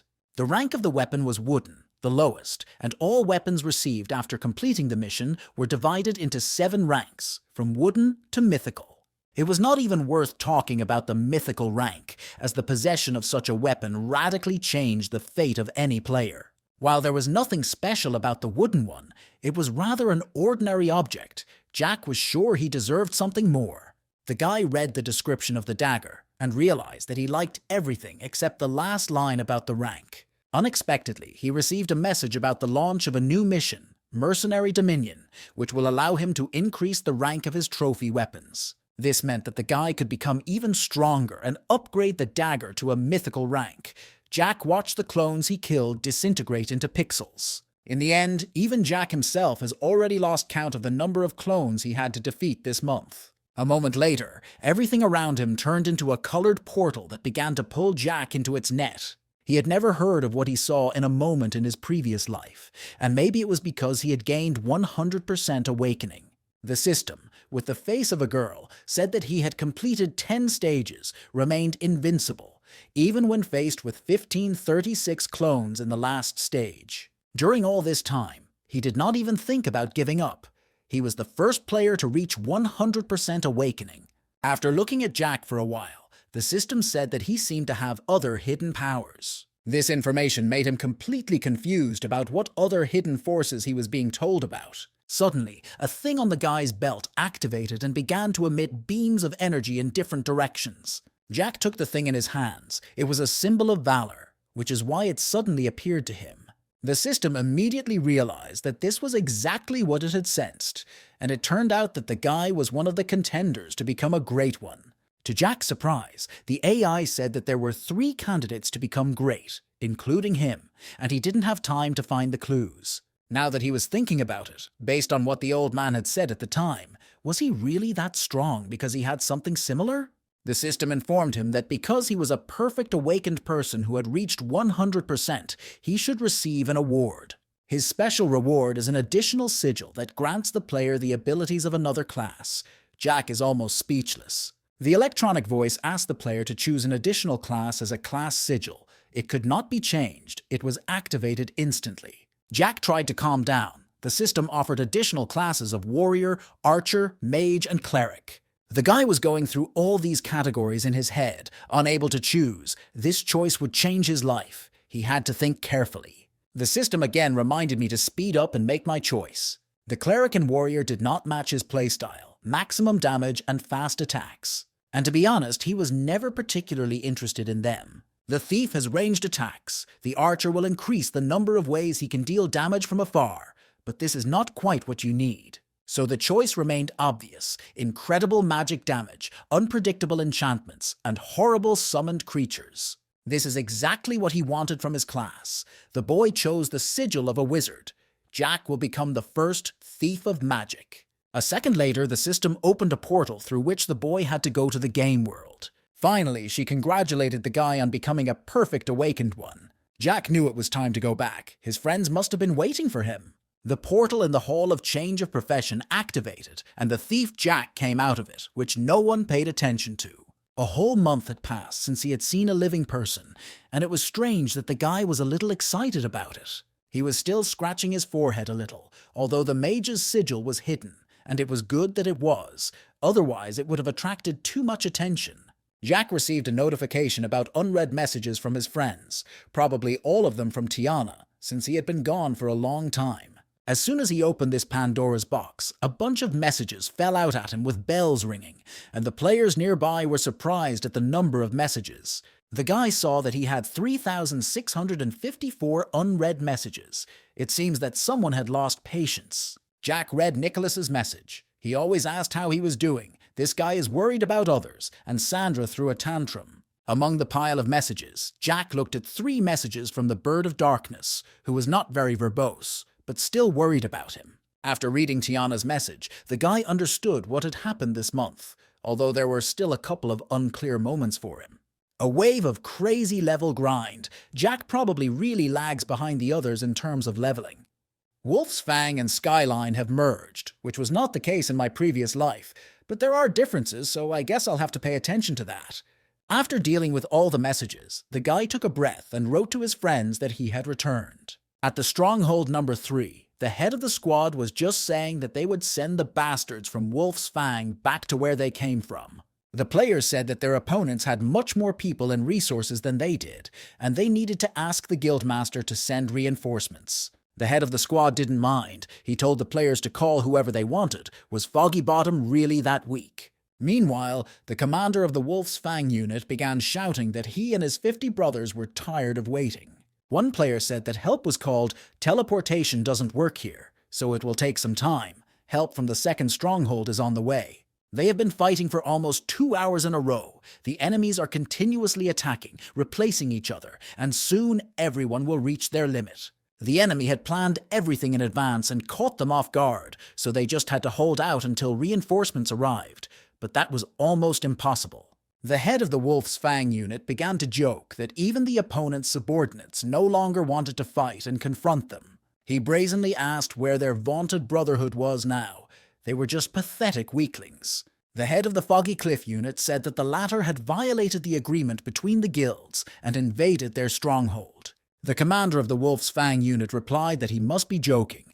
This has always been called strategy. He said that they shouldn't talk nonsense. They should call for reinforcements, because he didn't want people to talk about the bullying of Wolf's Fang later. Suddenly, his bold speech was interrupted by a voice saying that there was really no need to waste any more time on the garbage from Wolf's Fang. This circumstance made the commander of the attackers very angry. He could not understand who dared to interfere in their conversation.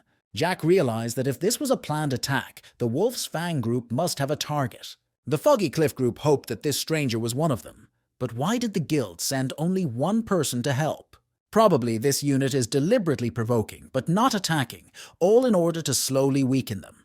They will play into their hands if reinforcements come here, because the defense of the other 2 points will be weakened, and a massive attack on them will begin. The squad captain could not understand who the thief was, but what he said sounded plausible, and he had to inform other strongholds. He had never seen a thief before, but he felt that there was a completely different aura emanating from him. Probably an expert sent by the guild. Jack said that he was level 15 and had just changed his profession, which caused a very strong reaction from the squad members. Was the guy looking for death? Everyone who defended the strongholds had reached at least the 23rd level. The head of the Wolf's Fang squad also began to mock Jack, wondering if he had decided to become the mascot of Foggy Bottom. But the guy interrupted the bastard's laughter by putting a knife to his throat and saying that it made no difference what level he was. The amazed player recoiled, not expecting this strange thief to be so fast. Jack pulled out another dagger. There were 50 enemies, and that's good. He'll finally test his new weapon on them. The commander of the Foggy Cliff squad also didn't understand why I was on the other side of the field, what this level 15 thief was thinking. Did this guy hit his head completely? He rushed right into the crowd of enemies alone. The commander of the Wolf's Fang squad doubted that the thief was only level 15. Judging by the way he moved, there was something fishy going on.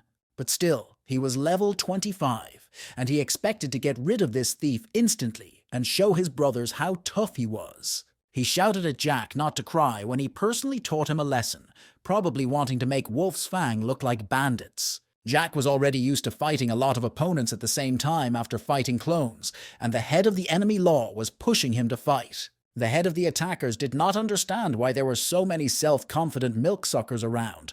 Now he was going to show the cruelty of reality. He pulled out his sword and activated the striking blade attack. The enemy was a warrior, so Jack had to be wary of close combat. In a split second, the attacker's sword flew out of his hands from one short and quick blow from Jack. The head of the Wolf's Fang did not understand how he managed to hit him between the fingers, and the thief used an extreme method to interrupt the skill. He didn't understand at all what kind of reaction and agility this thief had. The slightest inaccuracy and the guy would have died. How could he be so sure? In 2/3 of a second, Jack struck the enemy 3 times with his blades, so there was nothing to counter such an attack. When the second expired, Jack was standing on the lawn above the body of the squad leader. The enemy was very slow, and there were many gaps in their defense. Even if he had just stood still, it wouldn't have made any difference. Jack was too used to the fact that even the clone's breath was carefully calculated. If the guy had been a little slower, he would have been killed in one blow. Compared to them, ordinary players are still far away. Jack looked at the Wolf's Fang squad and said that it was their turn to get ready. He knew they were too weak to stand up to him. The Foggy Bottom squad was watching from the other side of the clearing. They saw that the situation was escalating, and the thief was probably finished. The head of the squad decided to go and see what was going on, because the enemies had raised a real sandstorm through which nothing could be seen. When he got a little closer, the man was amazed. A real battle was taking place on the other side of the clearing. How was it possible that the thief fought alone against a whole group of opponents who were higher in rank than he was, and they lost to him? There was discord in the ranks of the enemy unit, and despite the fact that there was one person against them, it was very difficult to focus on him. This kind of speed can probably stand up to their deputy, Samuel. Probably the level of this guy is very high. Jack, who had overheard the players' conversation while striking them, apologized for being level 15, having recently been promoted. The players who survived ordered the mages to put up magic shields, and they had to surround the thief as quickly as possible. After Jack's return, his crit and damage multipliers have increased significantly. Any attacks double the damage. The main event would begin when the dungeon opened, and Jack doubted that they had sent professionals here. Jack decided that in this case, these guys would help him get used to his new abilities, and he turned around for the next attack. The members of the Foggy Cliff squad couldn't believe their eyes. The level 15 thief had defeated the enemy squad, and now it was their turn to attack. Suddenly, behind their backs, they heard the voice of a player who could not believe that he had to come here and save the Wolf's Fang squad. It was the captain of Stronghold Number 4, Berserker, who said that the squad was supposed to just provoke the enemy. The surviving members of the squad perked up a bit. The thief had taken advantage of their weakness, and now they would show him their strength. The captain of the Misty Cliff decided to wait. A Berserker is a special subclass of warrior with double resistance and enormous strength. Unfortunately, they were not so lucky. Although the captain's class is not so bad, but the Berserker surpasses him in all respects. Jack, who suddenly appeared next to the captain, confirmed that the Berserker was beyond their means, which made the latter very angry. Their horror grew even greater when the Berserker began to activate his power. This damned thief got them into big trouble. The captain of the Foggy Cliff Squad ordered the mages to urgently activate their protective shields. The mages started shouting that the enemies had very powerful arrows, and they didn't have enough mana to defend themselves. Berserker believed that for a talent like him, being a captain of a stronghold was a waste of time, and he should get over it. They will break the enemy formation with several waves of long-range attacks. Then he will personally lead a frontal attack. His thoughts interrupted by shouts from behind. Suddenly, the effect of the colossal mountain pressure attack appeared behind the Berserker. Jack was waiting for this person to arrive. He thought it would take him longer to get to the location. Nicholas, who appeared out of the smoke, said that if he was called by Boss Jack himself, he couldn't be late. Nicholas said that he had come running as soon as he received Jack's letter, so he didn't have time to reply to the message. Jack said that the boy had grown up a bit and now had silver-ranked equipment, and the kid replied that he didn't have many options now. Nicholas decided to ask where Jack had been all this time. He had been gone for a month. Everyone was very worried he hadn't warned anyone. The guy replied that he had encountered a small problem when he changed his profession, but he was back, nothing special. Nicholas replied that Tiana was also very worried, and Jack said that he would need to check on Vancraft as well. Before he disappeared, the boy had provided the girl with all the additional materials, and he was wondering how she was coping now. Nicholas said that the last time they met, she said that she wanted Jack to come see her, that she had some news for him. Jack said that he would definitely come to her, but their conversation was interrupted by the head of the squad, who shouted that they really needed help. The members of the squad could not believe that they were seeing Nicholas from ghosts. They did not understand what the guy was doing here. The guy showed himself well in the 3rd tier. He became even stronger after the promotion, but he refuses everyone who offers to move to other teams. Some teams can only dream about this, but what Nicholas himself is doing now alongside them. The head of the squad said that he had heard the man who had just called this strange thief Captain Jack. So was this the mysterious captain of the ghosts. But didn't the guy retire from the game after all? No one saw him for more than a month. The Berserker was losing patience. He considered his opponents to be a flock of sheep that did not even suspect of the approaching death. He began to put the members of the squad in their places. It was time to have fun, and the players readily followed his orders. The Berserker, activating his power, shouted that it was time to finish these assholes. He used combat mood. Jack was going to take on Berserker, but Nicholas beat him to it. He asked the guy to deal with the other members of the squad. Jack realized that the boy had really grown up. He had almost forgotten about it. In his past life, Nicholas was the all-powerful little Nicholas from the Sacred Mountain. The members of the Foggy Bottom squad didn't know what to do. Jack and Nicholas went ahead. They must have been completely crazy. The captain ordered us to follow them, and we couldn't give them a reason to say that they were just looking on from the outside, so he activated the energy surge. The players rushed forward. They were happy to show their opponents that they were not at all timid. Jack never asked whether Nicholas had received a special subclass after his promotion, and how much his characteristics had changed. The secret trump card will definitely be the blessing skill, but Nicholas still has a long way to go to master this power. The main thing was not to let the Berserker touch the boy. Jack wondered what little Nicholas was capable of now. Facing Nicholas, the Berserker said that he was just a level 25 dwarf, and now he would show him how a real warrior fights. Nicholas replied that level 28 was not bad, but that Berserker lacked the experience to teach him, so perhaps he would be the one to teach him a lesson. The guy hit the Berserker with all his might, and he fell to the ground, saying that it was a very funny joke. A second later, Berserker stood up and said that Nicholas was a scumbag who hadn't even grown any chest hair. A moment later, the man struck the boy with a furious blow, but Jack was able to defend himself with his upgraded shield. Adding to the pressure, Berserker said, laughing, that he was correcting Nicholas's pretty face. The next attack hit Nicholas under a pillar of flames and stones that flew in all directions. But the guy withstood this blow without even using any skills, and the berserker had the impression that he seemed to be getting stronger. Jack also noticed a pleasant change in the abilities of little Nicholas, and he developed a rather interesting shield. The berserker wondered how such a small bastard could hold something as heavy as this shield with such calmness and still fight. But before he could even blink, he saw that Nicholas's right hand had grown to a giant size. A second later, the mighty berserker flew to the other side of the clearing, losing his balance from Nicholas's blow.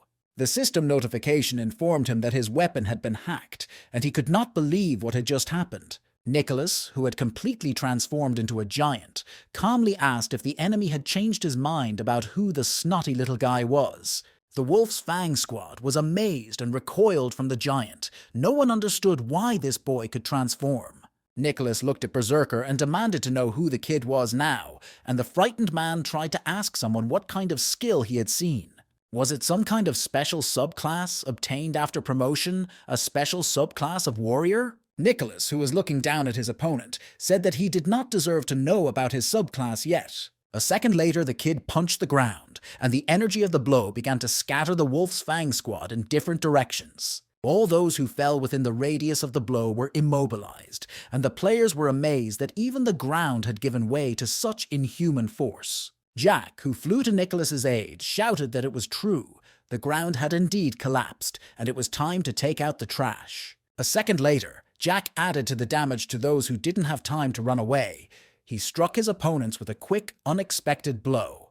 But he realized that his old skill didn't do enough damage now, and he would need to upgrade all of them because he couldn't finish off his opponents. Nicholas, a little boy, came to the boy's aid, jumping over the crowd and shouting that he would deal with the others. From what Jack observed in the following minutes, the members of the Wolf's Fang squad were really in trouble. The berserker, who had already felt his body begin to disintegrate into pixels, realized that it was because he had lost his vigilance. Nicholas, who reappeared before him, said that if a man is that offended, he is always ready for revenge. Jack looked at the work they had done and praised the boy for his excellent work, and if things kept going like this, they would definitely make it. Nicholas, who had already begun to shrink, said that he could not embarrass himself, especially with his brother Jack by his side. The captain of the Foggy Bottom squad, who had been watching all the vicissitudes, flinched when Jack called him. He realized that with their stats and skill sets, these two could have destroyed Wolf's Fang without help, and the guys informed him that they were leaving the survivors to them. The captain of the squad asked them to stay late and asked if they would be present when the dungeon opened on Sunday. The guys answered that it would depend on the circumstances, but the squad was sure that with the help of these two, the guild's chances of winning would increase significantly. They would especially benefit from the help of a thief, whose play is comparable to that of a 50th level pro or even higher. Nicholas washed his hands in a nearby stream. He said it was quite a distance to the nearest teleporter. Jack asked the kid what subclass he got after his promotion, and the boy replied that it was quite difficult to pronounce. He opens the screen with his data and reads his title: Warrior, Blessed, Beastman from the Sacred Mountain. As Jack expected, through a blessing, he received an extra lining after his promotion. In his past life, he could not have come close to such a legendary personality, but now they are friends. Nicholas's story has just begun. Nicholas did not fully understand what this title meant. Perhaps the game knows that he will be 12 this year, so his type still has to grow. The boy looked back at Jack and asked him if he had told Tiana about his return, because she was terribly worried. The thief replied that he had, of course, sent her a message and was going to visit her soon, but that he had to go to Vancraft before that. Recently, a state-funded currency exchange system was launched in the Valley, and you can link your account to your gaming account. However, only gold coins can be exchanged at the rate of 1 gold coin per $1,000, and game equipment and resources can be bought in the same way. He had spent a lot of money on Vancraft. The lease on the store was about to expire, and Jack hoped she had sorted everything out. It was time to go in. Due to a change of profession, he almost forgot, but the loan was also due, so Jack has to find the money before they start to knock it out. Awakened players can make a lot of money in the real world. In his past life, he didn't have this chance. There was some kind of financial crisis. Nicholas said that if Jack was going to go to Vancraft now, he wanted to keep the thief company. Sometime later, they found themselves on the Casvado shopping street, with a long line gathered outside the Vancraft store. The girl reminded customers that she was selling a bottle to each person, and she had the personal data of the players written down. She asked her assistants how much stock they had left, and then told them that they would receive 30% more today. The assistants' eyes sparkled with joy. They were very grateful for the girl's generosity. Unexpectedly, a guy came up to the counter, bypassing the line, and asked if he could be served, which caused an explosion of emotions. The girl started to answer that it was wrong to do so, but when she turned around, she saw the thief Jack in front of her. Vancraft immediately forgot about all her glasses and, dropping them, ran to meet the guy, who finally returned. Jack, having listened to the girl's report, asked if she really meant to say that it was necessary to open new branches right now. The girl replied that this is exactly what she meant. It is difficult for her to cope with such a large volume of work. She does not have enough production capacity. The girl asked if it was possible to update and expand the store, hire experienced alchemists. Otherwise, they would not be able to cope with the large flow of customers. Jack replied that he understood, but he wanted to know how the shop was doing before making a decision. Vancraft replied that after a few mistakes, things went up. There were few buyers, she spent money on advertising, and it worked. She trained 3 newbie alchemists so they can now grow their company and hire more people to create a business empire.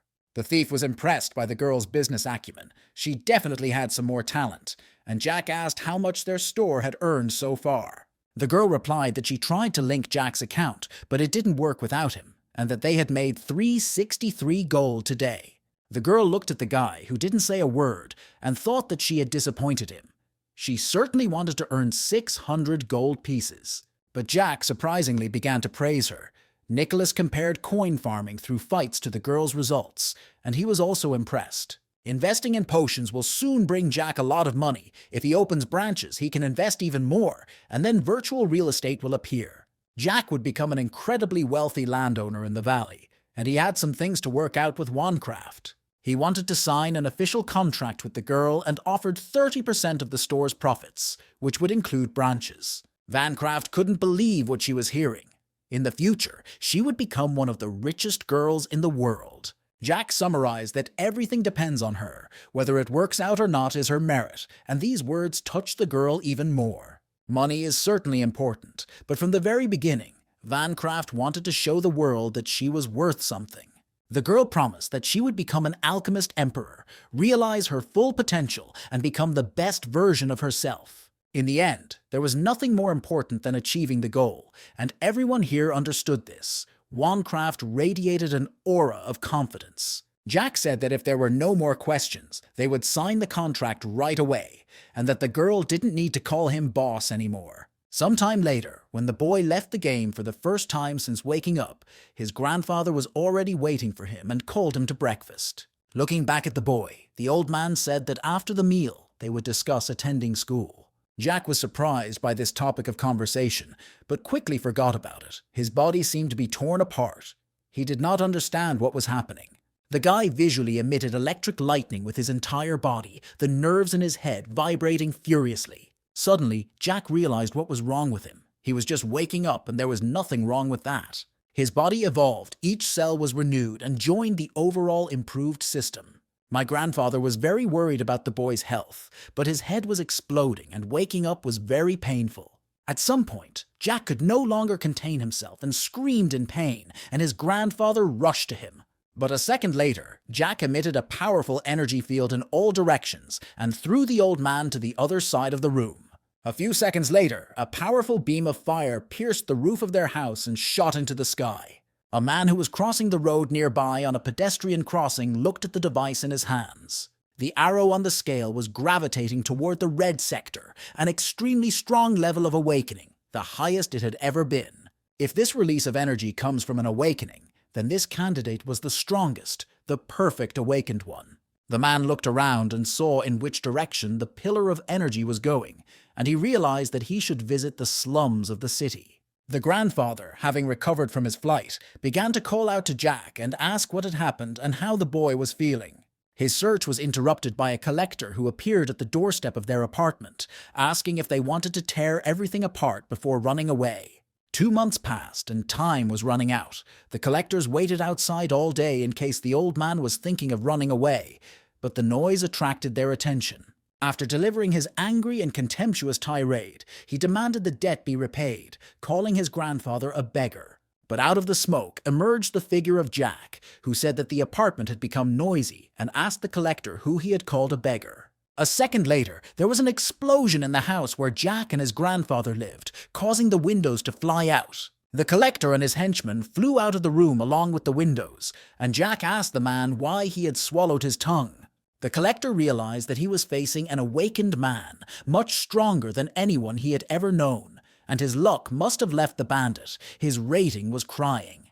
Jack ordered him to talk, and he thought it was time to get out. They had no chance against this guy. He started apologizing and saying that he was blind. They were just trying to do their job. Meanwhile, Jack told his grandfather, who appeared in the doorway, not to worry. He was perfectly fine. The collector insisted that they were wrong, that many people did not pay their debts, that their boss was ruthless, and that he came from the slums of the city. Jack asked who his boss was. He didn't know who he was talking about, and asked to be taken to the boss. Meanwhile, somewhere in the slums, it turned out that they needed to find a new fighter for the Dark Run because the original candidate was wounded. Chris, the Silver Viper of the East, one of the slum leaders, said that this is a very important event, and he had said so before. The awakened one was very apologetic, saying that he was not careful, but agreed to risk his life for the sake of the main thing. Suddenly, his impassioned justifications were interrupted by a gunshot, and the guy behind him threw his head back. Chris said that the guy now had no chance of winning. If not for the fact that the awakened were hard to find, he would have ended up like that idiot. The awakened man fell to his knees and began to swear that he would put his life on the line for the sake of victory, and he thanked for being pardoned. The collector said that this was the boss of the Eastern District. He could kill without hesitation. He was called the Silver Viper of the East. Apparently, it was the worst possible time to tell them about the failure to collect their debts, and the collector was afraid that he would get a bullet in the forehead. Jack realized that the Dark Run is a kind of underground competition where the awakened can take part, and it was important for Chris to take part. Jack stepped forward and loudly asked how Chris felt about him speaking on his behalf, and the collector didn't know what to do with himself. The awakened man wanted the guy to leave, but Jack asked if he could tell him what class his opponent was and tell him about the conditions of victory. Chris raised the gun to his face so that Jack could see it and asked if he was really talking to him. The debt collector came forward and apologized, saying that he had brought the guy here to discuss his debt. The man added that Jack had planned this on his own, and he had nothing to do with it. Chris turned sharply toward the manifold and fired a shot from his gun, thinking he was surrounded by idiots. The collector had already prepared to die. Closing his eyes, he was just crying, but Jack calmly intercepted the bullet halfway. Everyone in the room, including Chris, was very impressed by this spectacle, and for a moment the room was silent. Jack, holding a bullet with smoke still coming out of it, said that the manifold was right. It didn't concern him at all. He asked Chris if he didn't need an awakened one who could take part in the Dark Run on his side. The guy thought that the leader could use his skills, so Chris ordered everyone to leave the room immediately and leave them alone. Jack wanted to agree to write off his grandfather's debt of $1.5 million if he won, but Chris said that even $5 million was no problem. If they win, real estate prices here will more than double, and there will be other significant benefits. But first, they must discuss Jack's wake-up percentage, level in the game, and class, and what he received after waking up. Jack replied that he was level 15 and had just awakened. His awakening percentage was fine, and his class was a thief. Chris asked if the guy really believed that his level would be fine, that there was a chance he would die, that he couldn't let anything go wrong. The guy insisted that everything was fine. Chris just had to keep his word, and the leader realized that Jack was their last and only option. The state recruited all the awakened with a high percentage. Such activities are prohibited by the government, and those who knew about it avoided publicity. From what Chris had heard, the opponent was an archer with a 28 wake-up percentage, and judging by the guy's movements, he was quite agile, so he might win. Chris stood up and walked toward the exit, calling out to Jack after him. "The Dark Run is tonight. They can make it before it starts." Jack was driving through the city at night in a fancy car and couldn't believe that he had become an awakened man, someone who could catch a bullet with his own hands. At that moment, it came out instinctively, and although his arm still hurt, the potential of the awakened never ceased to amaze him. Although he never awakened in his past life, he heard the news, for example, how one awakened person defeated a terrorist organization, or 2 people destroyed half the city in a fight, which he thought was impossible at the time, but now he could feel the limitless potential of this power. If Jack makes every effort to develop the class, and whatever heights he can reach, he will be the best player in Paradise Valley. He will be not only in the game, but he will be the best awakened in the real world, and this time, Jack will change his life dramatically. Chris watched Jack. He was calm and collected. It made an impression, an unusual mindset for someone who looks no older than 20. Finally, they arrived at their destination. The guard greeted Silver Viper, and he introduced Jack as his hand. Going down the stairs, the guy asked if hand was considered a code word, and Chris confirmed that it was in line with the rules of the underground. Jack assumed that all the bets here were tied to some kind of nasty stuff and asked the leader about it. Chris replied, "Does the guy really think that such places exist only in slums? In the rich neighborhoods, things were even crazier." Jack just didn't see it.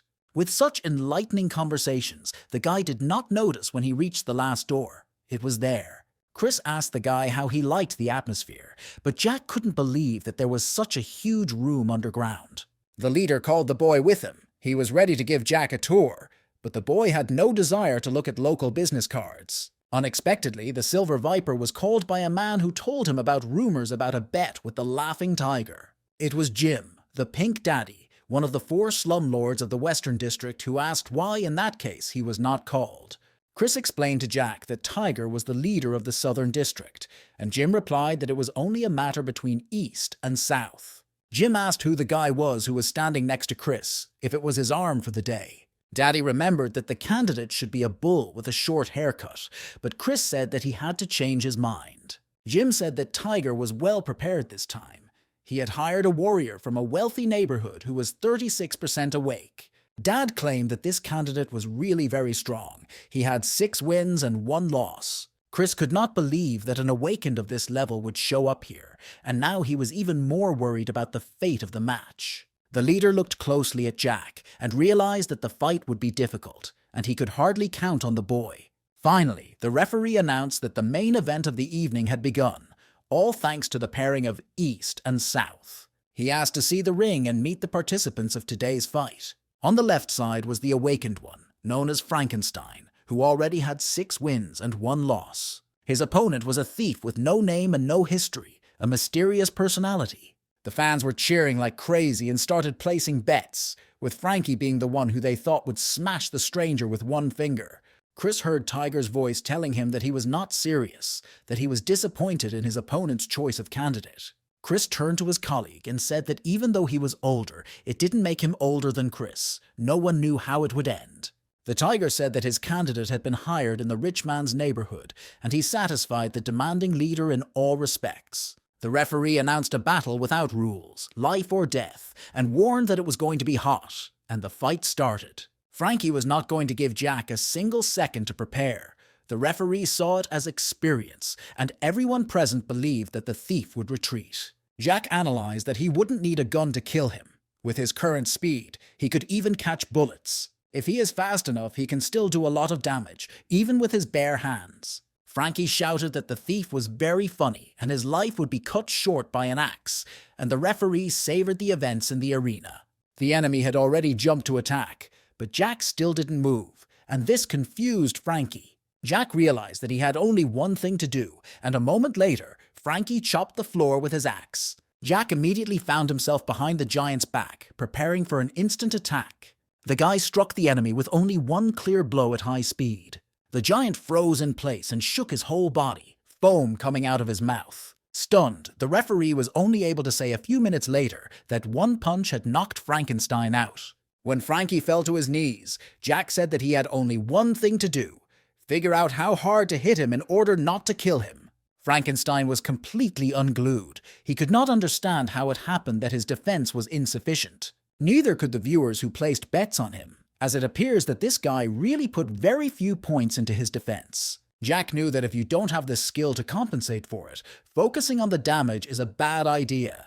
After a forced pause, the referee announced that the victory was won by the awakened thief, who had performed an unbeatable punch. Jack left the arena and turned to Chris and called him outside because he had other things to do, and the leader realized that he seemed to have hit the jackpot. Chris told Tiger that their arrangement should take effect immediately.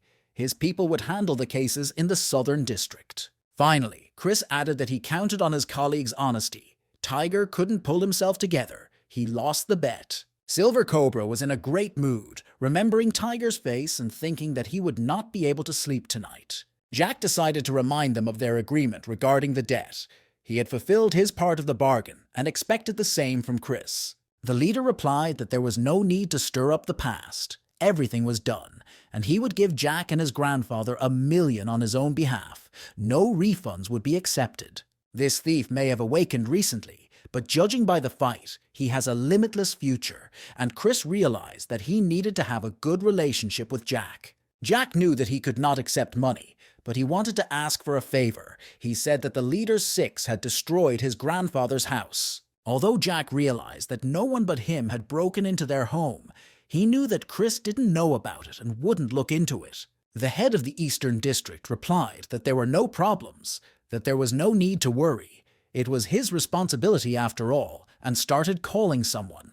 He was explaining to some man that it was the house of that guy and the old man, and that everything had to be done in accordance with the protocol. After a few minutes, Chris hung up and said that it was done. His people would take care of it, and there was nothing to worry about. He suggested that Jack relax and thanked him for what had happened today, but the guy said he needed to go home. Chris realized that he was dealing with a tough nut to crack and offered his services if he needed anything, adding that he would be happy to help. Jack thanked him and told him where he could drop him off, and from the first second, Chris didn't show any fear of him. Immersed in his thoughts, Jack reached his home, but did not recognize it. He was looking at the mansion of the rich. A few minutes later, when he knocked on his door, his grandfather opened it and greeted him happily. He asked if they had done anything to Jack, but the guy said not to worry, he was just going to close their debts. When the boy came inside, he did not recognize their living room, and his grandfather said that a group of strong men had come and started working. Jack did not expect the Eastern District's management performance to be so good. It was simply impressive. The grandfather asked how the boy got rid of their debt, if they had forced him to do anything bad, and the boy replied that he had just done them a small favor. The old man's eyes glistened with tears. He put his hands to his chest and thanked Jack for what he had done, promising that he would not ask again. He just wanted to thank Jack on behalf of his late son, and the thief replied that his grandfather shouldn't worry about anything. There was nothing to worry about. If it wasn't for him, the boy would have starved to death on the street, and his grandfather treated him like his own son, so Jack should be thankful. His grandfather said that Jack would soon have to go to school, so he enrolled him as a grandson and got him a state-funded place in a third high school. Grandpa was sure that young men like Jack needed to have a little knowledge in their heads. The boy looked at the piece of paper with the name of the school and thought that it was fate, that this place was filled with memories for him. The boy's thoughts were interrupted by the voice of his grandfather, who said that the men had left an interesting thing for him to return and that he would give it to him. A few minutes later, the grandfather handed his adopted grandson a second-generation smart gaming headset. It was a new second-generation helmet that improved the quality of graphics and control and released more targeted neural impulses. With better equipment, Jack can improve the accuracy of microcontrol, something he could not have dreamed of in his previous life. Jack decided to put more effort into the game. He said he was going to enter the game space now, and his grandfather should rest. He wished the boy good luck. As expected from a second-generation gaming headset, the tactile sensitivity is much more realistic than before. In addition, neural feedback has become faster, which will definitely come in handy in future battles. Now that Jack has dealt with all the problems in real life, it's time to deal with the unfinished business in the game.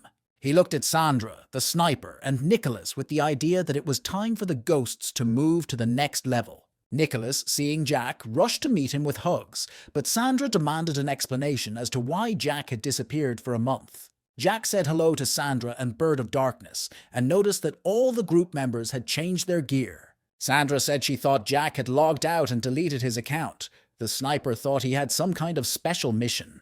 Jack replied that it was a long story. His mission consisted of different stages, and he fought with his countless mirror images. Sandra said that Jack's mission was strange. The system chooses missions depending on the differences of each player. She had a rescue mission of an NPC.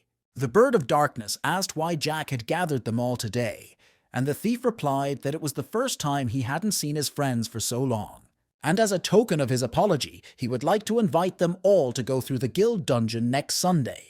The Bird of Darkness and Sandra were very surprised by this proposal, and they reminded Jack that they were not members of the Ghosts team.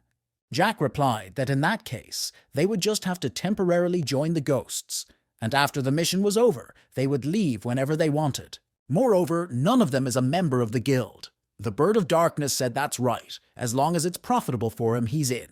But Sandra refused. She said that she works in a workshop, and there are workshop rules that prohibit them from joining guilds at will. Jack said that it was just for one day, and he felt that Samuel would be there too, that Sandra would be able to take revenge on him for that time. Sandra was interested in the proposal. Would this vile rat also be in the same dungeon?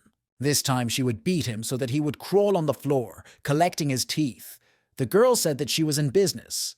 Nicholas liked it very much. Jack said that he had to spend this Sunday raising his level, but he was interrupted mid-sentence. Wasabi Man stood in front of them and said that after 2 months he had finally found the thief. Wasabi Man was level 23 and was sure that Jack still remembered his promise to be with the Ghosts. Nicholas was surprised by this meeting. He asked where the third-tier thief had been disappearing all the time and noted his 23rd level. Ignoring all the questions, Wasabi Man challenged Jack to a duel, adding that this time he came prepared. Sandra wanted to deal with the thief, but Nicholas said it was a friend from their guild who was a little offended because he was expelled from the team. Wasabi Man has been working like crazy for the past 2 months to raise his level, and the members of the Ghost team are also quite strong competitors. But he was sure that as a person from the Thief of Objects subclass, he was worthy of a fight with them. Jack asked whom the third-tier thief wanted to choose for the first fight. Wasabi Man replied that there were 2 people among them with whom he would like to fight. The first person was Little Nicholas, and the second, of course, was the thief Jack. As for Nicholas, he wanted to know how strong he had become, and as for Jack, he wanted to find out if the distance between them had changed. Nicholas was ready for the fight and asked if there were any rules, despite the fact that he considered the man his friend. Wasabi Man replied that there were no rules and asked him not to hold back, and he promised to do his best. Otherwise, it was pointless. Jack told Nicholas to do as Wasabi Man said, and the boy replied that in that case he would not give in to him. The red thief rushed to attack, and immediately, after Nicholas's words, the kid put up his interesting shield in response. With all his strength, Wasabi Man was on the verge of punching the boy's defense, but he couldn't break through it. Nicholas realized that Wasabi Man was a thief.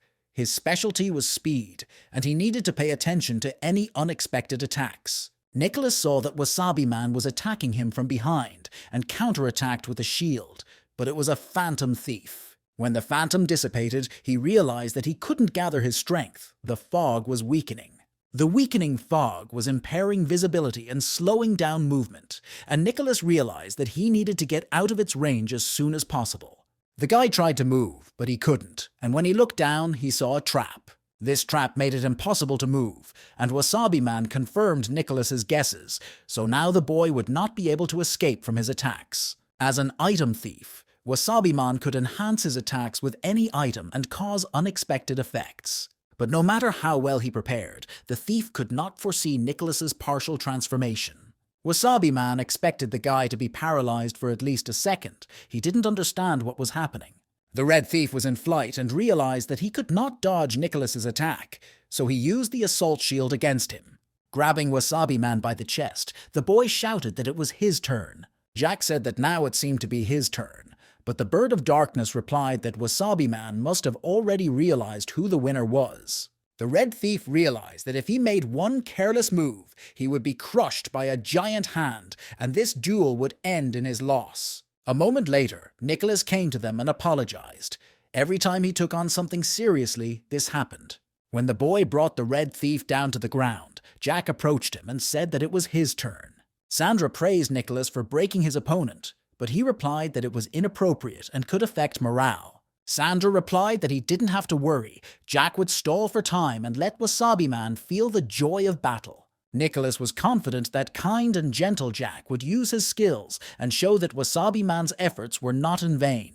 But the boy's hopes were not realized, and in a second Jack was behind the red thief, and using invisible evil spirit, he stabbed him in the back. Jack told the thief that he had lost, and he screamed in horror.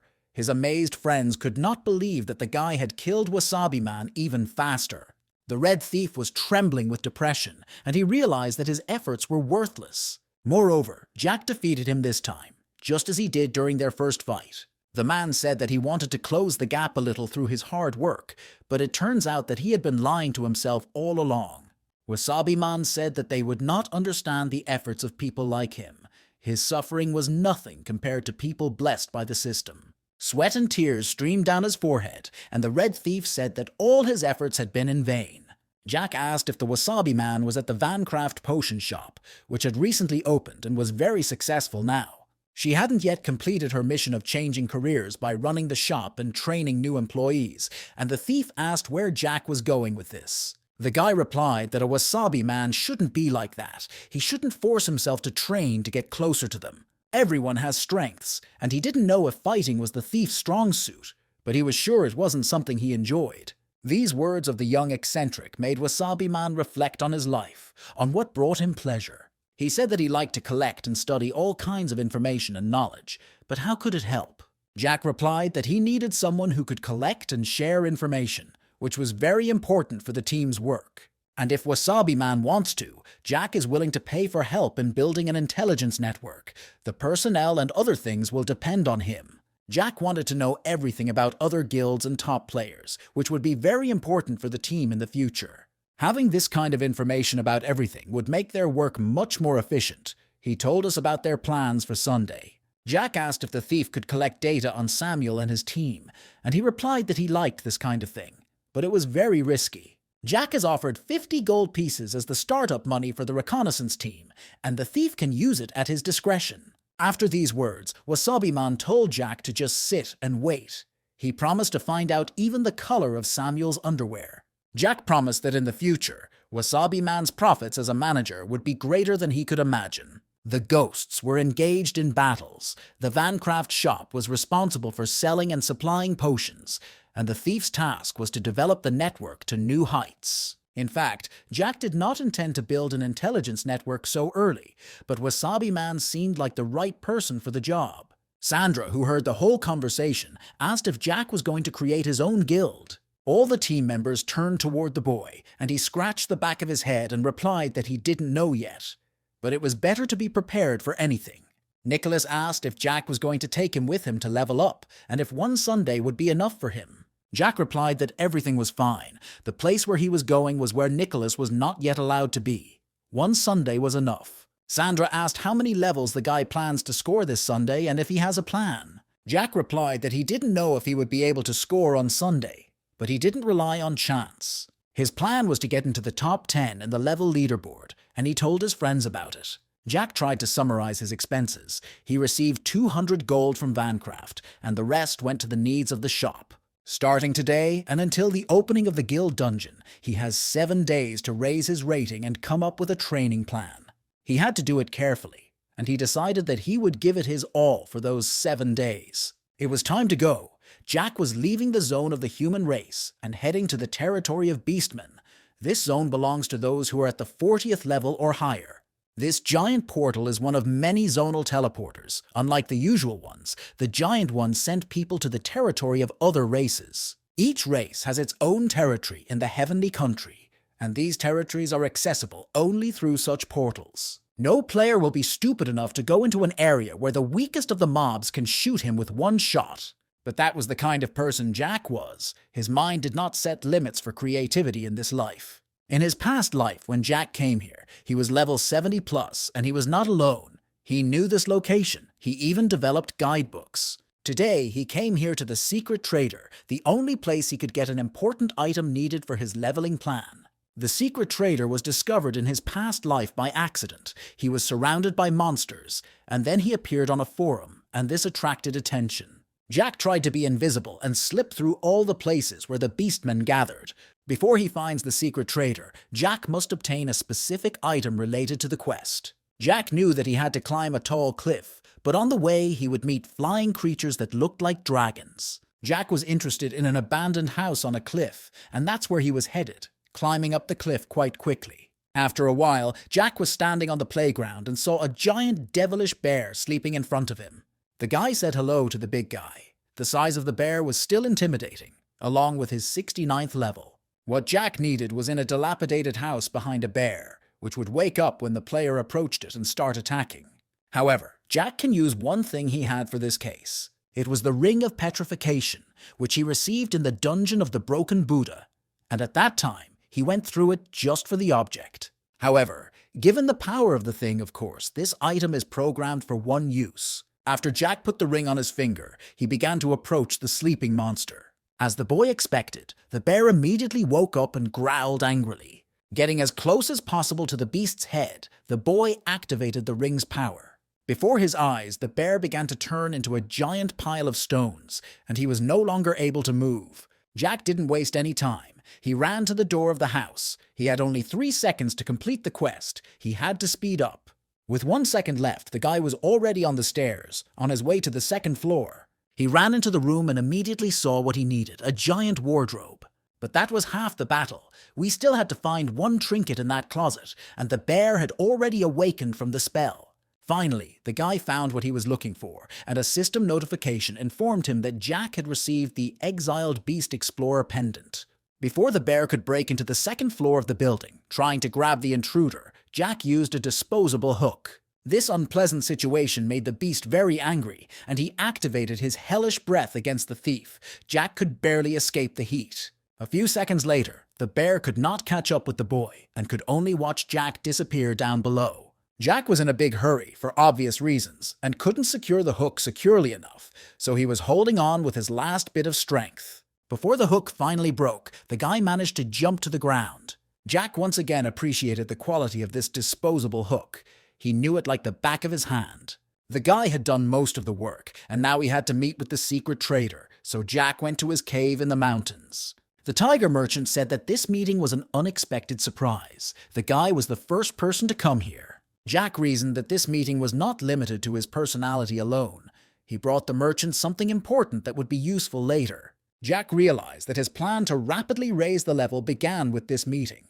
The tiger didn't care how the boy got here. He was interested in why he was looking for him at all, a creature who had lost everything and was an outcast of his people. Jack was afraid that without the main word exile, the rest of the story could not be revealed. He asked if Tiger could tell him about the exile, and he replied that stubborn fools refused to recognize his discoveries. As the only inventor of beasts in the clan, he completed his studies, but the clan worships only power and might, and they banished him from the village. Tiger was very upset and regretted that his wife was with him, but he did not expect that the radicals would try to kill them. They killed his innocent wife, and he jumped into the abyss and managed to survive by hiding among the leaves of the trees during the fall. Many years passed. Tiger did not forgive himself. His wife's pendant was kept in the house on the cliff, but he did not have the courage to return there. Jack realized that he had said the right word to activate the hidden quest, and fortunately, he already had the right item. The guy said he sympathized with Tiger the trader, but on his way here, he accidentally stumbled upon a house over a cliff. He pulled the pendant out of his pocket and showed it to the trader, and when he saw Tiger's surprise, he realized that everything was fine, and he just had to give the pendant back.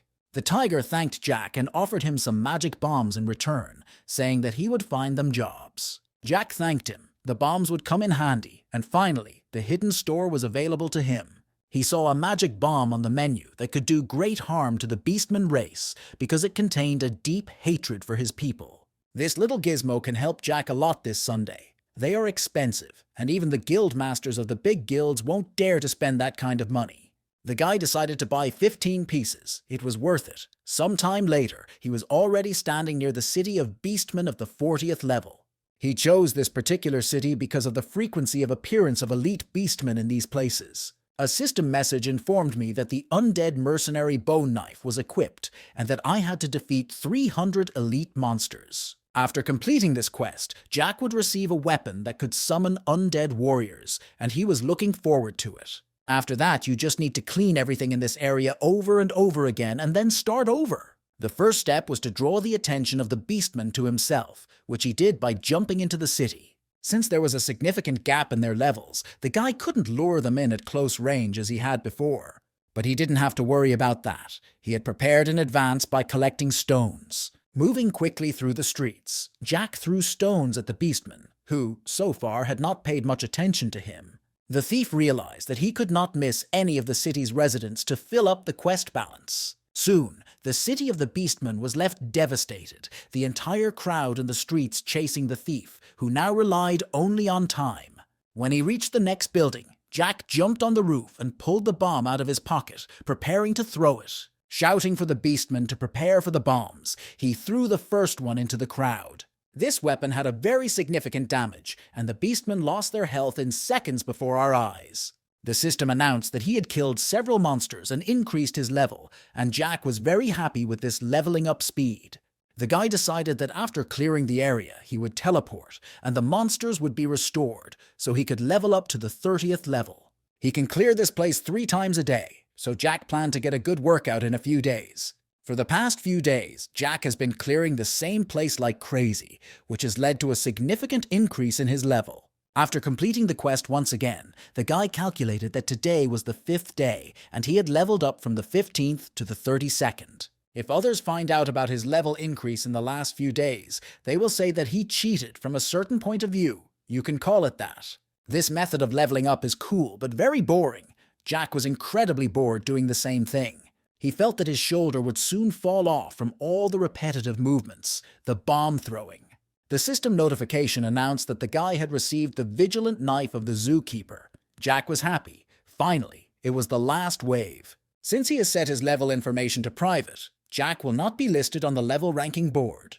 Many pros also hid their information, and you were ranked. Now the highest level is 41st, but there were players of higher level. When Jack looked at the ranking list, he realized that he was in the top 10, and he could really relax. Since it's easier to gain levels after a promotion, the game is fiercely competitive, and from now on, it will intensify.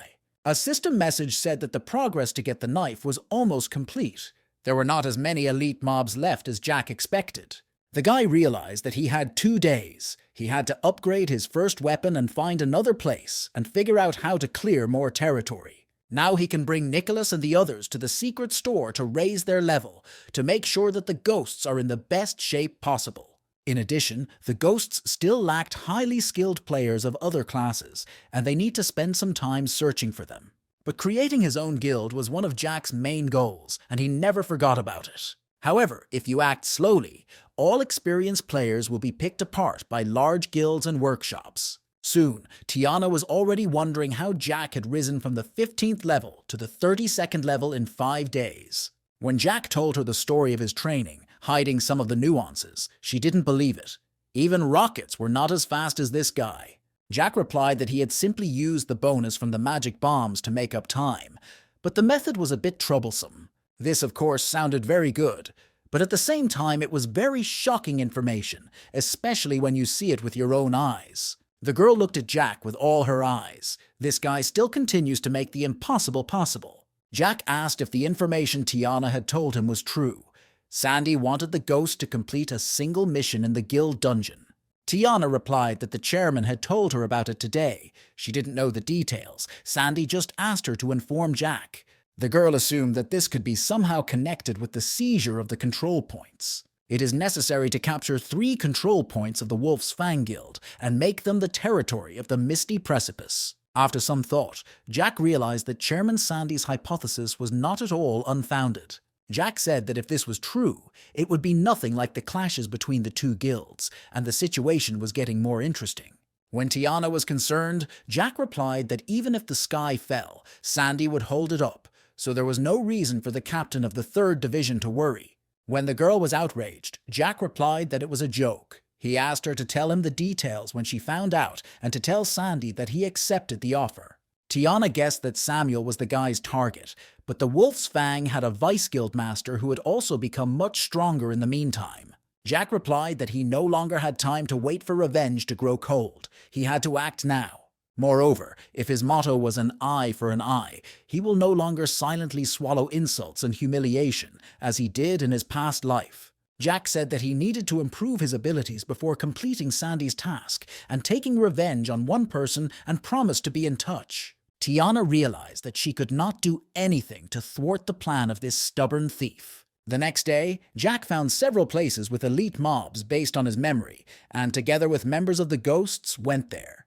It was good for everyone. The team members leveled up, and the guy upgraded his undead mercenary bone knife. After the sweep was over, the bone knife finally improved and its class was upgraded to C, Bronze. In addition to the attribute improvements, the skill Jack has been waiting for, Mercenary's Mastery, has also finally been unlocked. With this weapon in hand, Jack's next plan began the day before the launch of Guild Dungeon. The boy's plan was to find a spell that would suit him best in the second class of Mage. The spell that Jack was looking for was called the Kiss of the Vile Snake, and it was inside this horrible creature. This spell was originally designed specifically for combat mages, as it gives a powerful boost to dexterity and damage dealt.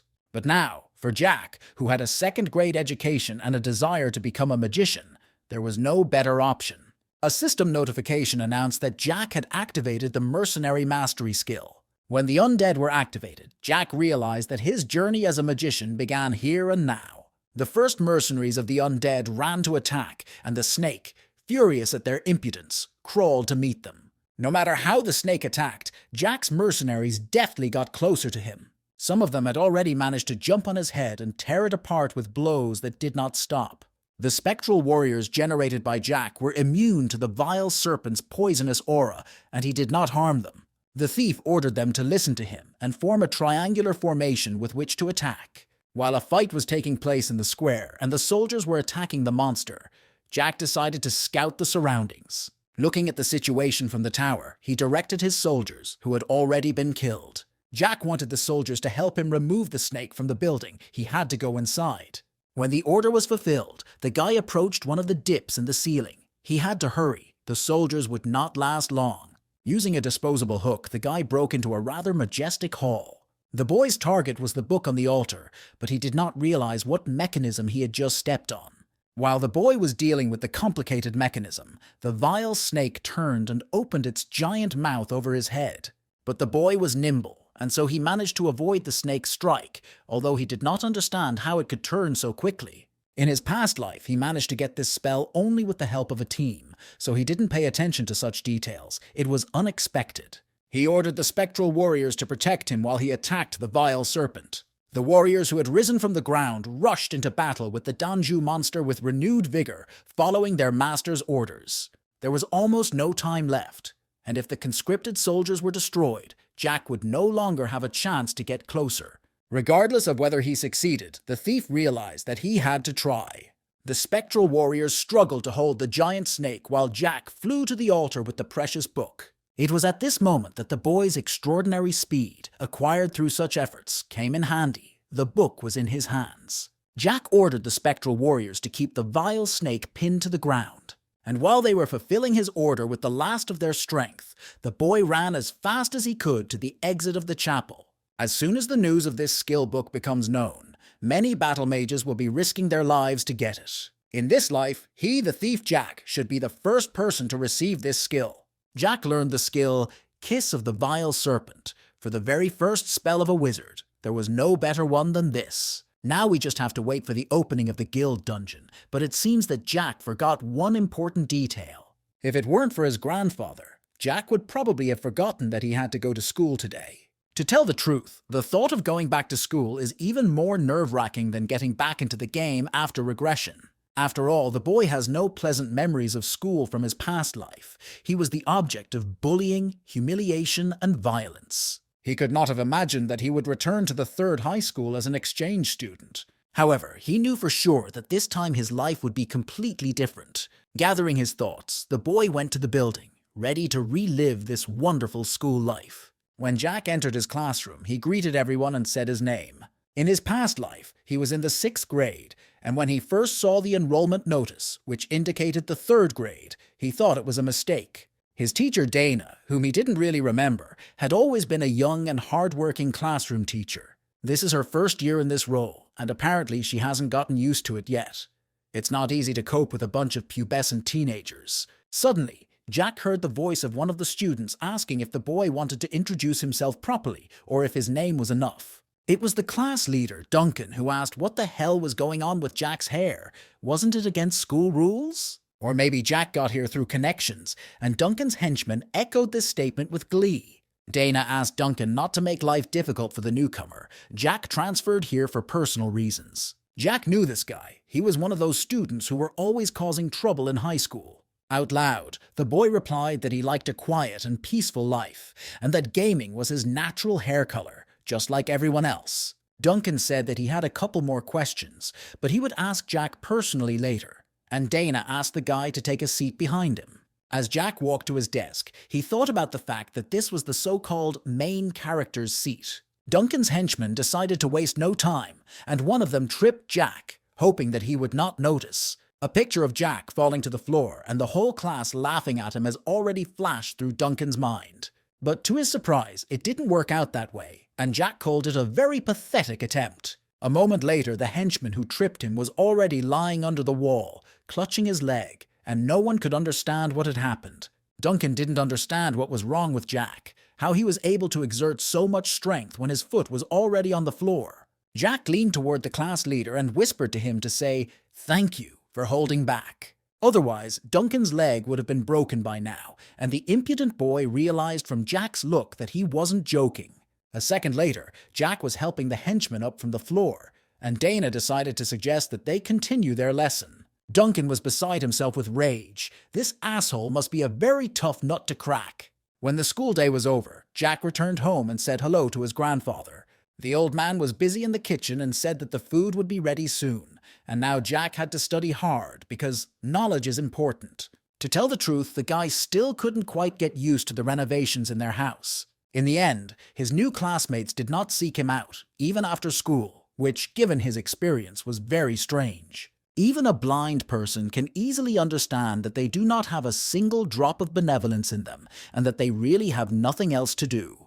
But now, Jack no longer minds this happening to him. He even looks forward to it. In his past life, even when he was pushed into the toilet to be beaten, he just swallowed it because he had no one. All the teachers could do was meet with the parents. After all, he wasn't the best student, so they wouldn't make the effort. Jack thought that, on the contrary, if he told anyone about it, he would be beaten even more. The reason why the henchman in his past life chose him was very simple. Jack had no parents, which means he had no one to take care of him. Jack recalled how the students of this school reacted to him after another fight, laughing at the fact that he had been tormented. In addition, no one at school wanted to be friends with such a special person. Such a person was just the perfect target for bullying. No one cared about him. Teachers, neighbors, classmates, no one wanted him. In this life, Jack definitely wanted to stand up for his past self, whether in the game or even in real life. He could not allow anyone to mock him again. In this life, such actions will be met with a harsh response. A system notification announced that the guild dungeons were now open, and all players were ready to start. Nicholas said that this time, according to rumors, the numerical advantage is slightly not in their favor, especially in terms of reinforcements. Jack realized that he needed detailed information on this matter, and called out to Wasabi Man, who appeared next to him in a second.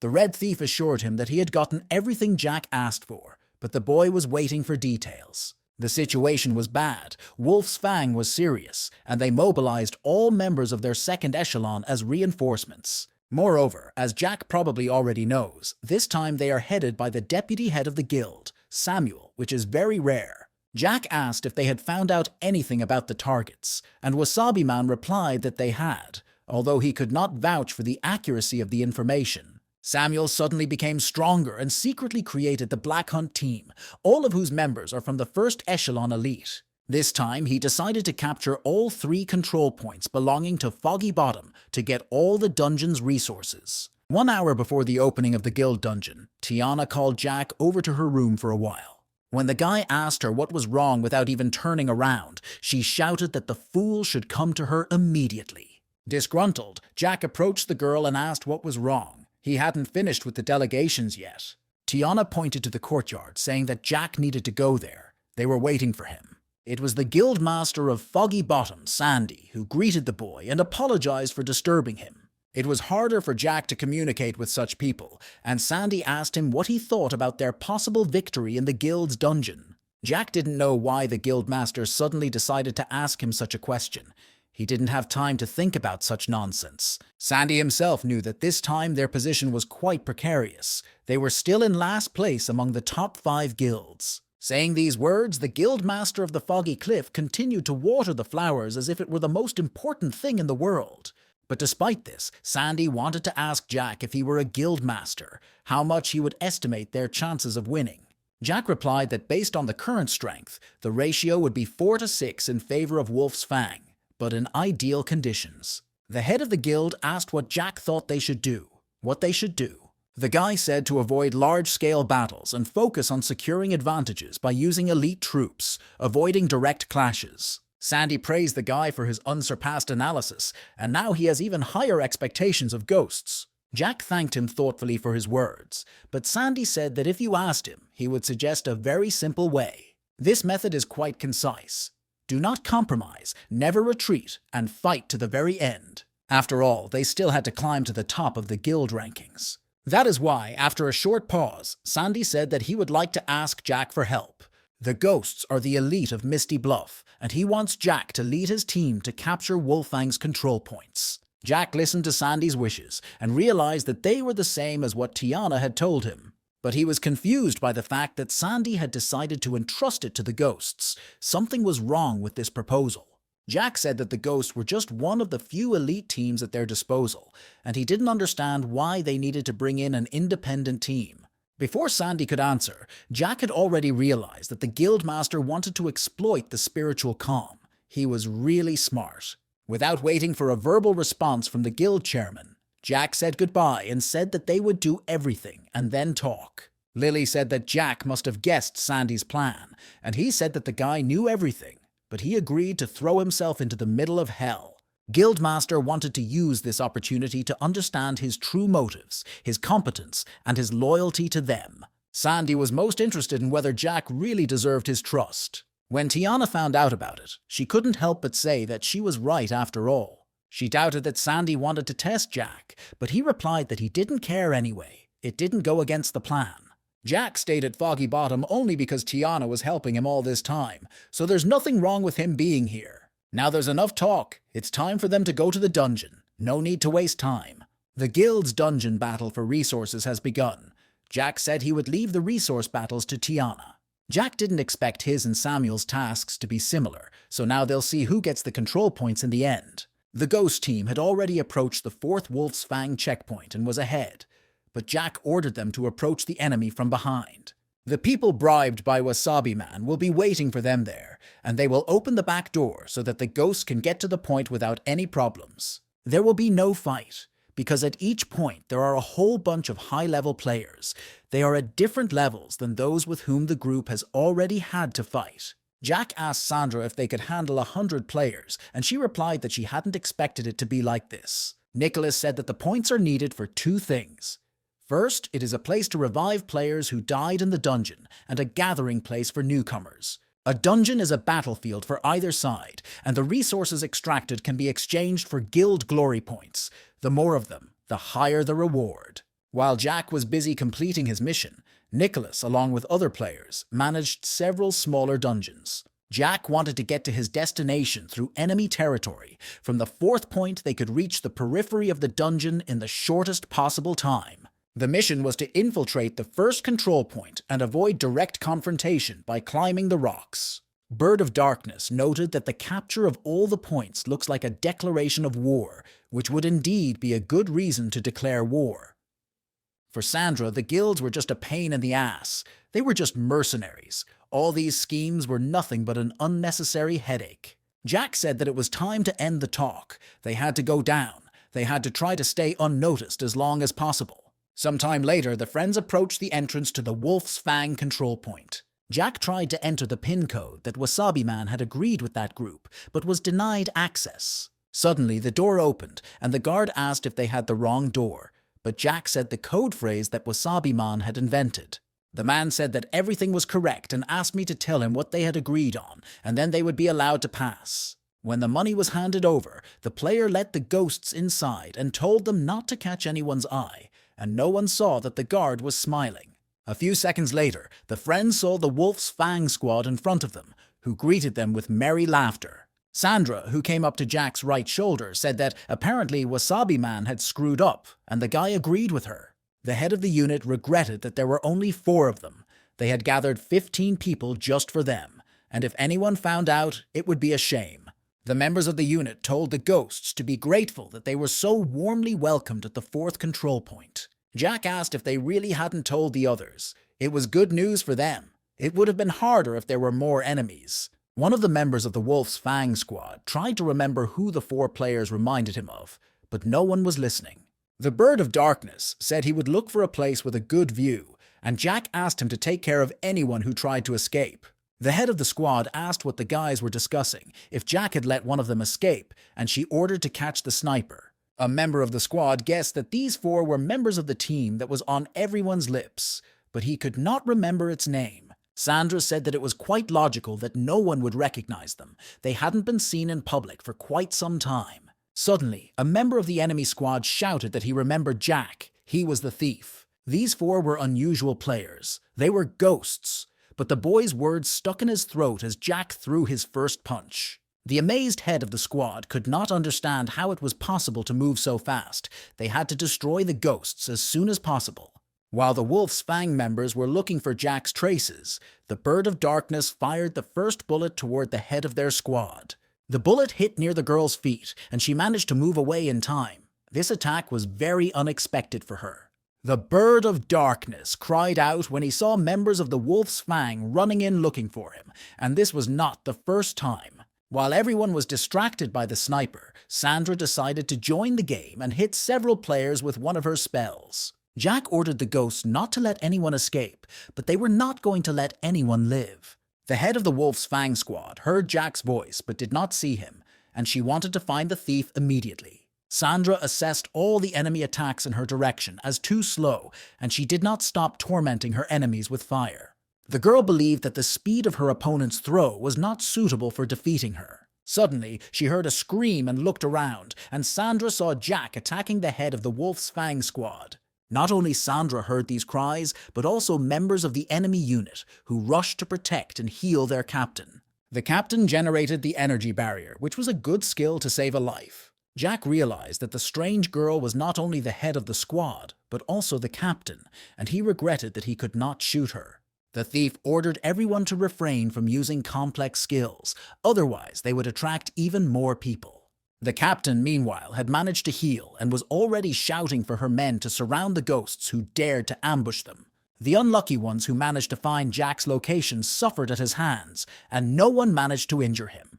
The Wolf's Fang members were going to surround the 4, but first they wanted to focus on the thief who had already eliminated one of them. The players were not going to make it easy for the guy and started attacking him all at once, not one by one. Several of the players who were eager to kill were frozen in mid-stride, unable to move, shackled by electric shocks. Jack looked back at the sniper, who had learned electric binding, which was a pretty good skill. But the Bird of Darkness revealed himself by his action, and the captain ordered her men to deal with the shooter. The archers tried to explain that the sniper's range was too long and the position was too high, and they could not find a good point to attack. Soon, one of the archers found the right spot from which they could now take the Bird of Darkness out. As soon as one of them took aim at the sniper, Nicholas came into play and began to turn into a giant right behind them. The members of the Wolf's Fang squad could not understand what kind of monster they were facing, what this boy was turning into. It scared them. The kid used Gravity Vortex Phase 1 against the archers, and now their bodies no longer obeyed. The captain realized that now was the time to enter the game and began to generate spells, demanding that her people be released. She called the Song of Purification, a diamond-shaped barrier that removed all control effects. Jack realized that the captain of the Wolf's Fang was trying to distract Nicholas, and he shouldn't have allowed it. The Bird of Darkness whispered to Sandra that he would break the captain's barrier, and the rest was up to her. Jack noticed the actions of his comrades and wondered how they would cope with this task, especially since it was impromptu. The magician captain said that even if her barrier was broken, she would not be affected by the gravity vortex. Her spell would not be interrupted.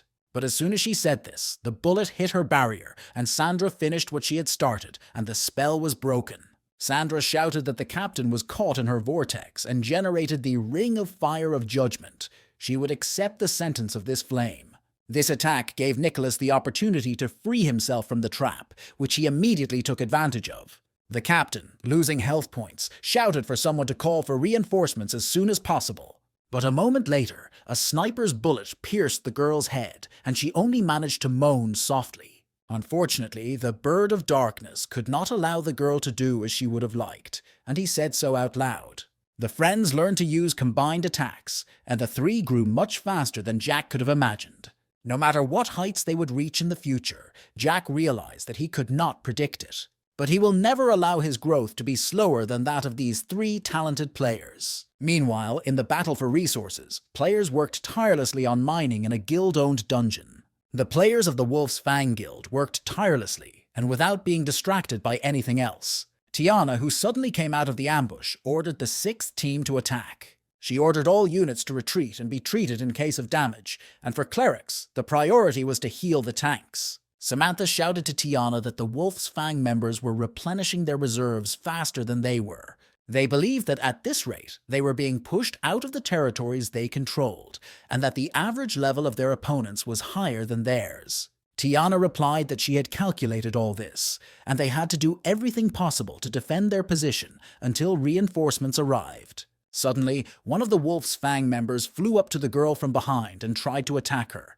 But Samantha saw this and pushed him with her sword. She shouted that she would not allow anyone to lay a finger on Tiana.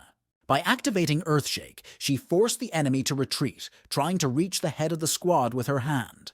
Putting her arms around Tiana's waist, Samantha asked if she was okay, saying that her mission was to protect the girl, not her position. Without Tiana, they will lose the team's backbone. It is her duty. The squad leader ordered Samantha to stand behind her magic shield. As she listened to Samantha's endless explanations, she could only think that they needed to hold out as long as possible until Jack's signal. Before the opening of the dungeon, Jack said that this battle would depend on the synergy between the Shadows and the division she commanded. He asked her to promise that until she received his signal, she would limit her meetings with the Wolf's Fang to minor skirmishes and not reveal her real strength. At the last, critical moment, they will take the enemy by surprise with a coordinated wave attack and will be able to destroy them in one blow. After that, it will be possible to capture all the checkpoints of the Wolf's Fang. The ghosts had already reached the 5th checkpoint, and Nicholas found all the antics rather boring, but Sandra suddenly reined him in. Jack said they were near Station 5, with a lot of Wolf's Fang people around, so it would be a problem if they attracted their attention. The guy told them to follow him. They would pass stations 5 and 6 and walk right along the edge of the cliff. The Bird of Darkness asked if the boy was sure they could get to Station 6 through the rocks, if he had done it before. Jack replied that he hadn't, but he was convinced that the plan should work. In fact, he was sure that no one had discovered this method yet. Sandra has always wanted to ask Jack where such great strategies come from in his head. He always comes up with unexpected solutions. Jack replied that he often reads forums, official dungeon map descriptions, and visits the library of the Celestial Country. He couldn't say he was a regressor, so he said it was about research, but this time no one believed him. The ghost team cautiously poked their noses out from behind the rock and had to move forward carefully without turning their attention away. This worked well until they found themselves caught in the middle of a firestorm. However, the squad's invisibility did not last long, as some players from the Wolf's Fang Guild saw them and a fight broke out. But the fight did not last long. In a few minutes, they got rid of their pursuers. No one was after them. Now they had to get ready and walk around the rock. Finally, they were there. This walk was very tiring. Jack showed them the way they needed to go. The side of the cliff was right in front of them, and there seemed to be no one around. Now they had a chance, of course. No one was guarding the cliff slopes, as Jack had assumed. The boy was so excited that he forgot about safety, and suddenly, their entire squad fell into the rune trap. Jack immediately ordered everyone to retreat, but he was the fastest and the only one who managed to escape. The guy couldn't understand when they were spotted. They couldn't have anyone watching them. There could be no mistaking it. For sure, someone had set up a trap for them, and suddenly a voice asked why there were 4 of them again. Samuel said that it looks like Wolf Fang is going to give the Ghost Squad another run for their money. When Jack saw his enemy, he became very angry. It was indeed the same awakened thief, and those behind him were the Black Horde, and he wondered when he would be able to see them. Samuel believed that all people should clearly understand their limitations. He let Jack go last time because he didn't want to back them into a corner. Jack decided to ask if he understood. Samuel had said he didn't want to corner them. He replied that this was a true statement. Jack is easy to guess. It seems Sandy doesn't have enough pro players if they are helped by the likes of the ghosts. He guessed that the guy would strike at an unprotected border, but he did not think he would be right about it. Samuel suggested keeping things simple. He didn't want to waste a lot of time on such nonsense. They have one chance to drop their gear and run. Only under these conditions, and only now, do they promise to keep the members of the ghosts alive. Jack calmly listened to the arrogant speeches of his enemies and replied that they were not insulting him, but the shadow. Nicholas gritted his teeth, saying that he would gladly leave Jack the right to kill all the magicians. But the boy's remarks only provoked further ridicule from Samuel's squad. The enemy mage who generated this trap against Jack's squad said that he must have overlooked something. This thief was able to evade the contact rune prison. Such a quick reaction of the guy was quite unexpected. The so-called rune prison is a skill with a 1-second duration, but despite this, the thief was able to get out of the skill's range. Samuel replied that there was nothing to be surprised about. They probably cast the spell slightly off target, or Jack was just lucky. The next moment, when Jack was trying to eliminate the magician, Samuel was surprised by his speed. He ordered everyone to take a defensive stance. The enraged Jack rushed at the enemy unit like a battering ram, and they barely had time to defend the magician who held the trap. Whoever tried to strike the guy was counterattacked before they could even realize their plan. Jack expected this from the elite team of Guild Number 3. Samuel surprisingly quickly moved to a defensive position. Pausing for a moment, he looked at the enemy and asked him if he really thought his speed was just luck. In that case, he will be in for another surprise, and Samuel will see what happens next. Samuel asked if Jack was threatening him. The guy was just a loser and he had already beaten him. He ordered his Black Horde to kill Jack, and none of the members of the squad could understand why the thief was being so brazen with them. One of the attackers overtook the others and tried to strike, and he thought the target was hit. But it was an illusion. Jack created his own clone and flew straight at Samuel, who appreciated his increased skill. Realizing that Jack was very close, Samuel ordered his assistants to block him. But all the efforts of the Black Horde accomplices were in vain. The guy reacted to all their blows with high speed and repelled them. No one could believe such speed. The guy did not give time to use his skills. One could only rely on the support of his comrades. Jack saw 2 players rushing to the aid of the opponent, and he found it very convenient. He activated the quick shadow attack against the attackers, which hit both of them at once. Samuel couldn't believe that Jack had used the 3 seconds from the quick shadow kick to dodge the targeted skills. The system message announced that the damage from the swift shadow strike had been cancelled, and Jack looked in Samuel's direction. He looked at Jack's movements and thought it was impossible. Everything coincided with the moment when the damage from the sword ripple was inflicted. In the end, Samuel decided that it was just luck. He wanted to see how much Jack had improved his skills. Samuel began to generate a skill, and Jack prepared for his attack. Attacking Jack, the guy said that his top time was only good for dodging, or was that all he had? The members of the Black Horde saw that Samuel was not using any skills, only imitating the way the thief was pressuring them. Samuel didn't understand how Jack managed to dodge his every attack so flawlessly if he wasn't putting enough pressure. Are the attacks made by the head of the Black Horde not enough to make the guy stumble? Suddenly, Jack smiled into his face and thanked him for bringing him to this place, the place he wanted to be. Samuel realized that something was wrong in this situation. He was too focused on Jack all the time. In fact, this guy was leading him by the nose. From such a distance, he could reach the magician. But Samuel realized this only after the guy attacked the girl. The damned bastard was playing with him. The spell was interrupted by Jack saying that if he hadn't done that, Samuel wouldn't have let his guard down enough to get the mage. The other magician could no longer maintain the spell, and the prison began to dissipate. Jack laughed and apologized for taking Samuel seriously only now. But from this second on, the Shadow will pay back the Black Horde squad 1,000-fold. They can be sure of that. These words had an effect on Samuel like a red rag on a bull, and he ordered his men to destroy the ghosts. Nicholas confronted one of the mages, defending himself with the Golden Shield skill. The magician, who believed too much in herself, suddenly heard Sandra's voice promising to show her something exciting, and she asked to leave the magicians to them. The Bird of Darkness said he was interested in fighting thieves, so he was not at all against this division. As for Nicholas, when he transformed, he shouted that he was taking on all the warriors. Jack smiled. It seemed that everyone had chosen their targets, so he just had to take care of the boss. A very active fight broke out on the rocky plateau. Everyone was busy with their own class of enemies. One of the Black Horde fighters could not believe that an archer could send himself to his death. He was a very arrogant guy. The two thieves were invisible and whispered an agreement to stab the shooter in the back at the same time. They were confident in their abilities. But, at the last moment, the Bird of Darkness looked back and fired 2 shots at the attackers simultaneously. One of the thieves, having been shot in the chest, lost his ability to be invisible, and the system notified him. The second one, falling to the ground, could not understand how the enemy could notice them immediately. The Bird of Darkness, giggling, replied that tracking them down was a snap and asked if they knew what was most important for an archer.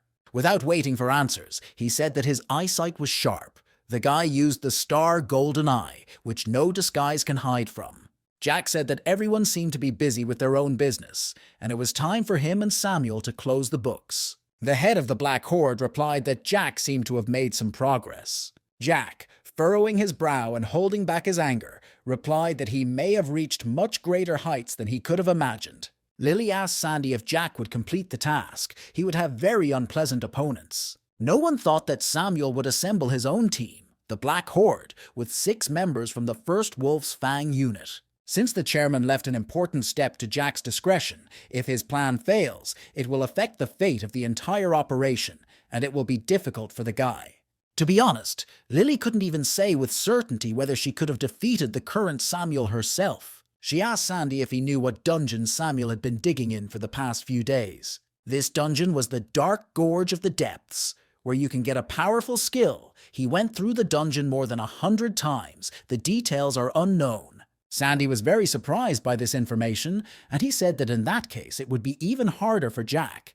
It would be a big test for him. Lily thought Sandy was making her look like a paranoid fool. She couldn't understand Sandy's confidence in Jack. Sandy asked if the girl remembered his words when he invited her to join the nebula. She said that of course she remembers. No one can forget such terrible words. He asked if the girl would help him in his search for a truly capable leader who could surpass that person. A leader who can surpass that person. That's what Sandy told her at the time, and at first she thought her head was just spinning. In the end, that person is the guild master of the #1 guild of the Divine Chamber, Kaiser Monty. Lila didn't know what spell Sandy had cast on her to make her agree to this, but the man said that she should know what he was like since childhood.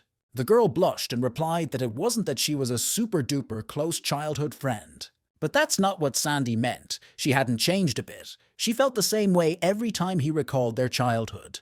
He has always aspired to the so-called top view, but he knows that he has no way of achieving it. At least as far as Monty is concerned, he's never been his equal, either in play or in real life since they were kids. The Kaiser was able to make the Divine Chamber the #1 guild in the Celestial Country. You can't think of a better proof. He tried to surpass it. But that was at first. After a while, Sandy changed his mind, realizing that it was pointless. If he can't surpass him on his own, he can use his skills to find someone who can. Lily was amazed to find out if the thief Jack was the one Sandy had been looking for so long. He replied that no one knew. He wasn't sure himself. Sandy had seen several posts of Jack and his shadow in battle on forums. He may not be the best in terms of skills, but judging by his look, the chairman could allow for this possibility. Meanwhile, Samuel and Jack's duel continued, and it was a rare opportunity for the former to confront someone strong. Even rarer was the fact that Jack was in the same class as him, and he found it very interesting. Suddenly, he used quick perception, saying that he had already seen through Jack's shadow to the invisibility of the whole spirit. Jack was amazed by Samuel's ability to read his movements, and he said that not only the boy had the invisible evil spirit. Jack was experienced in this business. He already realized that the enemy was behind him. Looking back sharply, he managed to jump away from Samuel's punch, which pierced the air. Samuel smiled predatory. Jack was able to block his attack, which was pretty good. He activated bullet speed and attacked the guy again, a skill that could have turned the tide of the battle. As expected from the Vice Guild Master of Wolf's Fang, the guy's maximum time has improved significantly. Samuel said that it seemed that this time it would be the same as the last time. He thought that Jack would be able to surprise him with something. Nevertheless, it is really difficult for a guy to inflict a fatal blow on someone when time is running out. Samuel poked his stomach, saying that he had to end it as soon as possible. He said he would show Jack the treasures he had gotten. Jack looked at the picture with a touch of disgust, wondering if his opponent would show the same skill. Soon, Samuel pulled out a blade with a skull from his stomach, saying that he wanted to finish the boy with this movement, his gift. The Bird of Darkness, who fought furiously with his opponents, saw red flaming hands in the distance. Sandra, who was on the other side of the plateau, could not understand what she was seeing either. This strange red light made even Nicholas look around, and he had a bad feeling. But Samuel's henchmen knew it was the gleam in the eye of the beholder. They knew that the boss would use this technique. Gaze into the gorge is an exceptional skill that originates from the darkness of the gorge, increases dexterity and perception, and gives strength. Bird of Darkness knew that it would not bring Jack anything good if he lost. It would be an epic fail. The thieves with whom the shooter was fighting were going to help their boss, but the Bird of Darkness said that they were not capable of doing so at all. He quickly reloaded the weapon and activated the Silver Flower Downpour, and the thieves were amazed at the speed of the sniper's attack. They activated the Shield with Blades and went on the attack, while the Bird of Darkness changed his weapon to a rifle. The sniper's goal was to break the shield, and he put the sights to his eye, about to make a shot. But the guy's attack was interrupted by thieves who knocked the rifle out of his hands. One of the thieves said that the next time he would not get off with just a scratch on his face. The Black Horde mages chased Sandra, saying that she had overestimated herself. One of the magicians, a part-time boyfriend, started laughing at the fact that Sandra was a girl. Sandra was pleased. Since the fight with Jack, everything that had happened had been unbearably boring for her, but now she was interested. But still, her opponent was garbage, relying on his superiority in numbers. He had no right to say that about her. Such bold words of the girl made the magicians completely furious. They shouted that they would not leave Sandra with these words just like that. She also asked me to memorize every word and generated a mana materialization, fist shape. They have to memorize every word precisely so that she can make them pay for it. The soldiers also suffered from the baby Nicholas. They could not fully defend themselves against the giant. They were especially terrified by the fact that they did not even realize what they were seeing in front of them. Maybe it was some kind of illusion. With that size and explosive power, apart from those perverts from the guild, was there anyone strong enough to leave a scratch on him? Nicholas laughed. He said it was a shame if the soldiers of the 1st Wolf's Fang unit showed their best, because there was nothing to see. The offended warriors shouted that the boy had not yet encountered deviants of their guild, who would have chopped him up for meat. They asked him to change his uniform, but Nicholas refused. He had no time for such nonsense, and he struck again. Stones flew in all directions if they could not satisfy his thirst for a fight. Nicholas said he would just finish them off and go support his comrades. Samuel acknowledged that Jack's teammates were quite interesting characters, and Jack replied that they exceeded his expectations. All of his opponent's comments were correct, but Jack suggested that he take care of himself first. Samuel replied that this was not necessary. He believed that he was enough to handle the 4 of them. According to the head of the Black Horde, everything was supposed to end the same way as last time. Jack decided to play his trump card, a magician's rune activated on the guy's forehead, and he thought it was worth trying it out on Samuel. The opponent asked what it was, and Jack replied that he was about to make his debut as a spell thief. Meanwhile, Tiana was praising her unit. They were holding the line well. The division had to move forward. Suddenly, the girl received a message from a friend. Jack wrote a short time. After a while, the girl ordered to retreat, and the members of the squad had to follow her to attack the checkpoints of the Wolf's Fang. The impressed Black Horde thief said that Jack had a skill that enhanced his abilities, and the sniper was also curious to know the boss's trump card. Sandra, who was also watching the squad leaders match, had a very good feeling about it. Nicholas also believed that Boss Jack had finally started to play with high stakes, and an interesting story was being told. Jack didn't pay attention to the people around him. He focused only on the goal. He had been waiting for this day for too long. Jack rushed into the attack, not expecting the initiative from the opponent, and Samuel thought that the guy was being very impudent. But he didn't feel much discomfort. He had 4 arms instead of 2, and he told Jack about it.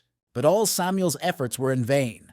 Jack generated a protective shield that the boy's energy hands could not penetrate. Amazed Samuel, although he already had 3 eyes, still could not understand what had just happened.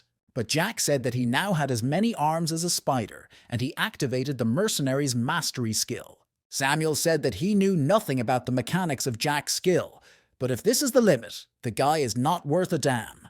The leader of the Black Horde activated the Thorn Jump skill, and the flames of his attack were evenly distributed among all the enemies. Jack, in response, attacked the guy again, and Samuel asked why he was still trying to play for speed.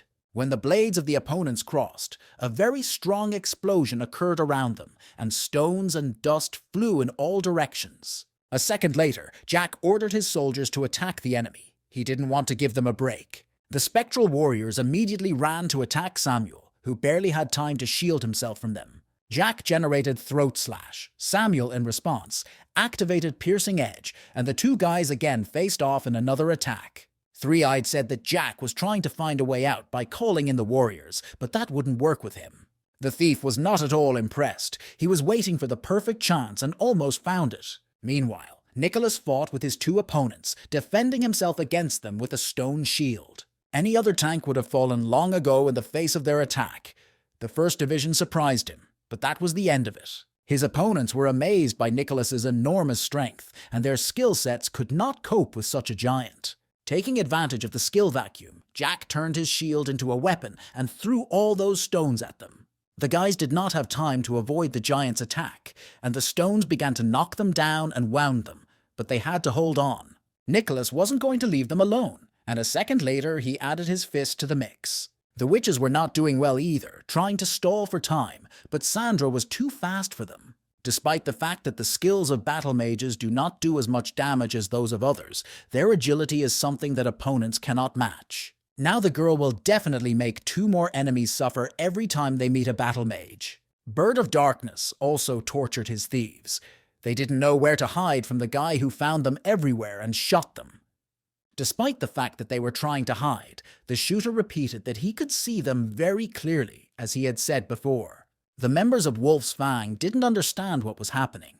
Tiana's team suddenly seemed to have gone crazy. They were running away, probably too scared. A moment later, the Foggy Bottom team came out of the dungeon one by one in front of the amazed opponents. Samuel asked how things were in the dungeon and whether the fog was planning to return and attack the control points. The squad leader, realizing that something abnormal was happening, decided to tell his boss as soon as possible. Jack, seeing that Samuel had contacted his commanders in the dungeon, realized that Tiana had started to move. Samuel knew they were turning back to seize the initiative and catch them off guard.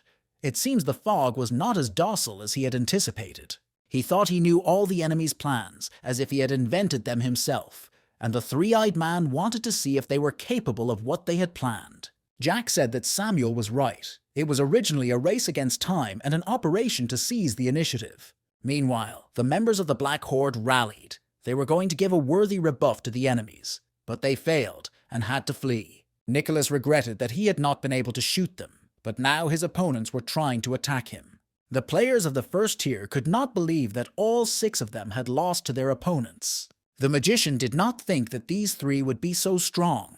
They would not be able to defeat them in their current state. But everyone agreed that although they were not the elite, they still had their boss, Samuel, with them. Samuel will never lose to the ghosts. They can't even comprehend how strong he is. He's a completely different level of player. This only made the friends want to beat their opponents even more, but they said that there was no point in continuing the fight. Now everything depended on the 2 bosses. Jack ordered the spectral warriors to attack the enemy. Samuel said that he would first crush and get rid of these annoying creatures and ran towards them, activating another skill. A few seconds later, the guy dealt with the spectral warriors with the help of his clone.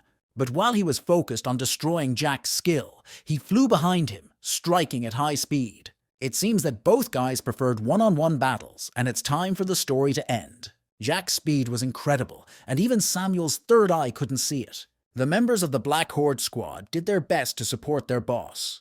They believed that the thief was no match for him. Jack knew that complex attacks would not work, and that if he wanted to make the next move, he had no choice but to use his moves to create a gap.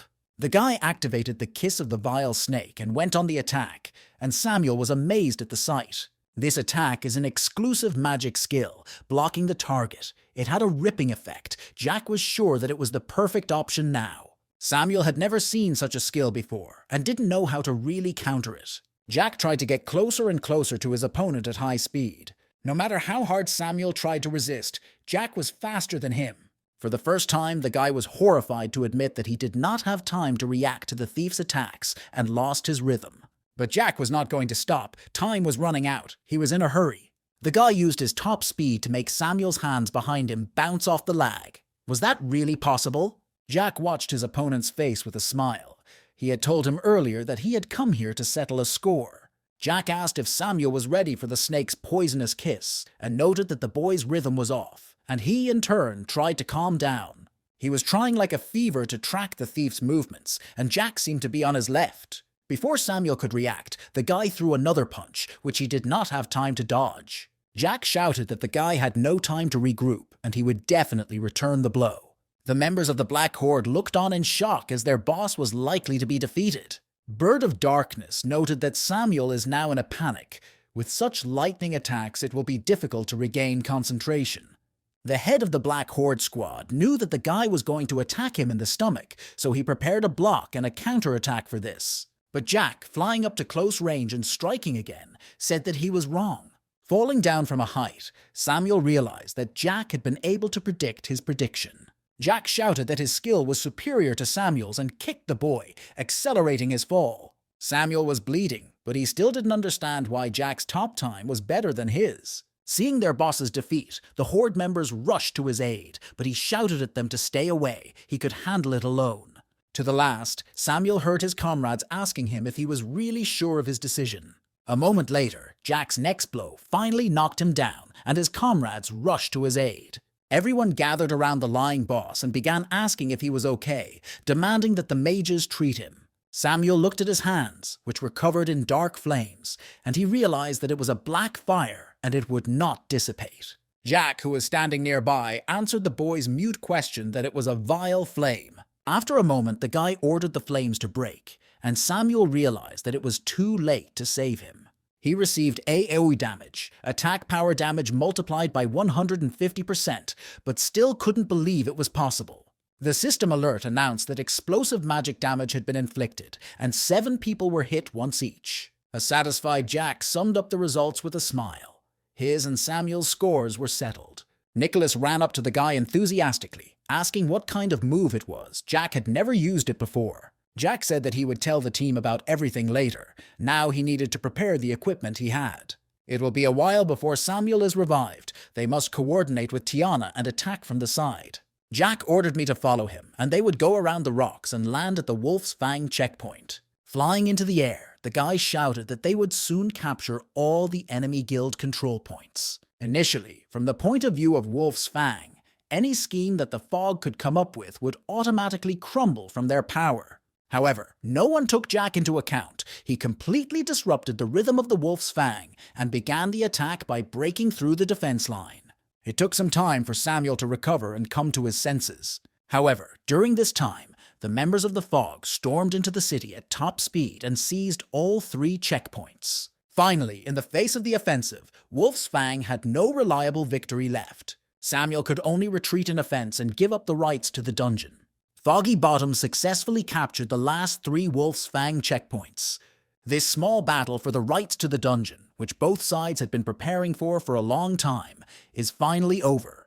The deputy guildmaster announced to Sandy that the battle for the rights to the dungeon was over as he stood by the window. Sandy asked her what the result was, and she said that it was all over with their unbeatable victory. Lily said that Jack had executed the plan perfectly, and under Tiana's guidance, the Fog had successfully taken over all the control points. Guildmaster Sandy said that the entire guild should go after Jack and the others immediately. Sometime later, all the participants of Misty Bluff gathered at the portal of the main gate of the Fog, meeting Tiana and Jack's teams. Lily, looking out the window with Sandy, noticed that Tiana seemed to be much more confident than before. The head of the guild ordered the players to go ahead and hand out awards to Tiana and the others who had brought them such a victory. but he wanted to talk to Jack. A few minutes later, Jack was already standing on the threshold of his office, waiting for another unpleasant conversation. Sandy, without turning to the boy, said that he was a good man. Jack had kept his word and completed the task. Sandy said that Wolf's Fang could not accept such a defeat, and Jack replied that Samuel was definitely not willing to accept the truth. After a short pause, Sandy sat down in a chair and said that he would like to know something from the boy. He was interested in what exactly Jack needed. Jack could see Sandy's strange look in his eyes, his head telling him to dismiss their status and give an honest answer. The guy replied, after thinking a bit, that he wanted to get somewhere. No matter which way you look at it, he was definitely number one. Although Sandy knew that the guy was striving for the top, he still hadn't stopped being surprised by his aura, which was not the mood he had expected. The head of the guild said that if things went wrong, he could help Jack become the undisputed number one. The guy didn't even know what to say to such an offer. It was completely unexpected. Realizing that Jack was hesitating, Sandy asked him why he doubted his abilities. Maybe he lacked self-confidence. Sandy had been calm during their conversation, so he almost forgot what kind of personality the head of the Foggy Cliff Guild was. This man was one of the 5 greatest clerics in his past life, and the boy's eyes even began to hurt from his aura. Jack was flattered by the offer. He knew his limits, and with his abilities he was still far from being a star. Sandy said he could wait for him. He was about to leave, and Sandy finally reiterated that he would wait until he could stand on his own 2 feet. But Jack should not delay.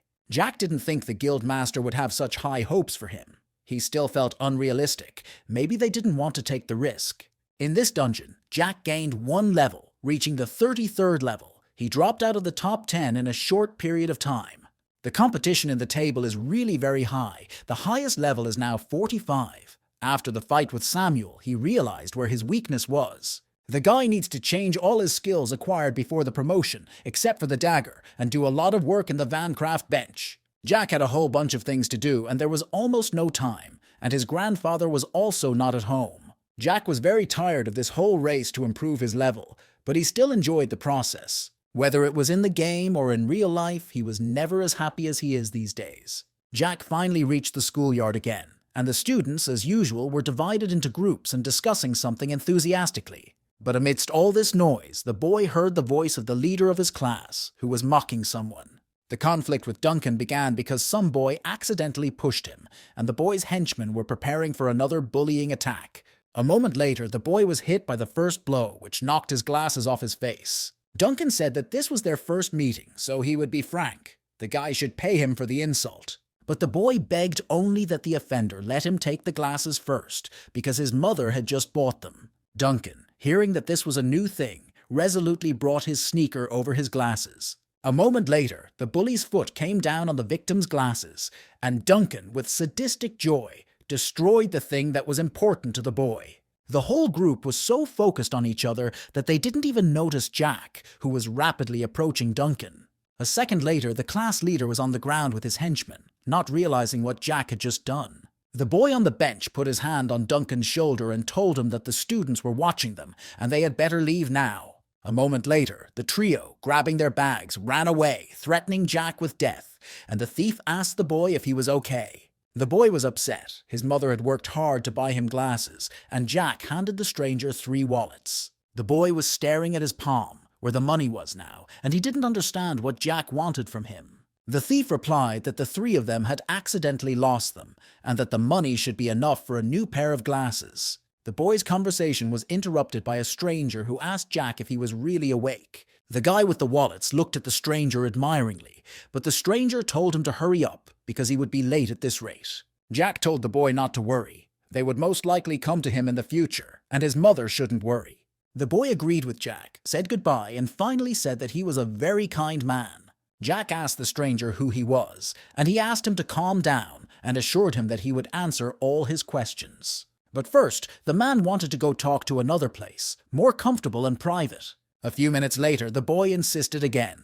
Otherwise, he would be late for his first official day at school for this conversation. Instead of explaining, the stranger suddenly pulled out a gun and fired a shot in Jack's direction.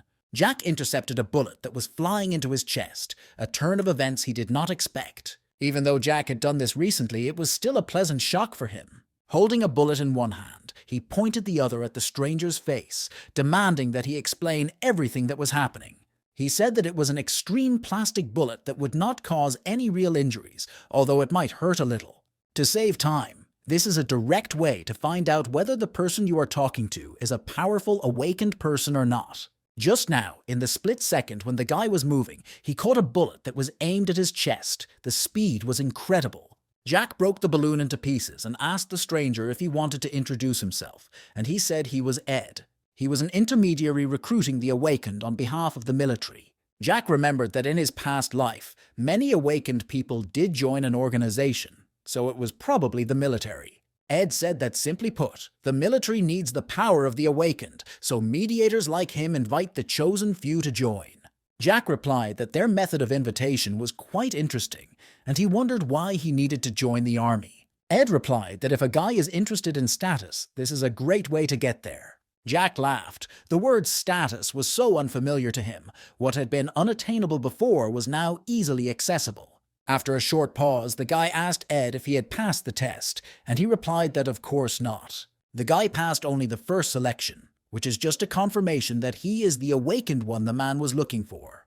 The guy still has to pass an official exam in the army. Jack asked when it was due, and Ed said that it was today. Jack said it wouldn't be a good idea for him to be absent on the first day of school, but Ed said they would take care of it. Jack said he would remember Ed's words and file a complaint against him if something went wrong, and the man replied that he had a helicopter ready. After a while, the helicopter, with the boy on board, was already circling the iron platform of the military headquarters. Jack was greeted unwelcomingly, with a line of awakened people waiting for him, and he could not speed up.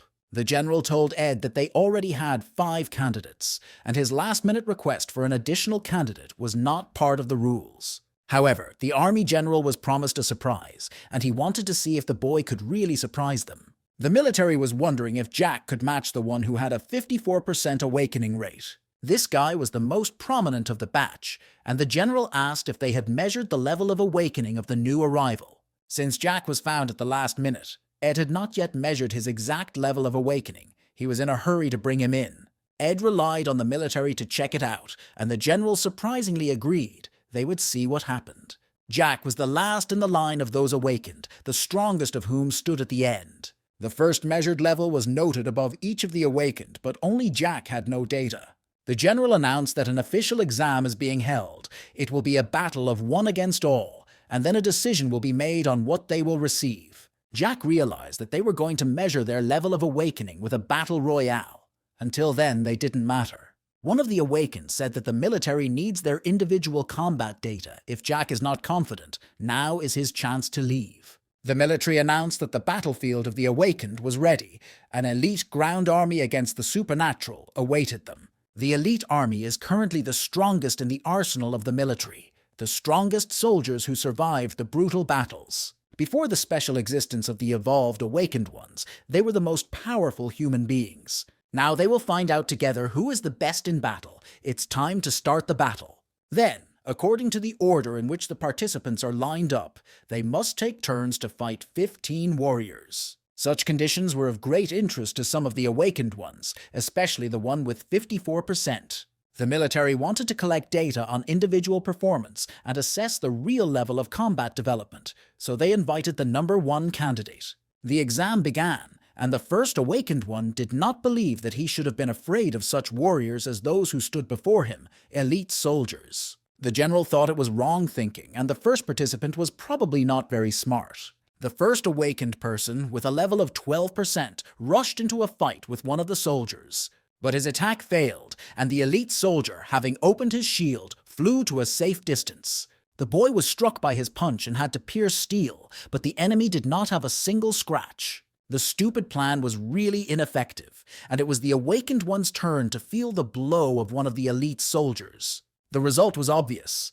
The first person to be awakened was lying face down on the floor, surrounded by soldiers, and the battle was over. The awakened, who were next in line, were amazed by the powerful fighting power of their future opponents. The general was informed of a 6% awakening rate, but he told them to continue with the survey results without reporting. Ed reasoned that most of the awakened are on the level of hooligans in reality.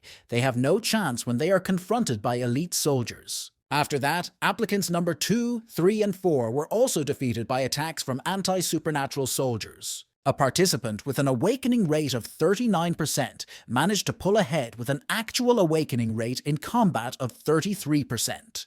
The robots announced that it was the turn of the awakened applicant number 5, who had to prepare for the fight. The stoutest of the applicants was incredibly excited, saying that the 4 bodies in front of him were doing nothing but wasting his time. The general believed that this particular applicant was worth watching. 54% awakening is a rare talent. As far as they knew, this young man was an experienced fighter who had already begun to agitate the soldiers to attack him all at once. The enemy had not yet reached him, and he had already activated his combat power. Jack was interested. This guy had applied his gaming skills in real life, and he decided that he should test his abilities as well. The general said that this candidate was different from the previous ones. He seemed to have already awakened his inner game skills. Meanwhile, the guy in the arena was threatening his opponent to show him what a real awakened one is. The elite soldiers realized that this was not a simple enemy and decided to use test bullets against him, with a possible fatal effect. The applicant just smiled in response, saying that he was a warrior and could defend himself effectively. The red giant activated the full counterattack shield to prevent injury, and under the cover of this shield, he attacked the elite soldiers so hard that they had to dodge. Realizing that he could not kill any of them, the guy said that in the short time they had, they would not achieve a convincing result. He returned to the cell and asked if this result could be called a draw, and the general was informed that his combat coefficient was 52. The match was over, and the giant's result was counted. He moved on. Finally, it was Jack's turn, and his predecessor wished him not to screw up his odds. Jack hasn't yet figured out how best to use these so-called abilities he's been gifted with, and he probably needs to be in sync with his mind. Having achieved the approximate effect he thought he would, he realized that it was not difficult at all. Observers could not believe their eyes. The candidate summoned his gaming equipment in real life. The people behind the monitors reported that the guy's wakefulness rate instantly jumped to 100%. Right in front of their eyes, the boy in the gray school uniform was transformed into a game character. The robots ordered both sides to get ready. The exam was starting. Jack assumed he could still make it to school for half a day. The guys at the monitors kept shouting that the percentage of awakenings was 100%, so Ed ran over to see for himself if it was true. When he realized that it was not a mistake at all, he was even frightened. The guy's wake-up speed reached a maximum from the very beginning. It was incredible. Even the general believed that the perfect awakened person was just a myth. Ed had heard of people with only a 90% awakening rate. So the myths were real. It was really possible. The general said they had to keep this guy, no matter what it took. The general ordered them to give Jack whatever he wanted, and they had to keep him in their organization. The red-headed giant even began to stutter, as if he was having a full-fledged awakening. He couldn't believe he was talking to this guy. Jack was delighted. He had just visualized what he needed, and now it was here. There was no difference between him and the game version. The elite soldiers hesitated. They had been through many battles and faced various cruel enemies, but they were afraid of this boy. They had never experienced anything like the uncontrollable fear they felt when they faced him. Even if they are the strongest people, it will be impossible for them to overcome such an awakened force. While the enemies were hesitating, Jack realized he was ready and rushed into the attack. Using several skills, he killed all the soldiers. When it was all over, the guy looked at his opponents lying on the ground and said that they had fought well. The general was looking at the monitor and did not realize what had just happened.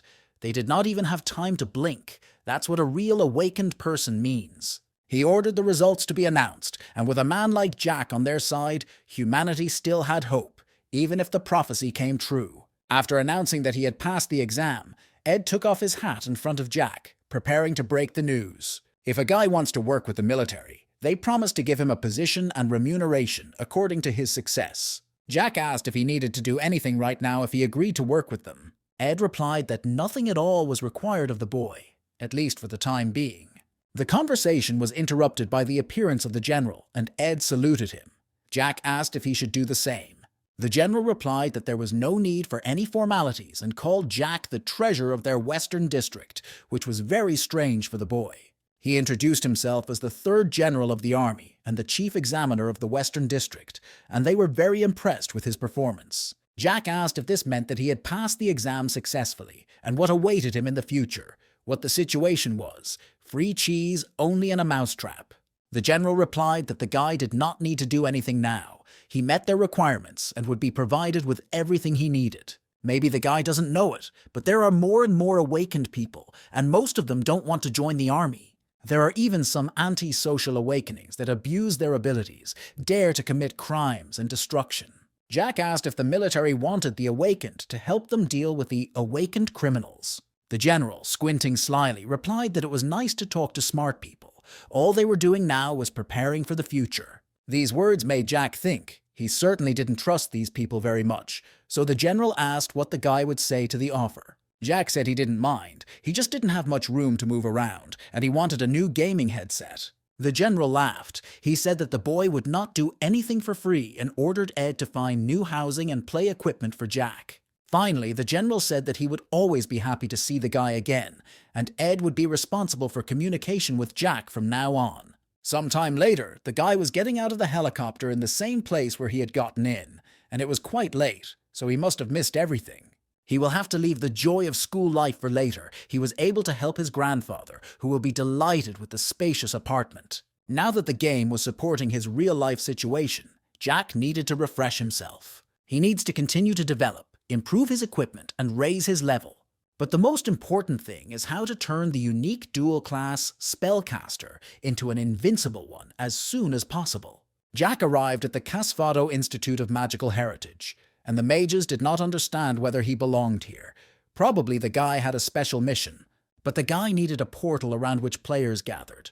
The team of magicians hoped to win first place and exchange points for advanced spells. Liam, the magician whom everyone praised, didn't consider it an achievement, only they dared to take 5-star assignments. Suddenly, all conversations fell silent when an unknown guy walked past them to the portal. The magicians could not believe that someone would undertake a 5-star mission without a team. Liam's indignation knew no bounds. Was the boy not wearing the armor of a thief? Were not only mages allowed to enter this institute? Liam was sure that the stranger was trying to act mysteriously. He was a magician that no one wanted to work with, so he was attracting attention. He even hid his information so that he would not be found. There are many flaws in the celestial country, but there are plenty of such dummies. Jack was not going to react, but it was very exhausting and why there are so many similar types everywhere in this game. He looked back at Liam, and the latter immediately stared at him in fright, asking what the stranger wanted from him. He calmly asked how much money the guy had on him, a question that made the magician swallow everything he had planned to say. He was interested in the whole thing, including the equipment and information, and Liam asked what it had to do with the stranger. Jack replied that he wanted to make a deal. He had heard everything they were saying about him, and he wasn't very pleased. Liam asked what the bet was. The thief replied that today he would take first place, and if not, he would pay the guy 10 times his current income. If he did win first place, the magician would have to give up everything he had, and Jack thought that was only fair. The viewers were on the side of Liam, whom they already knew, and therefore considered the offer to be free money. But Liam himself began to doubt his benefits. Realizing that he could tarnish his reputation, the guy offered to sign an agreement on an electronic game so that they could be judged by the system. This option was perfectly suitable for Jack, and with the agreement on electronic games, the system would monitor the results on its own. Liam even agreed to be the first to sign the contract so that the opposing side would not doubt his resolve. Liam reasoned that this guy was a brainless rich man. Today was probably his lucky day. The magician believed in himself. Jack said that he was looking forward to signing the contract, but inside, he suddenly felt goosebumps all over his body. When all the formalities were resolved, the portal was passed. The task from the rating board for the 5-star mission, the price of 3 elements, began to be generated. On each side of the lake, divided into 3 parts, there was an NPC mage, each dressed in a different color robe. The goal was to capture the elemental crystals of the mages to obtain unique spells. If you get close to the lake, you can bring the mages out of their sleep. As far as Jack understood, in the 5-star mission of this magical institute, you can get extremely powerful elemental spells.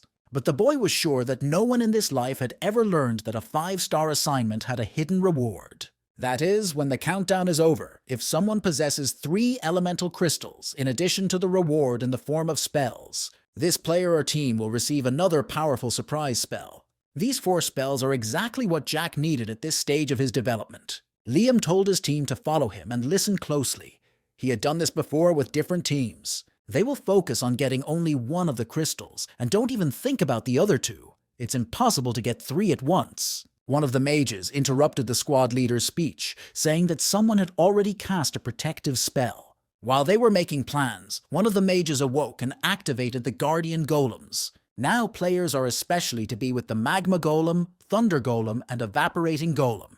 Liam said that once they get the crystal, they need to be careful of other players who might want to steal it, although this is unlikely. He got his hands on an elemental crystal 3 times when it was protected by guardian golems, which was cool. The team must not forget to support him while the damage is being dealt.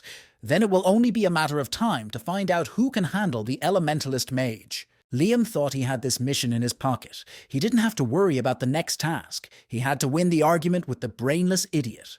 But while the boy was immersed in his dreams, Jack had already flown towards the golem, to the surprise of the magician's team. The thief shouted that he would go first, and the boy should not forget about their agreement. Thanks to Liam, Jack was now within range to activate a rear attack. The guy used a combined attack, strike from the rear, and mercenary domination. The commander of the magician's squad was surprised by the guy's movements and speed. He didn't know whether he was a magician or a thief. The spectral warriors that instantly appeared after activation immediately began attacking the golem from different directions, while Jack flew to the magician. No one could believe that this guy was really a magician, because his nimble movements gave him away as a thief. The elemental mage, seeing an enemy approaching her, activated another spell. If a mage was opposing her, he would need a command. Jack shouted to the golem that his defense was useless, although it was quite sufficient for the mage's opponent. Jack wasn't just a magician, he was a thief magician, so he managed to activate a quick and shadowy lunge towards the elemental, and the enemy was destroyed. A system notification announced that Jack had received the flame elemental crystal. The job was done. No matter how strong the elemental spells are, they will be in this position if they let a thief like Jack get close enough. The guy just came up with an interesting way to play it all out, and this method, as always, turned out to be very effective. Meanwhile, Liam received a notification that the flame elemental crystal had already been taken away, and he tried not to panic. Maybe it wasn't that bad. There were 2 more elemental crystals left for the mages to use, and the taskmaster still had a chance to win. The guy's thoughts were interrupted by one of his teammates, who was looking closely at the golem in front of them. The flaming giant was holding a thief on his arm, and this guy was definitely the person who took the crystal. Jack was pleased with himself, although it was pathetic, but the fact that this large golem was clearing the way made his task much easier. Liam, seeing such brazen behavior, could not put his head together who would dare to take his crystal now. Jack ordered the golem to obey his orders and go to the territory with the remaining crystals. After gaining control of the flaming golem, Jack headed to the wilderness area. With the help of the flame golem, the thunder elemental golem and the water elemental golem were defeated in succession.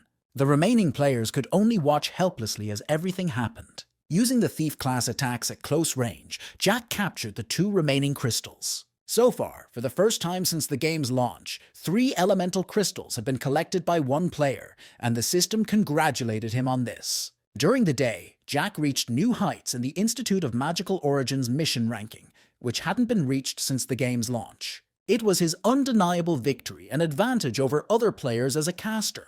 In the second round, the guy received an elemental appearance, a flash of thunder. He could now throw thunderbolts from the sky at his enemies. In the third round, Jack received an elemental manifestation, hidden water, turning into a deadly water mist. In the fourth round of the elemental's manifestation, burning lava, the boy could turn into flaming lava and incinerate his enemies. In the fifth round, the spell Body of Restless Children was hidden. Jack could activate the body of chaotic elemental power. By the end of the day, an unprecedented phenomenon appeared on the mission rating board of the Institute of Magical Origin.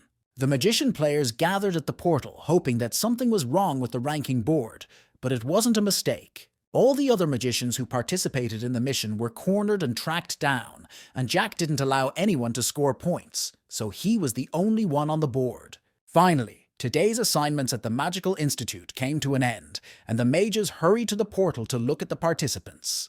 The players crowded around the portal, hoping to ask the participants about what happened there. Soon, the mages started coming out of the portal. It was Liam and his team. They were shouting that they had run into a psycho who was killing everyone. The guy was in a state of affect. He was happy to finally get out of the portal and see the light. It was a nightmare. But he stopped talking in mid-sentence when Jack, who was standing next to him, asked why he was kneeling on the floor. Liam began to stammer and beg for the thief to take pity on him, and he promised never to be so arrogant again. Jack replied that he didn't understand why he was afraid. They had signed a contract, so the guy had to take off everything he had. Liam was yelling at the whole town, calling Jack an evil bully who wouldn't even let him keep his underwear. It only made Jack laugh. This guy ran very fast and his clothes were worth a lot. While selling other people's equipment, the guy realized that he needed to buy new gear as well. This is what he has been using for a long time, and if Jack wants a set of the best equipment at the moment, it will take a long time. Suddenly, Jack remembered one place. He couldn't understand why he had forgotten about it. But before the hike, he needed to visit Vancraft. When Jack arrived at Casfado Commercial Higher Street, he saw a completely different look for the Vancraft store. At first, the guy did not believe that he was in the right place, that the store had grown to such a large scale. The boy's thoughts were interrupted by the shouts of other players that the most expensive delivery carriage had arrived at the entrance. One such carriage cost at least 300 gold pieces, something only an alchemist empress could afford, and it was enviable. Vancraft actually got out of the carriage, continuing to give instructions about finding the cheapest supply channels. Suddenly, the girl looked up and saw Jack in front of her. Only the short word "boss" came out of her mouth. Her employees were sincerely surprised, and the girl was angry. Jack did not respond to her messages for a very long time. The thief said hello. In the office, she said that she continues to expand the store using her ideas, and it's good that her boyfriend gave her the right to make decisions on her own. She said that her current look and belongings were a matter of status, because others looked down on her because of her appearance. Negotiations, packaging, suppliers, he now realized that the girl had business acumen. He asked about the current scale of the shop. She said that they have 9 branches and 50 employees, and they will definitely expand further in the future. Jack, impressed by this data, decided to ask for information about their daily turnover. The girl replied that if we don't take into account market fluctuations, the amount for the day was 900 gold, and it would get better over time. Jack was shocked, as this income put him on a par with the income of very famous guilds. Jack was wealthy for life. His wealth could rival that of the guilds, and now he is also a tycoon.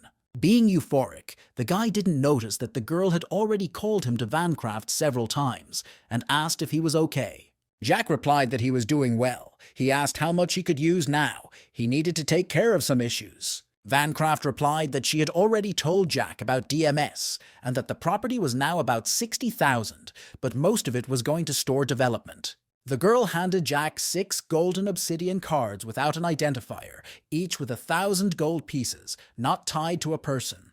Vancraft asked Jack to take them and keep the rest for expenses, giving the impression that he was being kept by his mother's sugar. The development of the Emperor Alchemist Potion Shop has exceeded all expectations in the future, and it should be bolder. Before Jack arrived at Casfado's auction house number 3, Vancraft asked him to make an appointment in advance. The guy was calm. With the auction house's equipment that hid his identity, he was ready. So far, it hasn't been profitable for Jack to buy new equipment in the auction room. Jack walked through the big doors and found himself among the crowd, in front of a large monitor, all waiting for the auction to begin. This is a large auction hall in the human clan. Jack's number was 33. In his past life, he couldn't afford it. The entrance cost 100 gold pieces.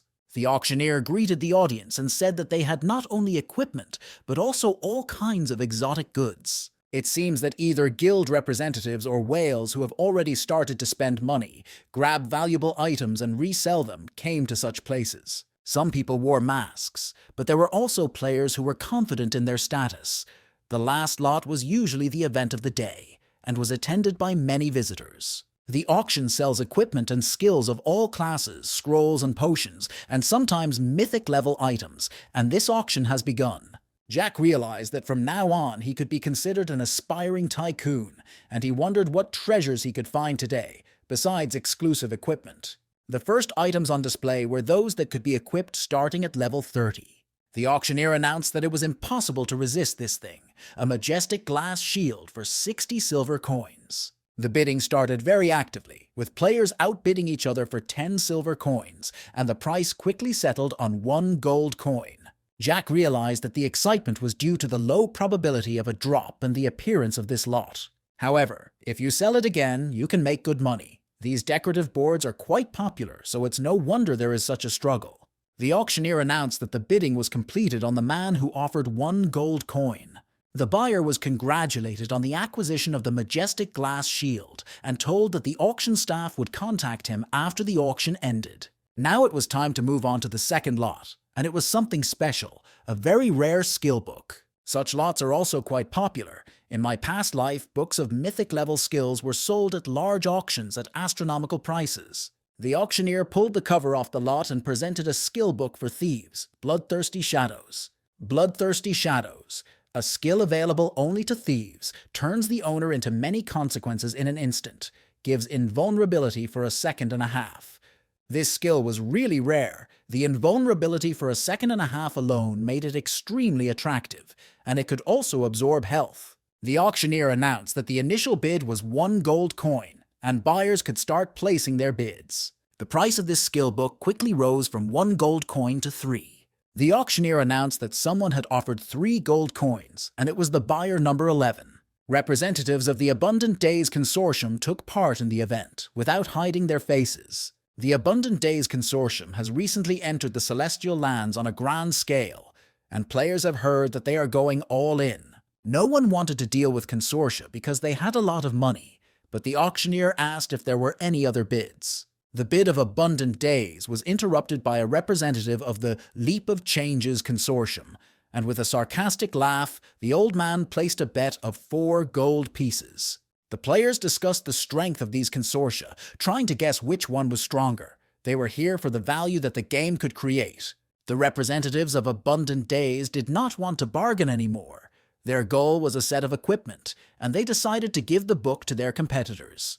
The old man from the Leap of Change laughed again, realizing that they would not bargain with him anymore. Jack didn't care about financial consortia. He decided that he would have this skill book, but someone made a 5 gold bet. The auctioneer announced that the Misty Clan Guild had placed a bid of 5 gold coins, which surprised Jack. In addition, the guild members themselves did not understand why the girl was going to buy this skill book. She was not even a thief. This girl was Tiana, and the players realized that this guild had received news of a special item that she wanted to receive.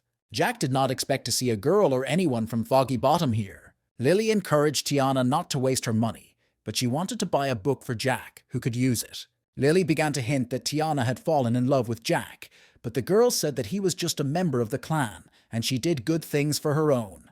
Unexpectedly, the bid was interrupted by Leap of Change, who raised the price of the lot to 10 gold coins, considering this amount to be a trifle. Lily warned Tiana not to engage in a fierce bidding war for this lot, because they had an assignment from the head of the guild. The goal was a set of equipment. Jack, who came almost close to Tiana, placed a bet of 50 gold coins. Everyone turned to look at the hooded stranger, and the auction participants tried to figure out who he was and what organization he belonged to. Tiana looked at the boy and didn't know what to say, but Jack sincerely thanked her for taking care of him. The representative of the Leap of Changes was unhappy. He did not understand where this ignorant man with a bet of 50 coins came from. Was he crazy? Lily, meanwhile, asked why Jack had offered so much, why he was so wasteful. Was the thief really rich? Jack replied that there was no need to worry. He had brought some money with him. He just didn't want to waste time. Wouldn't it be better to make a bid that no one wants to compete with? And moreover, he uses it to create value that exceeds 50 gold. The auctioneer began to announce the end of the auction, congratulating Jack on his purchase and informing him that their staff would contact him later. Tiana asked if Jack had gotten the message and had come for the gear, but the guy said it was just a coincidence. Meanwhile, the auctioneer announced that the auctioneers were about to experience the highlight of the day when he was found, and everyone was shocked and delighted. The culmination of the day's trading was a set of mithril gear for a level 30 thief, the Black Viper. Jack didn't expect to see mithril gear at the auction. It was quite rare, but not the best, so this would do for a start. And it seems that all the people in this room came here for it. After all, mithril equipment is extremely rare at the moment. Lily said that they needed this thieves' equipment by order of the head, and they knew in advance that it would be at the auction. Such a complete set of equipment is quite rare. The guy knows the importance of a good set of equipment.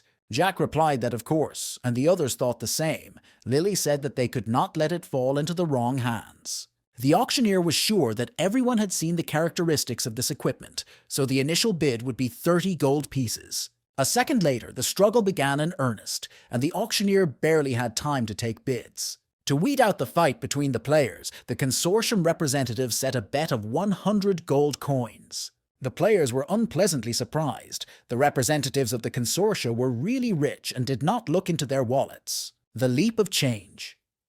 Consortium's bid of 150 gold coins exceeded the Abundant Days Consortium's bid of 100 gold coins. Tiana noted that the consortia have started their bidding war, and it was just the beginning. Lily didn't wait and offered a bet of 300 gold coins from Foggy Bottom. She wanted to show them what they had right away. Even the representative of the Leap of Change Consortium, a cunning old man, appreciated the girl's courage. But they couldn't let the others humiliate the Leap of Change Consortium, so they made a bid of 500 gold pieces, and the bidding continued. Misty Precipice was not going to give up easily. Tiana raised the bet to 700 gold coins, and you can't devalue a woman's desire to get something. The fight was mainly between two warring consortia, with only the Foggy Cliff Guild not giving up, reaching 1,000 gold. Representatives of the Abundant Days Consortium offered a bid of 1,500 gold coins. It was as if the auctioneer himself had caught the excitement that reigned in the auction room, and he liked the pace of the bidding. Lily gave up and offered 1,600 gold pieces, which was a real headache for their guild. The irritated representative of the Leap of Change outbid the price of 1,700 gold coins, as it seems the competition was well prepared. Competitors were not far behind. The price of the lot rose to 2,000 gold coins, which was quite extravagant. When it came to shopping, the women were really ruthless. This time, the Abundant Days considered the set of equipment their property. The grandfather's assistant from the Leap of Change Consortium said that they only had 2,000 gold coins, so they would have to stay here. Lily and Tiana were also no longer able to bargain. It seems that the set of equipment will go to the Abundant Days Consortium. The auctioneer had already banged the gavel twice, announcing the price for the lot, and the potential winners were already celebrating the purchase. Unexpectedly, almost at the last second, Jack announced a price of 2,500 gold coins for a set of equipment. All the players turned toward him as one. Even the auctioneer choked up when announcing the price of the lot, and the room fell silent. Representatives of the consortia were frantically trying to find out which organization this stranger belonged to. The members of the Abundant Days suspected that Jack was a member of the Foggy Bottom. But why did they place bets separately from each other? Tiana asked Jack if he realized that he was betting 2,500 coins as an individual participant, but he said that it was fine. The auctioneer announced Jack's bid as the final one, but the consortium was not going to give up. They outbid him with 3,000 gold pieces. The auctioneer was delighted and announced that the members of the Abundant Days Consortium were willing to pay 3,000 gold coins. Jack outbid him with 4,000 gold, and regardless of how much his competitors raised, he promised to counterbid. He was bluffing professionally that he would fight to the end because, in fact, he didn't have much money left. The guy's boldness struck a chord with his competitors, who were all curious about the rich man who appeared out of nowhere and interfered with their plans. Eventually, the set of equipment was sold to Jack for 4,000 gold coins. The burning venom of the Black Viper went to Jack, and he became the most prominent figure in the auction. No one believed his excuses. Finally, the guy was able to put on the mithril kit, and as soon as he had a chance to catch his breath, something unexpected happened. Jack received a notification that someone with hidden data was the first to reach the 50th level, and he forgot about this addition.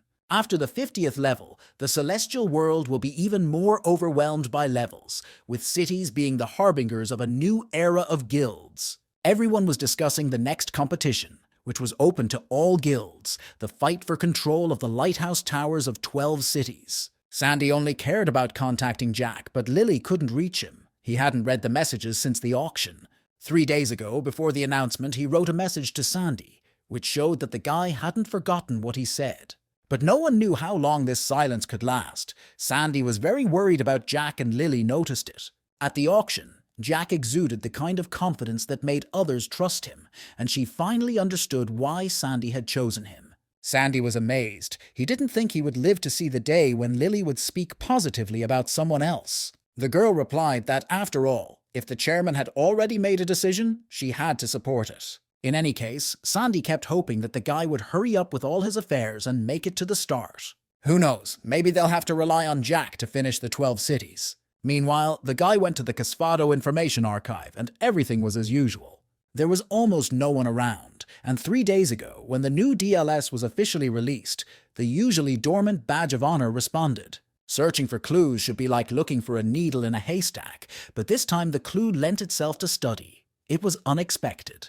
He had a suspicion that this clue was connected to one of the 12 cities, but Jack hadn't found anything useful on the matter. His intuition told him that he was on the right track, that the unusual activity of the Sign of Glory must be somehow connected to one of the cities. Of course, Jack may have missed something, but he had to double-check his guesses. Perhaps the boy will find his answers here today, at least he hoped so. Jack was looking for a specific person, and it seems after walking through several rows, he finally found him. It was the administrator of the Information Archive. He will have to increase the level of affinity with the NPC before asking his questions. Not many people knew about this mechanic. The administrator asked the guy to put the files on the shelves, and if you help the old man put them away, the request function should work. If Jack wants to find something in the future, you can contact the administrator directly, and thanks to his reliable information, he will save time. Jack completed the administrator's task, and the administrator thanked him. The guy wanted to know something about the folders with 12 cities. In order to find out something, you need to use the word inquire. The administrator asked me to follow him. Jack realized that he had caught his luck by the tail. Everything went very well, and he smiled. A few minutes later, the administrator led him to a cabinet and told him that these files were related to 12 cities. But this was information about myths and legends. There were no substantial clues to rely on, nothing related to the Badge of Honor. Suddenly, the administrator asked him what he had just said, and Jack was afraid that he was thinking out loud. The administrator asked if the guy had said anything about the Badge of Glory. Jack realized that Badge of Honor was a trigger keyword and replied that yes. He asked if the administrator had any information on this. The administrator said that the young adventurer probably didn't know which of the 12 cities was the oldest and largest. This was the Moon City, ruled by a headless rider, Moonlight. It was the city of the moonlight that inspired the greatest fear in the hearts of all who heard its name. It could be entered only after nightfall. Everything was as the administrator said. There were hardly any players who would take on missions in this city. It had a terrible aura. The administrator asked if Jack knew what Moonlight's name was before he became the Headless Horseman. Jack replied that he didn't know, and wondered if he had ever heard anything like that before. The guy didn't remember ever coming across anything related to this when he was digging through the files before. The administrator said that Moonlight was previously known as Knight of Glory. He was a champion of glory and one of the defenders. In addition, the Moon City was also known as the City of Glory. The secret of the Mark of Glory is hidden there. That's what protects the moonlight. At first, Jack didn't even know what to say to this information from the administrator. He was shocked. This information went beyond what the info chips of the 12 cities stored. As soon as the boy realized everything and the administrator told him everything, the Badge of Honor on Jack's belt was displayed for the entire archive. The administrator said that the guy was a recipient of the Badge of Honor, and it was time to conquer the champions of the past again. One of the participants approached the fire, and a second later announced that he now had 15 torches, and his comrades must have received them as well. The assumption was correct, which meant that the group could bring 75 torches, and if they kept going, they would be able to complete 3 tasks a day. Their boss said that the main goal was to influence the ranking of torchbearers, and the top 5 guilds are active and accelerating their progress. The guild that took first place had 36219 torches. The gap between the first and second guilds was 6,000 torches. It's crazy. Nicholas wanted to take part in this competition, but Sandra said it was inefficient, and Jack asked them to raise their levels. She had heard that from the 1st to the 5th level, it was much harder for a loner to complete the task, but the reward would be 10 times greater than for a group. No one dares to complete a task alone, even if they are members of the top 5 guilds, because the failure rate is too high. Nicholas wondered if Jack would take on the most difficult single mission and receive the greatest reward. It was his style. The participants of the Shadow were curious about what their older brother Jack was doing now, as he had gone to the Moon City. Finally, the night came. The task in the Moon City is available only after sunset. Jack accepted a 5-star mission with a prize of 3,000 torches. Among the 12 cities, the largest and oldest is the Moon City, which, according to what my grandfather said, was a side place of glory. If he didn't have the Proof of Glory, these cities would be indistinguishable from each other, and the Proof of Glory is attracted to something right here. It glows. Jack wondered if this was related to the Headless Horseman, or if he should call him the Horseman of Glory. It was so exciting. It's been a long time since the guy was so excited about something. In his past life, Jack was on a mission to the Moon City with a group, and didn't feel anything special when there were so many people there. He could never have imagined that carrying out this mission alone would be so terrifying. The guy needs to find the evidence first. The real goal is to find the evidence, although the main goal is to kill the rider. Because in order to find the horseman, Jack must first find the grave, otherwise he will appear and disappear mysteriously. As Jack moved quickly around the location, the first ghost began to appear above him, making eerie sounds. He was not looking for evidence in his past life, but was responsible for the attack. Jack had to memorize everything about this mission to easily cope with it now. Suddenly, in his side vision, he saw a silhouette, and a voice asked what the guy was looking for. Jack almost shit his pants in fright. He recoiled from the mysterious figure. The figure asked if he needed help. When the boy looked a little closer, he saw that it was not a ghost. It was his grandmother, who had scared him to death. He asked if the woman had ever heard of the Headless Horseman, still trying to gather her wits. Suddenly the grandmother rushed at the boy, shouting that this name should not be spoken out loud. He should never do it again. These screams were interrupted by a girl, who turned out to be her granddaughter, who asked her not to talk nonsense, and the grandmother asked why she had left. She told her many times not to go out at night, but the girl replied that she was only on the run. Everything was fine. Her grandmother didn't have to worry. Despite the fact that the woman began to push the girl into the house, she still managed to invite the boy to visit. Jack was looking at the family photos on the table, and the little girl and the two of them looked the same. The girl, seeing the boy's look, explained that these were her parents who died last year. Jack was amazed. All the NPCs in this location must have had answers. The AI work in this dungeon is something else. The girl said that they were killed by a horseman who left only 2 headless bodies. Since then, only he and his grandmother have been left, and every night his grandmother has to risk her life to get food for them. Over the past 2 years, almost 100 people have fallen victim to their village, beheaded by a horseman, the horseman having gone mad looking for his own head. She didn't even know how many villages in the Moon City had experienced the same tragedy they had. They are the only small village, the others are towns, but only the village suffered from the torment of the Headless Horseman. Only the old and sick remained here. Jack listened attentively to the NPC girl's words as she explained why only their village suffered from the rider's torture. It's a story he's never heard of in his past life. It's a completely new mission, and the Proof of Glory assignment is probably not that easy. The mayor of the town had a secret agreement with the horsemen, and the tragic fate of their village was connected to this cursed mayor, as the elders said. Jack was thinking about what he needed to say to keep the story going, and eventually he figured out that the girl suspected the mayor. The mayor was the person who had the head of the Headless Horseman in his possession, and now he had to go after the girl. The system said that if the boy followed the girl, he would meet the mayor and reveal the secret of the Headless Horseman. The girl looked at Jack with determination and told him that she was ready to lead him, that they would go to the upper town and make the mayor pay for what he had done. A little later, the girl and Jack approached a building with guards standing in front of it. She said they were formidable warriors, the mayor's personal guard.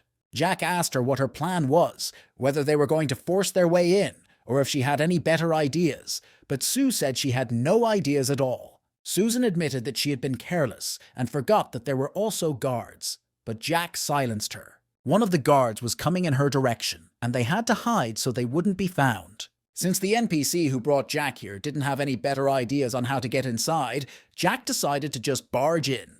The guard asked who was there and said it was the mayor's residence, and Jack came out from behind a tree and said hello. The guard, who was 30th level, said that if the boy did not understand, he would explain in his language and swung his spear. Jack, having dodged the NPC's attack, thanked him for showing his health bar. If the opponent had not done so, Jack might have thought he was attacking a neutral NPC by mistake. The guy used the combined skill of Chain Guard and Throat Cutter. However, such an attack did not have a significant impact on the enemy, as the guards had a very strong defense, and such attacks against them were useless. Jack decided that he should let the guards try the Lightning Strike Elemental manifestation, since they were made of metal after all. In a few seconds it was over. The physical attacks didn't work, but the guards didn't expect the guy to be a mage. Susan was amazed. The conversation was interrupted by the maid, who said that Jack had managed to break through the guard's defense. The girl said that he was allowed to enter. Jack thought that the girl could have just invited them earlier, or was this also an assignment? Walking through the spacious halls to the mayor's chambers, Jack finally met him, and the mayor asked who was looking for him. The maid replied that they had an adventurer from a foreign land who wanted to meet him, and the mayor asked what Jack needed. He was very amused by the guy's plans. The mayor thought they were a good joke. What could this ruthless killer have to do with his personality? Jack replied that in that case, why was the headless horseman attacking only the village and not the city? He decided to insist on keywords. The mayor replied that this was to be expected from a foreigner, and closed his eyes with a show of sadness. He asked if Jack knew about the dark forest behind the City of Moonlight. Jack and Suzanne were both surprised by this question, wondering what kind of dark forest it was, if it was another location. Sue explained that there is a forest that is located outside the City of Moonlight because of a curse. The trees there have withered away. It is a land where no one goes. The mayor added that the headless horseman was also buried in the dark forest. Jack realized that this was completely outside the mythology of the 12 cities. In the original City of Moonlight, there was nothing like a dark forest. The reason why the city remains unharmed is that the mayor found the Witch of Death in a dark forest, and she told how to avoid a catastrophe. In front of the amazed boy and girl, he took out one of his eyes and said that he had paid for this knowledge. The man knew that there were rumors that he had hidden the head of the headless horseman and used it as a lever, and he had long been used to it. After a short pause, Jack asked where in the dark forest he could find the Witch of Death. The mayor directed him to a dark forest, a path in the direction of the moon. Her house would be right under the moonlight. Susan accompanied Jack, and he struggled with the oppressive atmosphere around him, although he realized that it was just a game.